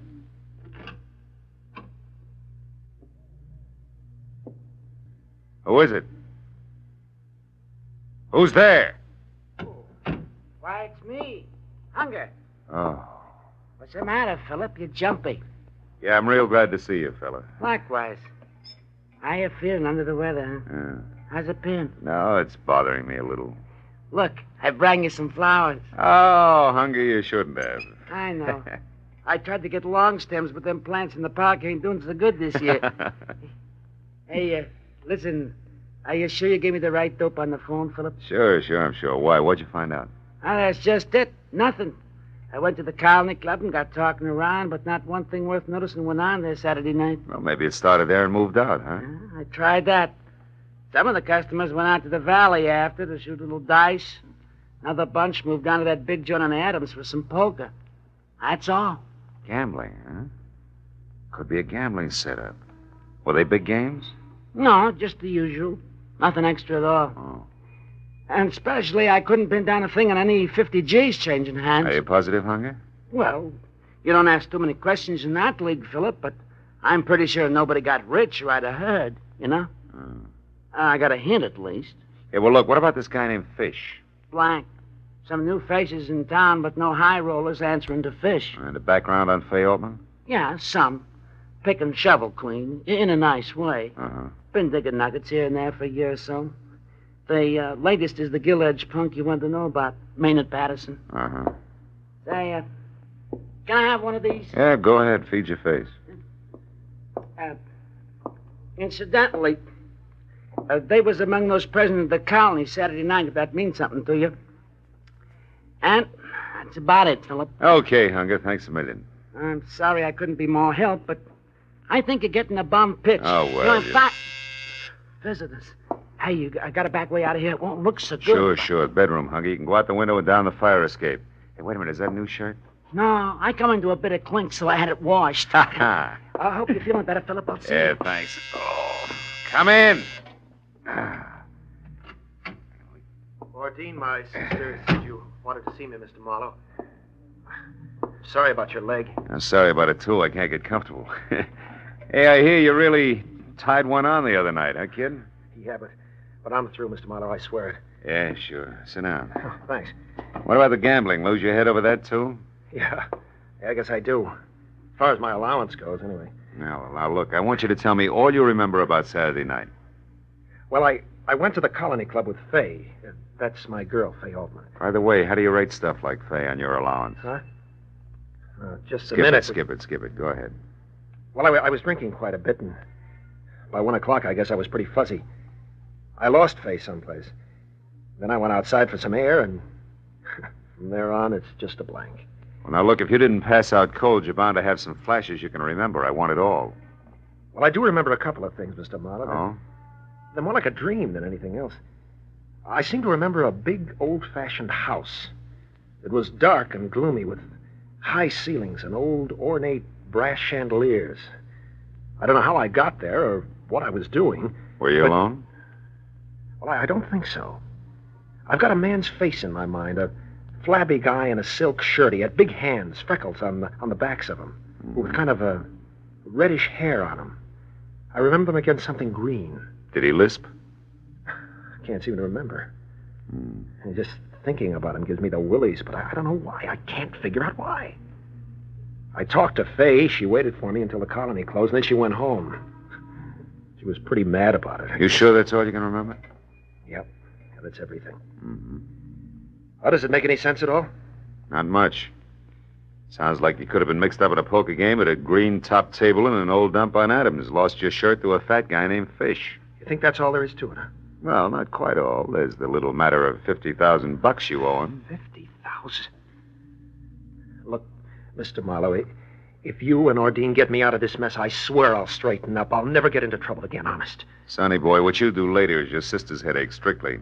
I got trouble enough lining things up so you can get off the hook. Now go on home and stay there till I call you. Okay. Mr. Marlowe, I know you don't like me, but... Well, thanks anyhow. $50,000. Oh. Yeah, sunset 01 4. I have to put Cass on so tight. Hello? Fay, my name is Phil Marlowe. I've been trying to reach you for 2 hours. Well, maybe you need longer arms, Mr. Marlowe. No, just some conversation about Maynard Patterson. I'm in my apartment, number 210, Grenade Arms on Franklin. Can you come over? Why would I want to talk about Maynard to you in the first place, and why don't you come over here in the second? Well, in the first place, I'm a private detective. In the second, I got a busted leg. How about it? It's important. Well, I've never dated a private detective with a broken leg before. It sounds entrancing. I'm around the corner on Bronson. I'll be right there. Good. Goodbye, Fay. Come on in. Well. Sid Rayfield in person yet? Yeah. The boys at the club told me about your urgent call, Peepers, so I came right out. Well, if I'd known you were coming, I'd have baked the snake, Sid. Skip the cracks. I know what you want. Well, then you're clairvoyant. Because I'm not sure myself yet. Try this. You're working for Ordine Patterson like you did once before because that punk brother of hers is in a bad jam with one Mr. Fish. Well? Yeah, it's quite neat, quite neat. You happen to know the guy? Yeah, Marlowe, I happen to know the guy. That's why I'm here. To tip you because you're a friend of mine, more or less. So I say leave it alone, Marlowe. Get out of it. Stay out. It's none of your business. You know, you talk like a man with a personal angle. What?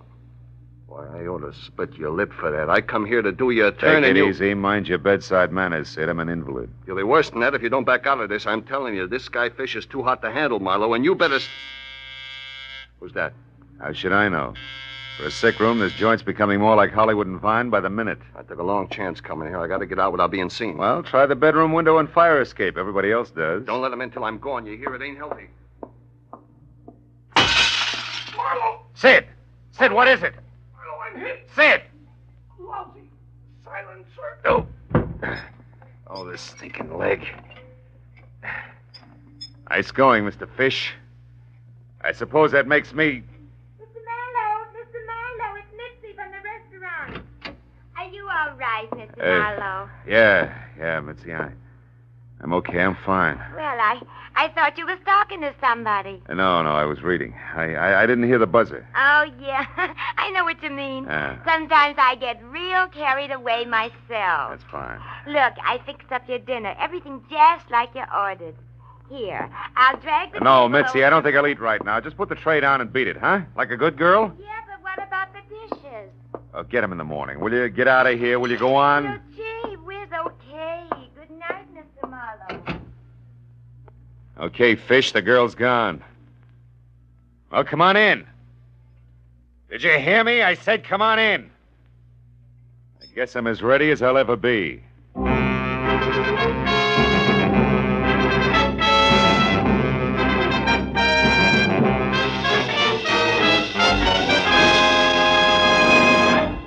In just a moment, the second act of Philip Marlowe. But first, this Wednesday night, CBS brings you the premiere of a bright new musical show, The ABCs of Music, starring Robert Q. Lewis and Ralph Flanagan's orchestra.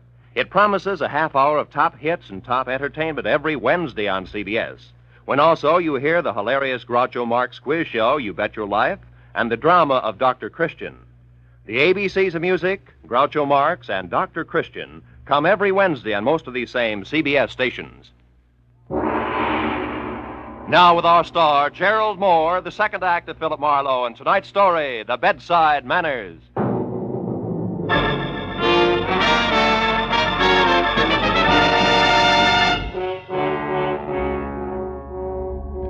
Man is never ready to die, really.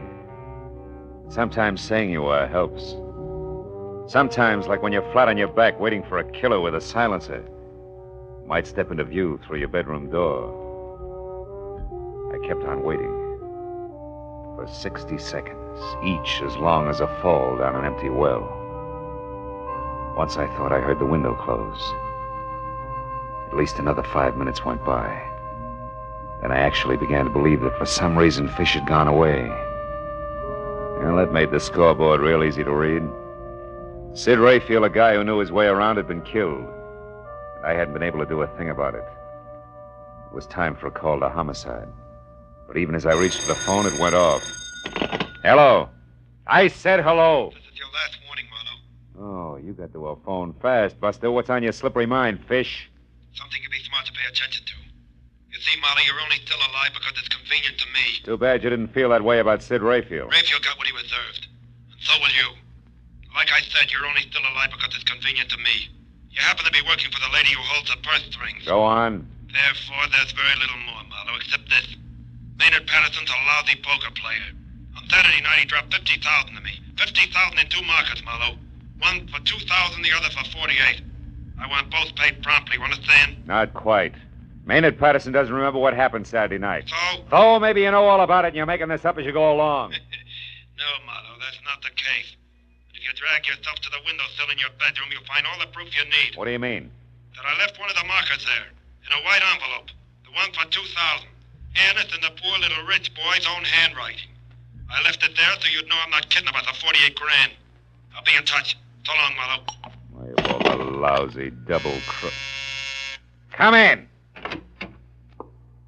Sure. Why not?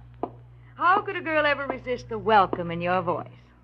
I'm Fay Altman, private detective. That figures. Ah, what happened to you? Fall out of a transom or trip over a clue? Which? Neither. It was a wisecrack, honey. I laughed so hard I fell down and broke my leg.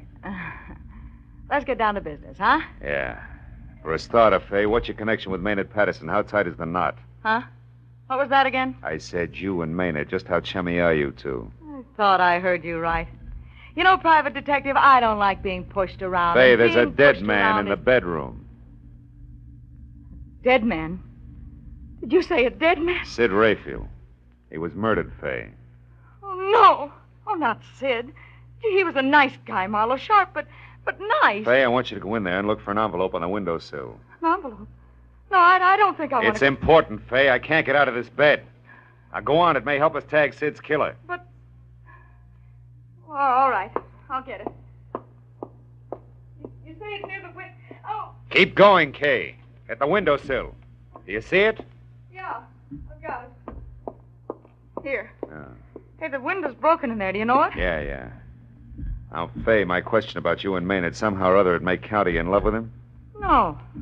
I mean, I like him all right. He's a good time. Nice places, nice people, nice little presents. But no yachts. No, that's right. No yachts.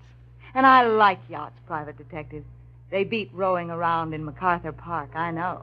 I've tried them both. Anything else? Yeah, turn it around. How does he feel about you? Overboard, I guess. Look, you said that this might help catch Sid's killer. I like Sid, so I'd like to see that happen. But make this question a good one, because it's your last. Fair enough. Maynard loves you. You love money. Maynard didn't have any. Now the question. Do you have any plan to change all that? Just one. He was saving up every cent he could squeeze out of that stingy sister of his for a stake in a big card game. He was going to run it into big dough. Any help, private detective? Yeah, if you call checking other people's stories out a help. Which translates into what? Maynard did just that. Only he lost it all Saturday night. Lost the stake and $50,000 more. What? He owes that much dough? Yeah. Now tell me, have you heard from Maynard since? You had your last question, private detective, remember? Good night, Marlowe. It's been a big, fat pleasure. I'll bet. Anyhow, Fay, my best to the fish. Your very best to the fish? Yeah. I don't get it. What fish? Never mind. Goodbye, baby, and don't slam the door.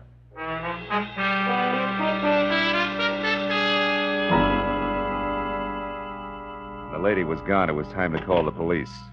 But I was dying hard, and even as I dialed the number, I turned the envelope that had been left on the windowsill over in one hand. The envelope was the cheap kind you find in any dime store with nothing written on it. And the note itself, which read, "I owe the bearer $2,000 payable within 24 hours," was signed Maynard Patterson and dated Saturday. It was on a square piece of memo paper, and it made me think about a little item which for quite a while had been sitting last row, last seat in the back of my mind. Hello? Trying real hard to be a star pupil. Now, Marlowe, the fishing may be great. Oh, this leg. Come on, baby, be home. Hello? This is Marlowe, Ordine. Oh, Phil, what have you found out? I'm not sure, but among other things, they may have caught a killer. Now, listen. Do you still have that note? You know the one you brought over here, the memo you made after Fish called? Have you got it? Why, yes, it's in my handbag. But Never mind the question. Just get it, will you? All right, I'll only be a moment. I'll hang on. Better just hang up, Marlowe. I wasn't expecting you just yet, Maynard. Now, nor this gun, I'm sure. Hang up, Marlowe. It'll only make a call back, you know. Yeah. And won't my dear sister be exasperated when she keeps getting a busy signal? No matter how long she dials, only a busy signal. The pronunciation is thignal, Maynard. Huh? Or do I call you Fish? And don't look so surprised, your act stank. People who can't pronounce the letter S avoid it instead of going out of their way to use it, as in Perth string. My mistake, Marlowe. Yeah, among a lot of others. You never should have been careless about the kind of paper you wrote the IOU on. Your sister, who you're trying to swindle, came in here earlier with the same jottings on a piece of paper that's got the same top edge. Irregular. Because yeah, no doubt... I know. Because it was ripped off the same telephone pad. And I wouldn't have used that paper since IOUs are customarily written during or immediately after a card game. And I couldn't have been at home at the time of the game. All right, stop it, Marlowe. There's no need for any more hypotheses. No, you can fill in all the blanks, can't you? Step by step, a rotten, tailor-made scheme to get your sister to save you by paying $50,000 to a gambler named Fish who doesn't exist. I said stop it. Slimy setup that began with a fake one-night stand of bottle and bond amnesia. Moved on to an also-fake telephone call to Ordine from a heavy named Fish. A man with a lift. Shut up, Marlowe. And the payoff, the confession call to me. Shut also. up. Oh! Yes, Mr. Marlowe, everything you say is so. But I'm still not beaten, and I won't be. You're the only one who knows all this. And even as Fish killed Sid Rayfield, Fish is going to kill you. Fish, Marlowe, not me. Fish, the ruthless gambler who never will be caught, but whom my sister will pay, nevertheless. Is that clear, Marlowe? Not quite. Why did you kill Rayfield? He had me convinced that Fish actually existed. Which is the reason he died. He was playing my game, Marlowe, but not for me. Somehow or other, he found out what I was doing. Maybe because he always checked carefully when anybody got too interested in Fay Altman. And he decided to help things along, then cut himself in. Well, you know the answer to that. Now, if you don't mind, turn on the radio, Marlowe. Why? Silencer doesn't make Turn it on. Louder. I wouldn't want anything to go wrong now, Marlowe. I've been so lucky. Lucky that I got away from my sister and was free to watch this building, this apartment. Lucky so that I could see who came and who went and act accordingly. Yeah, I've been lucky, all right. You do grant me that, don't you, Marlowe? Yeah, sure. You've been lucky. Yeah, you've been real lucky, Patterson. Up to now. But you know how it is with luck, kid? One minute you have it, the next minute it runs out. Look, do you mind if I turn this off? It's putting me to sleep. You are brave, aren't you, Marlowe? No. Just lucky. Lucky that someone's standing behind you. Who? The mounted police? No. Just a guy named Hunger Malloy. It's a funny kind of a guy, Maynard.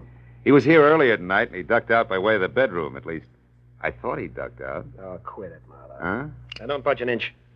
I'm not going to turn around and give you the chance to go for that gun, which is probably under your pillow. Oh, no. Oh, but Maynard, you should do something. You're about to be hitting a noggin. Honest, Maynard, with a vase. That, Marlowe, I'll believe when it happens. He just wouldn't take your word, would he, Philip? Well, that's the way it goes. I'll see you... Now, wait a minute, Hunger. Come back here. I can't, pal. You got a corpse in there. That means cops. Them and me don't mix. Don't worry about it. Just tell me before I bust. You started for the window 20 minutes ago. What happened? Well, Philip, What happened, Hunger? I got delayed. After that, stuff was popping. This louse was in there, then the corpse delecti, and then the louse again at the window, leaving an envelope, et cetera, et cetera. Yeah, but the delay, Hunger. Before company started coming, what was it? Well? The truth, Philip? Yeah, try it. It may not hurt at all. Okay. They was on your dresser. The jazziest pair of pearl cufflinks, Philip, I seen since I used to deal in Vegas. I was attracted. Hunger, as a last favor to a guy you've already done a big favor for, take him. The cufflinks. Go ahead, kid. All right, Philip. As long as you put it so nice, I will. Now, like I was saying, good night, Philip. Wait a minute, Hunger. The cufflinks. Take them with you now. Of course. That's exactly what I'm doing, Philip. See you around.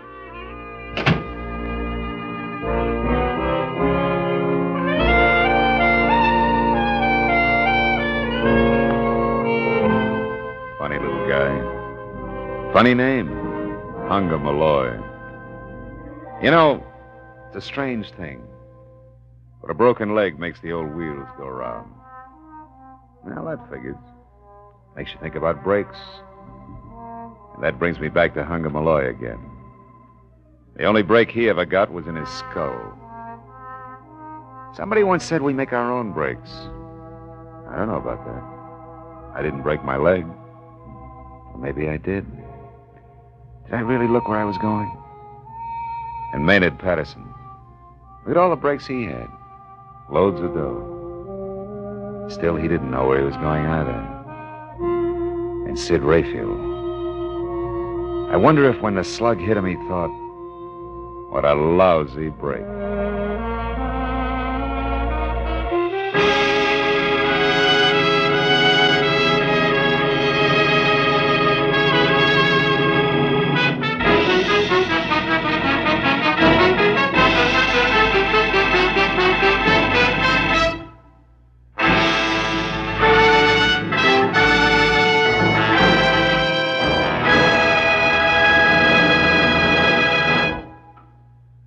The Adventures of Philip Marlowe, bringing you Raymond Chandler's most famous character, star Gerald Mohr, are produced and directed by Norman MacDonald and are written for radio by Robert Mitchell and Gene Levitt. Featured in our cast were Ann Stone, David Ellis, Vivi Janis, Wilms Herbert, Paul Dubov, and Frank Gerstow. The special music is composed and conducted by Richard Orant. Be sure and be with us again next week when Philip Marlowe says... This time it was strictly out of whack. From a perfect hostess who was rude to her guests, past a big red fence that ran all the way from L.A. to Palm Springs, to a second-story man stabbed to death in a basement apartment.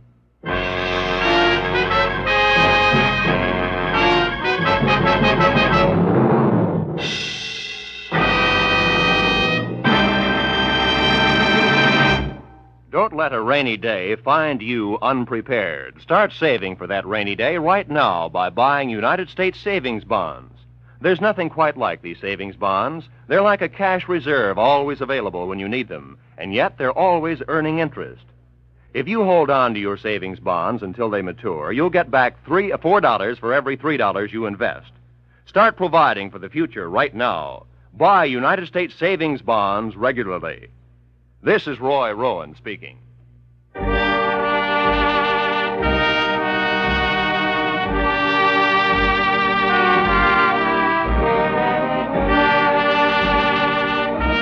This is CBS, the Columbia Broadcasting System.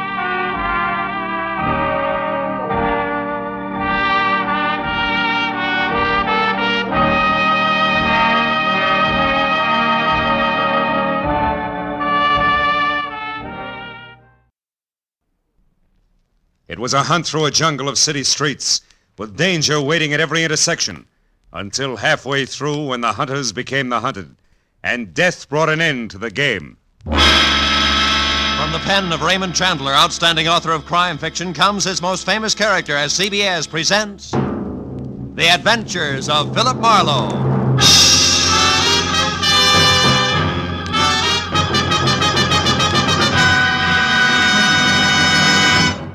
Now, with Gerald Mohr, starred as Philip Marlowe, we bring you tonight's exciting story, The Grim Hunters.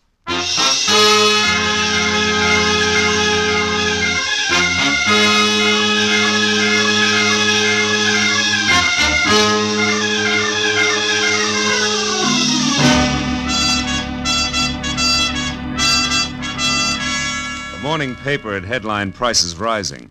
My bank statement in the afternoon mail had warned balance falling, and I had wasted the evening on behalf of a client who ran out on me when I tried to collect. All of which added up to the end of the day and me unhappy in my office at 10 p.m., with one hand on my checkbook and the other one raised in almost solemn oath. I, Philip Marlowe, private detective and too often public servant, hereby resolve to one way or another jockey my budget into something close to equilibrium. And from this day Hello, Marlowe speaking. My name is Helen Palmer, Marlowe. I need your help badly. Yeah, but look, I'm up at 8700 Magnolia Terrace in the Hollywood Hills. Now, please, drop whatever you're doing and... No!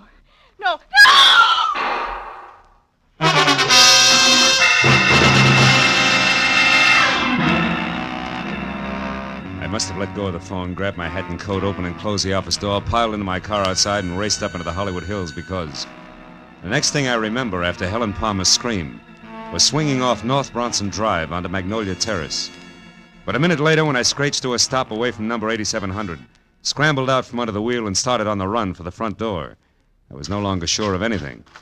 Because the house in question, a stock southern mansion complete with stable boy statue and a gravel driveway, which according to the book should have been as dark and as quiet as the inside of a coffin, was anything else but. And when I got to the oversized bronze door knocker and dropped it hard, I was beginning to doubt that I had the right address. Can I be of some assistance, sir? I don't know. I'm looking for a woman named Helen Palmer who called me at my office. Said she needed help. And a second after that, she... Screamed, huh? Tell me, sir, what is your name and occupation? In that order, Philip Marlowe, private detective. Good for Helen, good for... Happy, aren't you?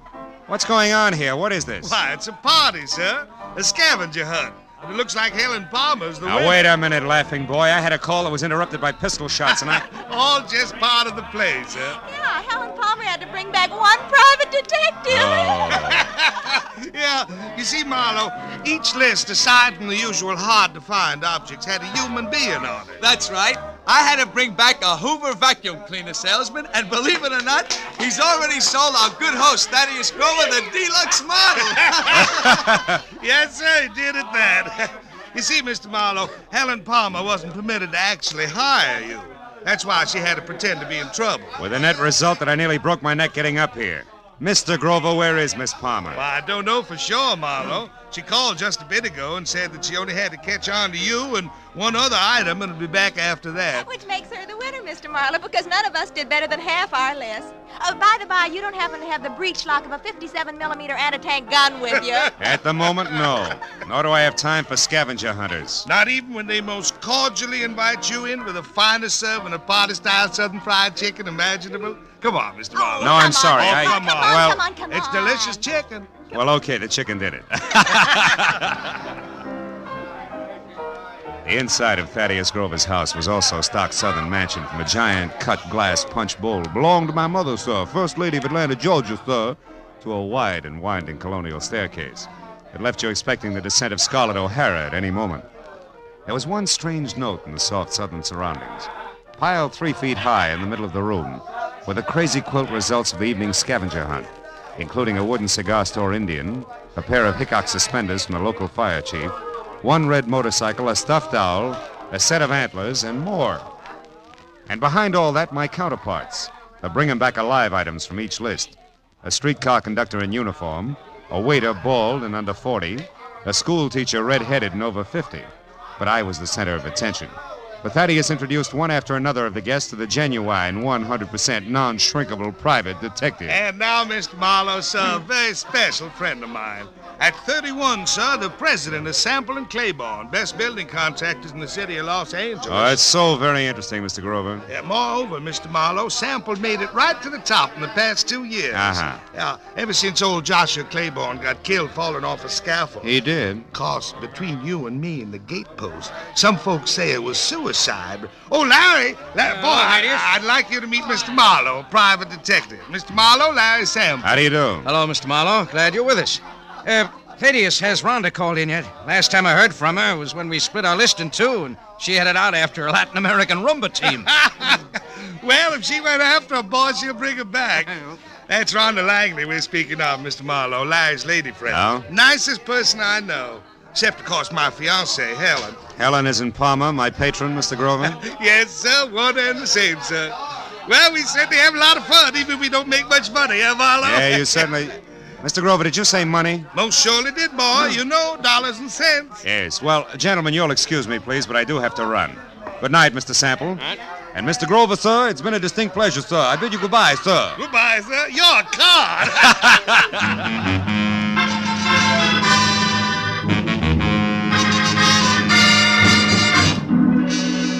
When I got back to my office, which I had left lights on and unlocked, my telephone was ringing. At this late hour, gullible me took faint hope that it could be a client who might still save the day. When I picked up the receiver... Marlowe? I let go of that straw fast. Marlowe? It was Detective Lieutenant Ibarra. Marlowe, do you know a girl named Helen Palmer? Hey, Ibarra, don't tell me there's a pair of somewhat flat feet on the ladies' scavenger hunt list. Very funny, Phil. How do you know her? No, not beyond a panicked telephone call that ended in a make-believe scream and a couple of pistol shots. All designed to bring me running to a party at 8700 Magnolia Terrace. Mm-hmm.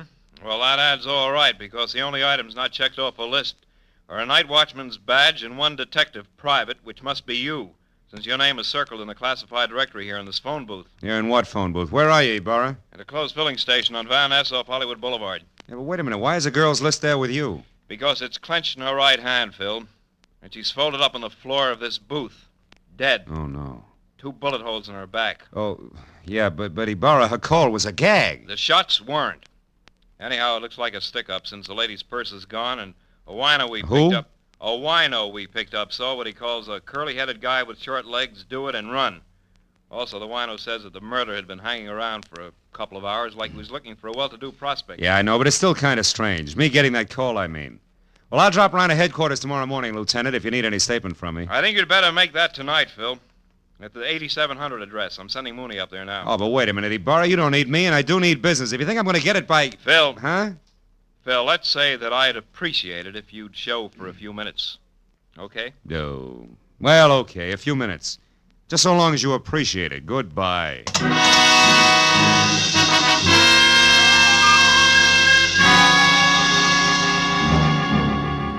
Driving back to Magnolia Terrace, I used Detective Lieutenant Ibarra as an oversized whipping boy for the day's disappointments. So when I finally braked to a stop behind a half-parked squad car, which meant that Police Officer Mooney was already on hand, I was about back to normal.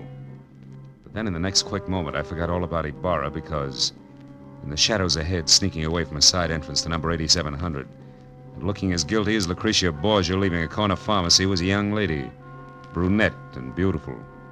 She hurried directly to a gray Nash parked in the rear and, without looking back, climbed in and took off.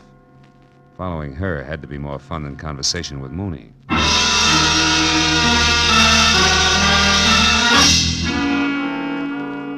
10 minutes later, the lady came to a stop in front of a dark, politely landscaped cottage on North Ogden Drive.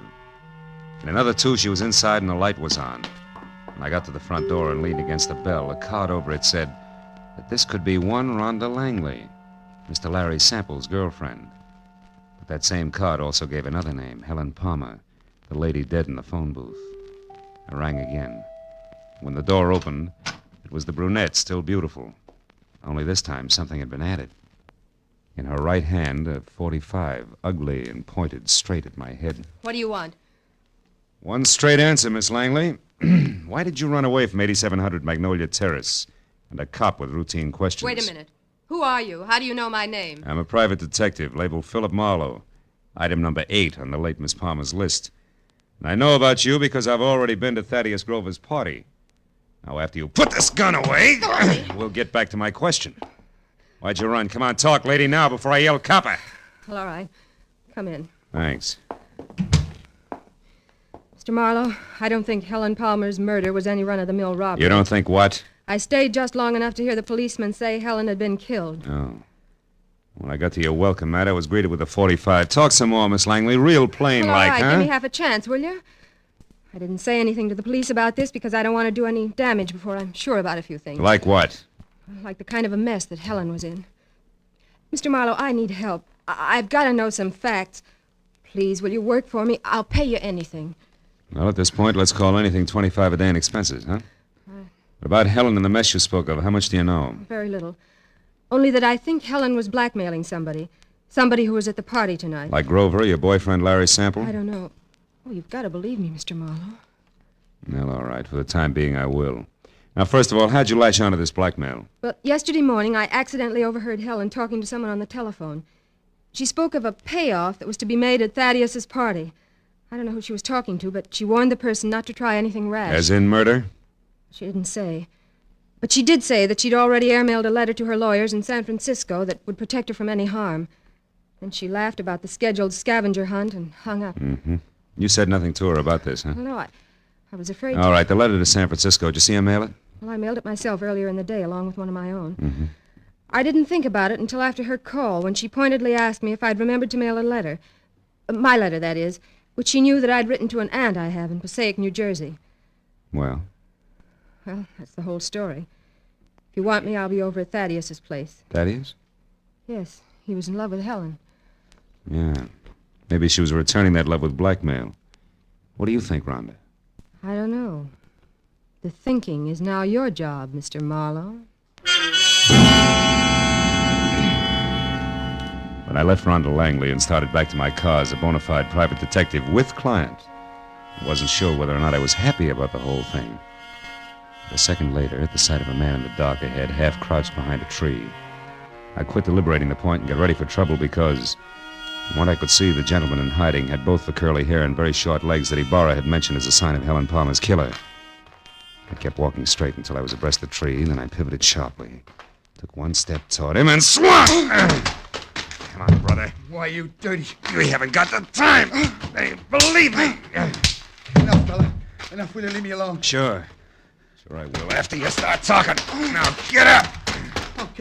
Okay, don't hit me again. I'll talk. I'll tell you everything. Hey, look there. No, don't! Oh, that lousy note.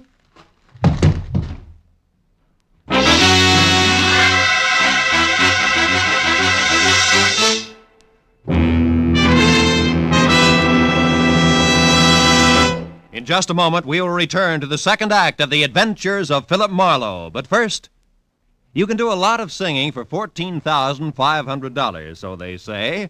And tonight, some CBS listener may be able to speak with authority on the subject because $14,500 is what's waiting for whoever can solve the mystery behind the new Phantom Voice on CBS's great Saturday night quiz game, Sing It Again. Listeners from coast to coast will be quizzed by telephone about the new Phantom's identity. And they'll also be given a chance to win one of the other famous prizes for solving the riddle songs which feature Sing It Again's hour of Saturday night fun. Here's Sing It Again on most of these same CBS network stations tonight and every Saturday night. Now, with our star, Gerald Mohr, we return to the second act of Philip Marlowe and tonight's story, The Grim Hunters.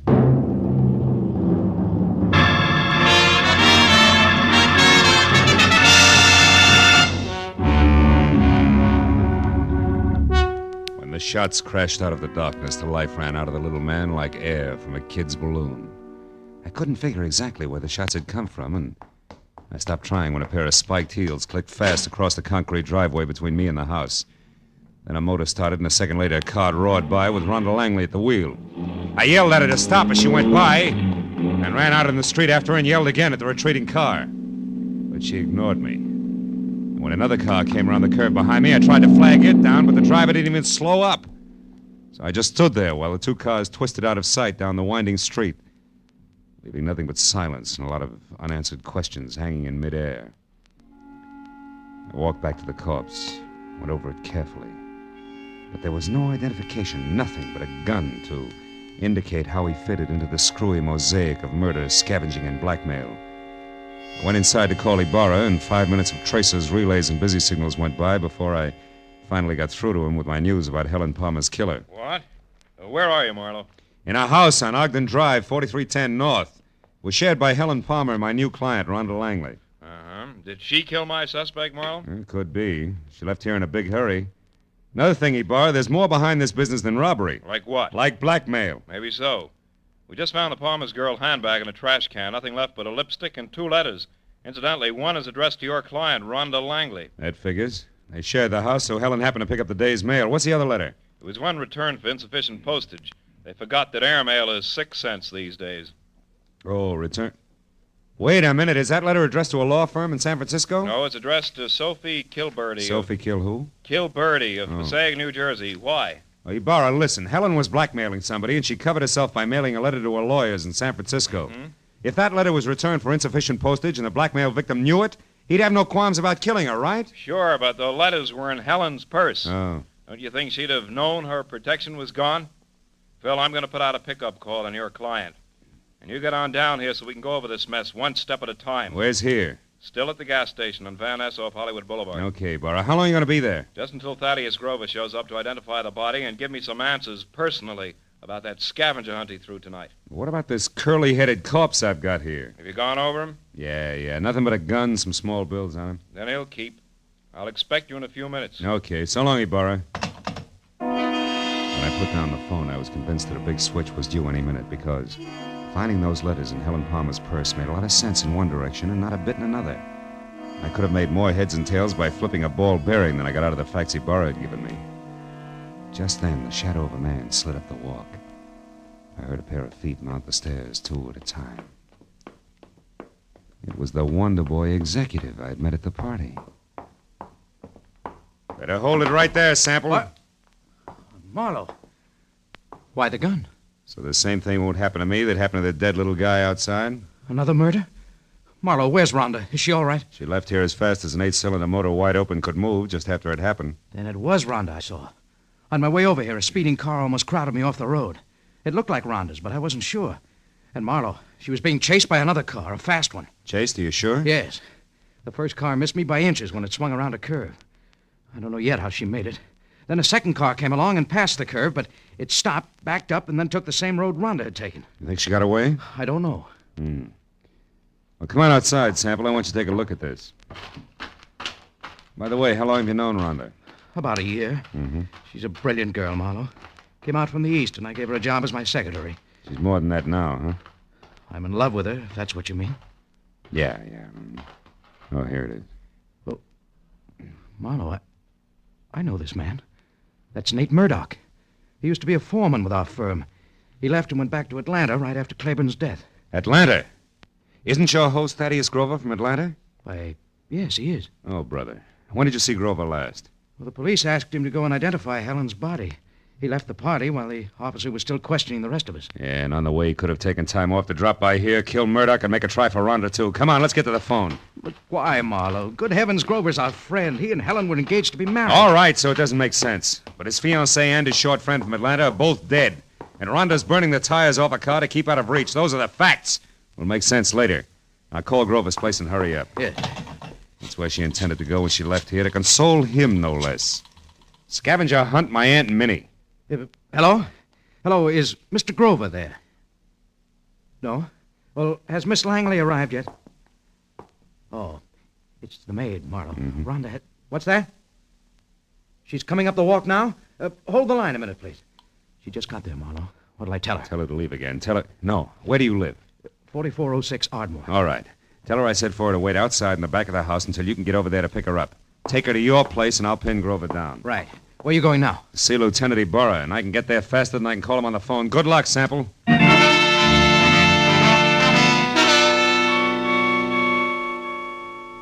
Sample was repeating my name over to Grover's maid on the phone as I left. And a few minutes later, at the Mobile gas station off Hollywood Boulevard, I found Ibarra looking sardonic in the blinking light from a flying red neon horse above his head as he flipped through a stack of papers on top of an oil drum. It's about time, Marlowe. Where's that client of yours? Now, wait a minute, Ibarra. I had her pegged all wrong. She's a pigeon. Has Thaddeus Grover been here yet? Just left. He's quite a character, that guy. You didn't let him get away alone? Yes, he was... What do you mean, get away? Ibarra, there's a big connection between Thaddeus Grover and Murdoch, the guy who killed Helen. Now, Grover might have hired him for the job, and now he's trying to get Rhonda. Now, Marlowe, how does that figure? It doesn't, but so help me, Ibarra, that's the way it is. Well, Grover was heading for his friend Larry Sample's house when he left. Happened to know where Sample... Holy smoke, that's exactly where I told Sample to take the girl. 4406 Ardmore. Well, that's great, Marlowe. They'll all be together in one place. I'll pick up the whole crew and right now. You're going to pick up the pieces, you mean? You think there'll be a showdown? Any minute, Ibarra, it can't miss. Okay, so we'll take some firepower along. Hey, McCall, Gray, let's go. Come on, Phil. Now, look, Ibarra, maybe Sample hasn't gotten home with Rhonda yet. I'll go up to Grover's and try to head them off, okay? Okay, Marlowe. But if you get them before I do, bring them in, and no alibis. I'll see you.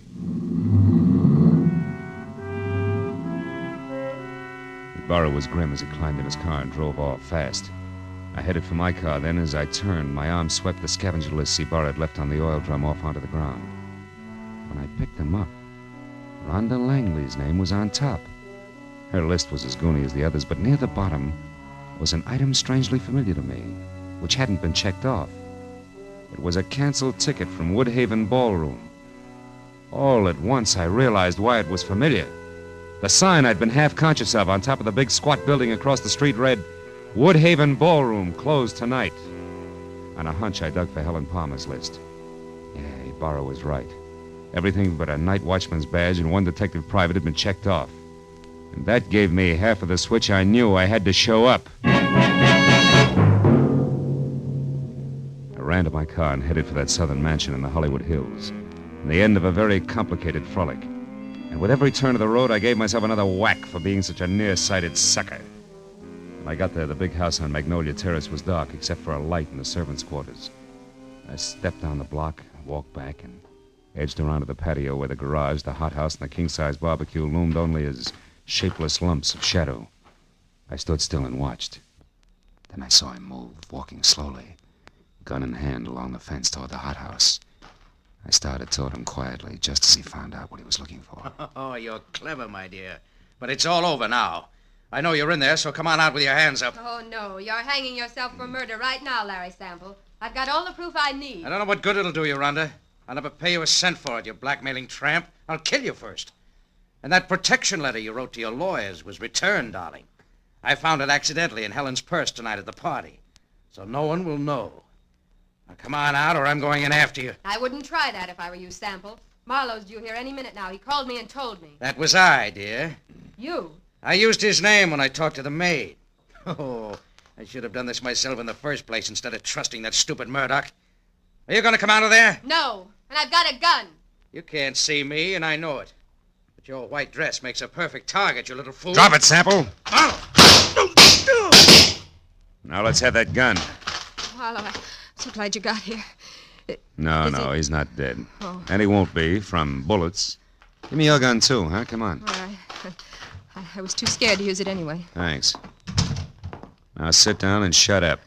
We're going to wait for Lieutenant Ibarra, then you're both going to the pokey. What? Listen, I don't go for blackmailers, male or female. Even the cute one's a ugly lady. Very ugly. No, Phil, wait. You've got to understand something.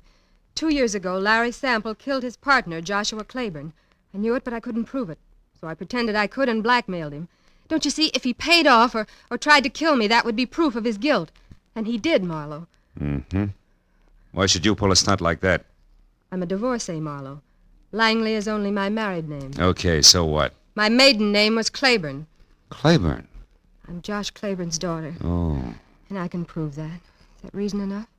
Well, why didn't you level with me instead of labeling Helen a blackmailer? Helen was already dead. And I needed your help desperately. I thought I had to lie to get it. Okay? Yeah. Okay, baby.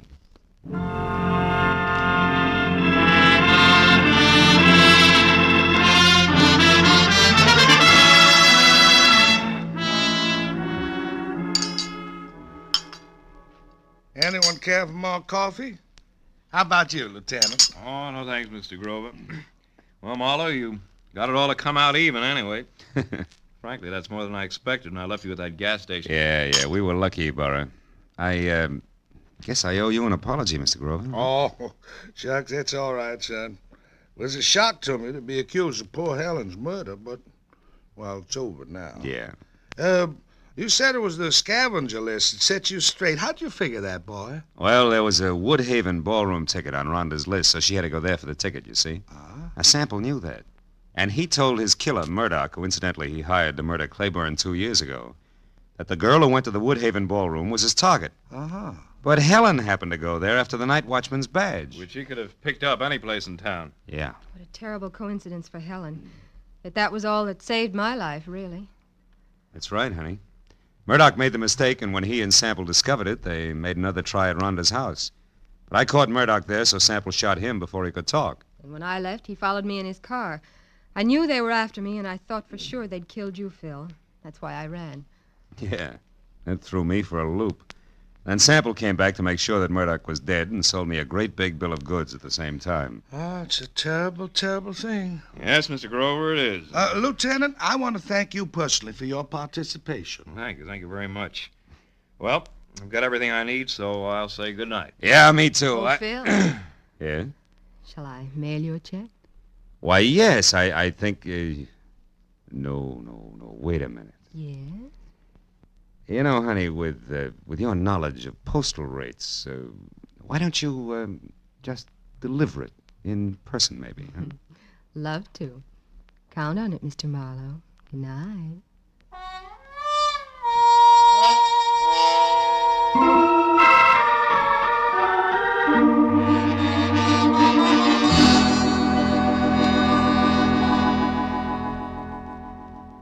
I drove down from the Hollywood Hills with a check warming my wallet and the echo of a soft invitation warming my imagination.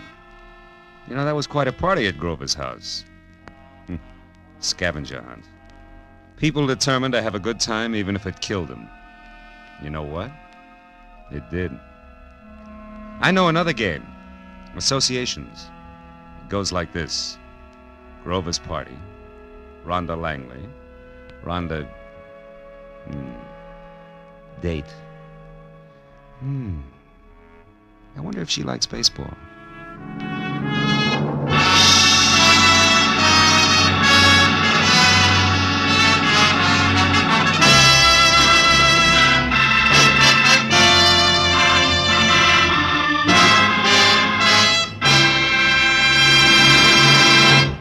The Adventures of Philip Marlowe, created by Raymond Chandler, star Gerald Mohr, and are produced and directed by Norman MacDonald.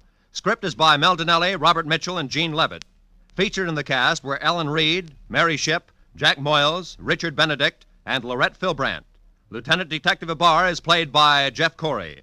The special music is by Richard Orant.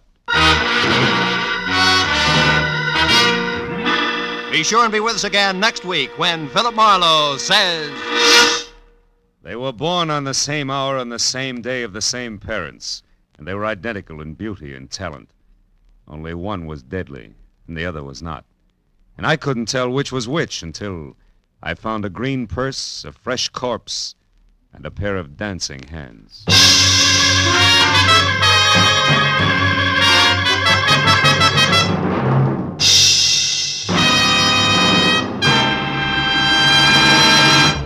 If you happened to miss Jack Benny's hilarious show last week featuring the Ronald Colemans, you missed the laugh treat of the year.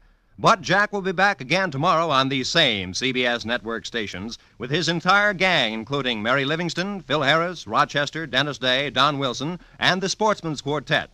Invite some friends over. Sit back and enjoy the Jack Benny Show tomorrow. This is Roy Rowan speaking.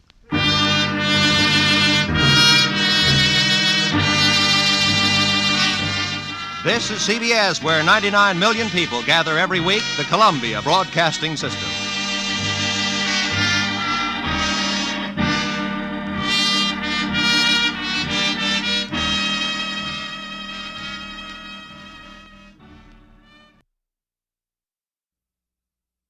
Get this and get it straight. Crime is a sucker's road, and those who travel it wind up in the gutter, the prison, or the grave. It happened in a place called Bay City, where I was unwelcome to a fat fry cook with a secret and a dapper gambler. But to the long arm of the law, I was poisoned. It happened like this. From the pen of Raymond Chandler, outstanding author of crime fiction, comes his most famous character in The Adventures of Philip Marlowe.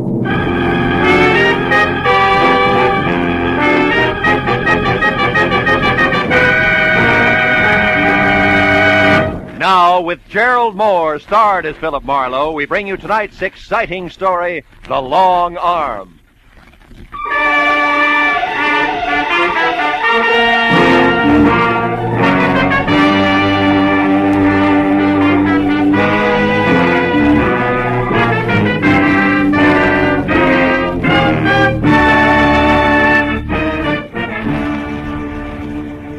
I got my Sunday best on, going strutting with Miss Laura Belly. Oh, fine. Every time I take a shower, I've never seen it. All right. Okay. Hello. Mr. Philip Marlowe, please. Yeah, speaking. One moment, please, sir. Bay City is calling. Bay City. I Where's have your that party, town? sir. Go ahead, sir. Thanks. Hello, is that you, Marlowe? Yeah. This is Ernie Parch, Phil, at Bay City. Parch? Yeah, you remember me, don't you? No, I can't see.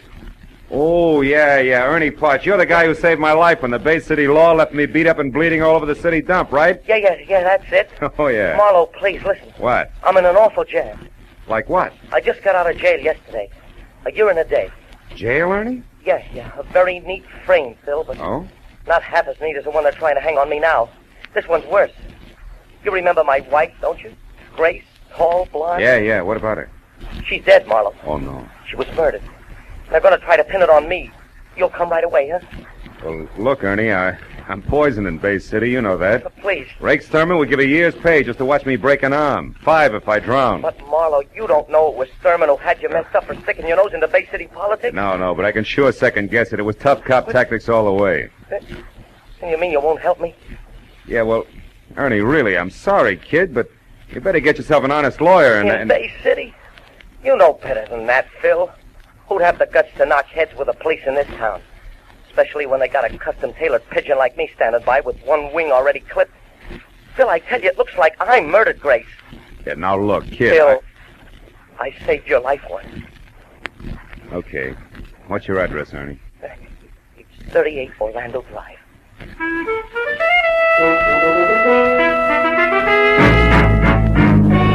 Bay City was a snug seacoast town some 20 miles southwest of L.A. and about twice that distance from being on the up and up.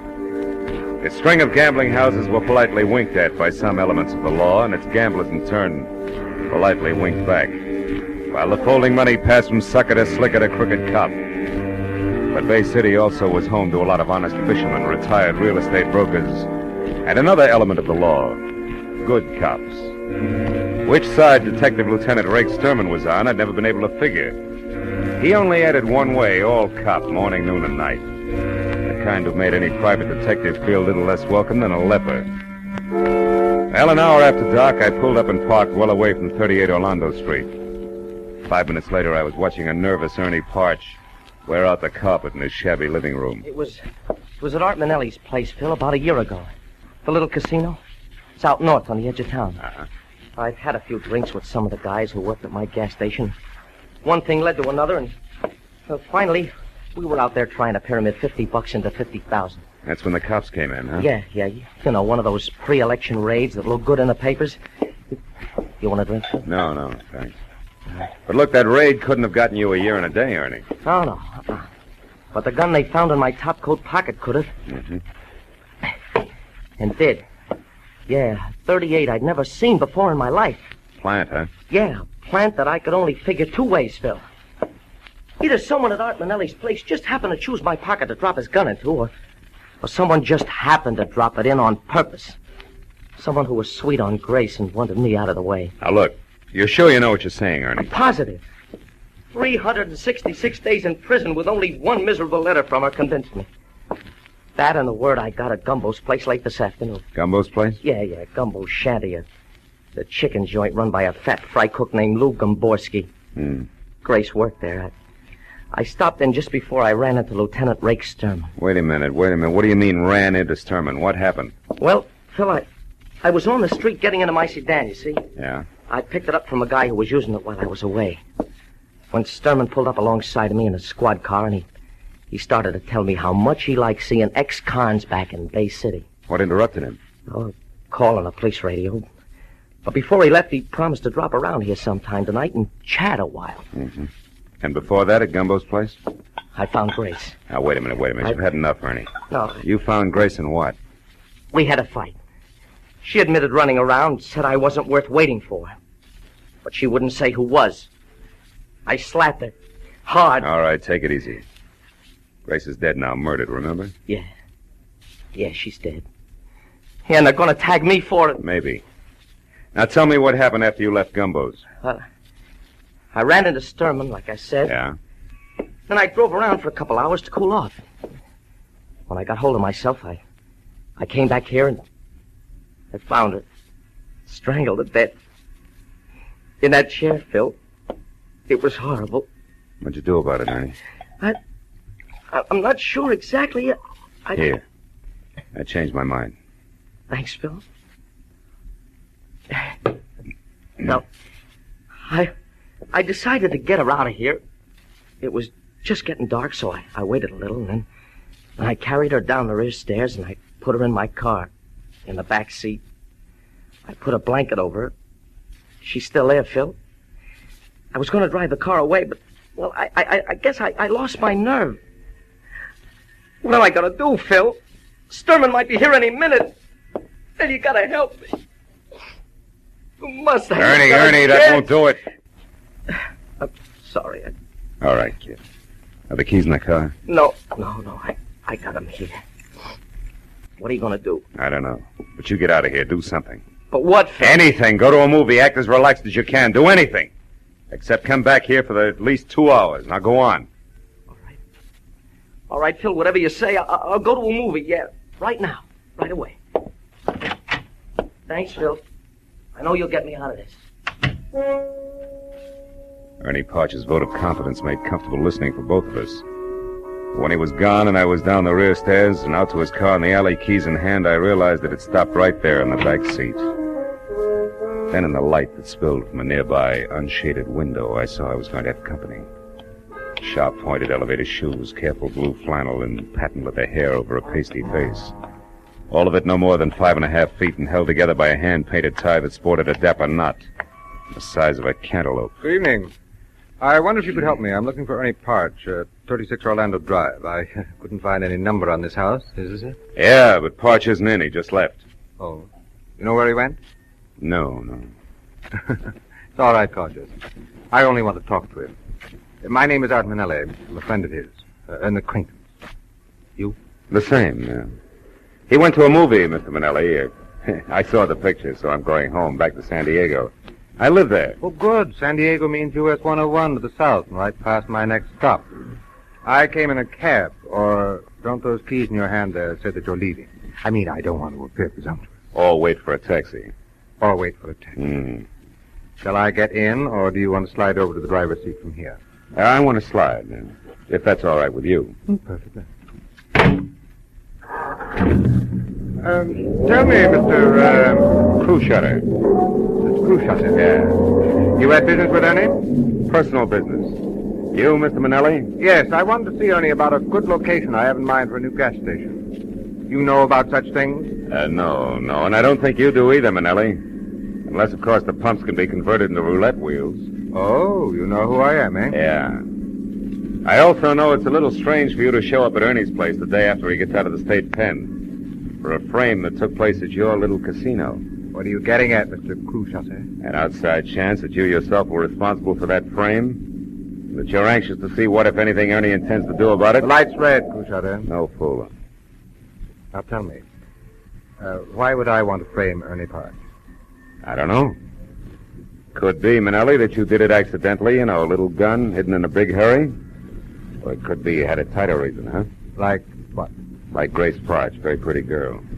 You're out of your mind. Yeah, sure I am, Manelli. Just plain nuts. So why don't you get out here?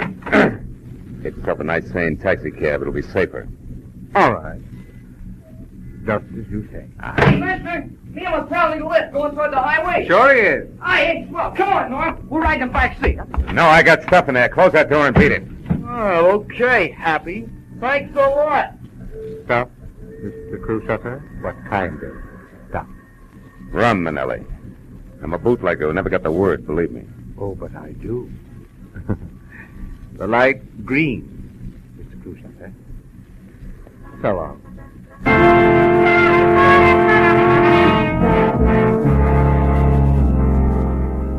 I went 3 short blocks, then I got out of the traffic and drove as far back toward Orlando Street as a vacant lot that was only a block away from Ernie's. Thereafter, I wiped the wheel, the gear shift, everything else I'd touched clean to prints. I left the sedan as is and walked back to where I originally parked my own car. Behind the wheel of my coupe, I spent the next 20 minutes finding Gumbo's shanty where Grace Park and Daddy Longlegs, standing knee-deep in the Pacific Ocean, encircled at the waist by an imitation ship's deck for summertime outdoor eating. A gangplank led up from the street level, and when I'd gone about half the length of it, I saw something at the door ahead, shaped like a bowling pin, topped by a chef's hat, and encompassed by 1.5 yards of Hickok belt that said, "This had to be Fat Fry Cook Lou Gomborski." He was turning the reversible sign from open to close. Sorry, mister, I'm closing early tonight. Food's all gone. All right, how about a drink? I only want a quick shot, Gumbo. Gumbo? You're a stranger here. How you know the name? Well, it's written overhead in 4-foot letters. I keep my eyes open. Okay. Go on in. Make it fast. I want to hit the hay. Oh. You live here? Yeah. What do you want? Scott. Anything with it? Little information? Oh. About what? Girl who works for you, Grace Parch. I don't know anything about it. Not even for 5, Gumbo? Make it 10. Okay, 10. And the drink's on the house, huh? Yeah, okay, mister. Grace Parch is 5'2", eyes are blue. Also, she could work at 6 tonight like she does every night, period. Uh-huh. Here's to you. Now tell me, where's she been going while Ernie's been in stir? For another 10? Yeah, for another 10. On one condition, no more lousy poems, Gumbo. Just a few straight facts, huh? Sure. Sure. Another drink? No. Facts first. Where's she been hanging around? A little casino. Oh, that's Manelli's joint, huh? Yeah, Manelli's place, where a lot of people hang out. What is it? What are you staring at, Gumbo? A window, I thought I saw someone out there on a deck looking in. Probably seagulls. Forget it. Now, look, I'd like to know... Sure, it is someone getting away in a car. Oh, any idea who it was? Huh? I said any idea... I heard you. Now, go on home, mister. Get out of here. Take it easy, big guy. You got $20. Give it. Here. Here's your lousy $20 and the drinks on the house, and good night. After one question. The guy in that car that just took off, was it Manelli? I'll repeat myself. Good night, mister. Okay. We'll let it go at good night, Gumbo, but just for now. I wasn't going to get any more out of Gumbo, so I went back to my car, pointed it north toward the edge of town in the little casino where I figured I might get a lead on Manelli's whereabouts. But 30 minutes later, when I was there out of my car and standing in front of what looked like an oversized concrete blockhouse saloon in a parking lot the size of the Coliseum, I figured different. A huge sign out front read, "Closed for alterations, will reopen soon, bigger and better than ever." Gambling in Bay City was obviously on the QT like an artillery barrage.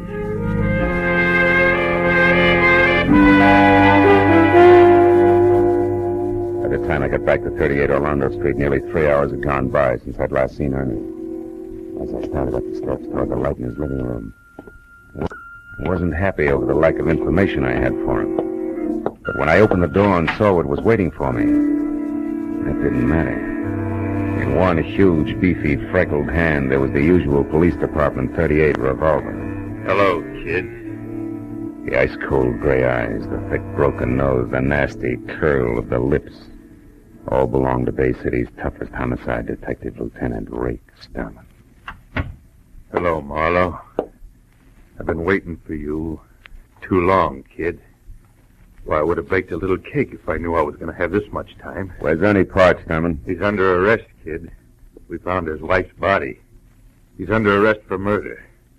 You know what else, kid? No, what else, kid? So are you.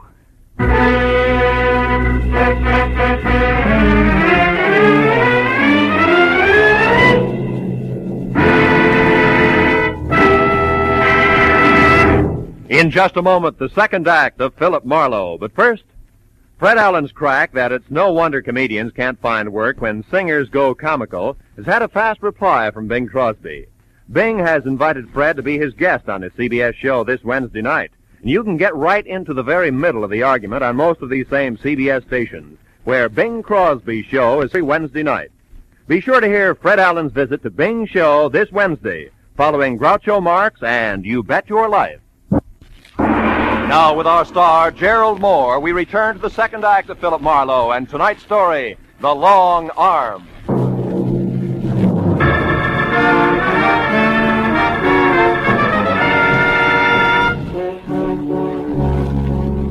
As Lieutenant Sturman moved toward me, he curled the thick fingers of his left hand into a fist. I braced myself, but the blow never came.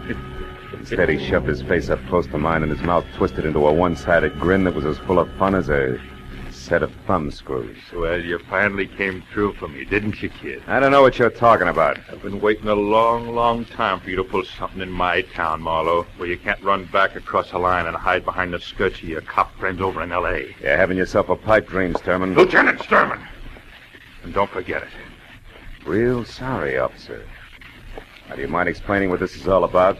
It's one of my rights as a citizen, you know, even in Bay City. As far as I'm concerned, killers ain't got any rights. Now tell me you had nothing to do with Grace Parch's murder, so I can tell you why you're a stinking liar, private detective. I suppose private detectives have no rights either, huh? None. Ah. We found the girl's body in a car parked at a vacant lot, and somebody overlooked a couple of fingerprints, which I'm going to match up with yours, Marlowe. How come you're so sure? Because we pulled Ernie Parch out of the movies 5 minutes after we found his wife. And jailbirds sing in Bay City, Marlowe. We don't horse around with them. Come on, let's go. Wait a minute. Boy, you pushed too far on the wrong track. There's an angle here you ought to know about. There's always an angle with you, ain't there, bright boy? Yeah, but you're going to like this one. First, in that car you're so proud of, you're going to find prints from one out Manelli. Gambler? That's right. One who stays in operation when everybody else in Bay City is closed up. You better find out whose toes you're stepping on down at City Hall before you find out. We got problems in our town, Peter, but that's not one of them. Now, if you got something intelligent to offer, spill it. Without wisecracks. All right. Ernie Parch was framed a year ago in Manelli's joint. No doubt on Manelli's orders. Why? Because Grace Parch was a pretty girl with the end for gamblers, that's why. All the time Ernie was in the cooler, she was running down to Manelli's place, and I got a witness to prove it. It also makes her the kind of little cheat tramp that gets out of hand. Go on, detective!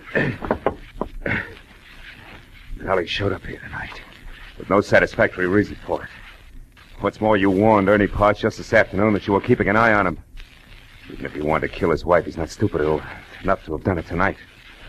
But from Manelli's standpoint, it was a perfect time, you see, because you guys would go for it just exactly as you have. So you think we're stupid? Now, look. I know you got no use for me, Stark. But you're a cop after all. And as long as somebody's got to take a rap, it might as well be the right guy. You know what, sweetheart? What? Your fairy story makes average listening. Just average, nothing else. Now get going!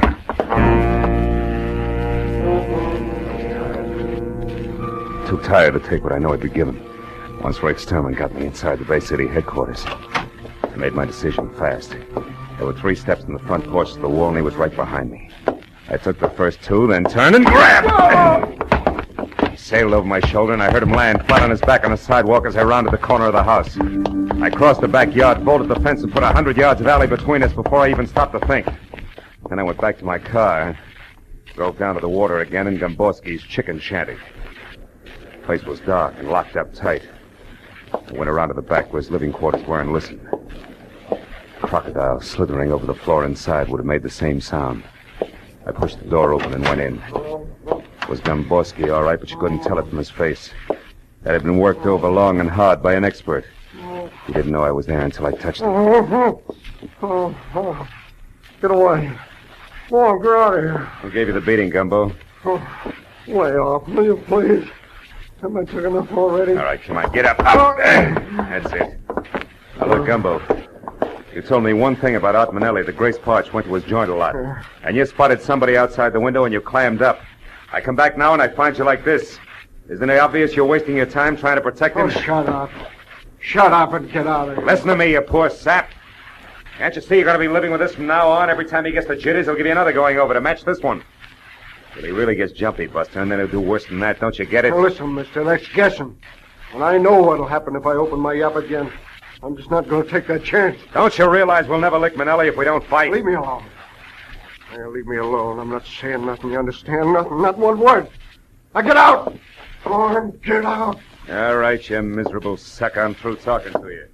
You'll think the other guy gave you a light massage by the time I'm through with you. Yeah, well, that's what you think. Hey, now stay where you are.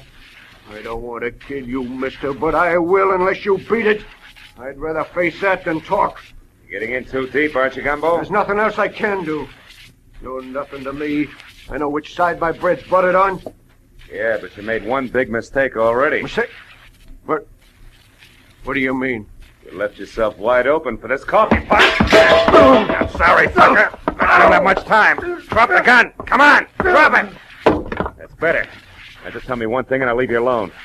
All I want to know is where I can locate Art Manelli right now. He's at his club, at their little casino. You're lying. I was down there. It's closed. It's being remodeled. I'm not lying. All right, you need some more rubbing. Okay. He's got a suite of rooms downstairs under the club. They're not being done over. That's where he lives. He ought to be there now. But you got to protect me. Sturman and Manelli will kill me. He'll kill me. That's all I want to know. So long, Gumbo.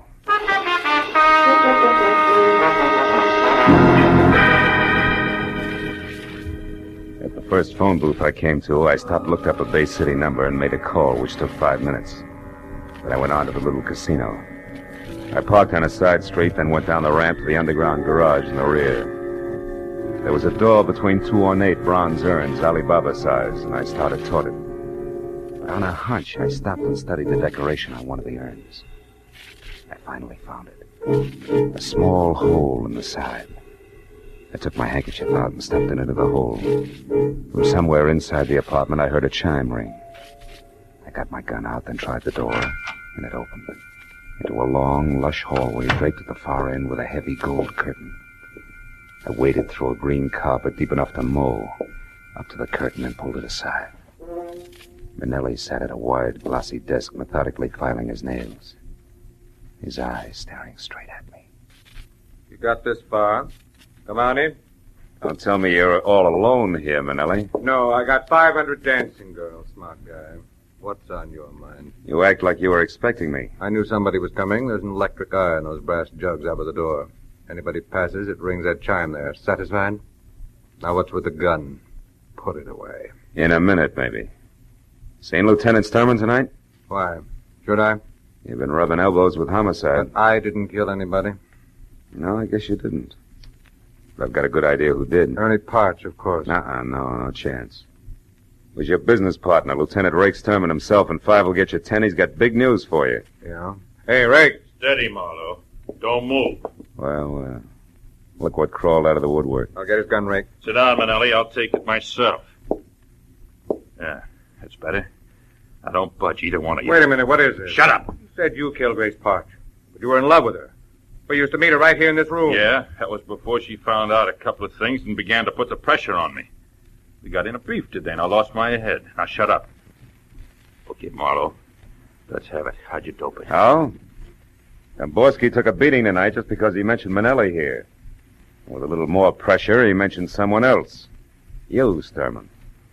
And why would you shut Gomborski up about Manelli unless you and Manelli were connected? That connection was all I needed. Uh-huh. Right on the button, sweetheart. For all the good it'll do you. Listen, I don't get this. I don't understand. You don't have to anymore. You're through. What are you saying, Rake? You know too much about me, Manelli. You know it all. Now, wait, you can't do this? Yes, I can.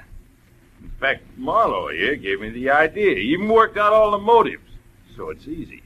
I came here to arrest you for Grace Parch's murder. You resisted, and I had to shoot you. Ain't that a shame? But about this Ernie Parch. I intended to hang it on him, Manelli, but he's nothing to me. I don't care if he lives or dies. But you're getting too big for your britches anyway. So this is better, and I get 3 birds with 1 stone. Grace, Manelli, and you, Marlowe. Before you start pulling the trigger, Sturman, you better ask your boys. Huh? A couple of them are waiting for you behind that gold curtain there. Ah, you're a liar, Marlowe. The electric guy would have tipped us off if anybody else came in. I blinded that eye with my handkerchief on my way in. Right, Lieutenant What? Sturman? Dirty. How long you been there? Not long enough. Better drop it, Lieutenant. I don't take orders from you, Sergeant. You do tonight. Chief himself sent us out. Yeah, I took the liberty of going over your head, Lieutenant, just before I came in. Under the circumstances, you'll understand. Why, right? you... Better drop it, Lieutenant. Drop it! Okay, now come on. You two guys, too. Come along quietly. Sure. Always glad to ride with old Rake Sturman any time at all. Just as long as there's a couple of policemen in the same car.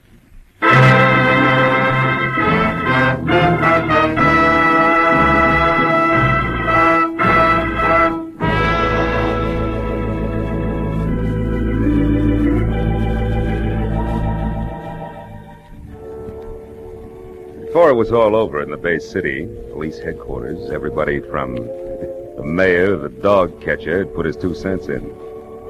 And I'd given the same answers to the same questions at least 50 times. All about crooked cops, and Rake Sturman in particular. But finally, hours later, I was free to go home. And as I drove through the quiet streets, I was still thinking about cops. This time the other kind. The underpaid, overworked cops that pound the city's sidewalks day and night. You know the guys who do everything from telling kids the way to the grocery store to untangling the rush hour traffic. Yeah. And I thought about each one of those cops who someday chases a hopped-up gunman down a blind alley and doesn't get home that night. Or any night. Ever again. And then I forgot all about Rake Sturman. Because after all, he was just one bad one in a multitude of good ones. An insignificant sore on the long arm of the law.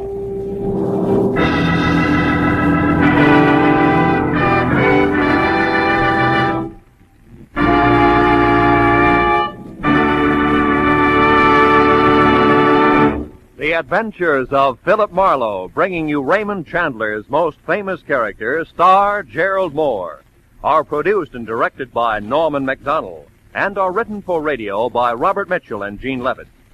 Featured in the cast were Barney Phillips, Ted Osborne, Sidney Miller, Tom Tully, and Bert Holland. The special music is composed and conducted by Richard Arunt.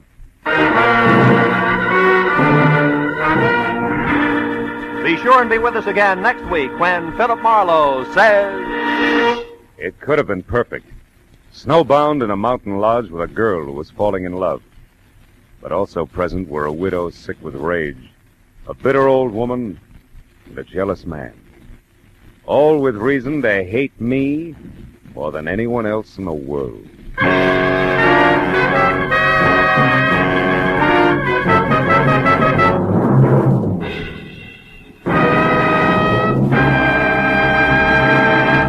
Two all-star bouts are promised on CBS this Wednesday night. Bing Crosby faces Fred Allen across the CBS mic to battle it out on who's funnier, singers or comedians. And in the second attraction, Gracie Allen and a smashed vendor team up against not-so-gorgeous George Burns and a guilty conscience.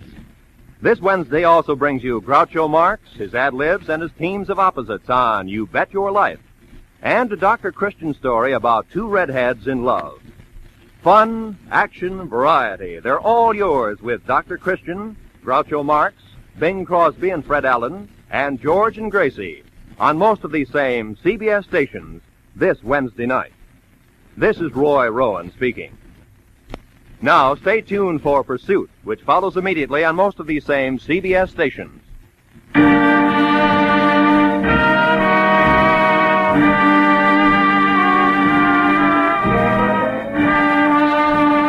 This is CBS, where Wednesday night is Bing Crosby night, the Columbia Broadcasting System.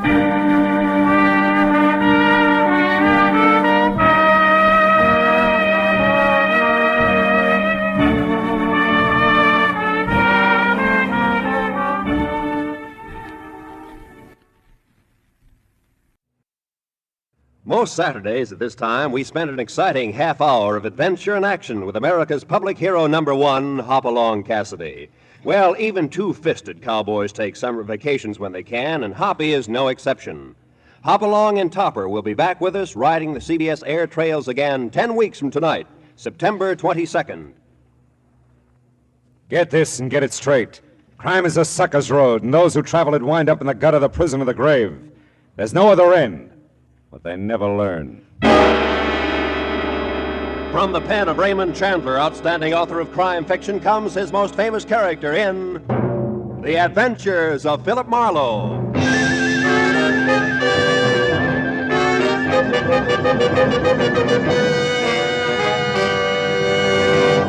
Now, with Gerald Mohr starred as Philip Marlowe, we bring you tonight's exciting story, The Dear Dead Days.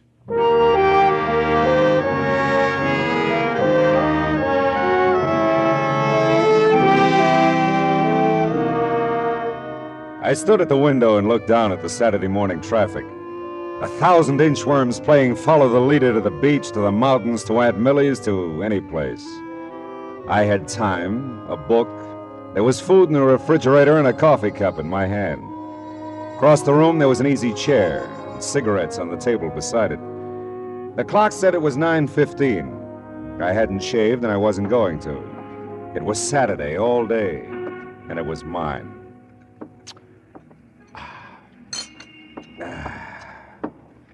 Now let's see, where was I? Oh, yeah, here it is.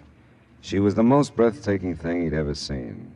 She lay back on the divan, stretched, smiled languorously up at her. Oh, no. Okay. Hello. Mr. Marlowe? Mr. Philip Marlowe? Speaking. You don't know me, Mr. Marlowe. My name is Phoebe Cardwell. Mrs. Phoebe Cardwell. Yes? Well, I thought perhaps the name would mean something to you. Cardwell? No, I'm afraid not. Well, no matter. You do help people, don't you? I mean, if someone is missing, you find them. Well, sometimes, Mrs. Cardwell. It all depends. Have you checked the police? Oh, no, my dear, no, I wouldn't think of that. Oh? You see, it's Stevens, my chauffeur. Oh, well, now, I mustn't mislead you.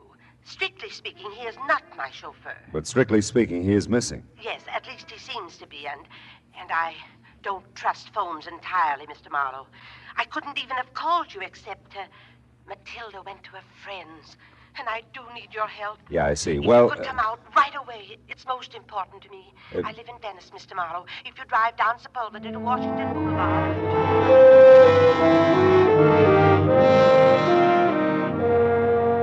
Well, what do you do? Maybe I thought about my grandmother. Maybe I thought of $25 a day. I don't know. Whatever it was, I joined the inchworm anonymity that was the traffic line to the beach cities. Now, Venice is not a spot to which I normally gravitate, but there was something in Mrs. Phoebe Cardwell's distinguished old voice that told me this was not a Saturday for normalcy. The house was what used to be called a bungalow, and the ramrod little figure waiting for me in the doorway was what used to be called beautiful. Phoebe Cardwell, for all her 75 years, had worn well, and, Knew it. It's just possible that I didn't make myself entirely clear on the phone, Mr. Marlowe, about Stevens. Well, he's your chauffeur and he's missing, huh? He was my chauffeur. It seemed like a very long time ago since I've seen him. You see, after Horace died in 1948, Horace was my husband. Oh. You see, after Horace died, Stephen stayed on to drive for the family who took our Pasadena house. Oh, he did this with my blessing, of course. Horace, rest him, left me very little, really. I say this with no malice, Mr. Marlowe, merely to point out that for me to retain Stevens was quite out of the question. Yeah, I suppose so. So I moved in with my younger sister, Matilda. She's visiting a friend at the moment. I wouldn't want Matilda to share my concern over Stevens, and I'm sure you'll respect that. Oh, of course, Mrs. Cardwell. Thank you. Now, look, so far as you know, is Stevens still driving for the family who took your house? Oh, I'm sure he is. He must be. It's just that, well, on Thursdays, his day off, he always brought the limousine over to take me for rides and run my little errands. Oh, understand now. The Brandts are fully aware of this. That's the family he works for. Who have my home in Pasadena. And Stevens hasn't been to see you in some time. In weeks, and not a word, you understand. I find it difficult to tell you precisely how I feel about this, Mr. Marlowe. Stevens is like a son to me. Perhaps he's ill or troubled. Oh, I'd want to know that. I might be able to help. You phoned, I suppose? Oh, I'm embarrassed to say how many times. But no answer, none at all. I've a writing desk in my room, Mr. Marlowe. I'll write the Pasadena address and phone number for you. My number, too. Oh, I shan't be a moment now. I'd seen the ring when I first sat down opposite her. First because it was big, almost massive on her tiny right hand. Then because it didn't fit the rest of the lavender and old lace picture that she presented. A mass of jade and gold carved with oriental figures. A foreboding thing that reeked quality of its kind and value. After she left, the vases jumped out at me from the mantel. Small, gold, and jade again. And as incongruously out of place as Phoebe Cardwell in Sister Matilda's bungalow. There. Now, that didn't take long, did it? Oh, not long at all. Oh, I like you, Mr. Marlowe. You'll find Stevens for me, I know. Well, I hope so, Mrs. Cardwell. And if I do, what'll I tell him? That I want to see him or hear from him. Stevens will understand. Yeah, well, Oh, dear. Huh? That's Matilda. Phoebe, I'm home, dearie. So I see, my dear. Mr. Marlowe, may I present my sister, Miss Reed? Miss Reed? With an eye like Wallace Reed. I'm sure, Mr. Marlowe.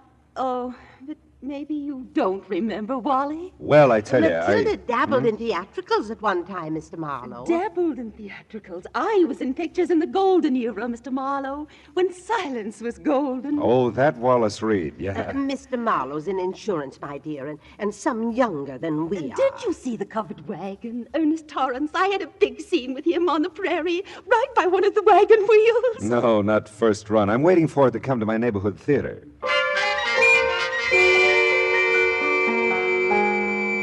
Matilda was a doll.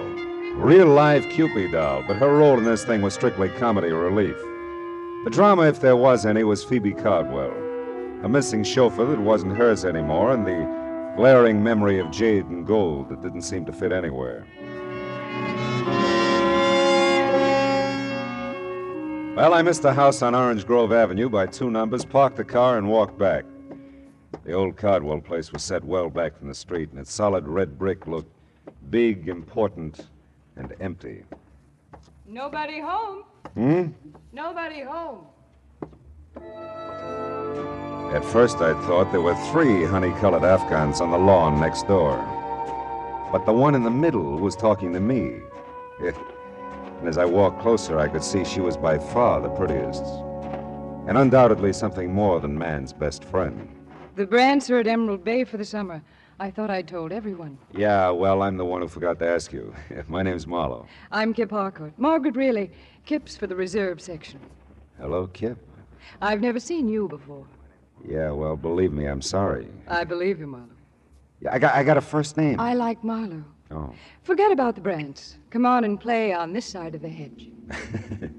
I don't know the Pasadena rules. Same as Texas. No. Looks like we're going to have to move over. I'll give Stevens a raise for this. Thought you said nobody was home. Stevens doesn't count. He does with me. Don't move. I want to remember you like this always. You'll be back, Marlowe? This you know. Hey, Stevens. Stevens, wait a minute. I'd like to see you. Yes, sir? I'd like to talk to you about Mrs. Cardwell. Is something wrong, sir? Oh, no. She's fine.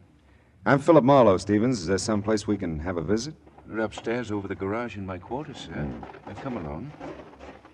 Mrs. Cardwell isn't ailing, is she, sir? Oh, no, looked fine when I left it less than an hour ago. Oh, I'm glad to hear that. Yeah, here we are. Come inside, sir. Hey, nice place you've got here, Stevens. It's a bit stuffy in here, I'm afraid. I've been closed up a few days. No.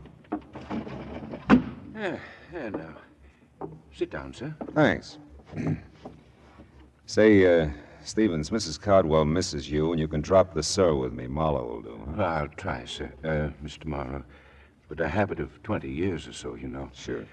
Now, Mrs. Cardwell misses me? Is that what you've come to tell me? Well, that's about all she told me, Stevens. I understand you skipped a few of your regular Thursday visits with her, and, well, she's concerned about you. Well, I must say that's generous of her.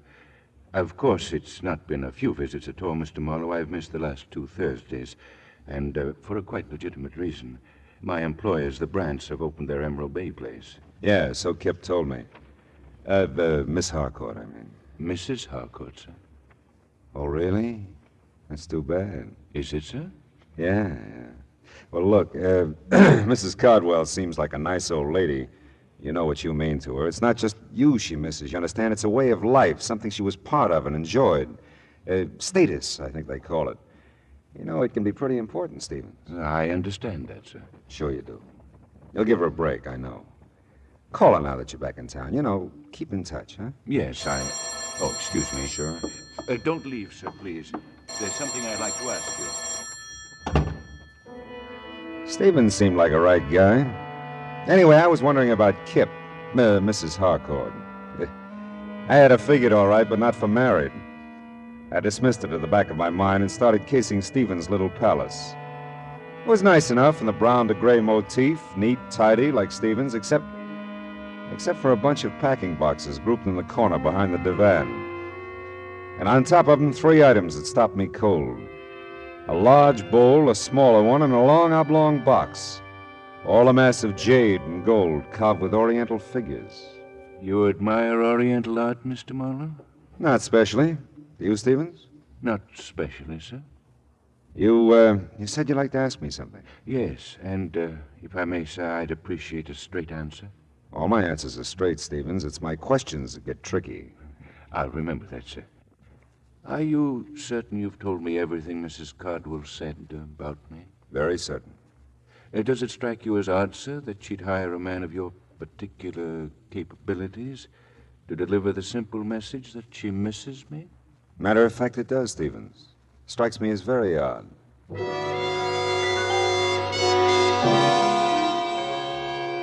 I couldn't tell Stevens any more because I didn't know any more. It was my turn to ask questions, but I didn't have any yet. I was closing in on a pretty good one as I started down the drive again, but it got lost in the shuffle. I knew you'd be back, Marlowe. You always arrive unannounced, don't you, Mrs. Harcourt? Henry's in Balboa. You're here. Henry's out of his mind. Don't you want a drink or something? Yes, Kip. There is something I want. Well, come on. At the moment, a telephone. Come on anyway.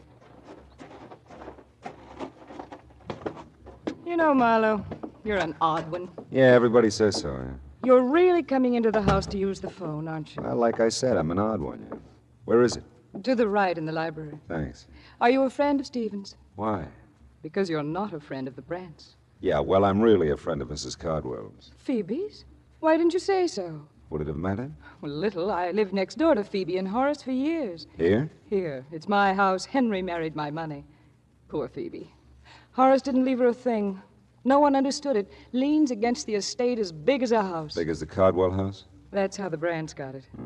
Is she still interested in art, or do you know? Oh, I think so, only on maybe not such big scale. Beautiful wings she donated to the museum. I guess she never gets over here anymore. No, not much. Say, I forgot the name of that museum. She mentioned it. Live Oak Museum on California Street. Oh, yeah. I liked Phoebe. Tell her Kip says hi when you see her. Yeah, I will. You still want to use the phone, Marlowe?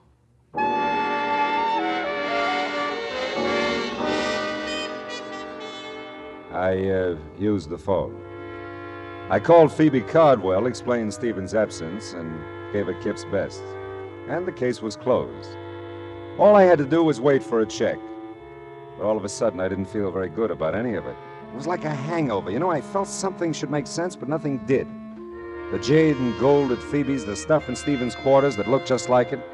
Was it hers? Did she give it to him? Did he take it? Questions I had, but no answers.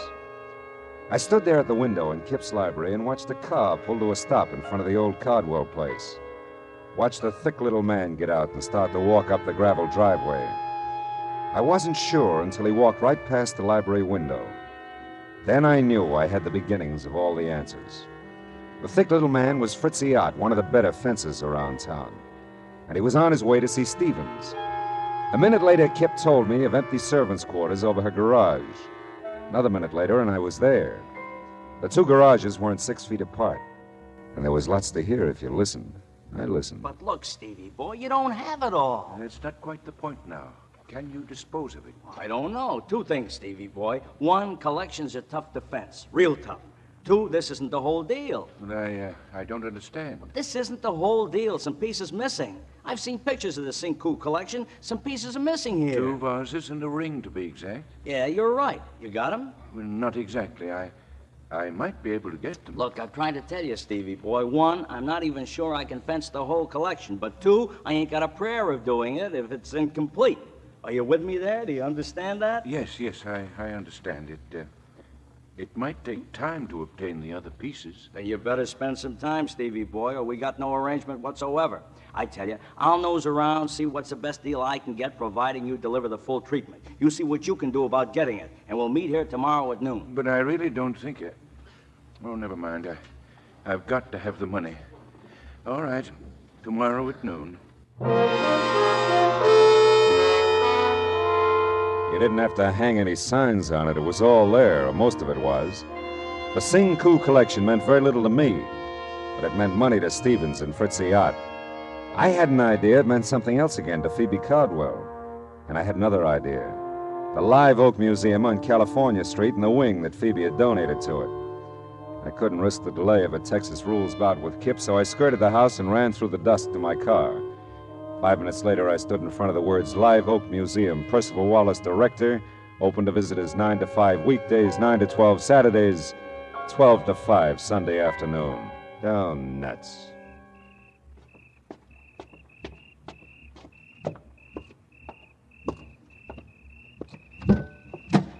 Not interested in art, eh, Mr. Marlowe? We've done that bit, Stevens. My answer was not specially. I dislike dissuading you in this manner, sir, but I'm a quite accurate shot. I believe that, Stevens? If I can't persuade you with this warning, I'll not hesitate to use this gun. I'll not hesitate at all, sir.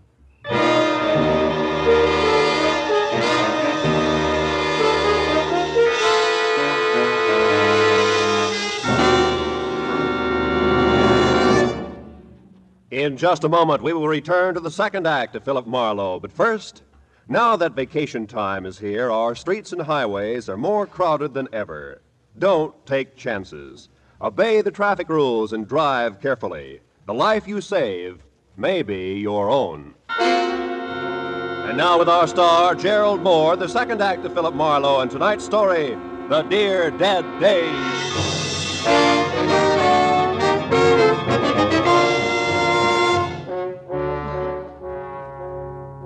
Stevens had a dominant personality for a chauffeur. He could give orders as well as take them. And I'm not a man who's at his best staring down the nose of an automatic. Well, we told each other a very proper good evening, and he left me with my thoughts, which were several and urgent. I bundled them together and headed for the Times office in downtown L.A. Note, there's just one thing mustier than an old newspaper file. It's the man who files it. 1948 was a big year, news-wise, Philip. The files are heavy. Well, how was it obituary-wise, Belton? That should lighten it. Uh-huh. Local, national, or international? Local, Pasadena. Name, address? Horace Cardwell, Orange Grove Avenue. Mm-hmm. Cardwell, Horace. That's it. January 30, 1948. Page 1, part 2.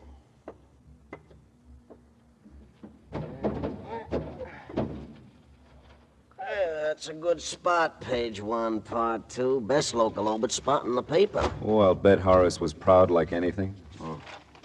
Let's see here. Candy. Oh, here it is. Mm-hmm. Mr. Cardwell is survived by his wife, Phoebe Reed Cardwell, at home. Period. Nothing. Hey, Belden, you got one for her? Her? Phoebe Cardwell. When'd she go? She hasn't. She's somebody? She's somebody. Cardwell, Mrs. Horace, parenthesis, Phoebe Reed, close parenthesis, Triad Belden. All right. She could be more. She'll never make part 2, page 1 at this rate. Yeah, that's too bad, but read it anyway, huh? Born Waterloo, Iowa, June 7th, 1876. She's Gemini, Philip. That's wonderful. Will you just read? Oh, yeah. Okay. Married Horace Caldwell, so-and-so. Moved to California. She was so-and-so. Oh, chairman of Art and Culture Committee, Live Oak Museum, Pasadena. That's it. Go ahead. Traveled extensively all over the world. Brought back many valuable paintings and objects d'art. Yeah, it's reasonable. To the museum. Most famous of which is Sing Woo collection of jade. And, well, that's about it, Philip. I love you, Belden. Thanks.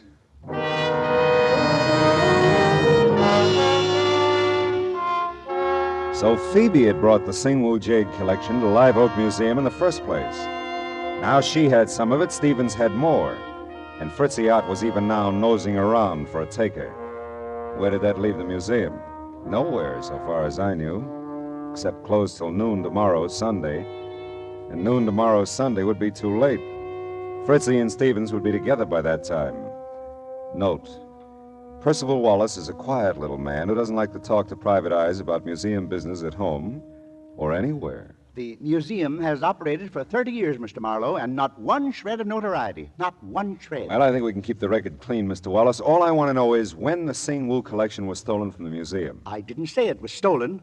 I said we no longer had it. Okay, you no longer have it. How long have you no longer had it? Well, it was since Christmas week, 1947. Would you notify the police? Certainly not. Why? Mr. Marlowe, I tried to tell you, not one shred of notoriety in 30 years. Yeah, but it's a valuable collection and it's missing. The board of directors did subscribe to a reward, Mr. Marlowe. Only a fraction of the Sing-Woo's real worth, of course. A mere $20,000. But, of course, this was done very quietly. Very quietly. So quietly, nobody knows about it. All right, tell me, did Mrs. Cardwell contribute to the reward? I don't recall. And you wouldn't say if she did. Thanks, Mr. Wallace. You're just downright bully.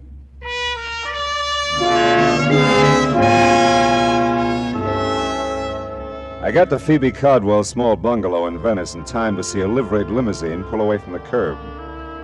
A few minutes after it got lost with the rest of the inchworms, the light-up-at-night variety, Mrs. Cardwell ushered me into the living room. When she turned on the lights, everything in the room jumped out at me again. The pink dogs, the blue cats, the souvenir pillows. But the most notable things in the room were the jade and gold vases that were gone from the mantel, and the jade and gold ring that was missing from Phoebe Cardwell's old hand. This is delightful, Mr. Marlowe. Genuinely delightful. Yeah, well, I was afraid it might be a little too late to call. Oh, ordinarily, yes. Oh, but not tonight. Why, you just missed him, Stevens. He came back and took me for a drive. I just this minute got home. Oh, that's fine. Oh, thanks to you, Mr. Marlowe. I'm so grateful. He hadn't forgotten about me, you know. No, he'd been busy. Oh, sure, yeah. I bet he has. I'm embarrassed not to have mentioned it sooner, but I have your money for you. Your fee. Oh, there's no hurry, honey. In fact, I've done so little that I... No, I won't hear that. I'll pay you in full, of course. All right. Say, this morning I was admiring your ring and the vases on the mantel. Were you indeed? Yeah. Well, I'm glad. They're quite nice, you know. Yes, they were. Did you give them to Stevens, Mrs. Cardwell? I beg your pardon? Did you give them to Stevens? Why, really, Mr. Marlowe, you surprise me. That is none of your affair, you know. I'm a curious fellow. I secured your services to perform a specific task. You've done that. I certainly do not intend to discuss Stevens or anything pertaining to him with you, Mr. Marlowe. All right. We'll leave it that way, huh? Not a word of any of this to Matilda now. All right. Phoebe, dear. Oh, and Mr. Marlowe again. Yeah, I was just leaving. I told the girls at the club all about you, and I am right, aren't I? You are Julia Marlowe's son. Julia Marlowe, The actress, she played Barbara Fritchie for years. She did. Well, I'm sorry, but there are no Fritchies in our families for years, either side. Really, Matilda, Mr. Marlowe's busy. He was just leaving. Yes, wasn't I? Philip Fritchie Marlowe. Oh, 'twould have been a beautiful name.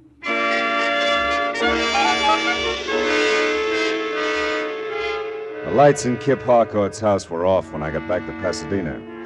Those in Stevens' quarters above the garage were still on. It was better that way.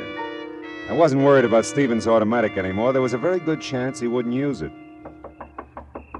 Hey, Stevens! It's Marlowe. Open up.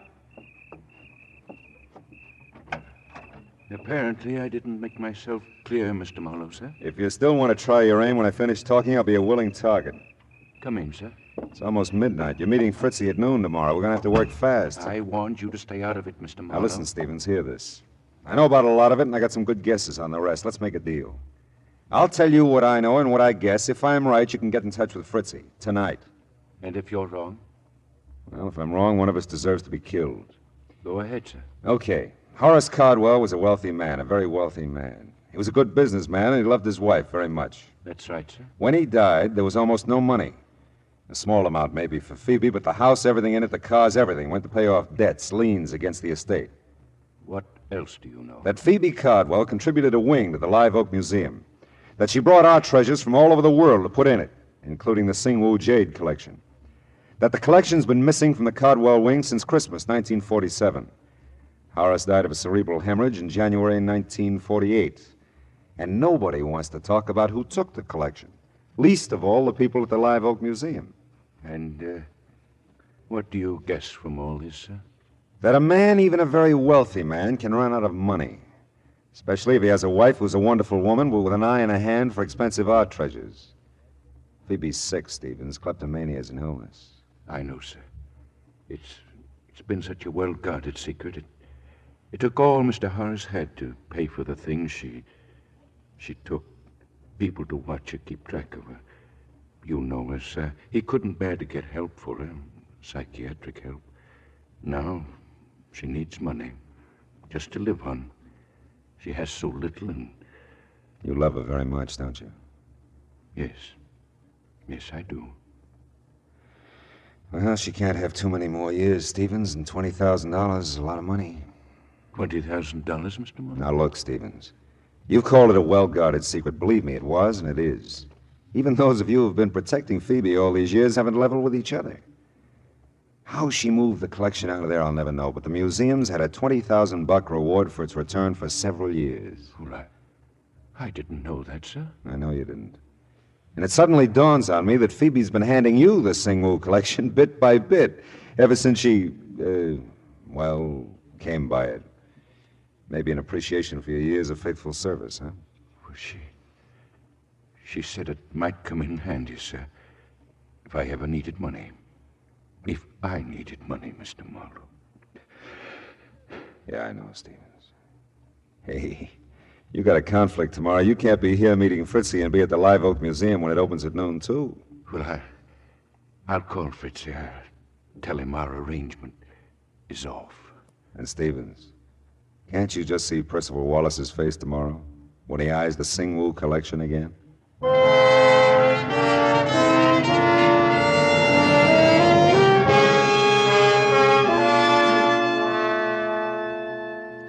Footnote to a happy ending. By 12:30 Sunday afternoon, the museum had the collection, Stevens had a certified check for $20,000, and we had an understanding that Phoebe Cardwell would suddenly discover that Horace had left her some money after all. $20,000 in a checking account that had somehow been overlooked till now. Oh, well, the rest of Sunday was all mine. And I stood at my window and looked down on 1,000 inchworms playing Follow the Leader.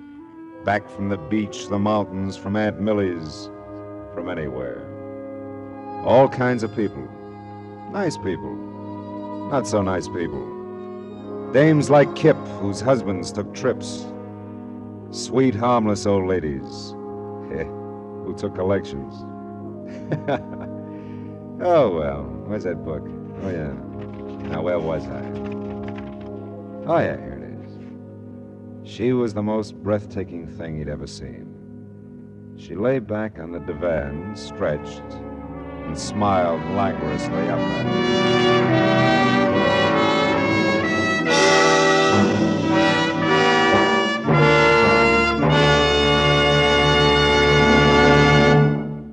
The Adventures of Philip Marlowe, bringing you Raymond Chandler's most famous character, star Gerald Mohr, are produced and directed by Norman MacDonald, and was written for radio tonight by Kathleen Height and Adrian Jondot. Featured in the cast were Verna Felton, Bill Johnstone, and Lynn Allen, with Ann Morrison, Ralph Moody, Jerry Hausner, and Sidney Miller. Gerald Mohr may soon be seen in the Santana production Sirocco. The special music is composed by Pierre Garrigank and conducted by Wilbur Hatch. Be sure to listen again next week at the same time when Philip Marlowe says... This time a pair of green eyes held a promise. A house on Bedford Drive held a murder. A Malibu motel held a secret. And I almost held the sack.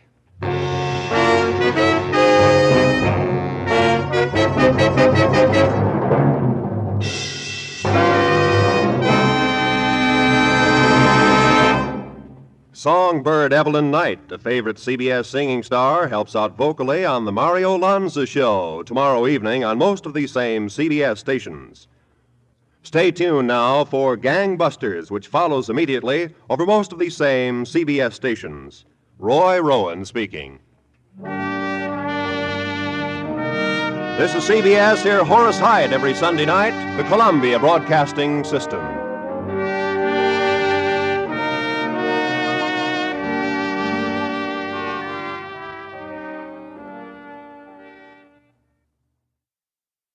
Gerald Mohr was an American radio, film, and television character actor who appeared in more than 500 plays, 73 films, and over 100 television shows. Mohr was born June 11, 1914, in New York City to singer Henrietta Mohr and her husband Sigmund Mohr. He was well educated, beginning in Dwight Preparatory School in New York City. He learned to speak several languages and was fluent in Swedish, French, and German. While training to become a doctor at Columbia University, Mohr was struck with appendicitis. He was recovering in the hospital when a fellow patient, a radio broadcaster, realized Mohr's pleasant baritone voice would be ideal for radio. Mohr was hired by the radio station and became a junior reporter. But by the mid-1930s, Orson Welles invited him to join his formative Mercury Theater. Mohr was one of the busiest actors in Hollywood for many years. He made more than 500 appearances in radio roles from the 1930s through the early 1950s. He starred in Raymond Chandler's hard-boiled detective Philip Marlowe from 1948 to 1951 in 119 episodes. He also starred in The Adventures of Bill Lance, was one of the actors who portrayed Archie Goodwin in Nero Wolfe, frequently starred in The Whistler, and acted in different roles in multiple episodes of Damon Runyon Theater and Frontier Town. Other radio appearances include Our Miss Brooks, Box 13, Escape, and Lux Radio Theater. Mohr began appearing in films in the late 1930s, playing his first villain role in the 15-part cliffhanger serial Jungle Girl in 1941. After 3 years' service in the U.S. Army Air Forces during World War II, he returned to Hollywood, starring as Michael Lanyard in 3 movies of the Lone Wolf series in 1946 and 47. He also made cameo appearances in Gilda in 1946, Detective Story in 1951, and co-starred in The Magnificent Rogue in 1946 and The Sniper in 1952. From the 1950s on, he appeared as a guest star in more than 100 television series, including the westerns The Californians, Maverick, Lawmen, Cheyenne, Bronco, Bonanza, The Rifleman, Wanted, Dead or Alive, and Rawhide. Mohr also guest starred in Crossroads, The DuPont Show with June Allison, Harrigan and Son, Barbara Stanwyck Show, Perry Mason, 77 Sunset Strip, Hawaiian Eye, Lost in Space, and many other series of that era, especially those being produced by Warner Brothers Studios and Dick Powell's Four Star Productions. Mohr made guest appearances in comedy shows, including The George Burns and Gracie Allen Show in 1951, I Love Lucy in 1953, How to Marry a Millionaire in 1958, The Jack Benny Program in 61 and 62, The Smothers Brothers Show in 65, and The Lucy Show in 68. He had a reoccurring role of newspaperman Brad Jackson in My Friend Irma in 1952. In 1954 through 1955, he starred as Christopher Storm in 41 episodes of the third series of Foreign Intrigue, produced in Stockholm for American distribution. Foreign Intrigue was nominated for an Emmy Award in 1954 under the category Best Mystery, Action, and Adventure Program, and again in 1955 under the category of Best Mystery or Intrigue Series. Mohr guest starred 7 times in 1957 through 1962's television series Maverick, twice playing Western outlaw Doc Holliday. Mohr made 4 guest appearances on Perry Mason between 1961 and 1966. Notably, in 1966, he played Agent Andy Rubin in the series' last episode, The Case of the Final Fadeout. In 1964, Mohr, together with his second wife, Mia Dietrich, planned the formation of an international film company headquartered in Stockholm with Swedish and American writers. The company was to have featured comedy, adventure, crime, and drama shows for worldwide distribution. By then fluent in Swedish, he also planned to star in a film for TV which his character, a newspaperman, would speak only Swedish. He continued to market his powerful voice playing Reed Richards, Mr. Fantastic, in the Fantastic Four cartoon series during 1967, and Green Lantern in the 1968 animation series Aquaman. Also in 1968, he appeared in his last film role as conman Tom Bronca in William Wilder's classic musical Funny Girl, before guest starring in the TV Western series The Big Valley. Maverick star James Gardner once said of Mohr, "He made the transition to television and was one of the busiest actors in Hollywood for many years. He could tell a joke better than anybody and had a bunch of them. Never repeated himself. And he was a pro. I learned a few things about acting from him." Mohr flew to Stockholm in September 1968 to star in a pilot of a proposed television series called The Private Entrance. Shortly after the completion of filming, Mohr died of a heart attack on the evening of November 9, 1968 in Stockholm, Sweden, where he is interned. Mohr was 54. For old-time radio researchers, I'm your announcer, Pat. It started at dawn in a Los Angeles taxi and wound up that night on a cliff in the middle of the Pacific. All because of a Dutchman with $50,000, a corpse in a lily pond, and an Oriental with a chauffeur who wanted a cloak made of nothing but feathers. From the pen of Raymond Chandler, outstanding author of crime fiction, comes his most famous character in The Adventures of Philip Marlowe.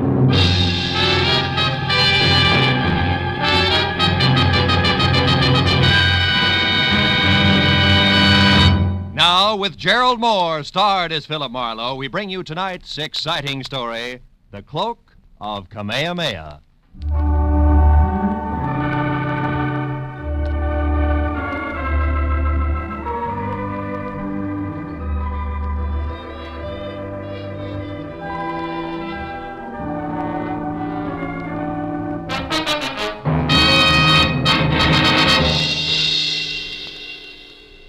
The message that a repulsively wide-awake boy who was missing a tooth front row center had delivered at 6 in the a.m. had come in 2 parts. The first, scrawled in black ink on a wrinkled piece of paper, said, "Marlowe, get hold of a taxicab. Pose as the driver yourself, and at exactly 8 o'clock this morning, come past 8840 North Ogden Drive. Signed, Pollard Schindler." The second half made more sense.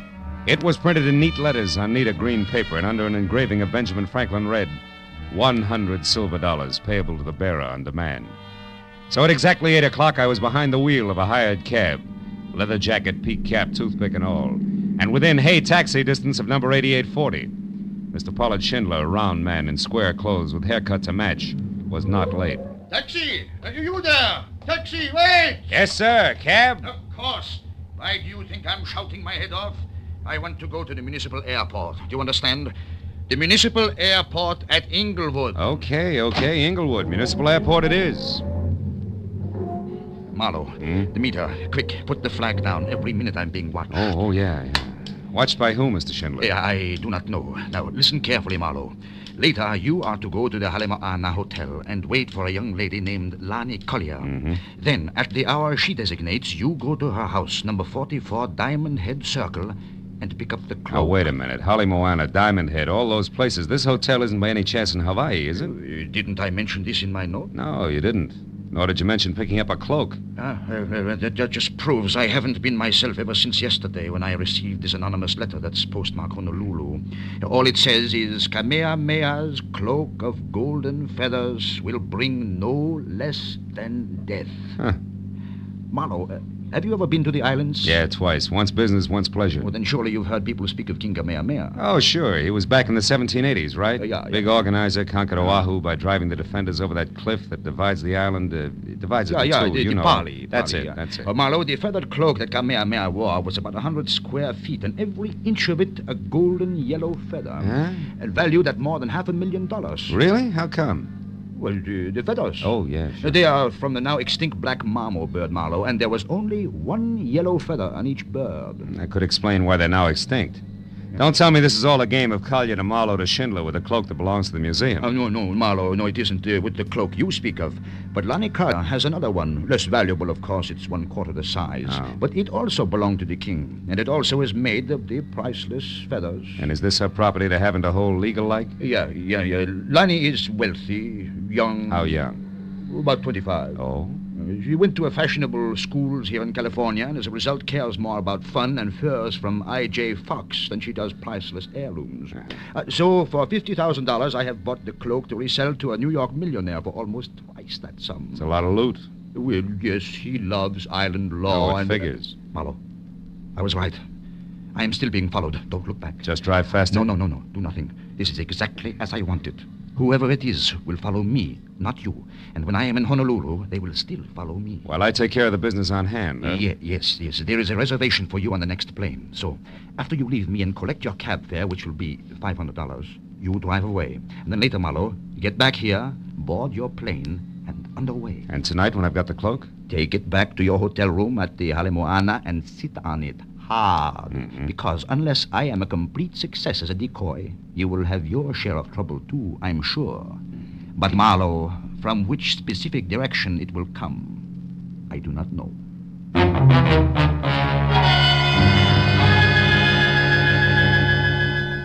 I got the $500, which was to cover expenses for my Honolulu trip, and I was told to keep the change. So after I'd returned both cab and costume to their owner, I added 10 to the original hiring price and had him drive me back to my apartment and wait while I packed. Then I got into the cab again, rear seat, said Municipal Airport, Inglewood, and settled back to think about the crossroads of the Pacific. Lovely hula hands and what shouldn't be too rough a job. But there I was wrong, because in the next minute and those that followed, everything was done the hard way. First we ran out of gas, then got tied up in a traffic jam, and after that got stopped for speeding. All of which added up to me at the airport just in time to watch my plane take off without me. But then when I told a cherubic clerk in a gray flannel and insipid smile that my name was Philip Marlowe, and that I wanted a reservation on the next flight, which was leaving in an hour, things got even worse. But you can't be Philip Marlowe, sir. That is not the Philip Marlowe who was on Flight 21 that just left. You have a reason for saying that? Well, I most certainly do. There were 36 seats on that plane, sir. And when she took off, all 36 were full. Now, I know, I checked them myself, and I don't make mistakes. Well, bully for you, boy. But I happen to be both Philip Marlowe and the man who was supposed to be on that plane. Also, Buster, I'm out of patience. Now, do I get the next plane or don't I? Come on, I can't stand indecision. Well, You what? I think it can be arranged, Mr. Marlowe. As a matter of fact, I know it can. Well, in that case, my friend, thank you.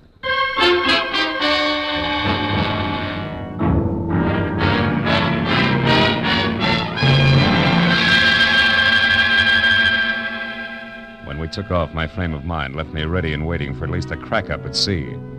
But an hour later, the last of California had slipped over the horizon, and there was only clear sky ahead. I began to relax. My mind drifted pleasantly. The flavor of the lime lifesaver in my mouth made me think of tall, wondrous, frosted Hawaiian punches.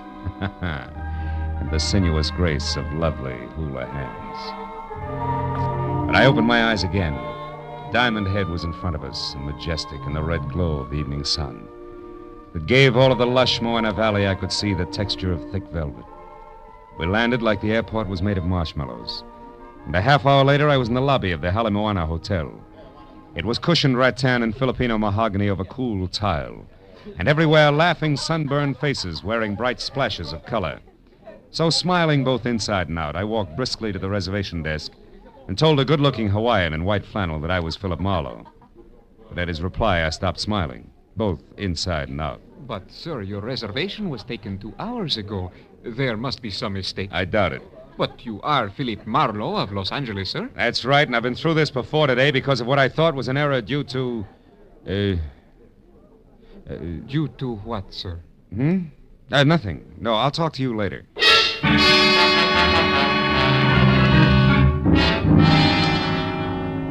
There was a large circle of mirror on the wall behind the clerk. And even as we had talked, I caught the reflection of a beautiful tan girl in a cocoa brown suit, white pearls, and no stockings, who at the mention of my name had done a take that had made her long blonde hair whip straight out. When she saw me watching her, she pivoted sharply on a spiked heel and hurried toward a lanai under a banyan tree, where there was Hawaiian music and a lot of different-looking people drinking at glass-topped tables under a three-quarter moon. I stayed near the reservation desk long enough to light a cigarette, and then I followed her. She was seated away from the lobby entrance, and on a hunch that she might be Lani Kalia, I started for an empty table next to hers. But a middle-aged Chinese in gray gabardine and Panama to match slipped into the chair that I was after. So I forgot about being subtle, and addressing her as Miss Kalia, introduced myself as an old and dear friend of Pollard Schindler's, one Leland Dunn. Well, this is a pleasant surprise, Mr. Dunn. But tell me, how did you know what I looked like? Well, Pollard Schindler's accent doesn't hamper his vocabulary, Miss Kalia. He used the right adjectives, believe me. I'd love to believe you. But I can't, Mr. Dunn, because Pollard Schindler never saw me in his life. All our business was done by telephone. Okay, my mistake. I'm Philip Marlowe, Lanny, and I want to know when we rendezvous at 44 Diamond Head Circle for the Cloak of Kamehameha. The cloak? Yeah. You're no more Philip Marlowe than you are Leland Dunn. And if you need a reason, it's that I just left Philip Marlowe upstairs. Now, wait a minute, baby. There's only one Marlowe. That's me. I can prove it. I'll bet you can, forged papers and all. I've already been warned to watch for imposters, so quit wasting both your time and mine and get out of my way. I've got things to do. Now, wait, Lonnie, For what? Proof that you're neither Dunn nor Marlowe, but Kamehameha himself? No thanks and goodbye. If there had been a door, she'd have slammed it. Well, now I had two clues. One, an obvious party who would assume the name of Philip Marlowe, and the other, Lani Kalia. Less obvious, but more intriguing. So figuring the road company Marlowe would keep, I followed Lani, who by this time was getting into a new yellow Nash convertible. Before I got to her, she stepped on the gas, threw her lights on, and lurched from the curb. So I ran across the street to what I thought was a taxi, but I was wrong, because it turned out to be a chauffeured limousine and being helped in by a small, swarthy item of dubious lineage in a wrinkled cotton uniform was the Chinese in gray gabardine and Panama to match, who had been sitting near us on the lanai. But what counted more was that he obviously sensed my problem. You wish to follow the girl, sir? Yeah, it's a lover's spat, you know what I mean? I think so. Jolo, quickly. Yes, sir. You know where she's going?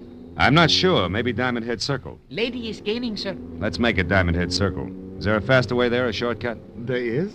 Jolo, pique no lo, que lola. Which means what? Means never mind Diamond Head Circle.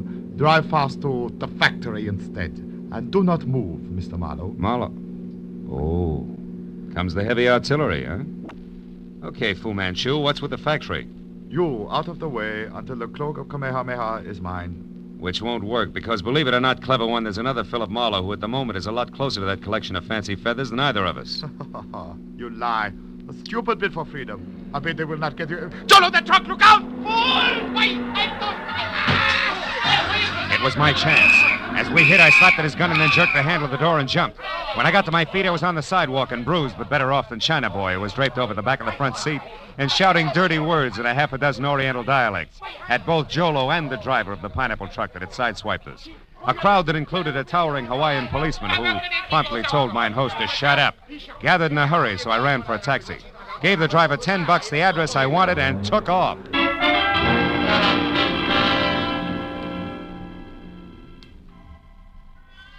The street on which Lani Kalia lived was a neat curving strip that rose sharply from sea level up to the shadow of Diamond Head itself. And we were there in less than 10 minutes, but finding number 44 was something else. And another 30 minutes disappeared before we finally parked away from the place, which was glass, Kona wood, and you can't find the front door without a blueprint tucked deep behind a thick grove of date palms. I told the driver to back down the hill without using his motor. Then I slipped into the grounds and carefully moved toward the house, until what I thought was the trunk of another palm tree stepped into my path fast. Stop where you are. At the top, which was over 6.5 feet, there was a shock of flaming red hair. The whole frame was half covered in dirty yellow shirt, once upon a time white ducks and battered brown sandals. In broad daylight, it would have looked worse. You. Who are you? Someone with an appointment to see Miss Collier. Why, you belong to this place? Yes, and this place belongs to me as well. All of it. Miss Collier included. She's mine to protect. You understand that, Malahini? Malawich? Malahini. Greenhorn, tourist, the kind that I hate. Kind that's ravaging all that's beautiful. Stealing the islands from those to whom they belong. Now, take it easy, Red. I'm not here to ravage or stick your pretty island into my pocket when you're not looking. All I want is words with Lanny Collier. You're like the rest of them, trying with cunning and deceit to turn her head away from these shores and toward the mainland where you come from. I won't stand for it. Look, why don't we break this round table up and get to the house? I'm in a hurry. All right. But I'm sure that Lanny will be on my side. So sure, in fact, that we really shouldn't disturb the flower, should we? Should we? Oh! Malahini.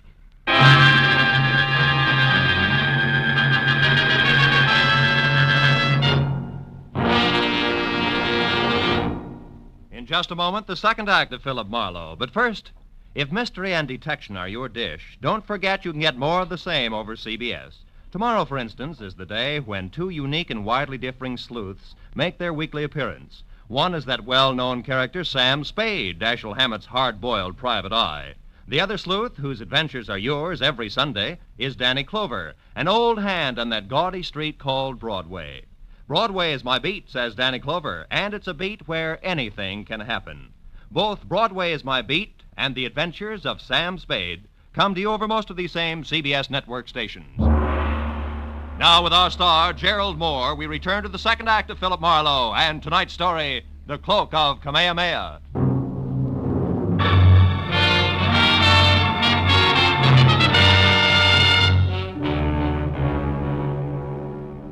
The red-headed lunatic with the slow, soft voice and fast, hard fist took me by surprise, and I wound up flat on my back before I realized he'd so much as moved. By the time I got to my feet and took after him, he was sprinting for a bamboo thicket and had a 30-yard lead, which was all he needed to lose me completely. When I finally untangled myself from the jungle, I came out on the road. But then I heard a motor behind me, so I dove for the underbrush again, just as a heavy car roared by. I'd seen it before. In fact, I'd been in it. It was the limousine that belonged to the Chinaman. The back seat was empty, but the half-caste chauffeur, Jolo, who was crouched behind the wheel, drove out of sight like his life depended on it. As I walked back toward the house, I saw that a door was standing open and spilling a shaft of yellow light across the dark grounds. I started up the walk when it came. Then a second later, Lanny Collier burst into the path of light and ran for the open door. I went after her, caught her by one arm, and spun her around. No, let me go. What happened? Why'd you scream, Lanny? It was back there in the pond. Yeah? I heard a noise, and when I came outside, I found him. Found who? Come on, show me. I talked to him just a few minutes ago. I gave him the cloak. Yeah? Now it's gone, and he's dead with a knife in his back. What? There. Look, there in the water. Oh, brother. Who is it, Lanny? Do you know him? Yes. That's Philip Marlowe. The skin on my neck crawled as Lanny tagged the thing in the lily pond with my name. He was face down in the shallow water in 3 inches of crooked steel, and the ugly carved handle of a kriss stuck straight up between his shoulder blades. Somebody had made a very grim mistake. But it took 5 minutes of argument and a thorough checking of all the credentials I carried to convince the badly frightened Lanny. I dragged the body out of the water and up onto the grass. And then I went through his pockets. What did you find? A card.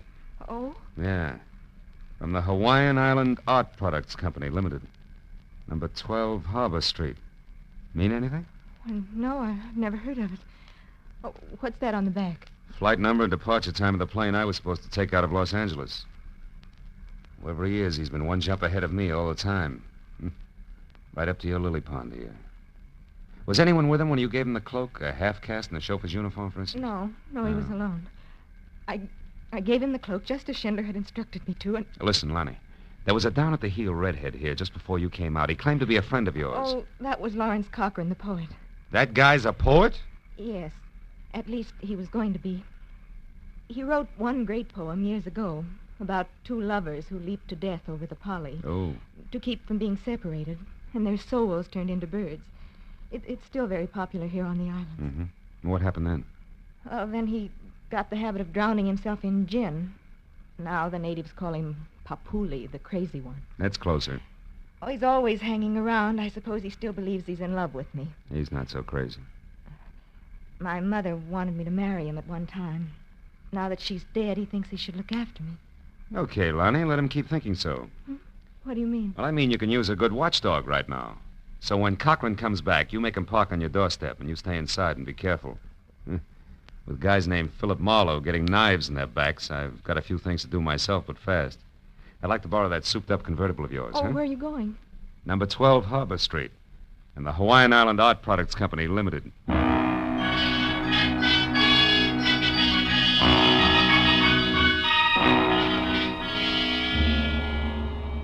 Harbor Street was a narrow, twisting alley 2 blocks below King Street. A kind of social sargasso where the derelicts of the Pacific quietly foundered in dives built into the damp crevices between warehouses. However, number 12 turned out to be practically a blank wall.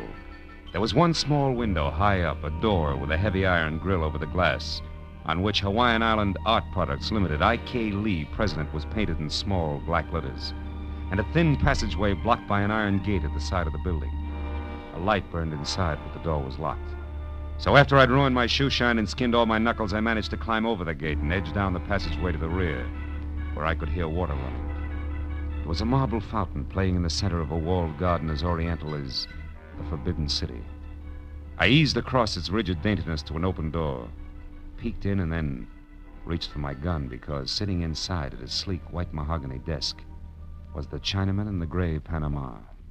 Well, well. This is a somewhat unexpected turn of events. Please, be careful with that gun, won't you? You be careful, Lee, and you won't have to worry about the gun. Now, tell me something. Why'd you break your neck to get Kamehameha's cloak, anyway? You know what'll happen if you ever try to sell it? Oh, my good man. I can sell that cloak every day for the rest of my life. A few feathers at a time. Yeah? The world must be full of feather collectors, huh? But it is. I manufacture the beautiful feather lace islanders wear on their hats. And while the bird is extinct, the desire for its gleaming feathers is not. 1 or 2 golden mammo feathers in each lay, and instead of a mere $100 apiece, I can get double that, triple that. Now do you understand, Mr. Marlowe? You've got things a little mixed up, haven't you, Lee? Mixed up how so? Yeah, your boy Marlowe is dead up at Lonnie Collier's place. Oh, that. No, that was a Mr. Blake, an easily accessible gentleman I hired on Main Street in Los Angeles. He only pretended to be you, for obvious reasons. To intercept the feather cloak, huh? Oh, yes. I've known all about Pollard Schindler's plans since their inception. I followed every move he made. In fact, it was I who caused all your trouble on the way to the airport this morning, by means of a bribe to your driver. Yeah. Aren't you the one? Yes. Too bad you won't be able to keep your nest lined with Kamehameha's bathrobe after all, Lee. Because I'm going to walk out of here with it, or big chunks of your puss. Now, name it. Where's the cloak now? Oh, I'm to gather from this you don't have it, Marlowe. Shrewd observation. And that Schindler, as I suspected, has tricked us You're both. stalling, Lee. I'm warning you. Start talking. Oh, that's all I wanted to find out. Go ahead, Jolo. That is judo, Mr. Marlowe. Almost like magic, isn't it?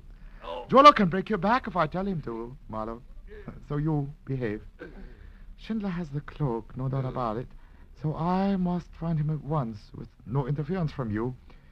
So, Jolo, you have his gun. Yes. Lock him inside. Keep Marlowe until I call. I may need him later. From something the half-caste had done to my spine. With the edge of his hand, my legs were paralyzed. I felt like the practice dummy in a school for chiropractors. Every joint in my body ached when I moved. So I didn't move until the feeling oozed back into my legs. And then I wobbled to my feet and looked around. There was the small high window I'd seen from the street. A heavy chair, a desk with a lamp, and something like a picture framed in bamboo on the wall. I glanced at it and then I looked back. And kept looking hard for a long, long time until I finally realized what it meant. The answer to the whole thing was contained in that bamboo frame. I had to get out and get out fast. I unplugged the lamp, plastered my back against the wall next to the door, and tapped on the lampshade to intrigue Jolo into coming in. It worked. When the knob turned slowly, I threw the lamp up at the window. A crash brought the door open with a jerk, and Jolo stepped in with my gun in his hand. What is going on here, Mr. Where are you? Answer! Right here, Jolo! Come on, get up. I've got some magic to show you now. A trick I learned in Kansas called the haymaker.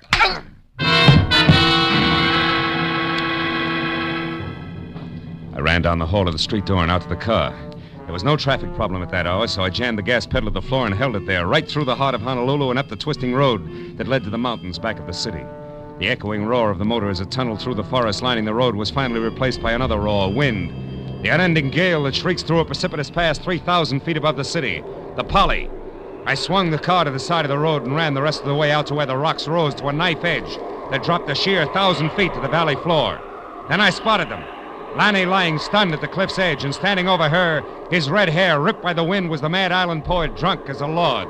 And flapping around his shoulders like a pair of huge gold wings was the Cloak of Kamehameha. Oh, don't weep, my love. I offer you the freedom of the birds. Come, Lonnie. No, let me go, Lawrence. You're mad. No, Lonnie, you're the mad one to think you could sell your treasures and leave the islands. Your destiny is here. No, stop it, you murderous lunatic. I tried to warn Schindler, but the fool kept on, so I killed his courier, the man you gave the cloak to. I'd kill 1,000 times to keep you here with me. No! You belong to the islands, Lonnie, like this cloak, and I do. We must never leave. Come, it'll all be over soon, and our souls will turn to birds and live forever in this paradise. No! Stop it! Catherine, stop! Marlo, help me! Stay back, Marlo, don't interfere! Lonnie! Lonnie! Oh, Marlo! Marlo, he slipped, he fell over. I know. Are you all right, Lanny? Yes, I'm okay. Marlo, look. The cloak. Cochran must have lost it as he fell. The wind brought it back here to me. I don't want to touch it ever again. I know what you mean. Come on, baby. I'll carry it for you. Let's get out of here.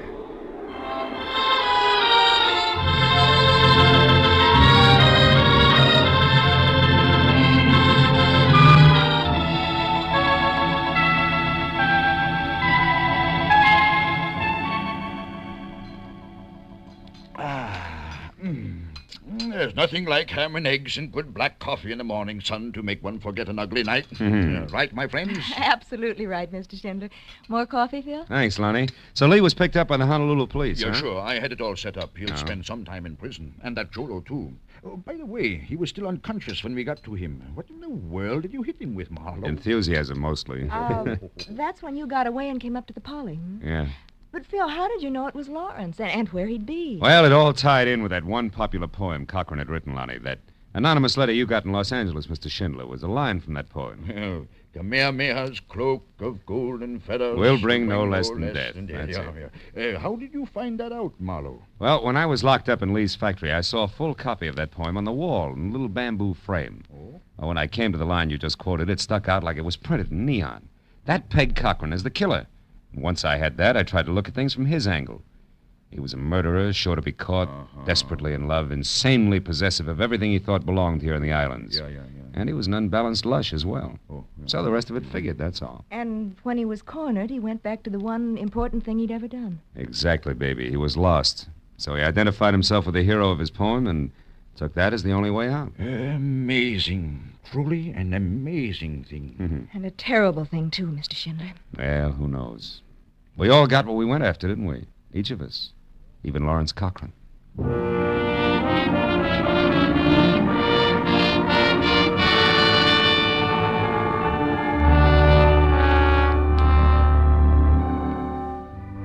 After Schindler left to catch a plane for the mainland, And Lonnie said aloha and left to get ready for our date.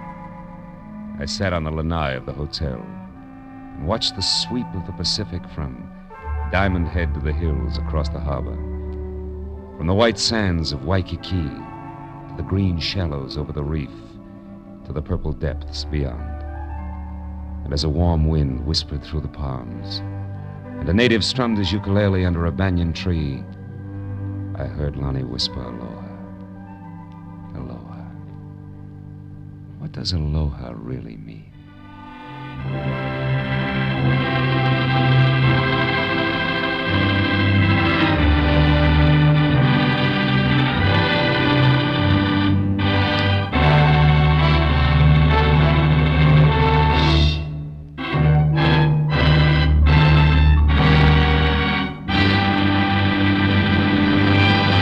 The Adventures of Philip Marlowe, created by Raymond Chandler, star Gerald Mohr, and are produced and directed by Norman MacDonald. Script is by Mel Donnelly, Robert Mitchell, and Gene Levitt. Featured in the cast was Barry Kroger with Lorette Philbrandt, John Daner, Paul Frees, Byron Kane, and Clark Gordon. The special music is by Richard Orant. Be sure and be with us again next week when Philip Marlowe says... The thick fog that clung to Los Angeles made searching for the girl who was going to kill herself slow and easy. But in the end, I'd have settled for that and more because murder happened twice before I found the lady in mink.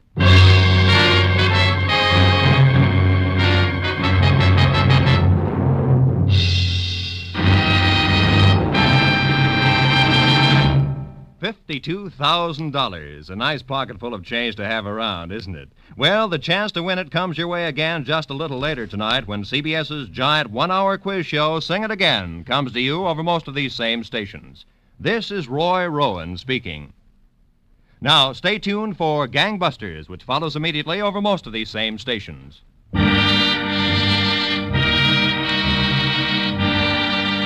This is CBS, the Columbia Broadcasting System.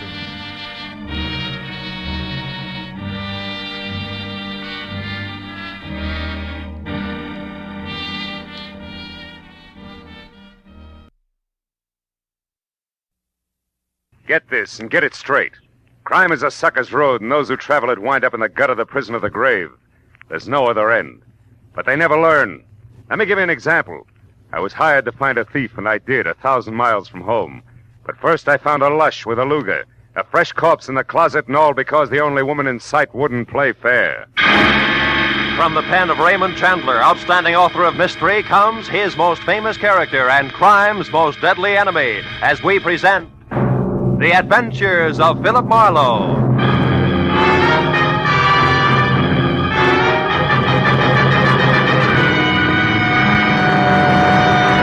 Now, with Gerald Mohr, starred as Philip Marlowe, we bring you tonight's exciting story, The Unfair Lady.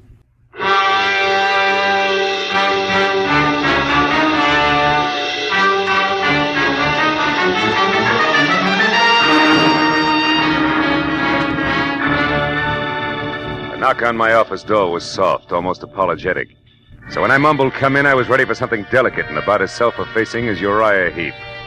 But when the door swung open, I knew exactly how wrong I could be. The gentleman was maybe 40, gray at the temples with shaggy eyebrows and a military mustache, and built like a heavy cruiser with a pair of catcher's mitts for hands. I'm Elliot Flory, Mr. Marlowe. Mr. Ira Bjornson's secretary. Are your services available, sir? That all depends on what you and Mr. Bjornson want me to do, Flory. What's the job? Well, specifically, sir, to catch a thief.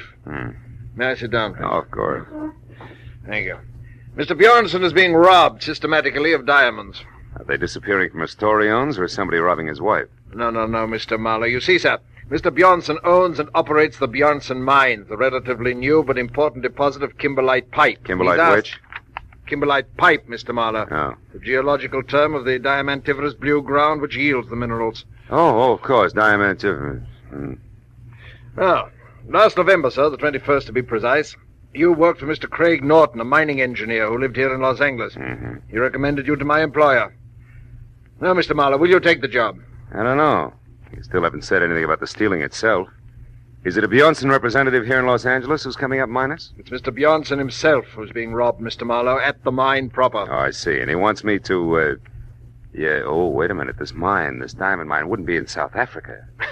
No, sir, it wouldn't. It's at Rislo. It's a hamlet 100 miles south of Nogales. South of where? Nogales, Mr. Marlowe, is a city in Arizona, a few hours' drive from Tucson at the Mexican border. Now, look, Mr. Flory, I'm a private detective in the city of Los Angeles who's at home in a barn, a back alley, or sometimes with a blonde. Not in rural Mexico. Is that clear? Oh, yes, sir, perfectly. Also, it's something that Mr. Bjornson anticipated. I refer to your reluctance to make the trip, sir. To Mr. Bjornson in Rislo, Los Angeles is the nearest metropolis where a dependable private detective could be found. To you in Los Angeles, Rislo is a new world. Therefore, Mr. Marlowe, these papers.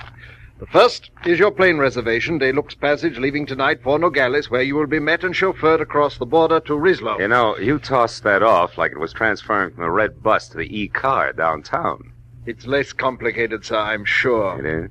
Now, these other papers, Mr. Marlowe, are both checks, each for $500. One is your fee, and the other for expenses, not including your air travel. Your decision, sir. Oh, well, my decision, Mr. Flory, is that for $500 plus, Rislo is plenty cosmopolitan for me. I'll go. You'll go? I'll go.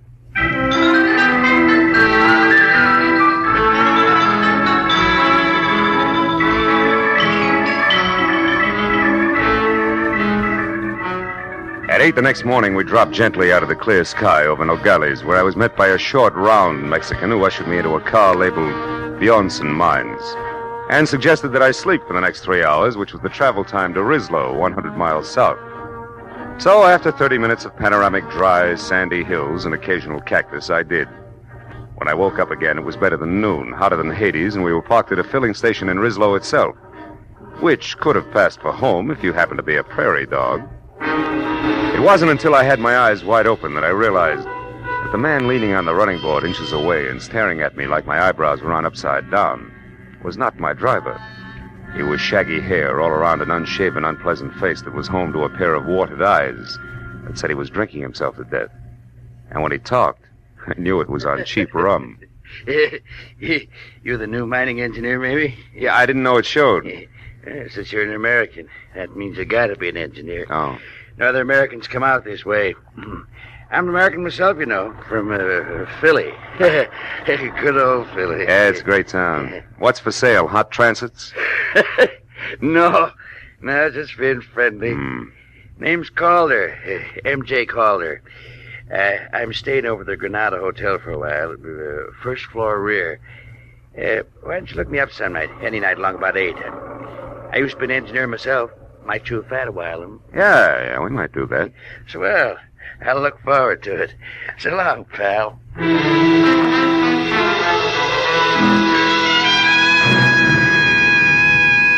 When my driver and I were back on the hot dirt road, I was told the Bjornson mine was the open pit type, a deep hole about a half mile in diameter in the middle of the Bjornson property, which was clearly circled by 11 miles of 8-strand barbed wire fence, which was guarded by 50 ex-GIM Mexicans who were under the iron fist of one Captain Juan Lufino. 20 minutes later, when we entered the main gate and were slowly driving up a neatly landscaped white pebble road, I got a different picture of life at the Bjornson mines. There was the residential side, plush and strictly Beverly Hills, and the sprawling red brick house past the green and white tile swimming pool to the guest house beyond. Inside, I found the multimillionaire himself. It was a bald 50 perspiring and shaped like a bowling pin. At 10 o'clock last night, Marlowe, it happened again. $5,000 worth of stones. The 7th robbery in as many weeks, excluding, of course, the usual trickle. The usual trickle? $1,000 or maybe $2,000 worth a month. That stealing nobody can stop. The natives, the guards, visitors, everybody. But most of them we catch, Marlowe, because in the first place, our policing is very thorough. And second, to steal a rough diamond is one thing, but to get rid of it is something else again. Well, tell me, Mr. Bjornson, these big thefts you're concerned about, do they all have anything in common? Yes. 2 things, Marlowe. They always occur at night, and they are the work of somebody who knows my habits and has a good knowledge of the inside of my house. The big safe is never bothered. It is always some drawer or cabinet where I am keeping stones temporarily. I see. And, Mr. Bjornson, has anybody ever seen this thief? Last night, Helen Austin saw what could be the man running through the grounds at about 11 o'clock. She said he was tall with a lot of wavy hair.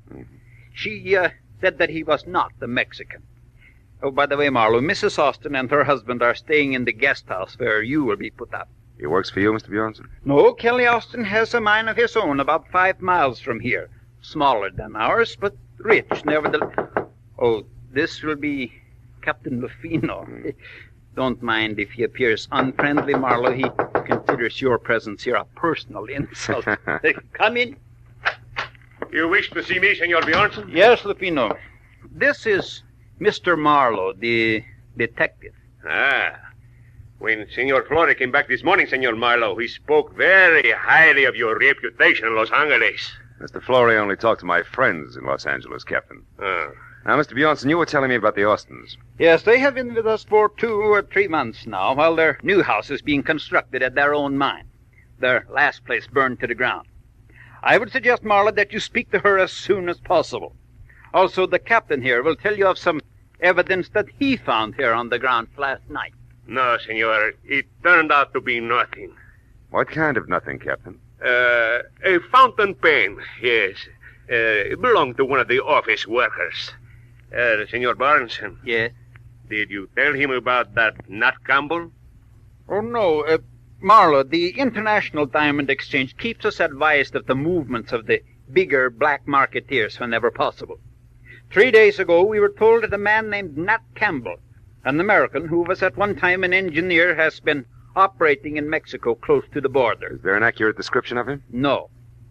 Anything else you have to know, Captain Lufino will take care of you.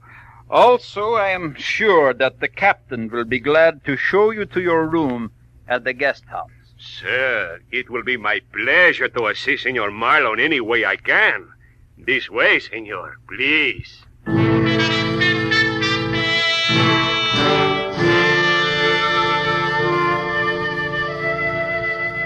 Captain Lufino's interpretation of assist was to hand my suitcase to a boy, point a thick thumb in the general direction of the guest house, and disappear.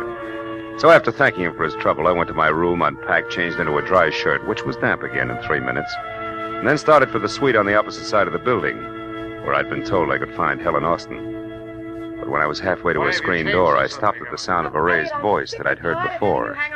It was Mr. Elliot Flore, who was about to leave and unhappy about the whole thing. When I was close enough to see Mrs. Austin, I could also see why. The lady was blonde, deeply tanned, just a shade off beautiful, and almost dressed in a white linen shorts with halter to match. I told you Elliot, last stop night. it. Why You're do you... behaving like a fool. Oh, am I? Well, you just wait a bit, my dear. We'll see who the fool is around here. Oh, yes. Marlowe, what are you doing out there? Calling on Mrs. Austin. Why? Do I need a visa, Flore? No. No, Mr. Marlowe. You don't need a visa. You don't need anything. Well, come in, won't you? Elliot was just leaving. Yes, I have to be running along. I'll see you later, Helen. I can't wait. Well, sit here, Mr. It's Phil, isn't it? Phil Marlowe? Mm-hmm. Nice name. You know, Phil, I don't often get to see a new face around here, so anything I can do for you will be a pleasure. Mm-hmm. I'm sure the pleasure will be all mine. But aren't you afraid you'll catch cold? Why? Don't you like this? I made it myself. I do most of my things, you know. Regional styles are too far behind New York to suit me. My husband, Kelly, says I'm clever. Better than that, Helen. Kelly, what? You're resourceful. You startled me. Darling, this is Philip Marlowe. I know. Ira told me you were with us, Mr. Marlowe. Can I be of some help, possibly? No, not at the moment, Mr. Austin. Right now, I'm only interested in knowing if your wife here can add anything to a description of last night's stranger. Can you, Mrs. Austin? Why, no. If there were anything else outstanding about the man, I certainly would have told Ira. No doubt. But what about the run-of-the-mill things? His dress, the way he walked. Like most men, Marlowe, he wore one pair of pants, one shirt. He had only one head. Also, like most men, he smelled of liquor. Rum, maybe? We all drink rum here. How about joining us in some? After dinner? Long about 8? Thanks, but long about 8, I've got to be back in Rislow to see Mr. Calder. Have you heard of him, Austin? Why, no. Should I have? I don't think so, no. He'd have very little in common with you people. With one exception. Which is what, Phil? Rum, Mrs. Austin. He's crazy about it.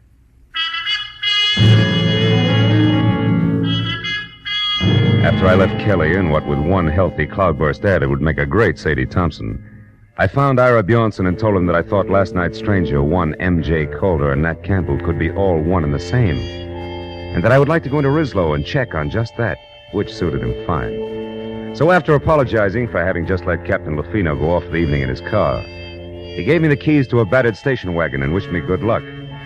4 hours later, when it was dark and I was in Rislow and walking the dirty length of the ground floor corridor of the Granada Hotel, which was darker, I had a feeling I was going to need it. Yeah? Who is it? Marlowe, Calder, the new man at Bjornson's mine. Oh, fine. Be right with you. Yeah. Didn't expect you to take me up so soon. Yeah, well, you know the mines, Campbell. One's just as dull as the next, huh? That's right. What did you call me? Campbell. That's it, isn't it, Nat? No. The name's Calder, M.J. I told you that today. Yeah, and at the time I believed you, good old Philly included. Come on, Rummy, uncover the masquerade's over. Open up while you still can talk. What do you say? Okay. Okay, ain't the biggest secret in the world. Here, sit down. For keep! Why, you lousy lush! You don't aim any better than you lie! I had enough, I tell you. All right, we'll see. Now, come on, get up. We'll start all over again after we check you once. The kind usually has a nasty Luger tucked away someplace. All right. Now, what do you know about... Hey, Campbell, that stuff over there seeping under the closet door. The color isn't right for rum, brother. It's too red. Well, Captain Lufino. Yeah, he's dead, Marlowe. So don't move. You'll be right with him. Yeah, you see, I was right, Campbell. Your kind always has a nasty Luger someplace. Marlowe, I didn't do that. I didn't kill him. Oh, yeah, sure. He committed suicide in your closet and closed the door as a gag, I suppose. Yeah, that's enough. I don't try to be funny. I didn't even know he was here. I was out. When I come back, I found him. Campbell, that line retired with a flintlock rifle. If you hadn't parboiled your brains in fusel oil, you'd realize it. But it's the truth. I'll tell you what the truth is, cousin. Lufino had a piece of evidence that tabbed you as being out of Bjornson's mind last night at 11 o'clock. But he passed it off as a fountain pen that meant nothing because he resented me horning into his territory. Then he came here alone to put a pinch on you and get the credit. Only you dropped him instead. That's a lie. And I can prove it by the best witness in Mexico, next to Bjornson himself. Who are you talking about?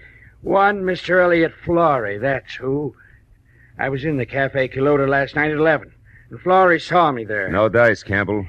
Flory didn't get in from no galleys until this morning. You're pretty seedy for a big city boy. Yeah? You can check the bartender at the cafe and see if I'm not right. But right now, I'm going to put you away so I can get out of here. Turn around and walk slow. Out the back way and down the stairs. Go on. Move. What are you going to make my murder look like? Robbery? Don't act so brave. You'll live because I figure you'll clear me one way or another, whether you like it or not. Now, hold it. That's far enough. Now open that cellar door. Okay. When you get out, don't waste time looking for me. I won't be around. So long, countryman. Don't hurt yourself. Go down!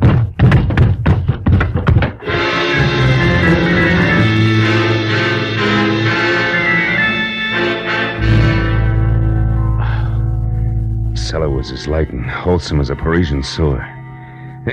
Even with the help of several generations of termites, it took a half an hour to break out. When I got upstairs again, it was deserted except for the late Captain Lufino. I went through his pockets, but they held nothing more exciting than battered cigarettes and some small change, but under the tight sash around his waist was a small green suede pouch containing 3 minute diamonds in the rough. I began to see what Bjornson meant by the usual trickle. Everybody, including the chief of his own guard, seemed to be in on the act. I dropped the pouch in my pocket and headed for the Quilota Cafe, where 2 American bucks and a nasty snarl at the bartender brought me the fact that Elliot Flory actually had been there last night. Had waited 2 hours for somebody who didn't show up, and then left. That made my next stop the mine. So I bounced the station wagon out of town, back to Bjornson's house, and started in. But a pair of bare shoulders above a snug linen halter intercepted me. Hello. You're back safe, I see. Enjoy all the sights in our filthy, stinking little town? Not much, Mrs. Austin. You should have taken me along as a guide. I could show you lots of interesting things. Like what, for instance? Like the sky, and the moon. I like things clean, soft. I like lights and music and people. I like you, Marlowe. Save it. That Buttons and Bo's routine is strictly your own problem. I've got work, and it starts with Elliot Flory. Where is he? What makes you think I'd know that? Because you two have been keeping close track of each other for some time. You're anxious to drop it, but Flory isn't. And now he's got a hold over you, and you're worried silly. Well, and you skip did- that, too. From what I know, I can fill in a very unpleasant yarn, and I will if I have to. So come on, baby, no dramatics. Let's have it. Where's Flory? Marlowe, you're a louse. But at that, you're better than he is. He went over to our place of mine about half an hour ago. I don't know why he wouldn't tell me. Just wanted me to keep my mouth shut and left. That doesn't make sense. Where's Mr. Austin? My good husband is off somewhere checking on supplies, he said. Okay, I'll pay a call on Flory right now. When I get back, baby, I'll have a lot of answers, so I advise you to wait up, huh? Sure. When you're all through with him, do me a favor, will you, Mr. Tough Detective? What, throw him back? No, kill him. After she said it, she stared at me for a moment and then turned and walked away, and from the bitterness in her face, I figured she had more on her mind than she told me about. But as I beat it around to the driveway where I'd left the station wagon, climbed in and wheeled out the gate, I forgot about theories and headed for the Kelly Austin mine and a big-scale diamond thief as fast as the rutted road and loose body bolts would permit. I'd barely gotten out of sight of Bjornson's house, where from somewhere out of the truckload of shadows I was hauling in the rear end of the station wagon, the muzzle of a gun was shoved hard against the back of my neck and held there. Pull over and stop, Mr. Marlowe, but don't take your hands off the wheel. Austin, you're off your rocker. You've been working too hard. Not so hard that I didn't get back in time to see you kissing my wife. You don't deny it, do you? Well, for what it's worth, you got your subject backward, but never mind Don't that. turn around, Marlowe. I'm sorry about this. I liked you when we met today. Now, listen. We'll take this up later in detail. Right now, I'm after a guy who's been biting into Bjornson's diamonds, and I'm sure it's his own secretary, Elliot Flory. Flory? Why, that's absurd. Yeah? And what's more, he's currently up to something cute at your mine. He's at my mine, Flory? That's what I said. Now, after I've seen him, Buster, I'll be indignant with you all night if you like. You're a clever liar, Marlowe, but it won't work. You're not getting out of this that easily. I'm going to tell Bjornson what you've done, but first, you cheap masher, I'm going to get some satisfaction out of you personally like this. Oh!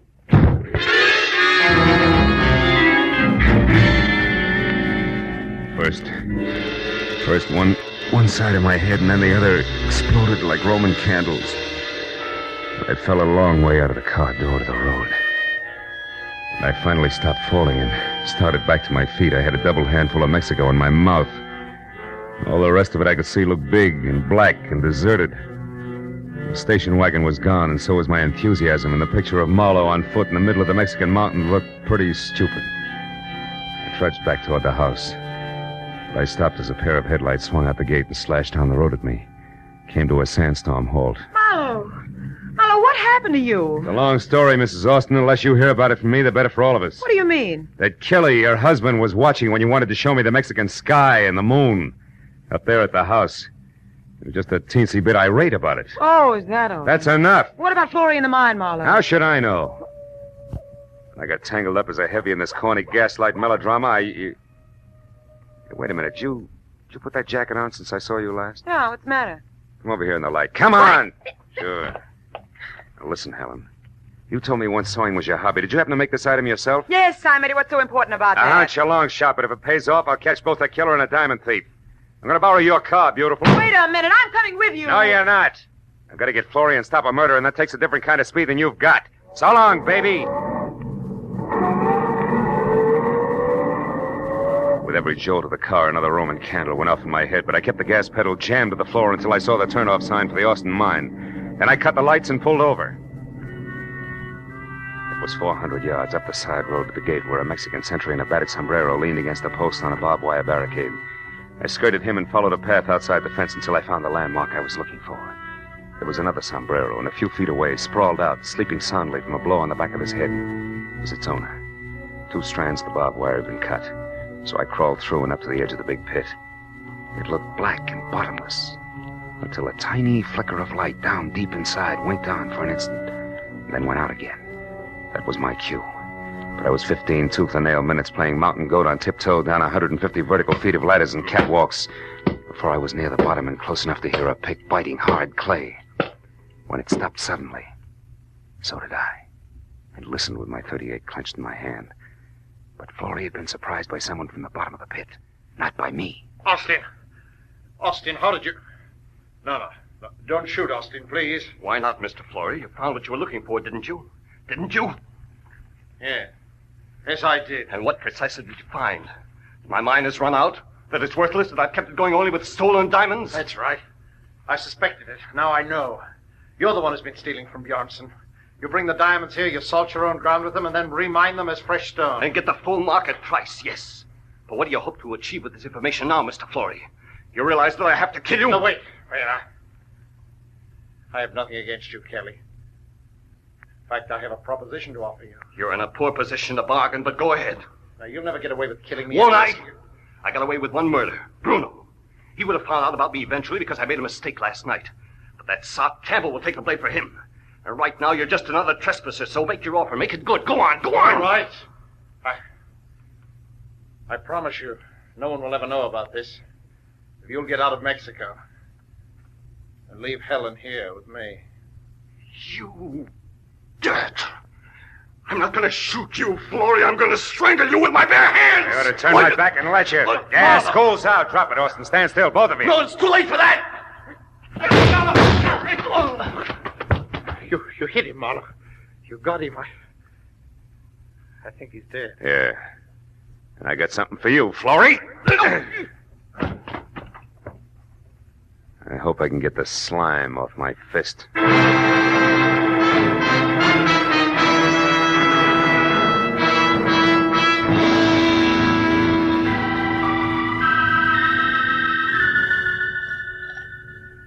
Please, Marlowe, pour yourself another here. It'll help your headache to go away. Oh, thanks, Mr. Bjornson. It's cooler out here than it was inside. It's better now, thanks. I don't know. I am happy and I am sad both. You found me my thief, all right, but you lost me a friend in the bargain. Mm-hmm. And the way we live out here, our friends are as dear as our diamonds. Well, there's one thing about diamonds, Mr. Bjornson. They won't go bad on you. You're right there, my boy. It's hard to realize that Kelly Austin was our man. Yeah, I imagine it is. You said it was Helen's jacket that gave you the answer. How was that, Marlowe? Well, Lufino was carrying a little green suede pouch. I thought it was his. But actually, that was a piece of evidence that he found last night. It wasn't until I saw Mrs. Austin's jacket of the same green suede that I realized the pouch must have been made from the scraps left over from the jacket. I see.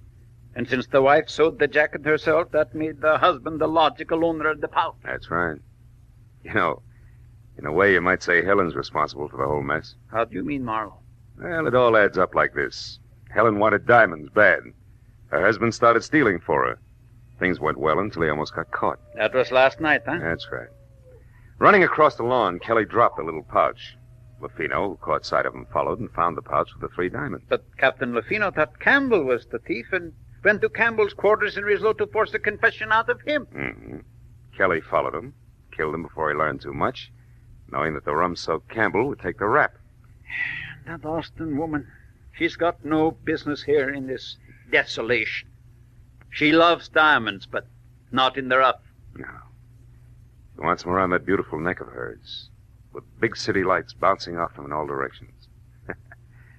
But the lady wouldn't play fair to get them. She's packing now. And Mr. Flory has already left bag and baggage. Even Lufino is gone now. You know, it's going to be lonely around here, Marlowe. I couldn't prevail on you to stay over a while. No, Mr. Bjornson, I'm afraid not. I'd probably catch myself picking little pebbles out of every clay bank I found. And the first thing you know, I'd be stuck here, too. Besides, what would Hollywood Boulevard do without Marlowe? And vice versa.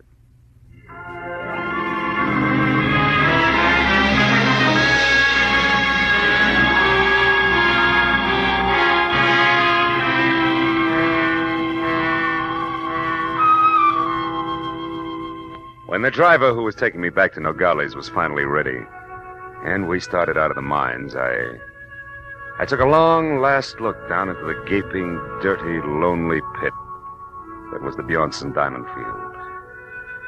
And then, as we headed north and for the border, I settled back and thought about my own diamond field. The one that stretched out for 50 miles from the San Fernando Valley to Long Beach in blazing brilliance. Yet, in its own way, I knew it was just as dirty, just as lonely, and just as tough as the pit at Rislo. But it was my hometown.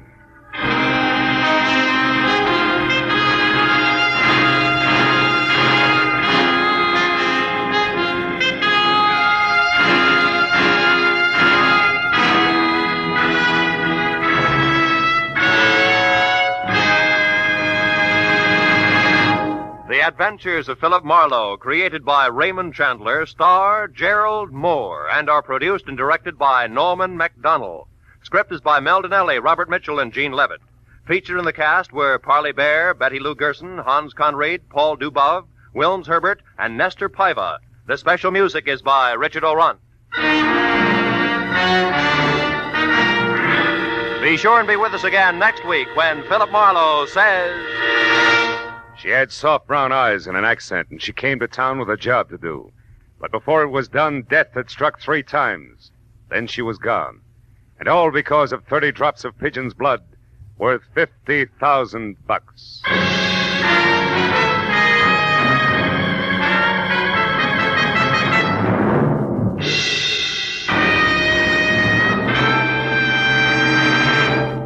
Later this evening on CBS, you'll hear a voice saying quietly, "A tortoise told a household pest, goodbye, goodbye." And MD said, "You'll pass the test up in the sky." Those words are a magic key to $53,000 in cash and prizes. Like to take a try at it? Then be waiting for Sing It Again, CBS's hour-long fun fest of music, laughter, and wonderful songs, later tonight on most of these same CBS stations. This is Roy Rowan speaking.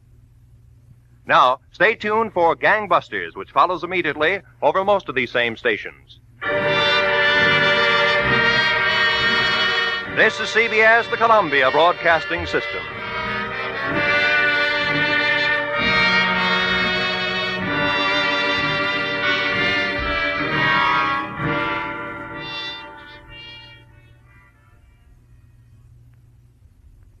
Get this and get it straight. Crime is a sucker's road, and those who travel it wind up in the gut of the prison of the grave.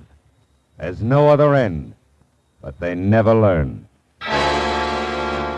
Wrigley's Spearmint Chewing Gum, the refreshing, delicious treat that gives you chewing enjoyment, presents for your listening enjoyment Raymond Chandler's most famous character in The Adventures of Philip Marlowe.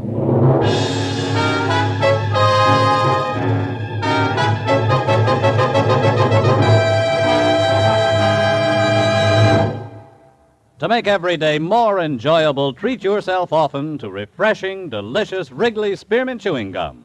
Here's a taste treat you can enjoy indoors, outdoors, at work, or at play. The cool, long-lasting mint flavor refreshes you. The smooth, steady chewing helps keep you fresh and alert. Adds enjoyment to whatever you're doing. Wrigley's Spearmint Chewing Gum. Healthful, refreshing, delicious. Now, with Gerald Mohr starred as Philip Marlowe, the makers of Wrigley's Spearmint Chewing Gum are glad to bring you tonight's transcribed story, The Glass Donkey.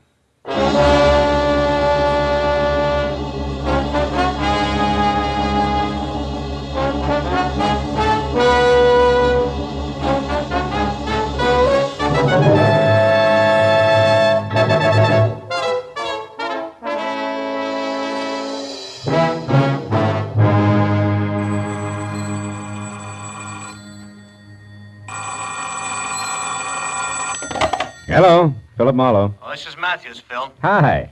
Listen, Phil. Yeah? Didn't you once go around with a brunette named Helen Lofton? Helen Lofton? Sure. Still do now and then. Why, Lieutenant? Monday your night off? Not so as you'd notice, Marlowe. When was the last time you saw her? Oh, maybe a month ago. Hey, what is this? You sound real official. Yeah, I know. Sometimes I don't like it any better than the next guy. Look, Phil, did Helen have any big problems on her mind at that time?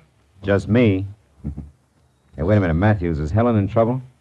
Not now, but she was in lots of it 3 hours ago. At about 5 o'clock this afternoon, somebody put a bullet in her neck, Phil. Oh, no. It's down here at the morgue. If you think of anything, let me know, will you?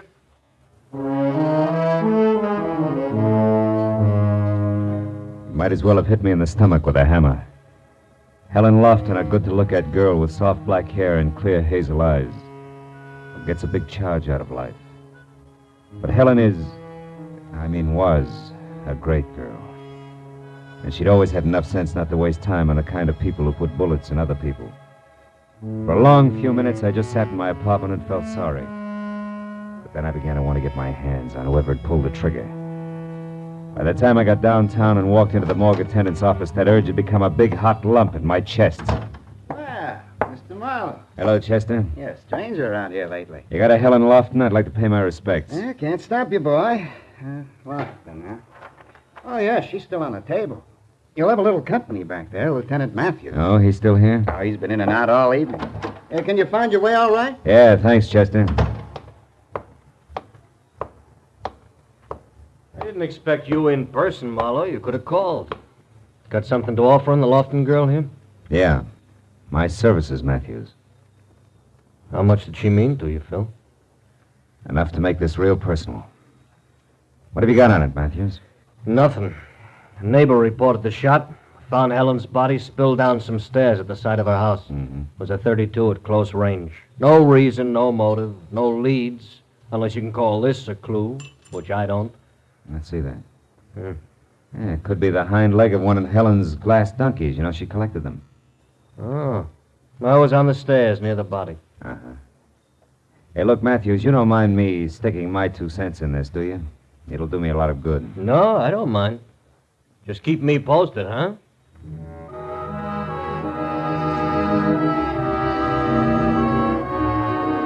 I drove out Sunset Boulevard, then north on Camino Avenue to the neat little house where Helen had lived. I sat very quietly back under some big magnolia trees. Someone had drawn the blinds on the 2 front windows, and it made them look like a pair of closed eyes. I walked around to the side door on the stairs where they'd found a body, and that's when I noticed the light on inside the house. The door was unlocked, so I went in. The light was coming from the bedroom, and when I got to that door, I saw a girl, blonde with harlequin horn rims, moving stiffly, like a lost somnambulist. I watched her drag one slow finger the full length of the dresser. When that was over, I said, "Hello." Who are you? I was a friend of Helen's, Philip Marlowe. You? Lila Hughes. You startled me. I thought I was alone in here, and after all that's happened. Yeah. Did you, did you know Helen pretty well? Yes. I was just about her only girlfriend. You see, we worked together in the same office and had the same boss. Uh-huh. I guess they're going to want me to do something about all of her things now. Yeah, it's real tough. Everything in the house is just another reminder.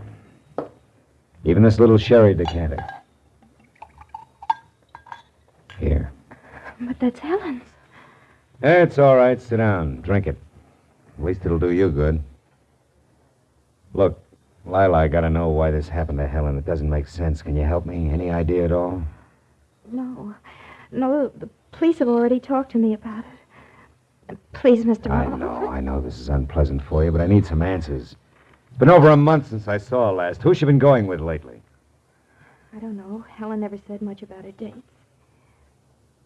Who's your boss? Mr. Maffey? Mm-hmm. Oh, she dated him a few times, but so have I. Surely you don't think Mr. Maffey... No. I just want to talk to him, that's all. It's Norman Maffey. Maffey Real Estate Company on Wilshire. He lives on Ogden Drive, 3848. Thanks, Lila. Well, I'll be on my way now. Hey, look. Maybe you better come too, huh? Let all this go until tomorrow, when you're feeling better. Yes. I guess you're right.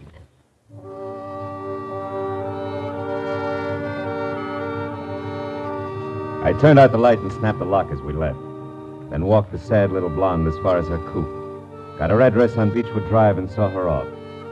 After that, I went to my own car, but before I got in, I looked back at Helen's house once more and tried to shake the empty, loose ends feeling it had given me. I was snapped out of that mood in a hurry. A man with a half an acre of forage had just twisted out of sight behind a tree trunk in the backyard. I started for him, and he broke and ran toward the wall in the alley. It was a 6-footer. He rolled across the top and fell over. When I got there, he was up and gone. He hadn't had time to get out of the alley, but it was empty, which could only mean he was laying for me. Come here, you! You don't, mister. This time, anyway. Oh! Trash in good neighborhoods is no softer than trash anyplace else. When I finally got clear of it, the forehead was gone. I figured all I had to show was one of his patch pockets, which I still had clenched in my hand. But there was something else. Glittering on the ground was what had been in that pocket. A little glass donkey with a hind leg missing. On the way back, I stopped once and tried to call Matthews, but he was out. So I drove on down to Ogden Drive as far as number 3848. A gray at the temples type in blue flannel opened up. Yes? Mr. Maffey? Are you a reporter? No, I'm a friend of Helen Lofton's. Also, I'm a private detective named Marlowe. I'd like to talk to you. A private detective? Mm-hmm. Who hired you, Mr. Marlowe? Who are you working for? Myself. Like I said, Helen was a friend of mine. Well, I'm quite busy, Marlowe, but come in. Uh-huh. Back this way, to the den. I've already been interviewed by the police. You may be again. It's not quite like being vaccinated, Mr. Maffey. Now, just why have you come here to see me? Because I intend to find out who shot Helen. What makes you think I'd have the remotest idea? Nothing special. She worked for you, didn't she? So do several other people. You dated her? Yes, I did. She was a very attractive girl, but that was no reason for me to kill her. There was no reason for anybody to kill her. Mr. Maffey, suppose I was to tell you that I'm acquainted with your wife. Oh, so that's it. You cheap blackmailer. Get out. And you do have a wife, huh? Now, look here, Marlowe. You don't have to be sly with me. I'm not hiding anything. Ask me what you want to know and get out of here. How come Mrs. Maffey doesn't object when you dine and dance the office help? Because we've been separated for several years. Separated, but not divorced, huh? That's right. She lives in San Diego, and we have as little as possible to do with each other. My bank takes care of our only mutual interest. She refuses to give me a divorce. Did you tell the police all this? They didn't ask. Did they happen to ask where you were this afternoon, about 5? As a matter of fact, they didn't. I wasn't being treated as a suspect then, and I don't intend to be now. Okay, Mr. Maffey, where were you? Now, look, I'm a private detective. Remember, I'm not even taking notes. All right, Marlowe, all right. Been having business troubles lately. A lot on my mind. I was out driving in my car, trying to relax. Can't prove it, can you? No, probably not. I don't expect to have to try. All right, tell me something else. Do you happen to know anything about a man with a very high forehead, a young guy, maybe 30, about 6 feet tall? Yes, I do. Helen went out with a fellow like that recently. What's his name? Victor Semra, I think. Why? Well, I ran across him tonight, and I didn't like his attitude.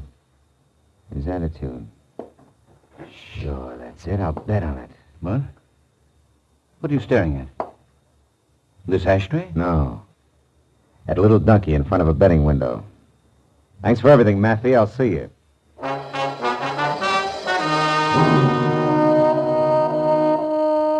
The ashtray on the table behind Maffey's desk had been made of baked clay in the shape of a sombrero, a keepsake from old Mexico that kicked hard at my memory. At least it was a thought well worth the price of a phone call to Tijuana. So I drove as far as the first payphone, which was at an all-night mobile gas station, got a handful of change, and while my car was being gassed, put the call through to my old friend, Senor Mike Donahue, who had given up reporting in Chicago for editing south of the border.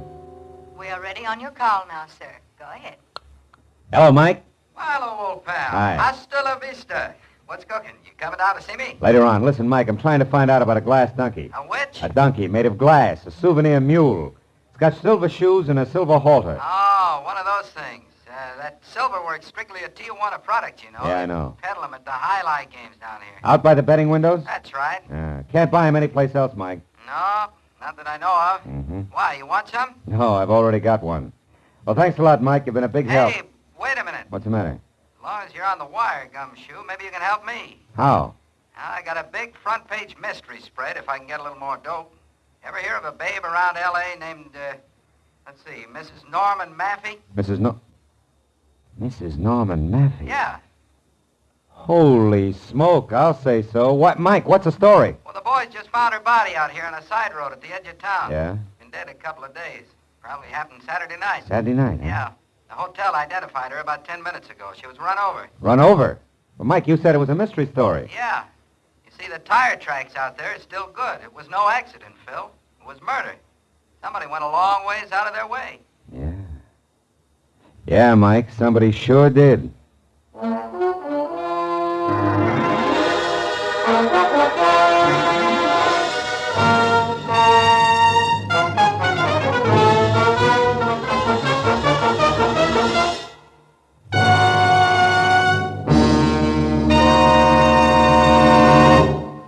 To make every day more enjoyable, treat yourself often to refreshing, delicious Wrigley Spearmint Chewing Gum.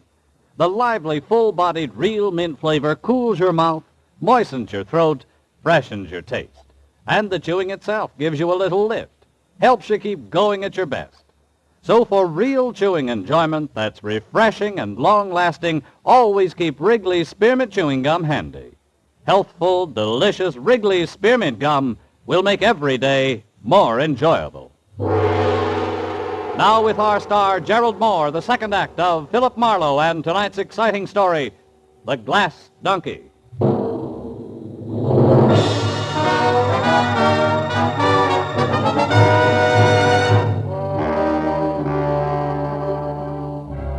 When I hung up on Mike Donahue in the news of Mrs. Maffey's violent death on a lonely road outside of Tijuana, I postponed trying to figure it all out until I had called Lieutenant Matthews at Homicide. I'd asked him to meet me at the bar I was at. 10 minutes later, Matthews was sitting opposite me and chewing on a cold pipe while I filled him in. Oh, now, easy, Phil. I'm a slow and steady boy. Now, question, who killed Helen Lofton? Answer, whoever killed Mrs. Norman Maffey. Why? Where's the tie? The glass donkey I just told you about. It came from Tijuana. So? So I figured that whoever sent it to Helen was, one, a friend who knew she'd get a kick out of a trinket like that. Yeah? And two, sent it before he or she decided to kill Mrs. Maffey. Oh, and therefore said friend had to get the glass donkey back because if traced, it would place the killer in Tijuana where sooner or later Mrs. Maffey's body had to be found. Is that right? That's so very right. And all that brings us back to only one thing. Mrs. Maffey's killer also got Helen Lofton. Was forced to. Yeah, it could be. But look now, Phil, the tough one. What'll it be, chum? You look lonely. Forlorn, maybe. 2 beers. 2 beers, huh? Any special vintage? Yeah, the kind with suds on top. Goodbye, comic. Okay. No offense intended. Oh, what was I saying? Oh, yeah, I was saying, Phil, the tough one. Now, who killed Mrs. Maffey? Mr. Maffey. The motive? He had the best motive. He hated his wife. Also, Matthews, when I talked to him, he was real vague about his whereabouts lately. And for a clincher, he did know Helen Lofton well enough and long enough to send her a cheap trinket, as in donkey made of glass. Now, you impressed? A little, but you're holding back, Marlowe. I'm what? No, not on me, on yourself, Phil. Look, I know you. You don't usually leap at conclusions and over facts. That isn't your style. I'm trying to tell you, Matthews. With suds. You know, I told Kelly about that crack you made, mister, and Skip he it. said... Here. And goodbye again. We're busy. Yeah, I'll say. Too bad we ain't got tablecloths. You could have impressed me, chum. Writing down big numbers. You tip her, I'll break your arm. Yeah. Now, look at Phil. Could you be a little bit prejudiced about this guy? Now, Phil. Yeah. Sure, I'm prejudiced. I just don't like Norman Maffey's stuffy kisser and something else. I might as well admit I keep skipping that guy with a mile-high forehead and the boyfriend named Vic Samro because I don't exactly know how he figures in. I'm too impatient to wait around for the answer. Uh-oh. What is it, Phil? A game, Lieutenant, called Speaking of the Devil. Oh, Don't Look Now, maybe? It's Forehead, Matthews. He was in the next booth, catching it all. He's at the front door now, see? But he isn't running yet. He's just paying his check. Lieutenant, how about trying that cigarette machine over there while you talk to me like I was still here, huh? Gotcha. I'll take the back entrance out to the sidewalk. You'll know if I need help. Matthews underplayed his part neatly, and I got out the back door to the street where I spotted Semrau some 50 yards ahead, walking slowly toward an empty car, a new green Nash that was parked close to mine. But then suddenly he started running like he had just backed into a blowtorch. Before I knew it, he had piled into his car. When I was in mine and after him, the street became that much narrower as a truck the size of a battle wagon lurched out of a side alley without so much as thinking about a full stop. You stupid clown! What was that, Sonny? You heard me, Muscles. Sonny, you have a nasty tongue. You got a couple of funny ideas about driving. Hold right there, fellow. Read it and weep. A bag? Yeah, and the big letters spell police. Now get back in your cab there and wait. We'll chat in a bit. Oh, yeah, sure. Whatever you say, officer. Only this jerk was in a row. Like a brother, it wasn't my fault. Marlowe, that still leaves us a big blank to fill in. Yeah. But while we're trying, Lieutenant, do you mind if I drop in on Mr. Maffey again? Alone, I mean? I'd like to try pinning the leg of the donkey on him. All right, Phil, but be careful, huh? It's fragile, you know, made of glass.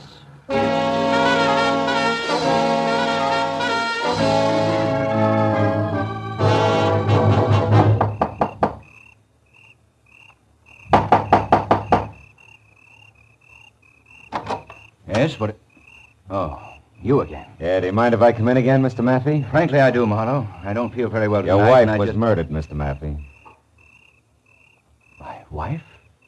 Murdered? Still mind if I come in? Where did it happen, Marlowe? In San Diego? Marlowe, I asked you where it happened. In Tijuana. Ever been there? Yes, of course. Marlowe, what are you looking for? Just looking. When were you last there, Maffey? Oh, I don't know. Maybe a month, 6 weeks ago? Not Saturday night, huh? No, not Saturday night. Marlowe, what are you Maffey, getting... did you ever send Helen Lofton a present?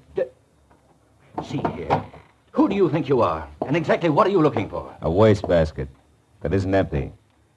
You keep a very tidy place, Mr. Maffey. Which has what to do with my wife being dead, Marlowe? Are you out of your mind? Maybe. But also maybe not. Maybe I'm real smart. Maybe I've come to the right place to look for an empty package and a piece of wrapping paper that would be addressed to Miss Helen Lofton.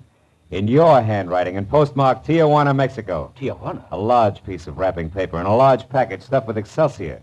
It was once home to a glass donkey in which you had to get back from Helen Lofton before she got it.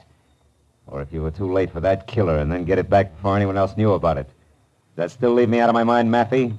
Absolutely. We'll see. After we try the backyard and your incinerator. Now, wait a minute. You know, the law says you can't light it after 10 in the a.m., Maffey.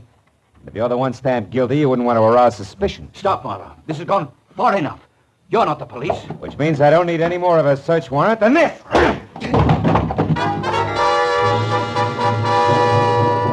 I caught him right. He plopped to the floor, face down, like he was made of wet wash. When I rolled him over and was sure that a return engagement was still a long way off, I cut the lights, then went through the house and out into the kind of backyard that you had to call a garden.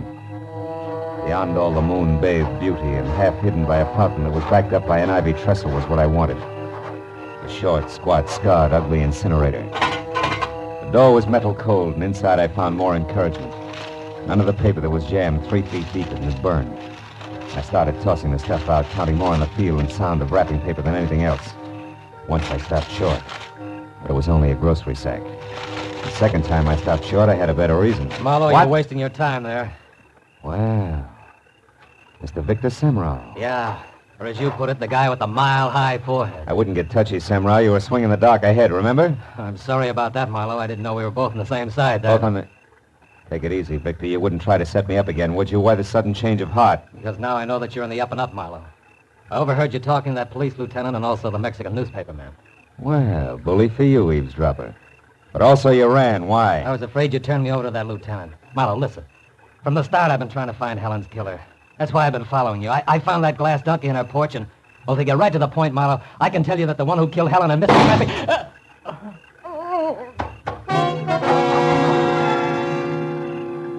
The shot that had come from the shadow driveway close into the house spun Semrau in a half circle, and by the time he'd corkscrewed to the ground, I had my .38 in hand, and it covered the distance across the garden. But I was too late to do anything, except identify the figure I saw take off in a sedan as Mr. Norman Maffey, which was some help. But not the Victor Semrau back in the garden. He had managed to crawl as far as the small pond that surrounded the fountain.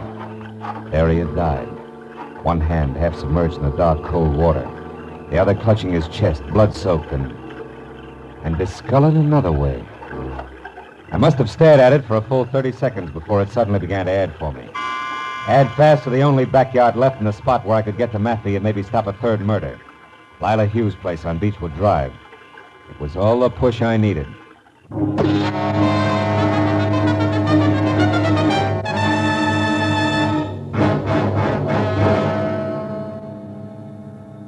When I pulled up away from the place and got out of my car and ran for the back, only 10 minutes had gone by, and I was glad of it.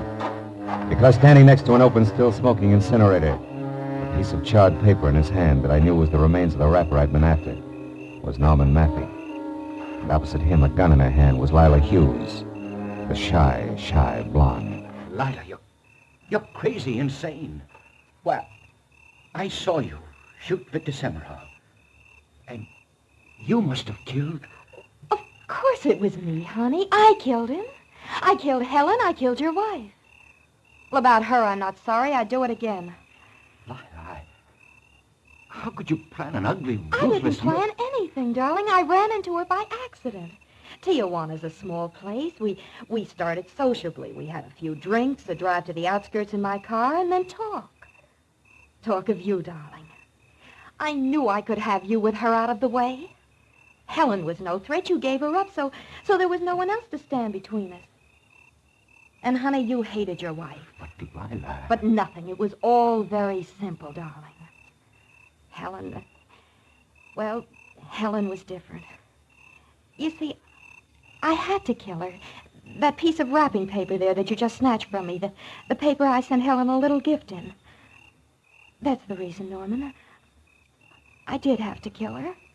And now you do have to kill me, too. Don't you, Lila? Oh, no. No, darling. Now the killing's done. I did it all for you, darling. Don't you understand? You devil. You she-devil. Oh, Norman, dearest, you don't know what you're saying. Honey, I tell you, I did all this for you. Remember that, darling. How can he ever forget it? Don't move, Lila. Don't breathe. Drop your gun there at your feet. No. No, I think I'll use it again. Even if you shoot, I'll use it. We belong together, Norman and I, and we're going to beat it.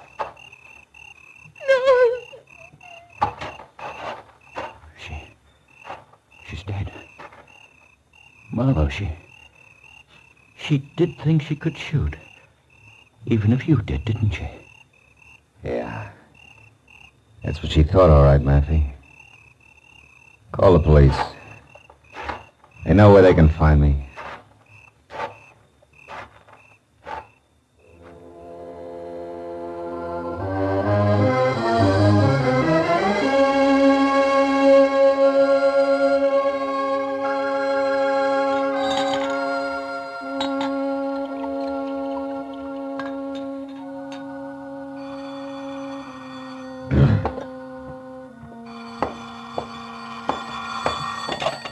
Hello. Matthews, Phil, now where have you been? You know better than to just walk off this phone. Yeah, Matthews. I'm sorry.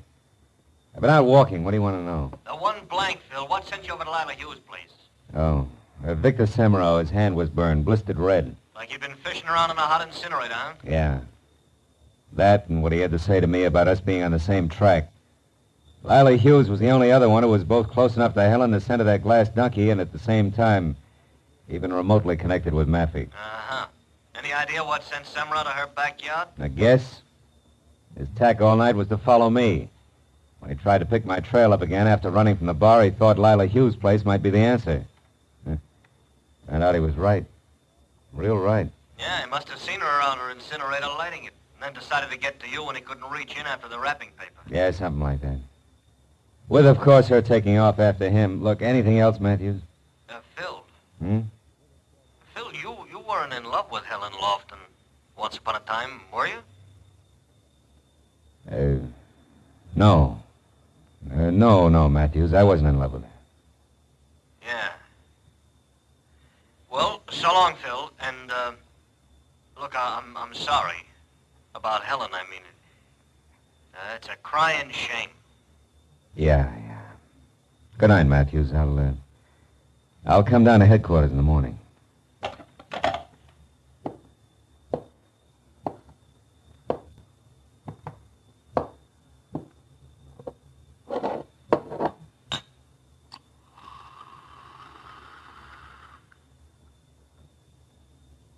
Yeah. A crying shame.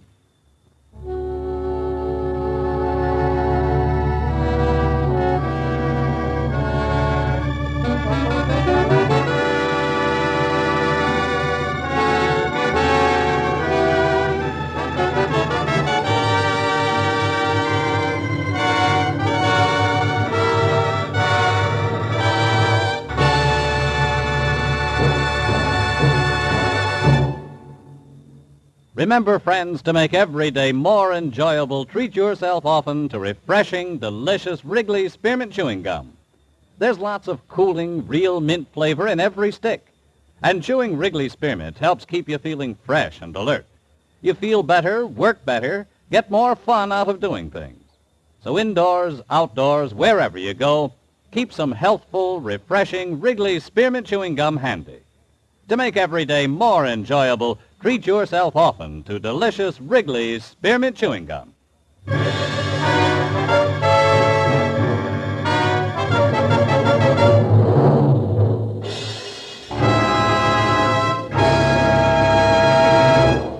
The Adventures of Philip Marlowe, presented by Wrigley's Spearmint Gum, bring you Raymond Chandler's most famous character and star, Gerald Mohr. Philip Marlowe is produced and directed by Norman MacDonald and written for radio by Robert Mitchell and Gene Levitt. Featured in the transcribed cast were John Stevenson, Michael Ann Barrett, William Lawley, Bill Johnstone, Vivi Janis, and Vic Perrin. Detective Lieutenant Matthews is played by Larry Dobkin. The special music is composed and conducted by Richard Arant.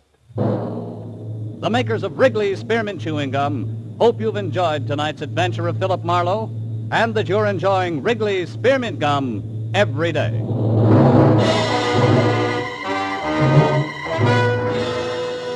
We invite you to be with us next week when Philip Marlowe says... This time it got off to a swashbuckling start at a pirate's cove. A map to a fortune in black pearls ran past a beautiful island girl, a conniving Malayan merchant, and stopped at a wild man from Borneo dead in a rusty hulk. All in the quiet outskirts of Los Angeles. Bob Stevenson speaking. This is CBS, the Columbia Broadcasting System.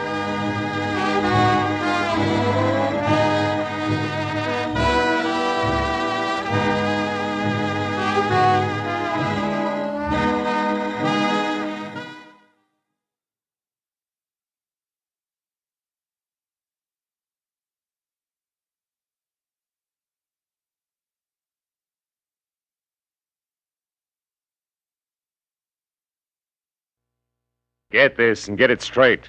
Crime is a sucker's road, and those who travel it wind up in the gutter, the prison, or the grave. This time, a fireball, too handy with a target pistol, led me down a rocky road past a sleazy money grubber to a curly-headed corpse. And it might have gotten worse if I hadn't slowed down at the Hairpin Turn. It happened like this. From the pen of Raymond Chandler, outstanding author of crime fiction, comes his most famous character in The Adventures of Philip Marlowe.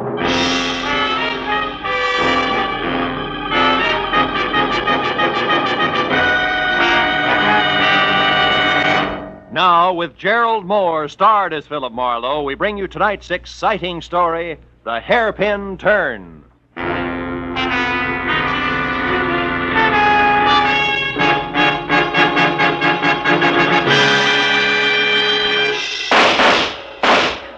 Hey, stop it. Put down that gun and listen to me. Stay back, Uncle Enoch.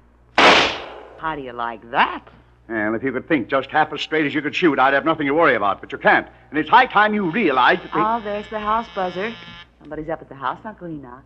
And this is Miles' night off. Well, all right, I'll answer it. I'm expecting a man from the office. But as soon as I've finished with him, you and I are going to have a talk, young lady. Do you understand? I said... Oh, what's the use?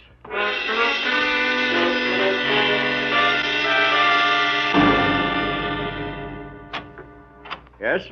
I'm Philip Marlowe to see Mr. Vanneman, Enoch Vanneman. I have an appointment. Oh, come in, Marlowe. I'm Enoch Vanneman. Oh. Glad you're here. Step this way, will you? We'll talk in the study. Okay, Mr. Vanneman, I thought... Those were pistol shots? Yeah, that's Kay, my niece. Sounds like a squad of Marines. Yeah, she's a champion pistol shot. She's converted one of the garages into a target range. Well, I seem to recall a city ordinance that Yeah, says... I know all about that ordinance, Mr. Marlowe. Save your breath. Oh, just like that, huh? Precisely. Sit down, please. Thanks. Breaking a city ordinance is a perfect example of all the crackpot things that headstrong young fool insists on getting mixed up in. And you want me to get mixed up with the crackpot, huh? Yeah, she has no more sense in her choice of male companions than she does in her hobbies. And she's a very rich girl. Now, look, if this is a bodyguarding assignment, Mr. Vanneman, I want to tell Kay you... has been going with a man named Cliff Lace, an unsavory type at least. Professional horse player, I think, and it was quite an affair. Was quite an affair? That's right. She threw Lace over for a new love recently. Fellow I've never met. She's serious, but refuses to tell me anything about him. So? So Cliff Lace doesn't like the idea because, from his standpoint, a very good thing has slipped through his fingers. Oh. He's going to do something about it, huh? And I don't know. But since about the time they broke up, a man's been snooping around the grounds here, Marlowe. Really? He's about 40, short, greasy looking. He has a flabby kind of face with fat lips and with a large black mole on the right side of his nose. Hey, I may know that character, Mr. Vanneman. I'll have to check to be sure. Marlowe, I want to know who he is and why he's been hanging around here. Also, I want to find out all there is to know about Kay's new man. Tell me, how old is Kay, Mr. Vanneman? She's 26. That's her picture there. Oh, yeah. Blonde fireball. Look, Mr. Vanneman, if she's 26, maybe her love life is none of your business. It is my business. I'm her guardian, and I'm very fond of her. But she's reckless, stubborn, and erratic. Yeah, well, money's great, but it'll never replace the old-fashioned parent. Well, it's also a big responsibility, you know. No, not firsthand, I don't. It leaves one open to every crooked scheme in the book. Here, look, Marlowe. I've written my personal phone number on this card. You can reach me there privately at any time. All right, Mr. Vanneman, I'll see what I can find out.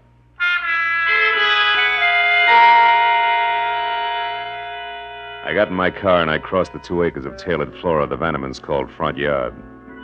I could see in back the squat, windowless brick building topped by a skylight that housed the target range. Then a minute later, I drove out through the big Bel Air gate into Sunset Boulevard just as Kay Vanneman streaked past me in a sleek new Nash. I was sure I knew already who the snoopy little man who'd been hanging around was. The description of flabby face, fat lips, and mole fit tight on a guy named Mutt Pomeroy, who'd somehow been issued a private detective's license and somehow managed to keep it.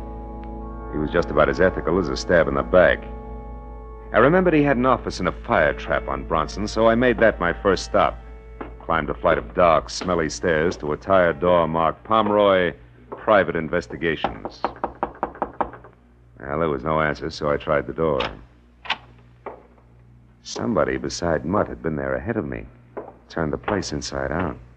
It was a shambles. I spent 5 minutes going over his files, scattered like leaves in November, and was still at it when the door behind me swung shut. Lose something, chum? Hello, Mutt. What's the big idea tearing up my joint, Marlowe? Hey, you know better than that. I wouldn't touch the stuff you keep on file without rubber gloves. Real funny. If you didn't do this, then who did? I came in and found it just like this. One of your clients must have gotten a little careless. You're full of them tonight, aren't you? Yeah. What do you want here, Marlowe? I need a little help, Mutt. No kidding. Okay, chum, sit down. Glad to help out a brother sleuth any time at all. Now, what's your problem? Why are you so interested in the Vanneman place? Oh, the Vanneman place. Yeah. Huh? Quite a chunk of real estate they got there. I know. What's the fascination? A little simple investigation for a simple little lady. For purposes of conversation, what'll we call her?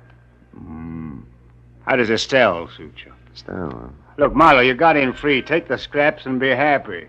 Okay. But as you put it, the Vannemans own quite a chunk of real estate. We might subdivide. You might like to tell me how this Estelle ties in. Yeah, I might at that, chum. She's worried about a guy. And from what I've seen of that jet-propelled blonde named Kay Vanneman, she's got plenty of reason to worry. Guy's name wouldn't be Cliff Lace, would it? Cliff Lace? Mm-hmm. I don't remember, Marlowe.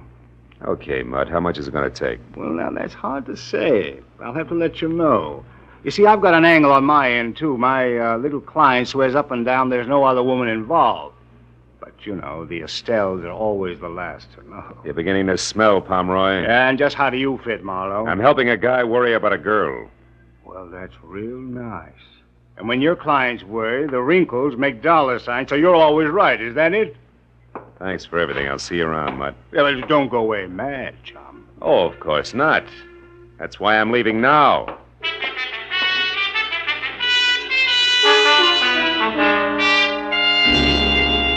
It took a friend at the phone company all of 10 minutes to locate Cliff Lace's address for me, which turned out to be a snug bachelor's nest bungalow style at the foot of the Hollywood Hills, numbered 4300 Cherimoya. I parked, started for the front door, and on the way, past an open window where the silhouette of a man at a telephone was cut into neat slices by a Venetian blind. But you better want But his voice came through in one piece, and you couldn't miss it. You see, Estelle, I know almost all about you. Oh, yeah. I got your name earlier tonight from a mutual friend, Mr. Mutt Pomeroy. Yeah, I think it's about time we got together for a little business conference, huh? Now, right there at the plaza in, say, 2 hours? You'll still be registered as Ruth Bridges. Good. Goodbye, Estelle. When he hung up, he moved over to a bottle of Johnny Walker Scotch. I waited until he'd helped himself, and then I went to the door.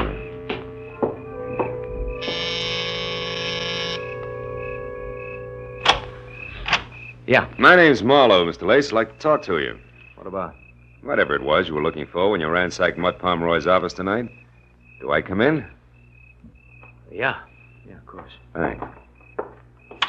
But I'm afraid I don't know what you're talking about. Oh, come on. We both know that's a lie. Let's forget it and go on from there, huh? Just a minute. You a cop? No.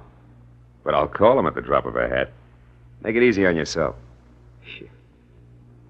What's Mutt Pomeroy to you? Bag of worms. I want to know who he's working for. The fact that you had to break into his place to get information should let you out, so who is it? What makes you think I'd know? Because you found what you were looking for. What's Estelle's last name, Cliff? You do get around, don't you, Bright Boy? Yeah, I do. Only sometimes not fast enough. Look, Buster, why don't you answer the door? Somebody's got his finger caught in the buzzer. Yeah, that's right. Kay, I told you I didn't... I stopped by to deliver something, Cliff. An ultimatum. I'm telling you for the last time... Hold it. We're not alone. I don't care what I have to say to you. I'll shout from the rooftops. We're through, washed up. Now get out of my life and stay out. Kay, please. Good evening, Miss Vanneman. I don't know you, Slim, but keep out of this. Look, darling, don't... Now you listen. I'm in love with Boyce Neely. Really in love this time. I intend to marry him, and I won't have you... Marry Boyce Neely? Oh, don't be ridiculous. Cliff, I'm warning you. Look, you'll get this. You'll never marry Boyce Neely. That's one thing I'm sure of. I know a lot more about him than you do, darling. Believe me. When the time is just right, you're going to hear from me again, but loud. Why, you filthy... If you try to do anything to hurt Boyce and me, Cliff Lace, so help me, I'll kill you. I mean it. Sometimes she's going to throw that temper at me just once too often. Who you kidding, Lace? Ever see her use a target pistol? Ah, she's too smart to trump her own ace. Don't count on it, mister. No, I'm not worried. Where were we, Marlowe? We were looking for some answers, which I just got. Good night, Lace. Keep your head down.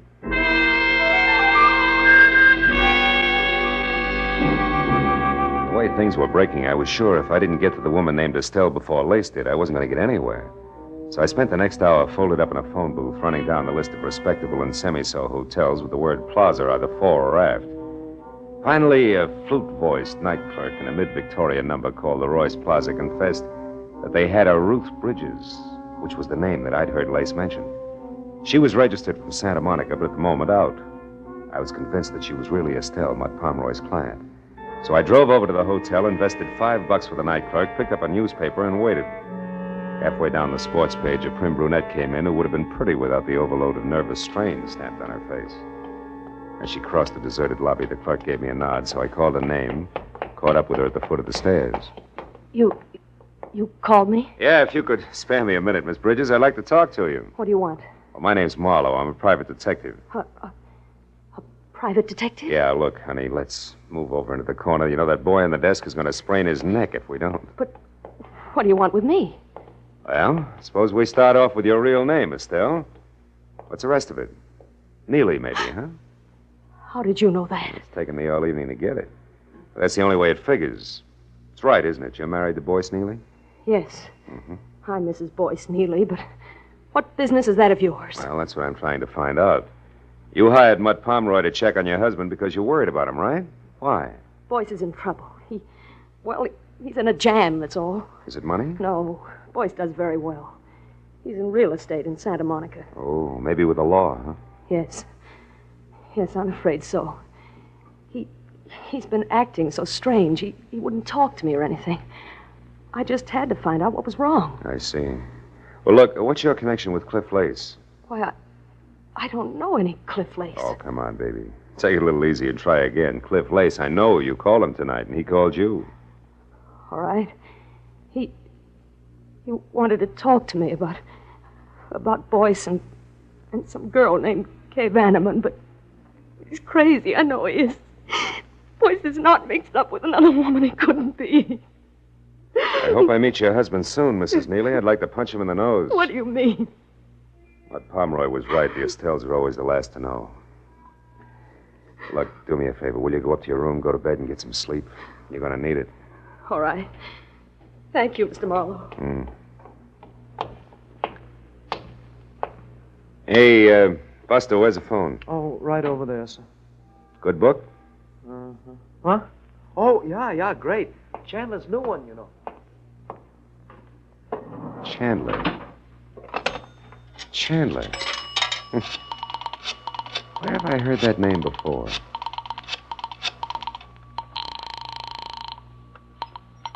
Hello? Enoch Vanneman? Marlowe, Mr. Vanneman. Kay there? No, she's not, Marlowe. And listen, I want you to forget whatever else you're doing and find her immediately. Why, what's the matter? She left here about 15 minutes ago in a fury. Where was she going? I don't know for sure. She left shortly after you did tonight. Then she came back about an hour ago. I know. I ran into her. What happened this time? She got a phone call from Cliff Lace. Something was said about him now being in the driver's seat, whatever that means. She was furious. That's not good, Vanneman. Believe me. Well, it's worse than you think. You've got to stop her. Because when she left here, Marlowe, I'm quite sure she had her target pistol with her. I hung up the phone, ran out to my car, and headed back to Cliff Lace's bungalow on Cherimoya. But Kay had a 15-minute head start, and at that hour, in her frame of mind, the drive in from Bel Air was a hop, skip, and a jump. The only hope was in Lace himself being smart enough to know that he'd overplayed his hand. The street was deserted when I pulled in and parked down the hill from the place. When I got to the front door and found it unlocked, I eased it open and went in. The living room was dark, but there was a light on in the bedroom, and I started for it. Before I saw the bulk of a figure leaning against the dark side of the frame. Come on in, chum. Make yourself at home. What are you doing here, Mutt? Easy, Marlowe. There's no hurry. Not now, there's not. School's out, chum. Where's Lace? Inside. It was nice, clean, accurate, and exactly dead center. He never knew what hit him.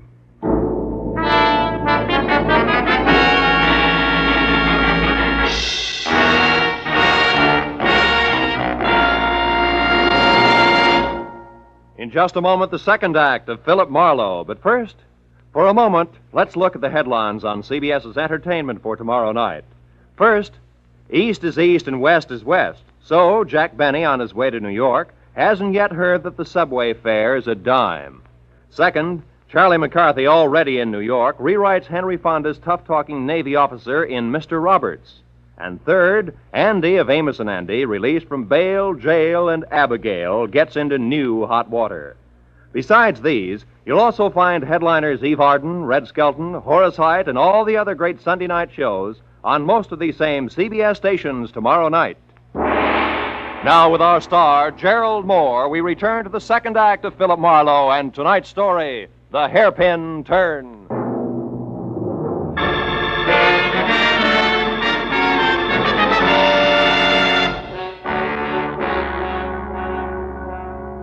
A small, neat hole front and center at his forehead said that Cliff Lace had been shot to death.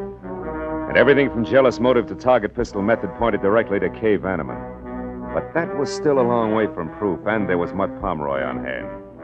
The kind who always figured only one way, to the right of the dollar sign. Now, let's not jump to any dumb conclusions, Marlowe. Like what? Like the look on your kisser that wants to know what I'm doing here.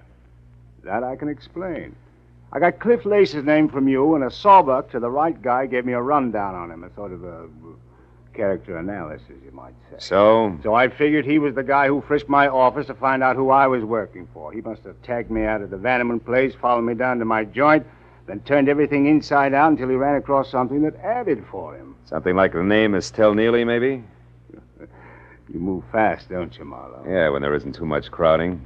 I've got most of it already, Pomeroy, so spill. Spill? I don't know what you mean, Marlowe. I mean that Estelle Neely hired you to find out why her husband was worried. You come up with an answer, all right. It was called Other Woman. So? Estelle didn't even suspect anything about another woman. And you didn't tell her what you found out because it was Kay Vanneman, a gal with $1 million, right or wrong. Suppose you're right, Marlowe. What are you getting at? A possibility that you could have done this. Kill Lace? Why? Because Lace was playing the same game that you are, chum, blackmail. Your motive was money, and so was his. Plus the fact that he didn't like Kay giving him his walking papers. So when he wouldn't come to terms with me, I killed him. Is that it? Yeah, it could be. Can you prove otherwise? No, I can't. But other things can, Marlowe. Things, yeah. Like that lipstick-smeared cigarette in the ashtray behind you. It's not my brand. And I don't drop hairpins on the carpet when I kill. Do I go on? Or were you just trying it for size because you hate to think that a gorgeous item like young moneybags could be it? Right or wrong, Marlowe? You know, leveling with you, Pomeroy, takes the kind of talent that can cash a $7 bill at a bank. Who you calling, Marlowe? The cops. It's the custom. Wait. Look, don't be a sap. What'll that get you? A killer, maybe. Yeah, and from there on, a pat on the head. A well done from the law. Get smart, chum. Shielding a murderer is a lot healthier for the bank account than nailing one every time. Get your hand off the phone, Now, Pomeroy. Marlowe, listen. Get it off! Okay, go on, louse it up, Boy Scout. Who knows, maybe some bright day you might even run for alderman, Marlowe. Without your votes, I'm sure. Homicide, Sergeant Becker. Phil Marlowe, Sarge, is a DOA waiting for you. 4300 Cherimoya. Name's Cliff Lace. Occupation questionable. He was shot. Any idea who did it, Marlowe? Yeah. Poor little rich girl named Kay Vanneman, or her sweetheart, one Mr. Boyce Neely. Who lives in Santa Monica? Yeah. Where's the fit? I don't know. How long ago was this Lace killed, Marlowe? 30, 40 minutes? Why? Neely's clear. We picked him up at his own home better than 2 hours ago. He's in a pokey now. What'd you get him on? Hit and run, a month ago. It's alleged that he knocked an old lady out of a crosswalk and into a hospital without even stopping to watch her bounce. Some anonymous tipster phoned the dope in around 6 tonight. Said the repaint job on Neely's car would prove it. It did. So that just leaves this Veneman babe, huh? Yeah, I guess so. But you know, Becca, there's... Marlowe, come here, quick, out in the backyard there. It's Kay Vanneman. I'll call you later, Becca. We got company. Get the lights, Pomeroy, and stay down. Don't worry, Marlowe. The driveway alongside the house is the only way out. All right, watch it from the front. I'll go through the kitchen and out the back door. Play it close. Check. But remember, Pomeroy, nobody gets trigger happy. Don't worry, chum.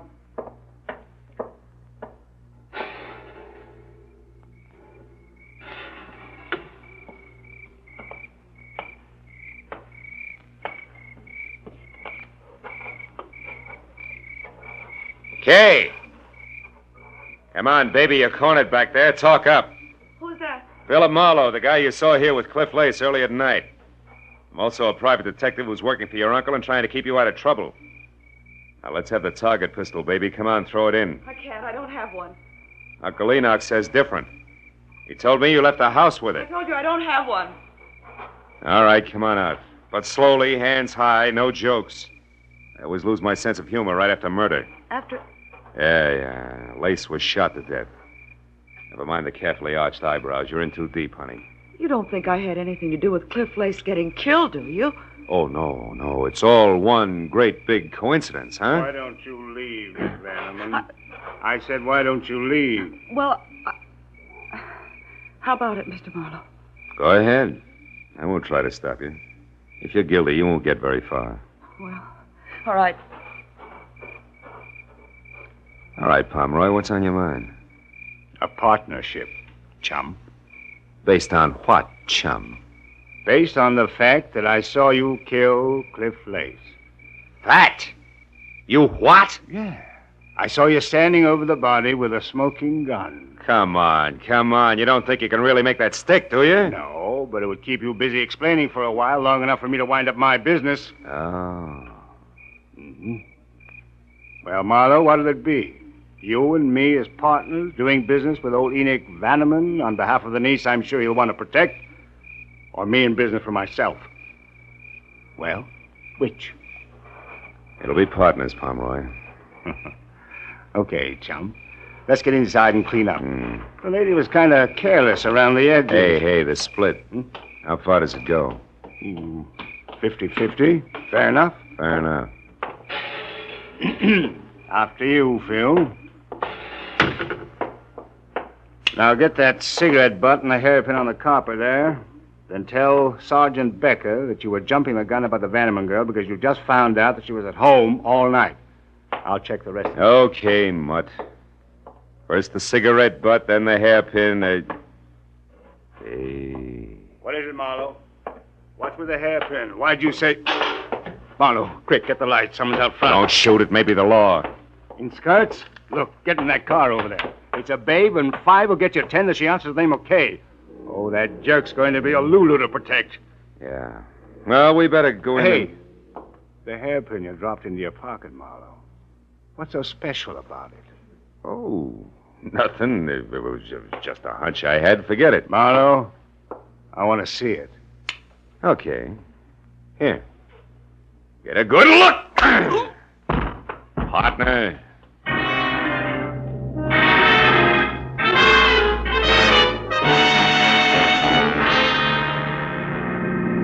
fast 20-minute drive back out to Bel Air and the Bannerman place. All the way, I worried hard that the hunch I was playing was right and that I was going to be too late to do anything about it. When I was there, parked halfway up the pebbled driveway, out of my car and running toward the fluorescent light and the sound of a woman's voice that filtered through the heavy iron mesh over an air vent in the windowless target range, I slowed to a walk, switched to 45 from pocket to right hand, and then I moved up to where I could both see and hear. Kay Bannerman was huddled in the far corner, her eyes crowded with fear and riveted on the dainty but lethal .22 automatic that Cliff Lace's murderer pointed straight at her head. Estelle Neely had her back to me, but with the grill that was designed to stop bullets between us, there was nothing I could do. You've got to listen to me. Please listen before you do anything crazy. I swear I never knew that Boyce was married. I'd never have gone with him if I'd known. You're a liar. No, it's the truth, I tell you. It started like the others, fun and no questions asked. But then I fell in love, and it never occurred to me that he might have been married. Stop it! I don't want to hear any more. I've already killed once for Boyce, the guy I turned into the police for something he did a month ago. You turned your own husband over. I did that so they'd put him away out of your reach. You'd never wait for him. You'd go your own merry, merry way a week after he was in jail. Boyce would be glad to come back to me after 5 years of living in a cage like an animal. And he'd never suspect that I was the one who informed. I hired a private detective, Mutt Pomeroy, and made sure that he knew I never even suspected that Boyce could have anything to do with another woman. Then Boyce would never realize it was you who turned him in, because you had no motive. Mutt Pomeroy would be your witness to that. I killed Cliff Lace because he traced me from Pomeroy, and then found out that I was the one who told the police about Boyce. He would have blackmailed me forever. And I'm not sorry, nor will I be when I kill you. Now sit down, Miss Bannerman, and listen carefully. I couldn't shoot. I knew that it would be disastrous to yell, but I had to do something in a hurry. I moved up quietly to the door. It was locked. That only left one chance, the skylight on the roof. The building was low, and a lawn chair nearby was all the help I needed. When I was up and over to the skylight, there was glass and no mesh underneath. I still hadn't made it, because from that angle I could see Kay, but only hear Estelle. Oh, now you know just what kind of a woman is going to kill you. But why me? I told you. I don't care what you told me. It was you, young and beautiful, that started all this. All this is almost over now because the other detective, that Marlowe, knows that I killed Lace. He found a hairpin there. I saw him from the window. I saw him pick up the hairpin, Miss Vanna. No, stay back! The black hairpin that couldn't possibly belong to a blonde like you. The hairpin that said Marlowe knows that I killed Lace. So I'm through, and I know it. But before they get me, my hand, Marlowe, is she dead? No, just out. Well, fireball, any appropriate wisecracks? Wisecrack? Not for quite a while, Marlowe. I'm too scared.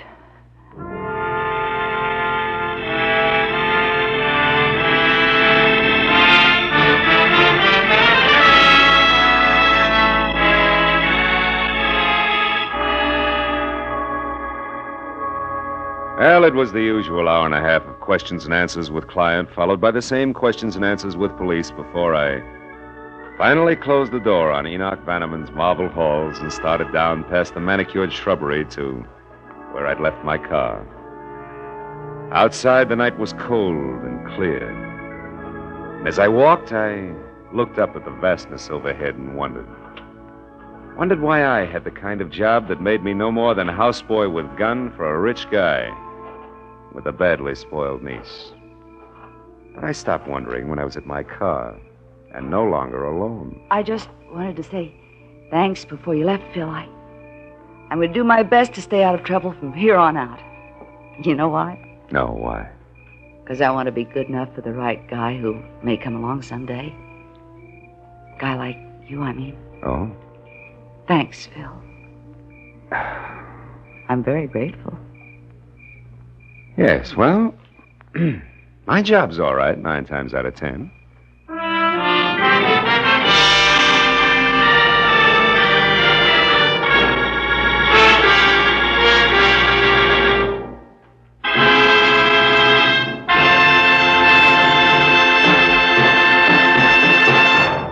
The Adventures of Philip Marlowe, bringing you Raymond Chandler's most famous character, star Gerald Mohr, are produced and directed by Norman MacDonald and are written for radio by Robert Mitchell and Gene Levitt. Featured in the cast were G.B. Hunter, Jay Novello, Olive Deering, Ralph Moody, Tony Barrett, and Charles Russell. The special music is composed and conducted by Richard Arant. Be sure and be with us again next week when Philip Marlowe says... It happened in a place called Bay City where I was unwelcome to a fat fry cook with a secret and a dapper gambler who smoked oversized cigarettes. But where to the long arm of the law, I was poisoned.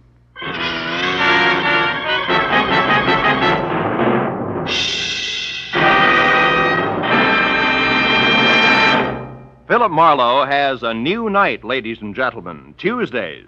Yes, starting February 7th, The Adventures of Philip Marlowe will be heard every Tuesday night at 9:30 Eastern Standard Time. Be sure and listen.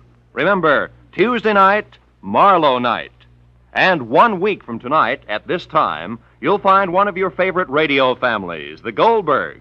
Yes, Molly, Jake, Sammy, Rosie, and all their friends are moving from Friday nights on CBS to Saturdays, starting next Saturday. This is Roy Rowan speaking.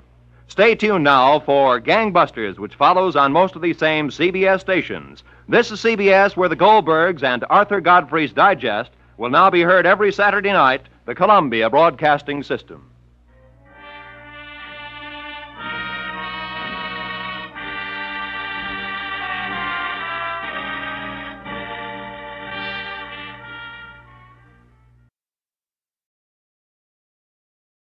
Get this and get it straight. Crime is a sucker's road, and those who travel it wind up in the gutter, the prison, or the grave. This time, a friend with millions, a myopic chemist, and a long-haired piano player, were thrown into panic because a brilliant young lady with a gun was taking a big step in the wrong direction. It happened like this. From the pen of Raymond Chandler, outstanding author of crime fiction, comes his most famous character in The Adventures of Philip Marlowe.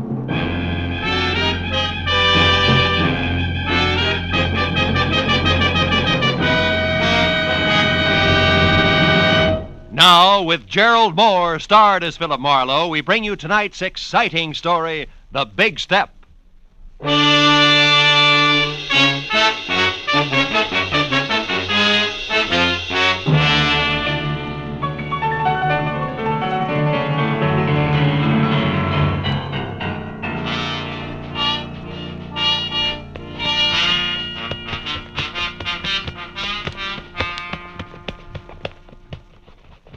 Yes, sir, Mr. Marlowe. I always figure shoes are just like faces. How's that, champ? Well, they make it old and they make it wrinkled, but they're still okay as long as they got a shine on them. Yeah, it keeps that right in condition, huh, champ? Yes, sir. Hey, let me just spank up this one again, huh? Sure. Oh, come in. Mr. Marlowe? Yeah? Oh, excuse me. I didn't know you was busy. That's all right. Okay, champ. I guess that does it. Here you are. Oh, thank you, Mr. Marlowe. I'll see you tomorrow. Right. Well, now that my shoes have a new lease on life, won't you sit down? Miss, Cantor. Mrs. Betty Cantor. Oh. I'm a waitress at the Shelton Cafe. I need your help, Mr. Marlowe. There's something you could do for me. You free to take a case? Well, I'm free, depending on the case. What is it? Well, today, this friend of mine, Shirley Vitello, comes into the restaurant where I work. Yeah. She takes her usual table, and while she's waiting for her order, she starts reading the paper. Well, it's all quiet so far, Betty. Yeah, but just when I'm bringing in the tomato juice, it happens. She sees something in the paper that scares her. Scares her bad. What was it, Betty? Do you know? I don't know. She mutters something, and then she runs out of the place. Her face was gray like ashes. Later, I got to worrying.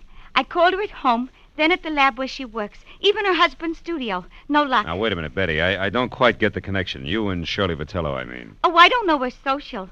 We're only chummy at the restaurant. She's been eating there for years. Well, that's a basis for friendship. Well, about 6 months ago, I was in bad trouble. And Shirley came through with $200 when it seemed like more money than I'd ever seen. Yeah. It kept me and my husband together. So, you see, she means a lot to me. Yeah, I see what you mean. Well, look, Bet, what was this about a lab? Well, Shirley's a technician. She works as an assistant to a chemist named Softman. Abraham Softman, out on Melrose someplace. Mm-hmm. What about Shirley's husband? Do you know him? Gilbert? Oh, yeah. He comes in with her a lot. He's a piano composer and a real nice guy. He lives for his work. He's unknown now, but he's a real genius, Oh, Shirley sure, says. sure. She'd do anything to keep him and his music going. Yeah, well, tell me, this friend of yours saw something in a paper you said that scared her. Now, that's all you know, huh? Yeah. And I want you to find out why and help her. Here's $50, Mr. Marlowe. That's what you charge, ain't it? More or less, yeah. By the way, Mrs. Cantor, where's your ring?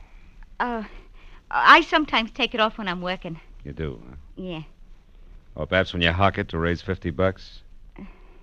Look, Betty, I'm a careless guy. You better hold the money, huh? Oh, but Mr. Where do Marlowe, the Vitellos live? But Mr. We're in Marlowe... a hurry, Betty, remember? Where's the address? Well, it's 3140 Veteran Avenue. Mm-hmm. And in case you want it, Gilbert's studio is Benedict Canyon, 510. Thanks, Mr. Marlowe. And you call me at Empire 17087, huh?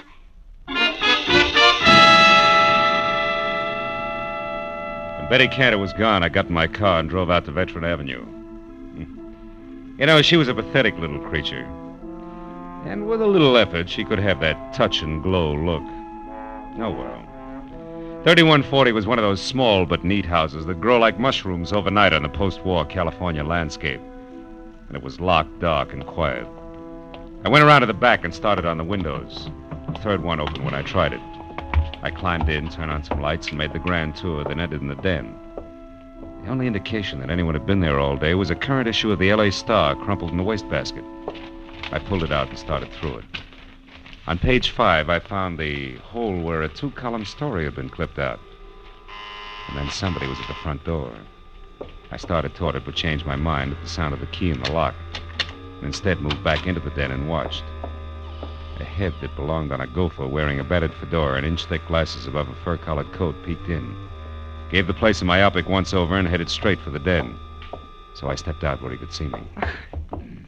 I have never seen you before. What are you doing here? You tell me first, Pop. I'm bigger than you are. I'm Dr. Abraham Softman. Softman? Oh, the chemist Shirley Vitello works for. Is that why you have a key? Yes, she leaves unfinished. She leaves work here for me to pick up. It's a convenience for both of us. But now you can also explain, maybe? Well, a friend thinks your assistant's in trouble. I'm trying to find out. The name's Marlowe. Aha. I suspected now I'm right. What? Shirley came to the laboratory late from lunch today and very much upset. She left again soon, right in the middle of our most important crimson test. Your what? Our crimson test. Oh, yeah. Without one word to me, she left. Never does this happen before. In all the 5 years, she has been my loyal right hand. Well, tell me, what's the nature of your research, Dr. Softman? We are developing new commercial dyes. Oh, such a beautiful crimson we have now. Really? Shirley knows as much as I do about all of it. Hmm. Mr. Marlowe. Hmm? Was it you who opened the desk drawer there? No. I didn't notice it till now. 2 boxes of .32 caliber ammunition. 9 shells gone from the top one. She kept a gun there. I've seen it before. That's gone, too. What kind of trouble needs a gun, Mr. Marlowe? Oh, I could think of a few. And they all say we better locate Shirley, and soon. Now, look, Doc, I want to ask you... Just one moment, What? please. Maybe you will know if this means anything. I found this under her work table after she left this afternoon. Is it maybe something? I don't know. Let me see. Empty reservation envelope from Federal Airlines, L.A. to New York, departure 11:35 tonight. Made out to Ruth Britton. Ruth Britton? Who's that? Well, I don't know her, but she must be something to Shirley. Perhaps this Ruth Britton is the trouble. Well, the airline number's here. Where's the phone? It's out there in the other room, there Oh. on the table. Yeah, I got it.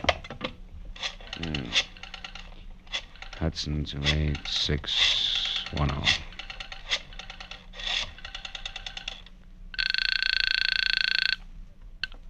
Good evening, Federal Airlines. Agent Frederick Stowe speaking. Frederick, do you have a Ruth Britton listed on your 11:35 flight to New York? Oh, just one moment now, sir. I'll check. Oh, no. Yes, we do. Yeah, well, I've got to locate her. Do you have an address or a phone number there? Oh, no, sir, I do not. And even if I did, I'm Look, afraid Freddie I couldn't. Freddie boy, this is important. I need that information. Now, describe it to me. What does she look like? Oh, dear, I'm afraid I can't. I must have sold the ticket. I'm the only agent on duty, but I just can't seem to think where Try, will you? Think. I am. How do you expect isn't me to that remember awful? 75 or 80 faces every day? Now, listen, Good heavens, don't you think I get confused? Yes, I every do. Time Now I 9 do. or 10 jerks come in here at once, all wanting tickets at the Never same time. mind. Don't you think I have Skip the right it. to... Frederickson. Now, look, Doc. Now, look, do me a favor, will you? What is it? Stay right here and wait for Shirley. If she comes back, hold her. I'm going to look up her husband, Gilbert. The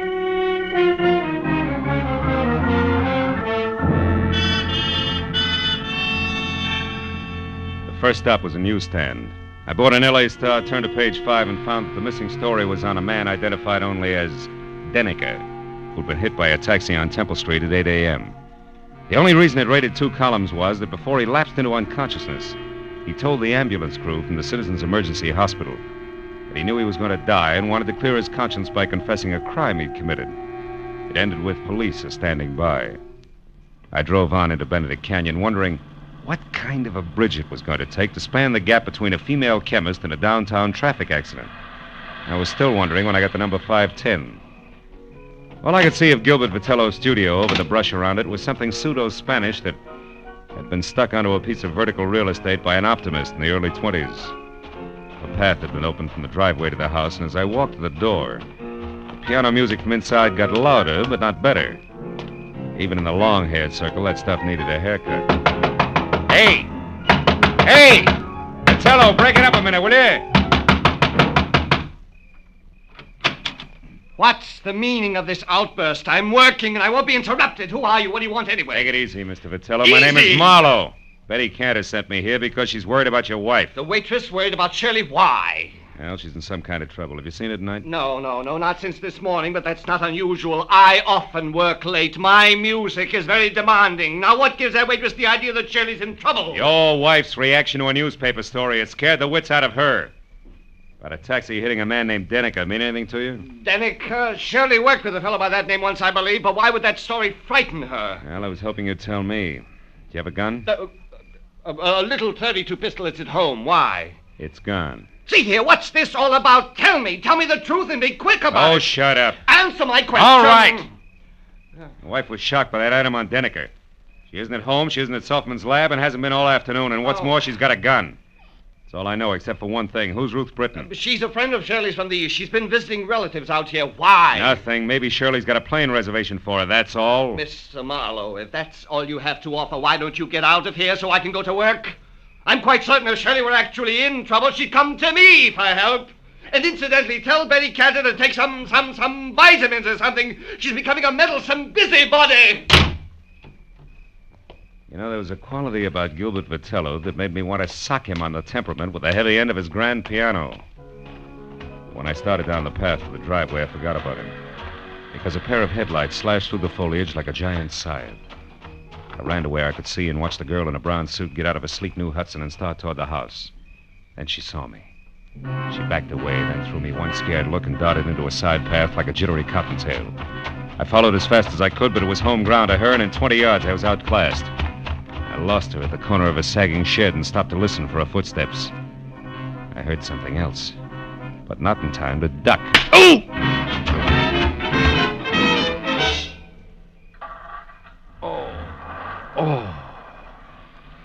Oh. You there, you. Marlowe, is that you, Marlowe? Marlowe, what happened, Marlowe? I heard a car come in with a car. Shut up. It was Shirley. She slugged me. I don't believe it. You're lying. Okay, I'm lying. What it's worth to you, Die Hard, your wife isn't kidding. She told me personally with a blunt instrument. Play that knee flat, Jack.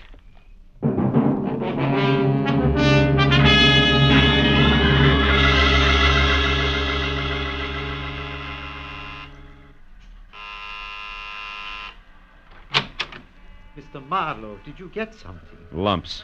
Oh, look at... How about you, Dr. Softman? No, nothing. Come in. Yeah. No one has come here. You found out something? Ever hear of a guy named Denneker, Doc? Me hear of Morris Denneker?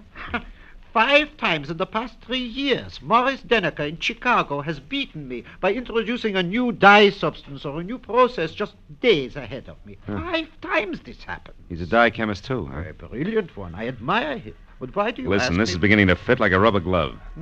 Denneker's in a hospital right here in L.A. He may not live, and he wants to confess to a crime. Here, look. What's Now, read it this? yourself. When Shirley saw that story, it threw her into a panic, and now it only figures one way.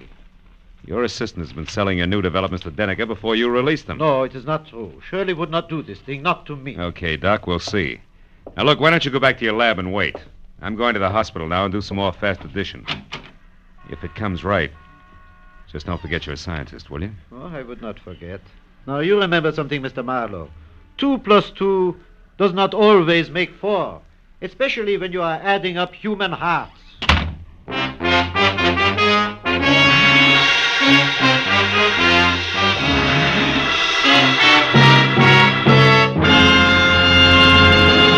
In just a moment, the second act of Philip Marlowe. But first, Wednesday's Wonderful on CBS, with Dr. Christian, Groucho Marx, Bing Crosby, and Burns and Allen all coming your way over most of these same CBS stations.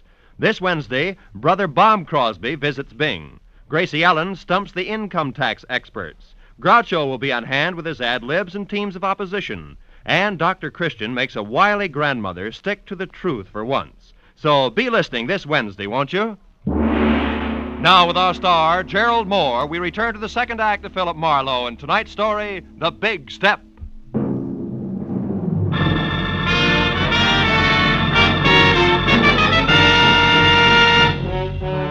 It was 20 stop-and-go minutes through the snarled early evening traffic over to the Citizens Emergency Hospital. All the way, I kept hoping that Denica's confession wasn't going to have anything to do with Shirley Vitello.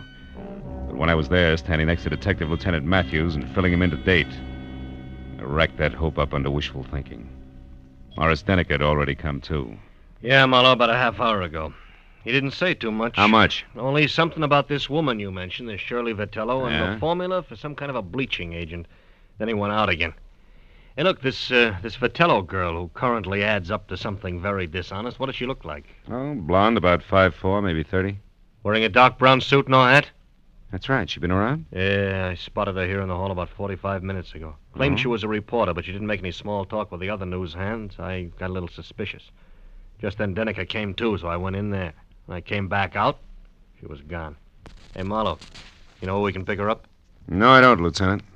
Doesn't look so good for her. She could be pretty desperate right now.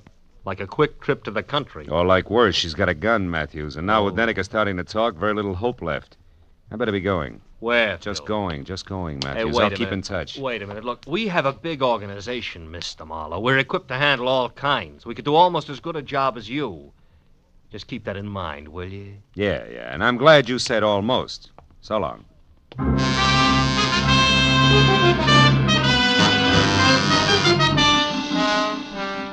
I got back into my car and pointed it toward the Vitello place on Veteran Avenue again. Because I didn't know where else I could possibly pick up Shirley's trail. I felt like an uncomfortable emptiness was in the pit of my stomach.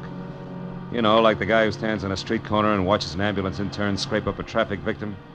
He knows he didn't have anything to do with it, but that knowledge doesn't make him feel any better. Shirley Vitello was headed for trouble, bad trouble. And the pathetic little kid, Betty Cantor, who came into my office and started the whole thing, could get hurt in the process.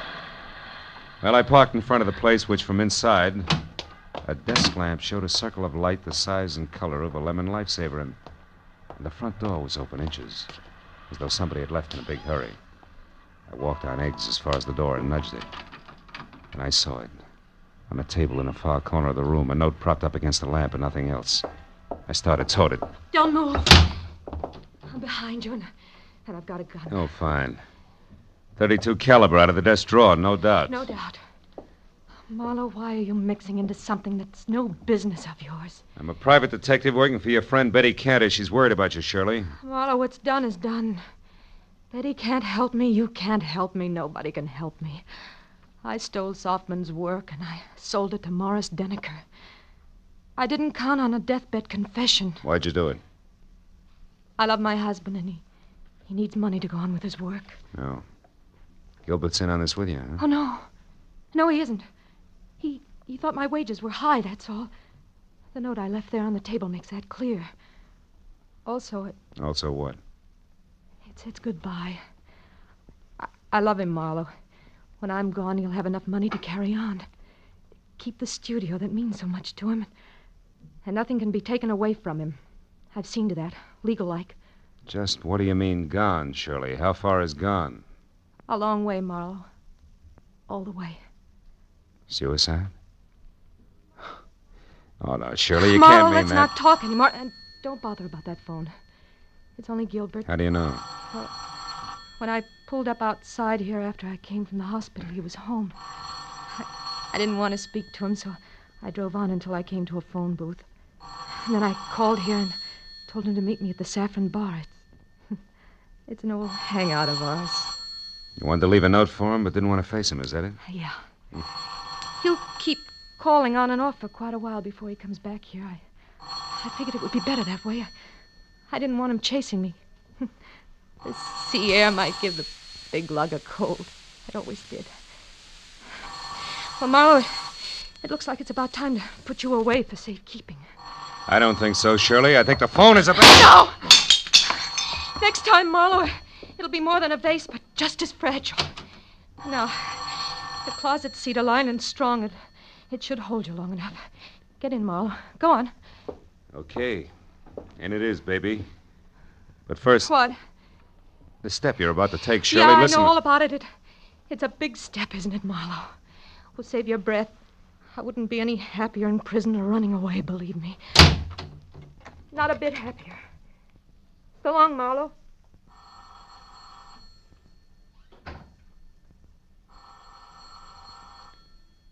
Nobody's home.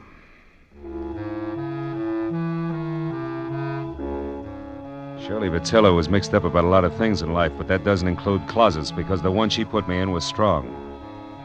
The lining she called cedar must have been hand-me-down armor plate from a retired battle wagon.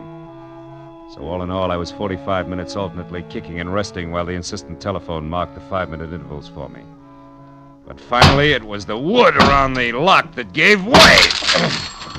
I was out. Hello? Hello, who's this? Marlowe Vitello, and save your questions till you hear what I have to say. Marlowe, where's my wife? She was supposed to meet me here at the Saffron Bar. I said save it. Now listen. Your wife's out to kill herself. No, Marlowe, no! Yes, tell me, did you two have a favorite spot out near the ocean? I don't see what I don't care whether you see or not. Did you or didn't you? Yes, the Redondo fishing pier below Santa Monica. Good. Now keep listening, Vitello, and do as I say. Come straight home. But, Marlowe, it surely... Do as I say, Vitello. Come back here and sit tight with fingers crossed. I'll worry about the pier. Goodbye. The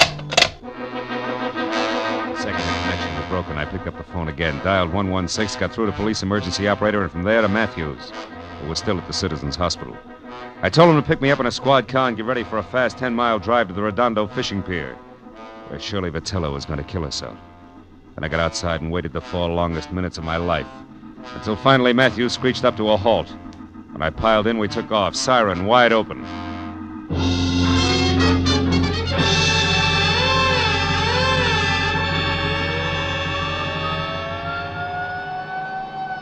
Be less than a minute now, Marlowe. Pier's only a couple of blocks away. Good. Better have Mooney kill that siren, Lieutenant. Jack, we want to come in quiet, Mooney. Okay, Lieutenant.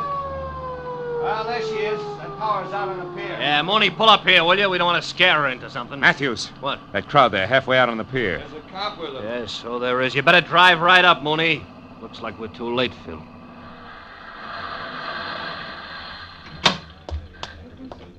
We were too late. At the center of a circle of the morbidly curious who always stand and gape, we found her lying face down on the greasy planks of the pier, dead. She'd shot herself through the heart, and the gun, the same .32 she'd used on me, was lying next to her. 2 bullets gone. I explained the extra shot to Matthews. Uh-huh. Okay, 1 bullet fired up at her place and the other one here. Well, I hope you're satisfied, Marlowe. What do you mean, satisfied? I mean single-handed. You had to leave the cops out of it, didn't you? You had to go up to Veteran Avenue all by your lonesome, didn't you? Now, you wait a minute, Matthews. I was only trying to... nuts. Hey, Mooney, where's the nearest phone? Over there, Lieutenant, across the street, the Triple Eagle Cafe. The patrolman here's already called an ambulance. All right, tell him she can be moved. Come on, Marlowe, I want to turn in a first report on this.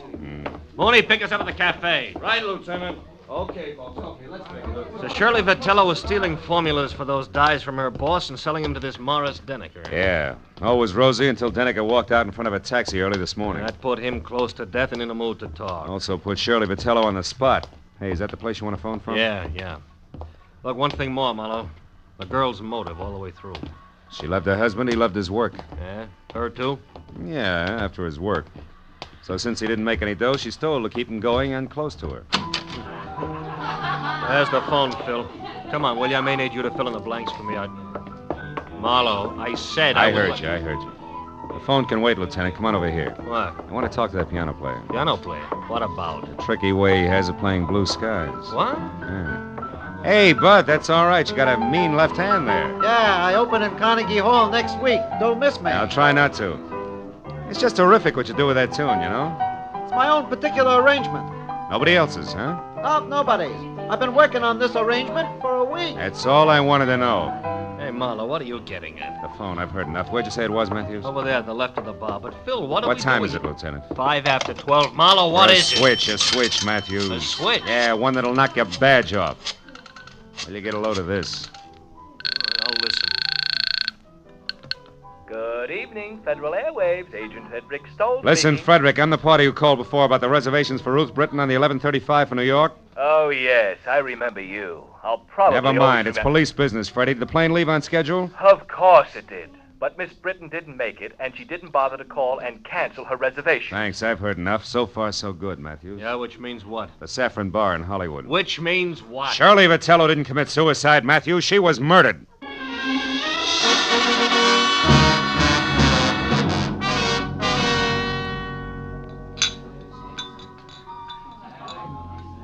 Okay, Phil.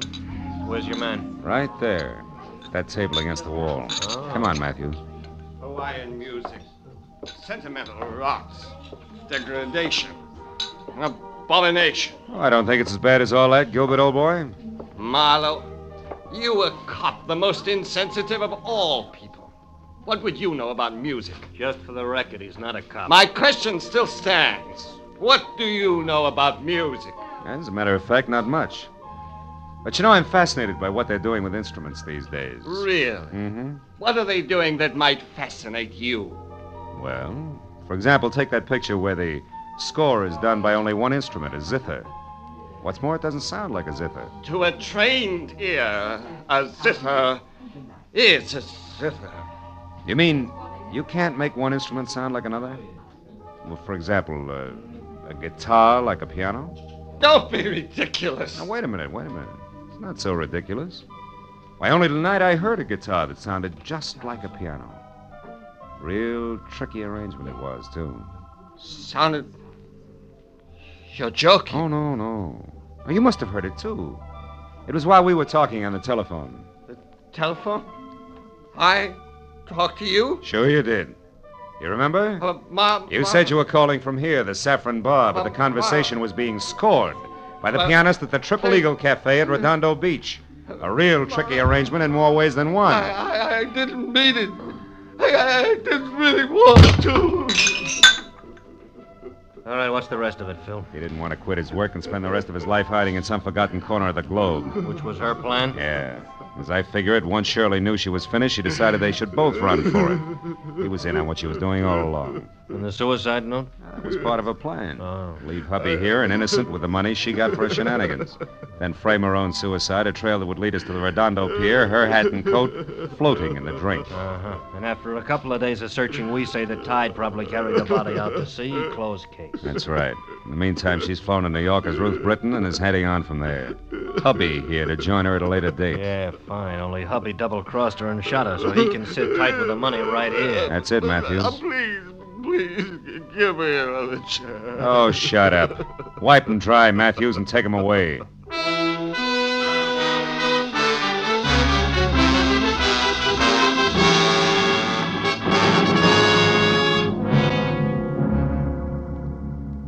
I didn't go along with Matthews. I didn't even bother about my car, which I'd left in front of the Vitello place. I'd had enough for one night. Enough of the kind of person who'd hitch his wagon to a star only if the twinkle he saw on the horizon was the reflection of a dollar sign. Oh, yeah, they were a pair, all right, the Vitellos. A pair who finally canceled each other out. You know what? I'm glad of it.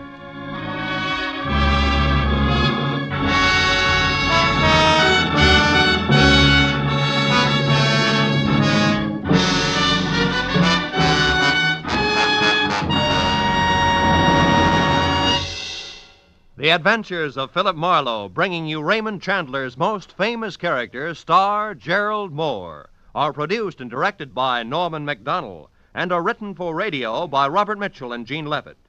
Featured in the cast were Gene Bates, Paul Dubov, Vivi Janis, Edgar Berrier, and Peter Leeds. Detective Lieutenant Matthews is played by Larry Dobkin. The special music is composed and conducted by Richard Orant. Be sure and be with us again next week when Philip Marlowe says... This time I tangled with a mad Scotchman, a phony English lord, and a beautiful blonde corpse in a freight house. All because of a butler who walked on his knuckles.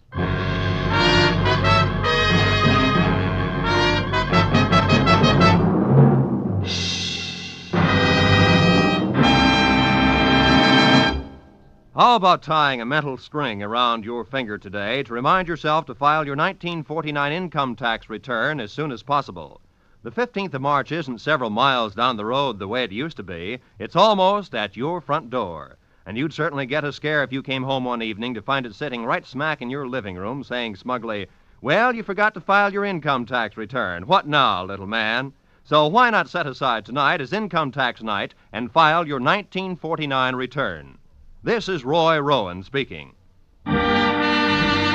This is CBS, where Burns and Allen are heard every Wednesday night, the Columbia Broadcasting System.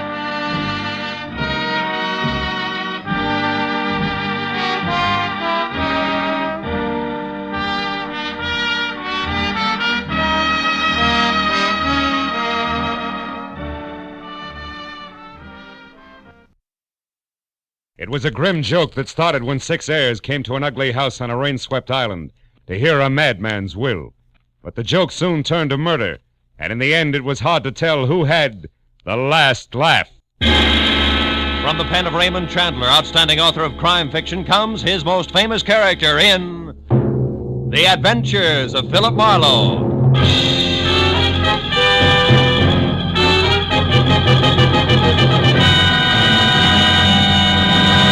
Now, with Gerald Mohr, starred as Philip Marlowe, we bring you tonight's exciting story, The Last Laugh.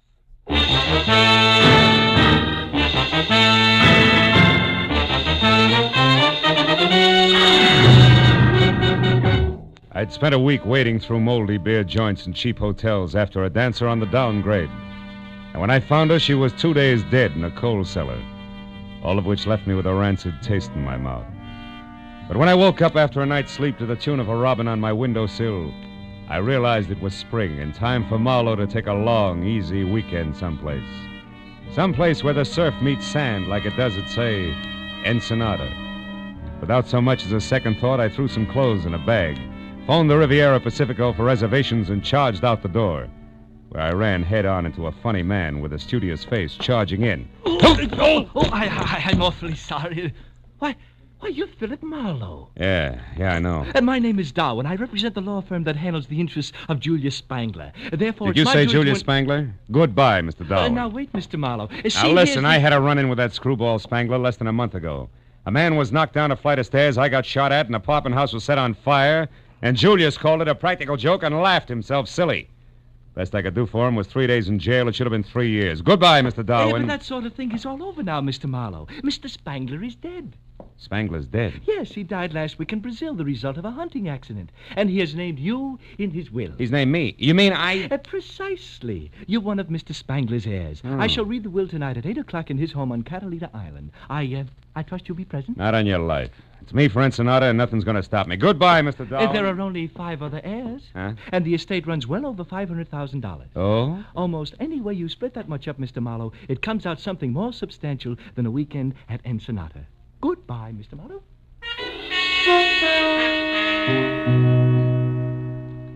It was fantastic. But then so was Julius Spangler.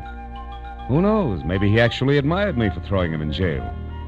After all, what's old Mexico got that Catalina doesn't have in better? What could I lose? It was only a matter of minutes before I was in Wilmington and climbing the gangplank of the last boat for Catalina Island. She nosed past the breakwater and headed for the open sea, and the green water glistened with gold from the sun, slanting into a bank of clouds on the horizon. This was the life. I sat back and relaxed for all of 10 seconds before the name Spangler came up again. This time being volleyed between a matron meticulously tailored by I.J. Fox, who clung to a pipe-smoking gentleman at the rail, and a cute blonde ball of fire facing them. Some of my friends are aboard, and I don't want to be seen with you. Look, you may be Your Highness Millicent Burke Ashby to those snoots, but you're still just Millie Spangler to me, you overstuffed social climber. Why, you insufferable little upstart, You'll nothing. I'll give him a good show, like this. Nicky Spangler, you stop. away from here. I think I'm going to faint. On nuts. Well, what are you staring at, Buster? Haven't you ever seen a red jersey sweater before? How do you do? Yeah, that sweater plus that right hook of yours adds up to quite an exhibition. You must belong to Julius. He was my uncle, but... Now, wait. Don't tell me you're in his will, too. Then you're Philip Marlowe. Yeah, I got him 3 days in the cooler, so now I'm an heir. Who are your two friends? Millicent Burke Ashby, my half-sister, a professional snob I'm going to get mad enough at to kill one of these days. The jerk with her is Bennett Haynes, a cousin not enough times removed. They're also heirs. Which still leaves two more. Yeah, an old geezer who collects butterflies and that blockhead Roderick who passed for secretary and companion to Uncle Julius. Yeah, I know Roderick. And what do you pass for, Nicky? As if I couldn't tell. You can't. Ever been in Nick's Bar and Grill on La Brea, Marlowe? Well, I'm Nick. No kidding. Mm-hmm. And if this inheritance hadn't come along, I'd have lost my shirt. Boy, I'm really in a money jam, and Uncle Julius is saving the day for me. Yeah, but he had to die to do it. Well, sure, that's the only way he ever would. I wrote and asked him for a $10,000 loan once. Got a check back in the return mail, but it was signed by Alexander Hamilton. So I came out here to Catalina to see him, but he'd already left for Iceland. I spent a week by myself painting his launch for amusement. Then I went home again without a cent. Yeah, he was a charmingly whimsical old man. By the way, where's his house? Over on the deserted side of the island, naturally. Naturally. The only way to get to it is by launch. Roderick's going to meet us when we dock at Avalon. Oh, fine. You mean we'll be stuck at Spangler's old house all night? Is that bad, Phil? It's quite lovely. In a lot of ways.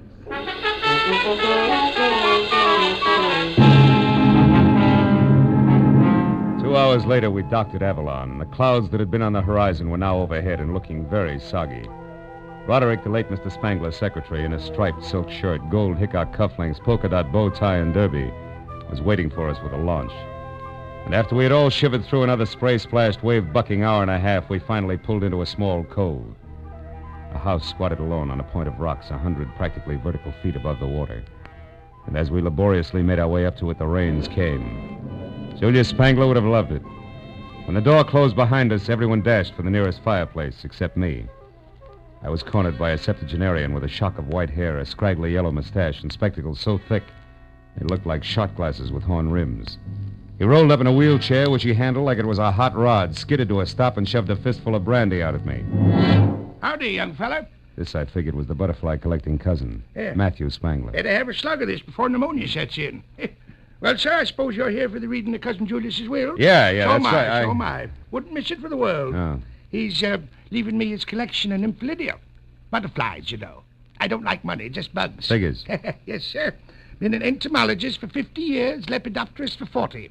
I've got specimens of 12,000 species. Only a few thousand left to go. Practically nothing. You've a keen mind. Mhm. Here, have a cigar. Thank you. No, Go on. It's the best. Save it for later when you got something to celebrate. Oh, there's Roderick. He'll show you around. I want to go meet these young ladies. So long, son. I'll see you. Out of the way, Roderick. Hey, watch it. Crazy wheelchair jockey almost ran me down. Well, Mr. Marlowe, it's nice to have you with us. Yeah, I'll bet. Look, Roderick, why did Julius stick me in his will along with all his relatives? I don't know. Maybe he was nuts. You can say that again. Keeping all his junk, for instance. Junk? Well, these are trophies. That burnt match there was used in the first Hotfoot. Julius perfected that gag in 1903. Spangler contribution to American culture, huh? Well, get you. What did you ever do? Wait, wise guy. This one's even better. He panicked the whole city with this phony newspaper headline. Here. Report of baby snakes in city water system false? Yeah. He tells them there's nothing to it, and they still blow their tops. That's tremendous, huh? Yeah, quaint. Julius was right. You got no sense of humor. The lawyer Darwin will read the will in 30 minutes, so be ready.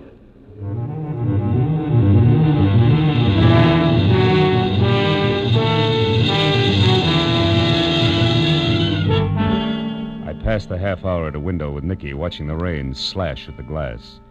Then at 8 o'clock on the button, the library doors swung open, and Darwin summoned the 6 of us into the room. As we sat down, the lawyer chewed his way through the legal preliminaries. For the first time, there was a tense hush. $500,000 changing hands was an impressive occasion. And what was more impressive was that I might get some of it. I even caught myself wondering about inheritance taxes, Darwin completed the introduction of the will. Yes, it will bring us up to the disposition of the real and personal property of Julius Spangler, who passed away this life March 26, 1949. Oh, poor old Julius. I can't believe he's really gone, Millicent, you know. Oh, he was a darling beneath it all, Bennett. Poor, lonely, dear Uncle Julius. Oh, quiet. Get on with it, you old relic. Read it. Yes, go on, please. Yes. Well, there you are. First, to my dear cousin Matthew, I leave my cyanide jar, the silk net, and the collection of Nymphalidia. Good old Julius. I knew he'd do it. Bless his old bones. Yes, well, to Philip Marlowe, intrepid shamus. That's private detective, I think. Oh. Yes, private detective. With no sense of humor, 10,000 empty beer bottles worth 5 cents apiece. Clean. These aren't. Yes. Well, for this, I skipped Ensenada. I should learn. Oh, Phil, I'm so sorry. Please, Nicky. What did you expect, really? Millicent, be quiet. Go ahead, Darwin. What about us, his real heirs? Yes, well, to Millicent Burke Ashby, grant each $50,000, which is... There, Uncle Julius. Which is the value of a fish market at Central and Northrop Streets on the condition that she personally operate this market for 1 year. Fish market? Oh, good heavens, I think I'm going to faint. Oh, shut up, Matthew. Go on, Darwin. Am I next? Yes, you are. Yes. $75,000 and a dog sled. And a dog sled? Well, what's that for? Why, to get your claim. You see, the money is the assayed minimum value of a gold claim at Point Anxiety, Alaska, which it says here you must develop with your own hands. Why, that doddering old fool. I'll fight this travesty of a will through every court in the state. You'll never get away with this. Oh, wait a minute. You've never worked for anything in your life, Bennett. What was that? Oh, you two got no more than you deserved. Why? What about me, Darwin? I've worked at least. Well, Miss Spangler, I believe you better sit down. To my grandniece, Nicola, who has learned how to work hard for what she wants, I leave my sincere congratulations and $1. Oh, no, he wouldn't. I need money now. And finally, all the remainder of my property, real and personal, I bequeath to a most genteel, brilliant, and loyal man, my secretary, Roderick D. Driscoll. Signed by me this first No, day ain't that sweet of the old man? You left me all that That's over $300,000 to this baboon here. You'll never get it. I'll call my lawyer. He'll fight you here. Fight, I say. Oh, this is horrible. Yeah, it's too bad, baby. Well, you can have my $500 fortune in old beer bottles. Me for Ensenada. Oh, what's so funny, Matthew? He got what he wanted, Nicky. Let him laugh. I'll say I did. Whoa! Shut up, Matthew. Stop it, Matthew. You're hysterical, Matthew. Hysterical, huh? I sure am, kiddo. But Matthew... Get a load of this! We all stood there with our mouths hanging open as the old invalid leaped to his feet, tipped over his wheelchair, made a grab for his shock of white hair with one hand and ripped it off. It was a wig and a good one. With the other hand, he tore the phony yellow mustache off his lip and, still laughing like a ticklish hyena, he identified himself as the one and only Julius Spangler, alive and in the flesh. Yes, this is the crowning achievement of my career. Look at you. Look at your silly faces. I wasn't going to give it away till tomorrow, but I couldn't hold it back. Ooh, this is rich. The best gag we ever pulled. Right, Roderick? Roderick! Huh? Oh, yeah. Yeah, right. This is humiliating. I'm calling the firm at once. You're mad, Julius. Absolutely insane. Why? Why? Because you can't stand the smell of fish? Oh, What about you, Marlowe? Did I get the last laugh on you, or didn't I, eh? You did. You're still nothing but a mixed-up jerk, Julius. Wonderful. But I want to see you mixed up with those dirty beer bottles. Wash the labels off, get a nickel back, you know. I'd like to break every one of them across the bridge of your nose, funny man. That's what I like, a good sport. How about it, Nicky? Isn't it funny? Not very. What do you mean?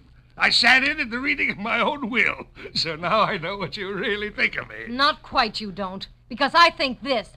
But, you vixen, you spit on me. How dare you? I'll kill you for No, that. you don't, Spangler. Stop it. You lay a hand on it, or I'll flatten you in spite of your years. That goes for you, too, Roderick. Stay back. None of you can take a joke. Look after these fools, Roderick. Give them anything they want. I'm going to have a good laugh all by myself.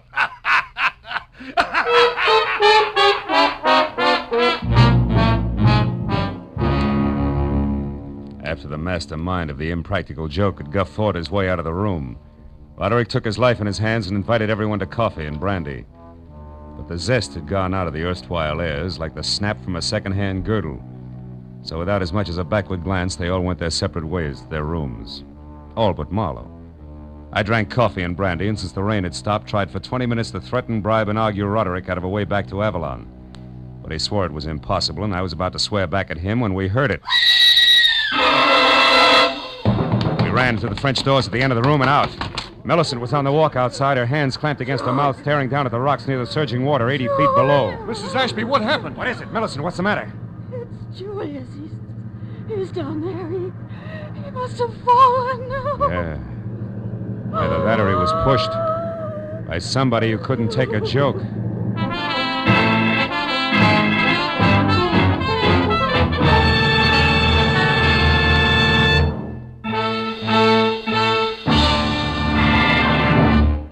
In just a moment, we will return to the second act of The Adventures of Philip Marlowe. But first, it stands to reason.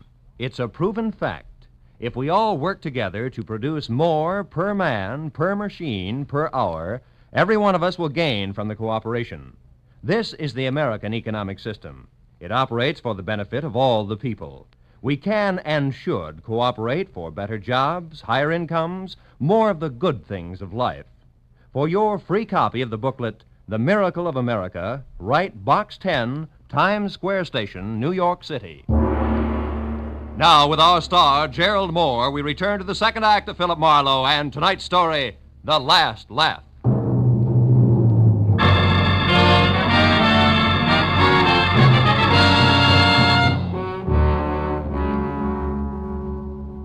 It was 80 feet from Spangler's balcony to the ugly jumble of sharp black rock that lined the shore.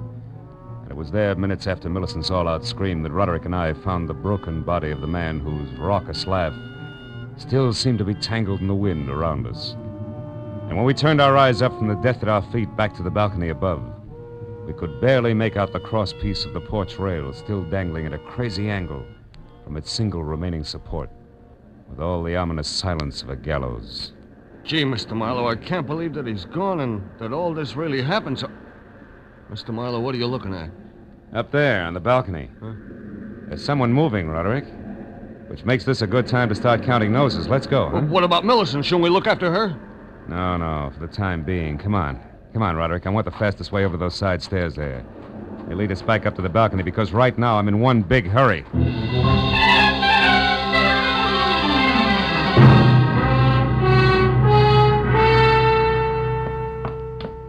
There's nobody here, Marlowe. Are you sure you saw... Hold it. Somebody's coming. Get back away from the rail. Why, it's Bennett Haynes. Yeah. I'm very interested in the spot where that crosspiece came loose from the top of that post. Well, what's he doing there now? I mean, the way he's scratching something across the top of it. The gentleman, Roderick, has forgotten that it rained. Oh. He's trying to strike a match on wet wood. Mr. Haynes! What? Would you like to use my thumbnail? It's dry. Oh, why, Marlowe, what are you and Roderick doing here? It's called spying. And you, Mr. Haynes? I am here, Marlowe, because I think it's very strange that this accident should have happened less than an hour after Julius Spangler left a room full of people who hated him. Which incidentally included you? Yes, but I know that I had nothing to do with this. Now, here, a couple of matches for that stellar thumbnail. Don't go too close to the edge, Marlowe. Thanks, Roderick. I won't. I'll only go close enough to... Marlowe, if you're staring at that mark across the top of the post, stop wasting your time. I just made it with that match that wouldn't light on wet wood, remember? Mm-hmm.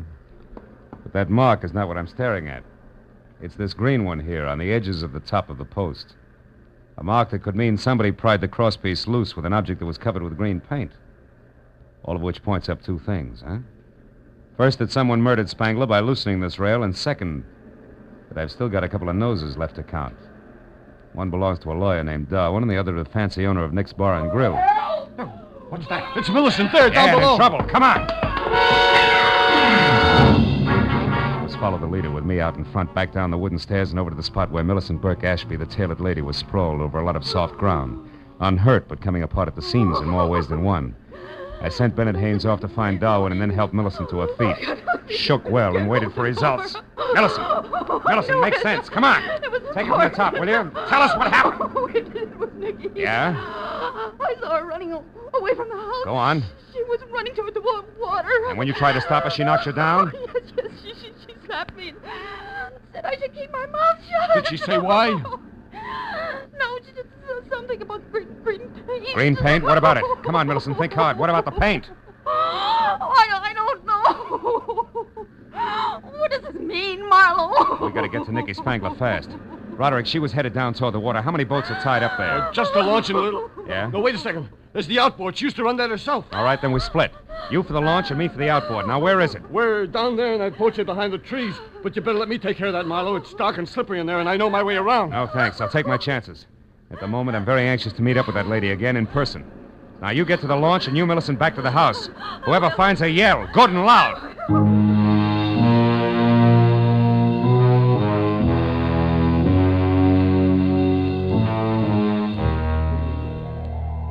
The boat shed was a one-room bungalow on stilts. When I started inside, slowly, unsure of both my footing and the company on hand, I was suddenly very sorry that I'd left my .38 back in L.A. But in the next minute, I began to breathe easier because just visible ahead of me was a Spangler outboard. And when I got closer, I saw that it was empty. Then I heard somebody behind me. I turned just in time to see a thick, crooked branch coming at my head fast. Oh! Oh! I couldn't tell if the warm blood trickling from the cut just below my ear was from where the branch had hit my head or from where my head had hit the planking. But it didn't matter because either way it hurt. I got to my feet slowly. I reached into my pocket for one of the matches that Haynes had given me in the faint hope that a little light might reveal something about whoever had been guilty of relaxing me like a chocolate soldier in a Turkish bath. But then, even as I was about to strike the match, I stopped. Framed at one side of the open doorway was the silhouette of a man. I stood where I was and waited motionless while he slowly took a step toward me and then another. When he started on his third, I grabbed him. Let go of me. I'm twisting your arm, Darwin, just in case you're still carrying a thick branch. I haven't got anything in my hand. All right. Now, what are you doing here? Come on, barrister. At the moment you're my witness, so talk. Why are you here? I spoke to Millicent. How, Mr. Marlowe, is the witness relieved? Yeah, I guess so. Sorry about your arm, Darwin, but the last visitor here wasn't empty-handed.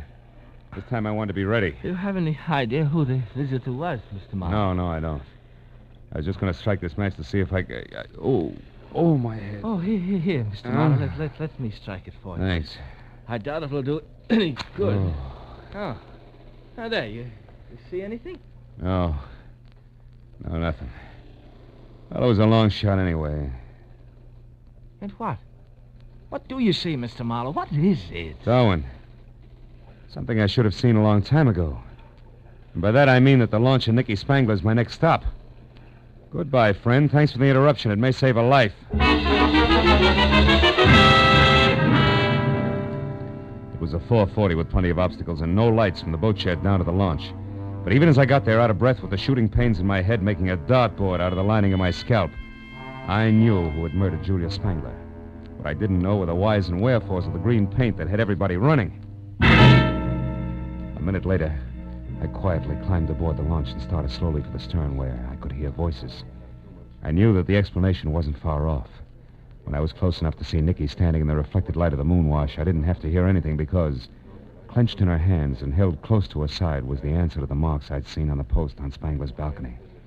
It was a crowbar, the business end of it covered with green paint. Opposite her was the reason for the fear in her voice. It was the man who had killed the practical joker, Julia Spangler's ever-faithful secretary, Roderick. You're being awful stubborn, Nicky, which is something you must have got from your late granduncle. Now, give me that crowbar. Why? So you can get rid of it, me too, and then return to the others and mourn the loss of your employer? Sure. I just love everyone to think that I miss him terribly when the truth is that I kill him. I hated him and his stupid jokes every minute of every day that I worked for him. Hated him, Nicky, the way I hate you and your snooping ways. Now, give me that crowbar! Don't do it, Nicky. Don't move, Roderick. I'll blow your head off. Marlowe! Phil, thank goodness. I'll get back, Buster. Get away from her and stay in one place or I'll shoot. So help me. Marlowe, he did it. He killed Julius because he hated him. That and a chance at $500,000, right, Broderick? I don't know what you're talking about. Then, oh, my head. What is it, Marlowe? Nothing, honey. I walked into a branch that our friend here was holding a little while ago. I still don't know what you're talking about. And I'll make it real plain. Roderick, you killed Julius Spangler because you wanted to turn his greatest practical joke into a bonanza for yourself. You wanted that screwy will to stand. Nobody else was in on the gag, not even the lawyer. So nobody else would ever know that it was only a gag. Nor would anybody care that some wacky old cousin who liked butterflies accidentally fell to his death. But, Marlowe, Julius was killed after we all knew the whole thing was only a practical joke. Yeah, but that wasn't part of the original plan, Nicky. Julius wasn't going to unmask himself in the joke about the will until the next morning. Isn't that also correct, Roderick? Yeah, that's correct, smart guy. Yeah. I was going to get everything. But when that failed, I still wanted him to die. And I would have gotten away with that if this dame here hadn't been so curious about those green markings on the railing. And, Roderick, if the same dame hadn't also remembered a crowbar that she'd once spilled some green paint I on. heard enough! Yeah, for the time being, I guess you have. Oh, Marlowe. Marlowe, it's your head again, isn't it? Yeah, isn't it the poor boy? No, you don't, Roderick! Stay back! Oh, Marlowe, you all right? Are you? Not exactly, honey. Did you get him? Yeah, with the crowbar, no less. Oh. But you better give me your gun in case he wakes up suddenly. I can't. I haven't got one, baby. You don't have one? But you're going to pass out. What'll I do with him? Oh, baby, there's only one thing to do. Let him have it again.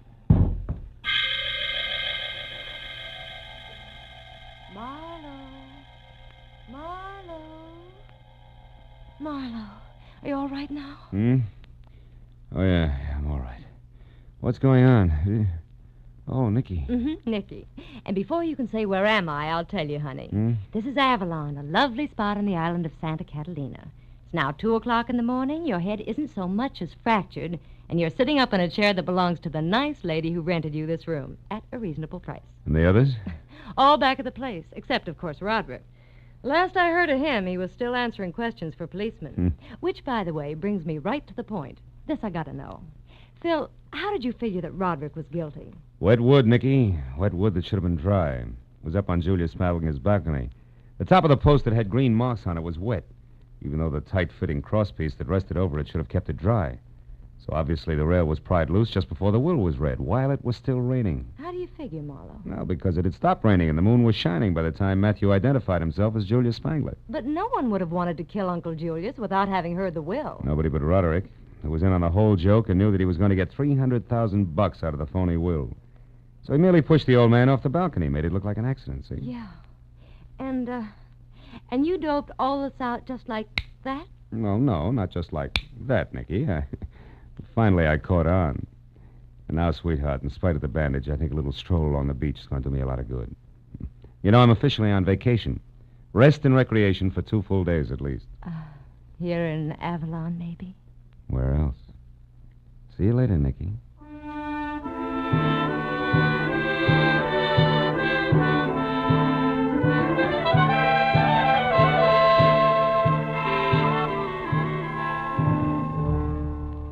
I got outside and down to the pretty strip of beach that runs along behind the spot where the steamer docks. I felt a lot better. I sat down on the moon-drenched sand and relaxed for the first time that night. As I sat there, I reached into my breast pocket for a cigarette, but instead came out with the expensive cigar that Matthew Spangler had given me. It wasn't until I had lit it and was puffing along that I suddenly remembered that Matthew Spangler had really been Julius, so I got rid of the cigar. Hey, just in time. Yeah, I wasn't sure, but maybe Julius Spangler, wherever he was having the last laugh, after all.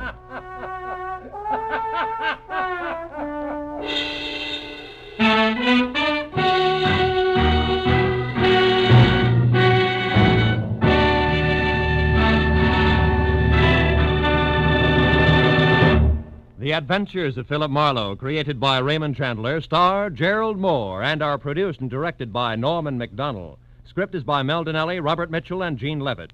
Featured in the cast were Ellen Reed as Julius Spangler and Doris Singleton as Nicky, with Ann Morrison, John Daner, Paul Duboff, and Peter Leeds. The special music is by Richard O'Runt. Be sure and be with us again next week when Philip Marlowe says... The partner from Mexico City, the stranger dead in Nevada, and the man with the cauliflower ear. all added up to a corpse on a concrete floor. But I couldn't figure why until I'd found out that there was one name above all that had to be remembered.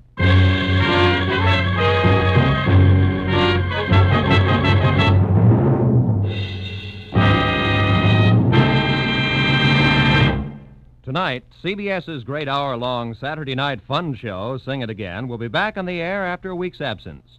Be sure to be around later tonight when Sing It Again returns with its phantom voice mystery and its riddle songs, which pay off in wonderful prizes. This is Roy Rowan speaking. Now, stay tuned for The Case of the Red-Headed Bank Robber, tonight's Gangbusters drama, which follows immediately over most of these same CBS stations.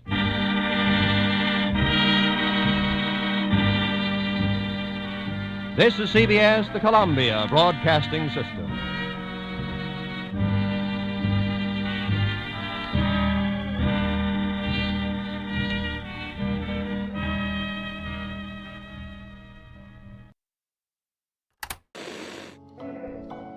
Relax, unwind, and step into the golden age of radio.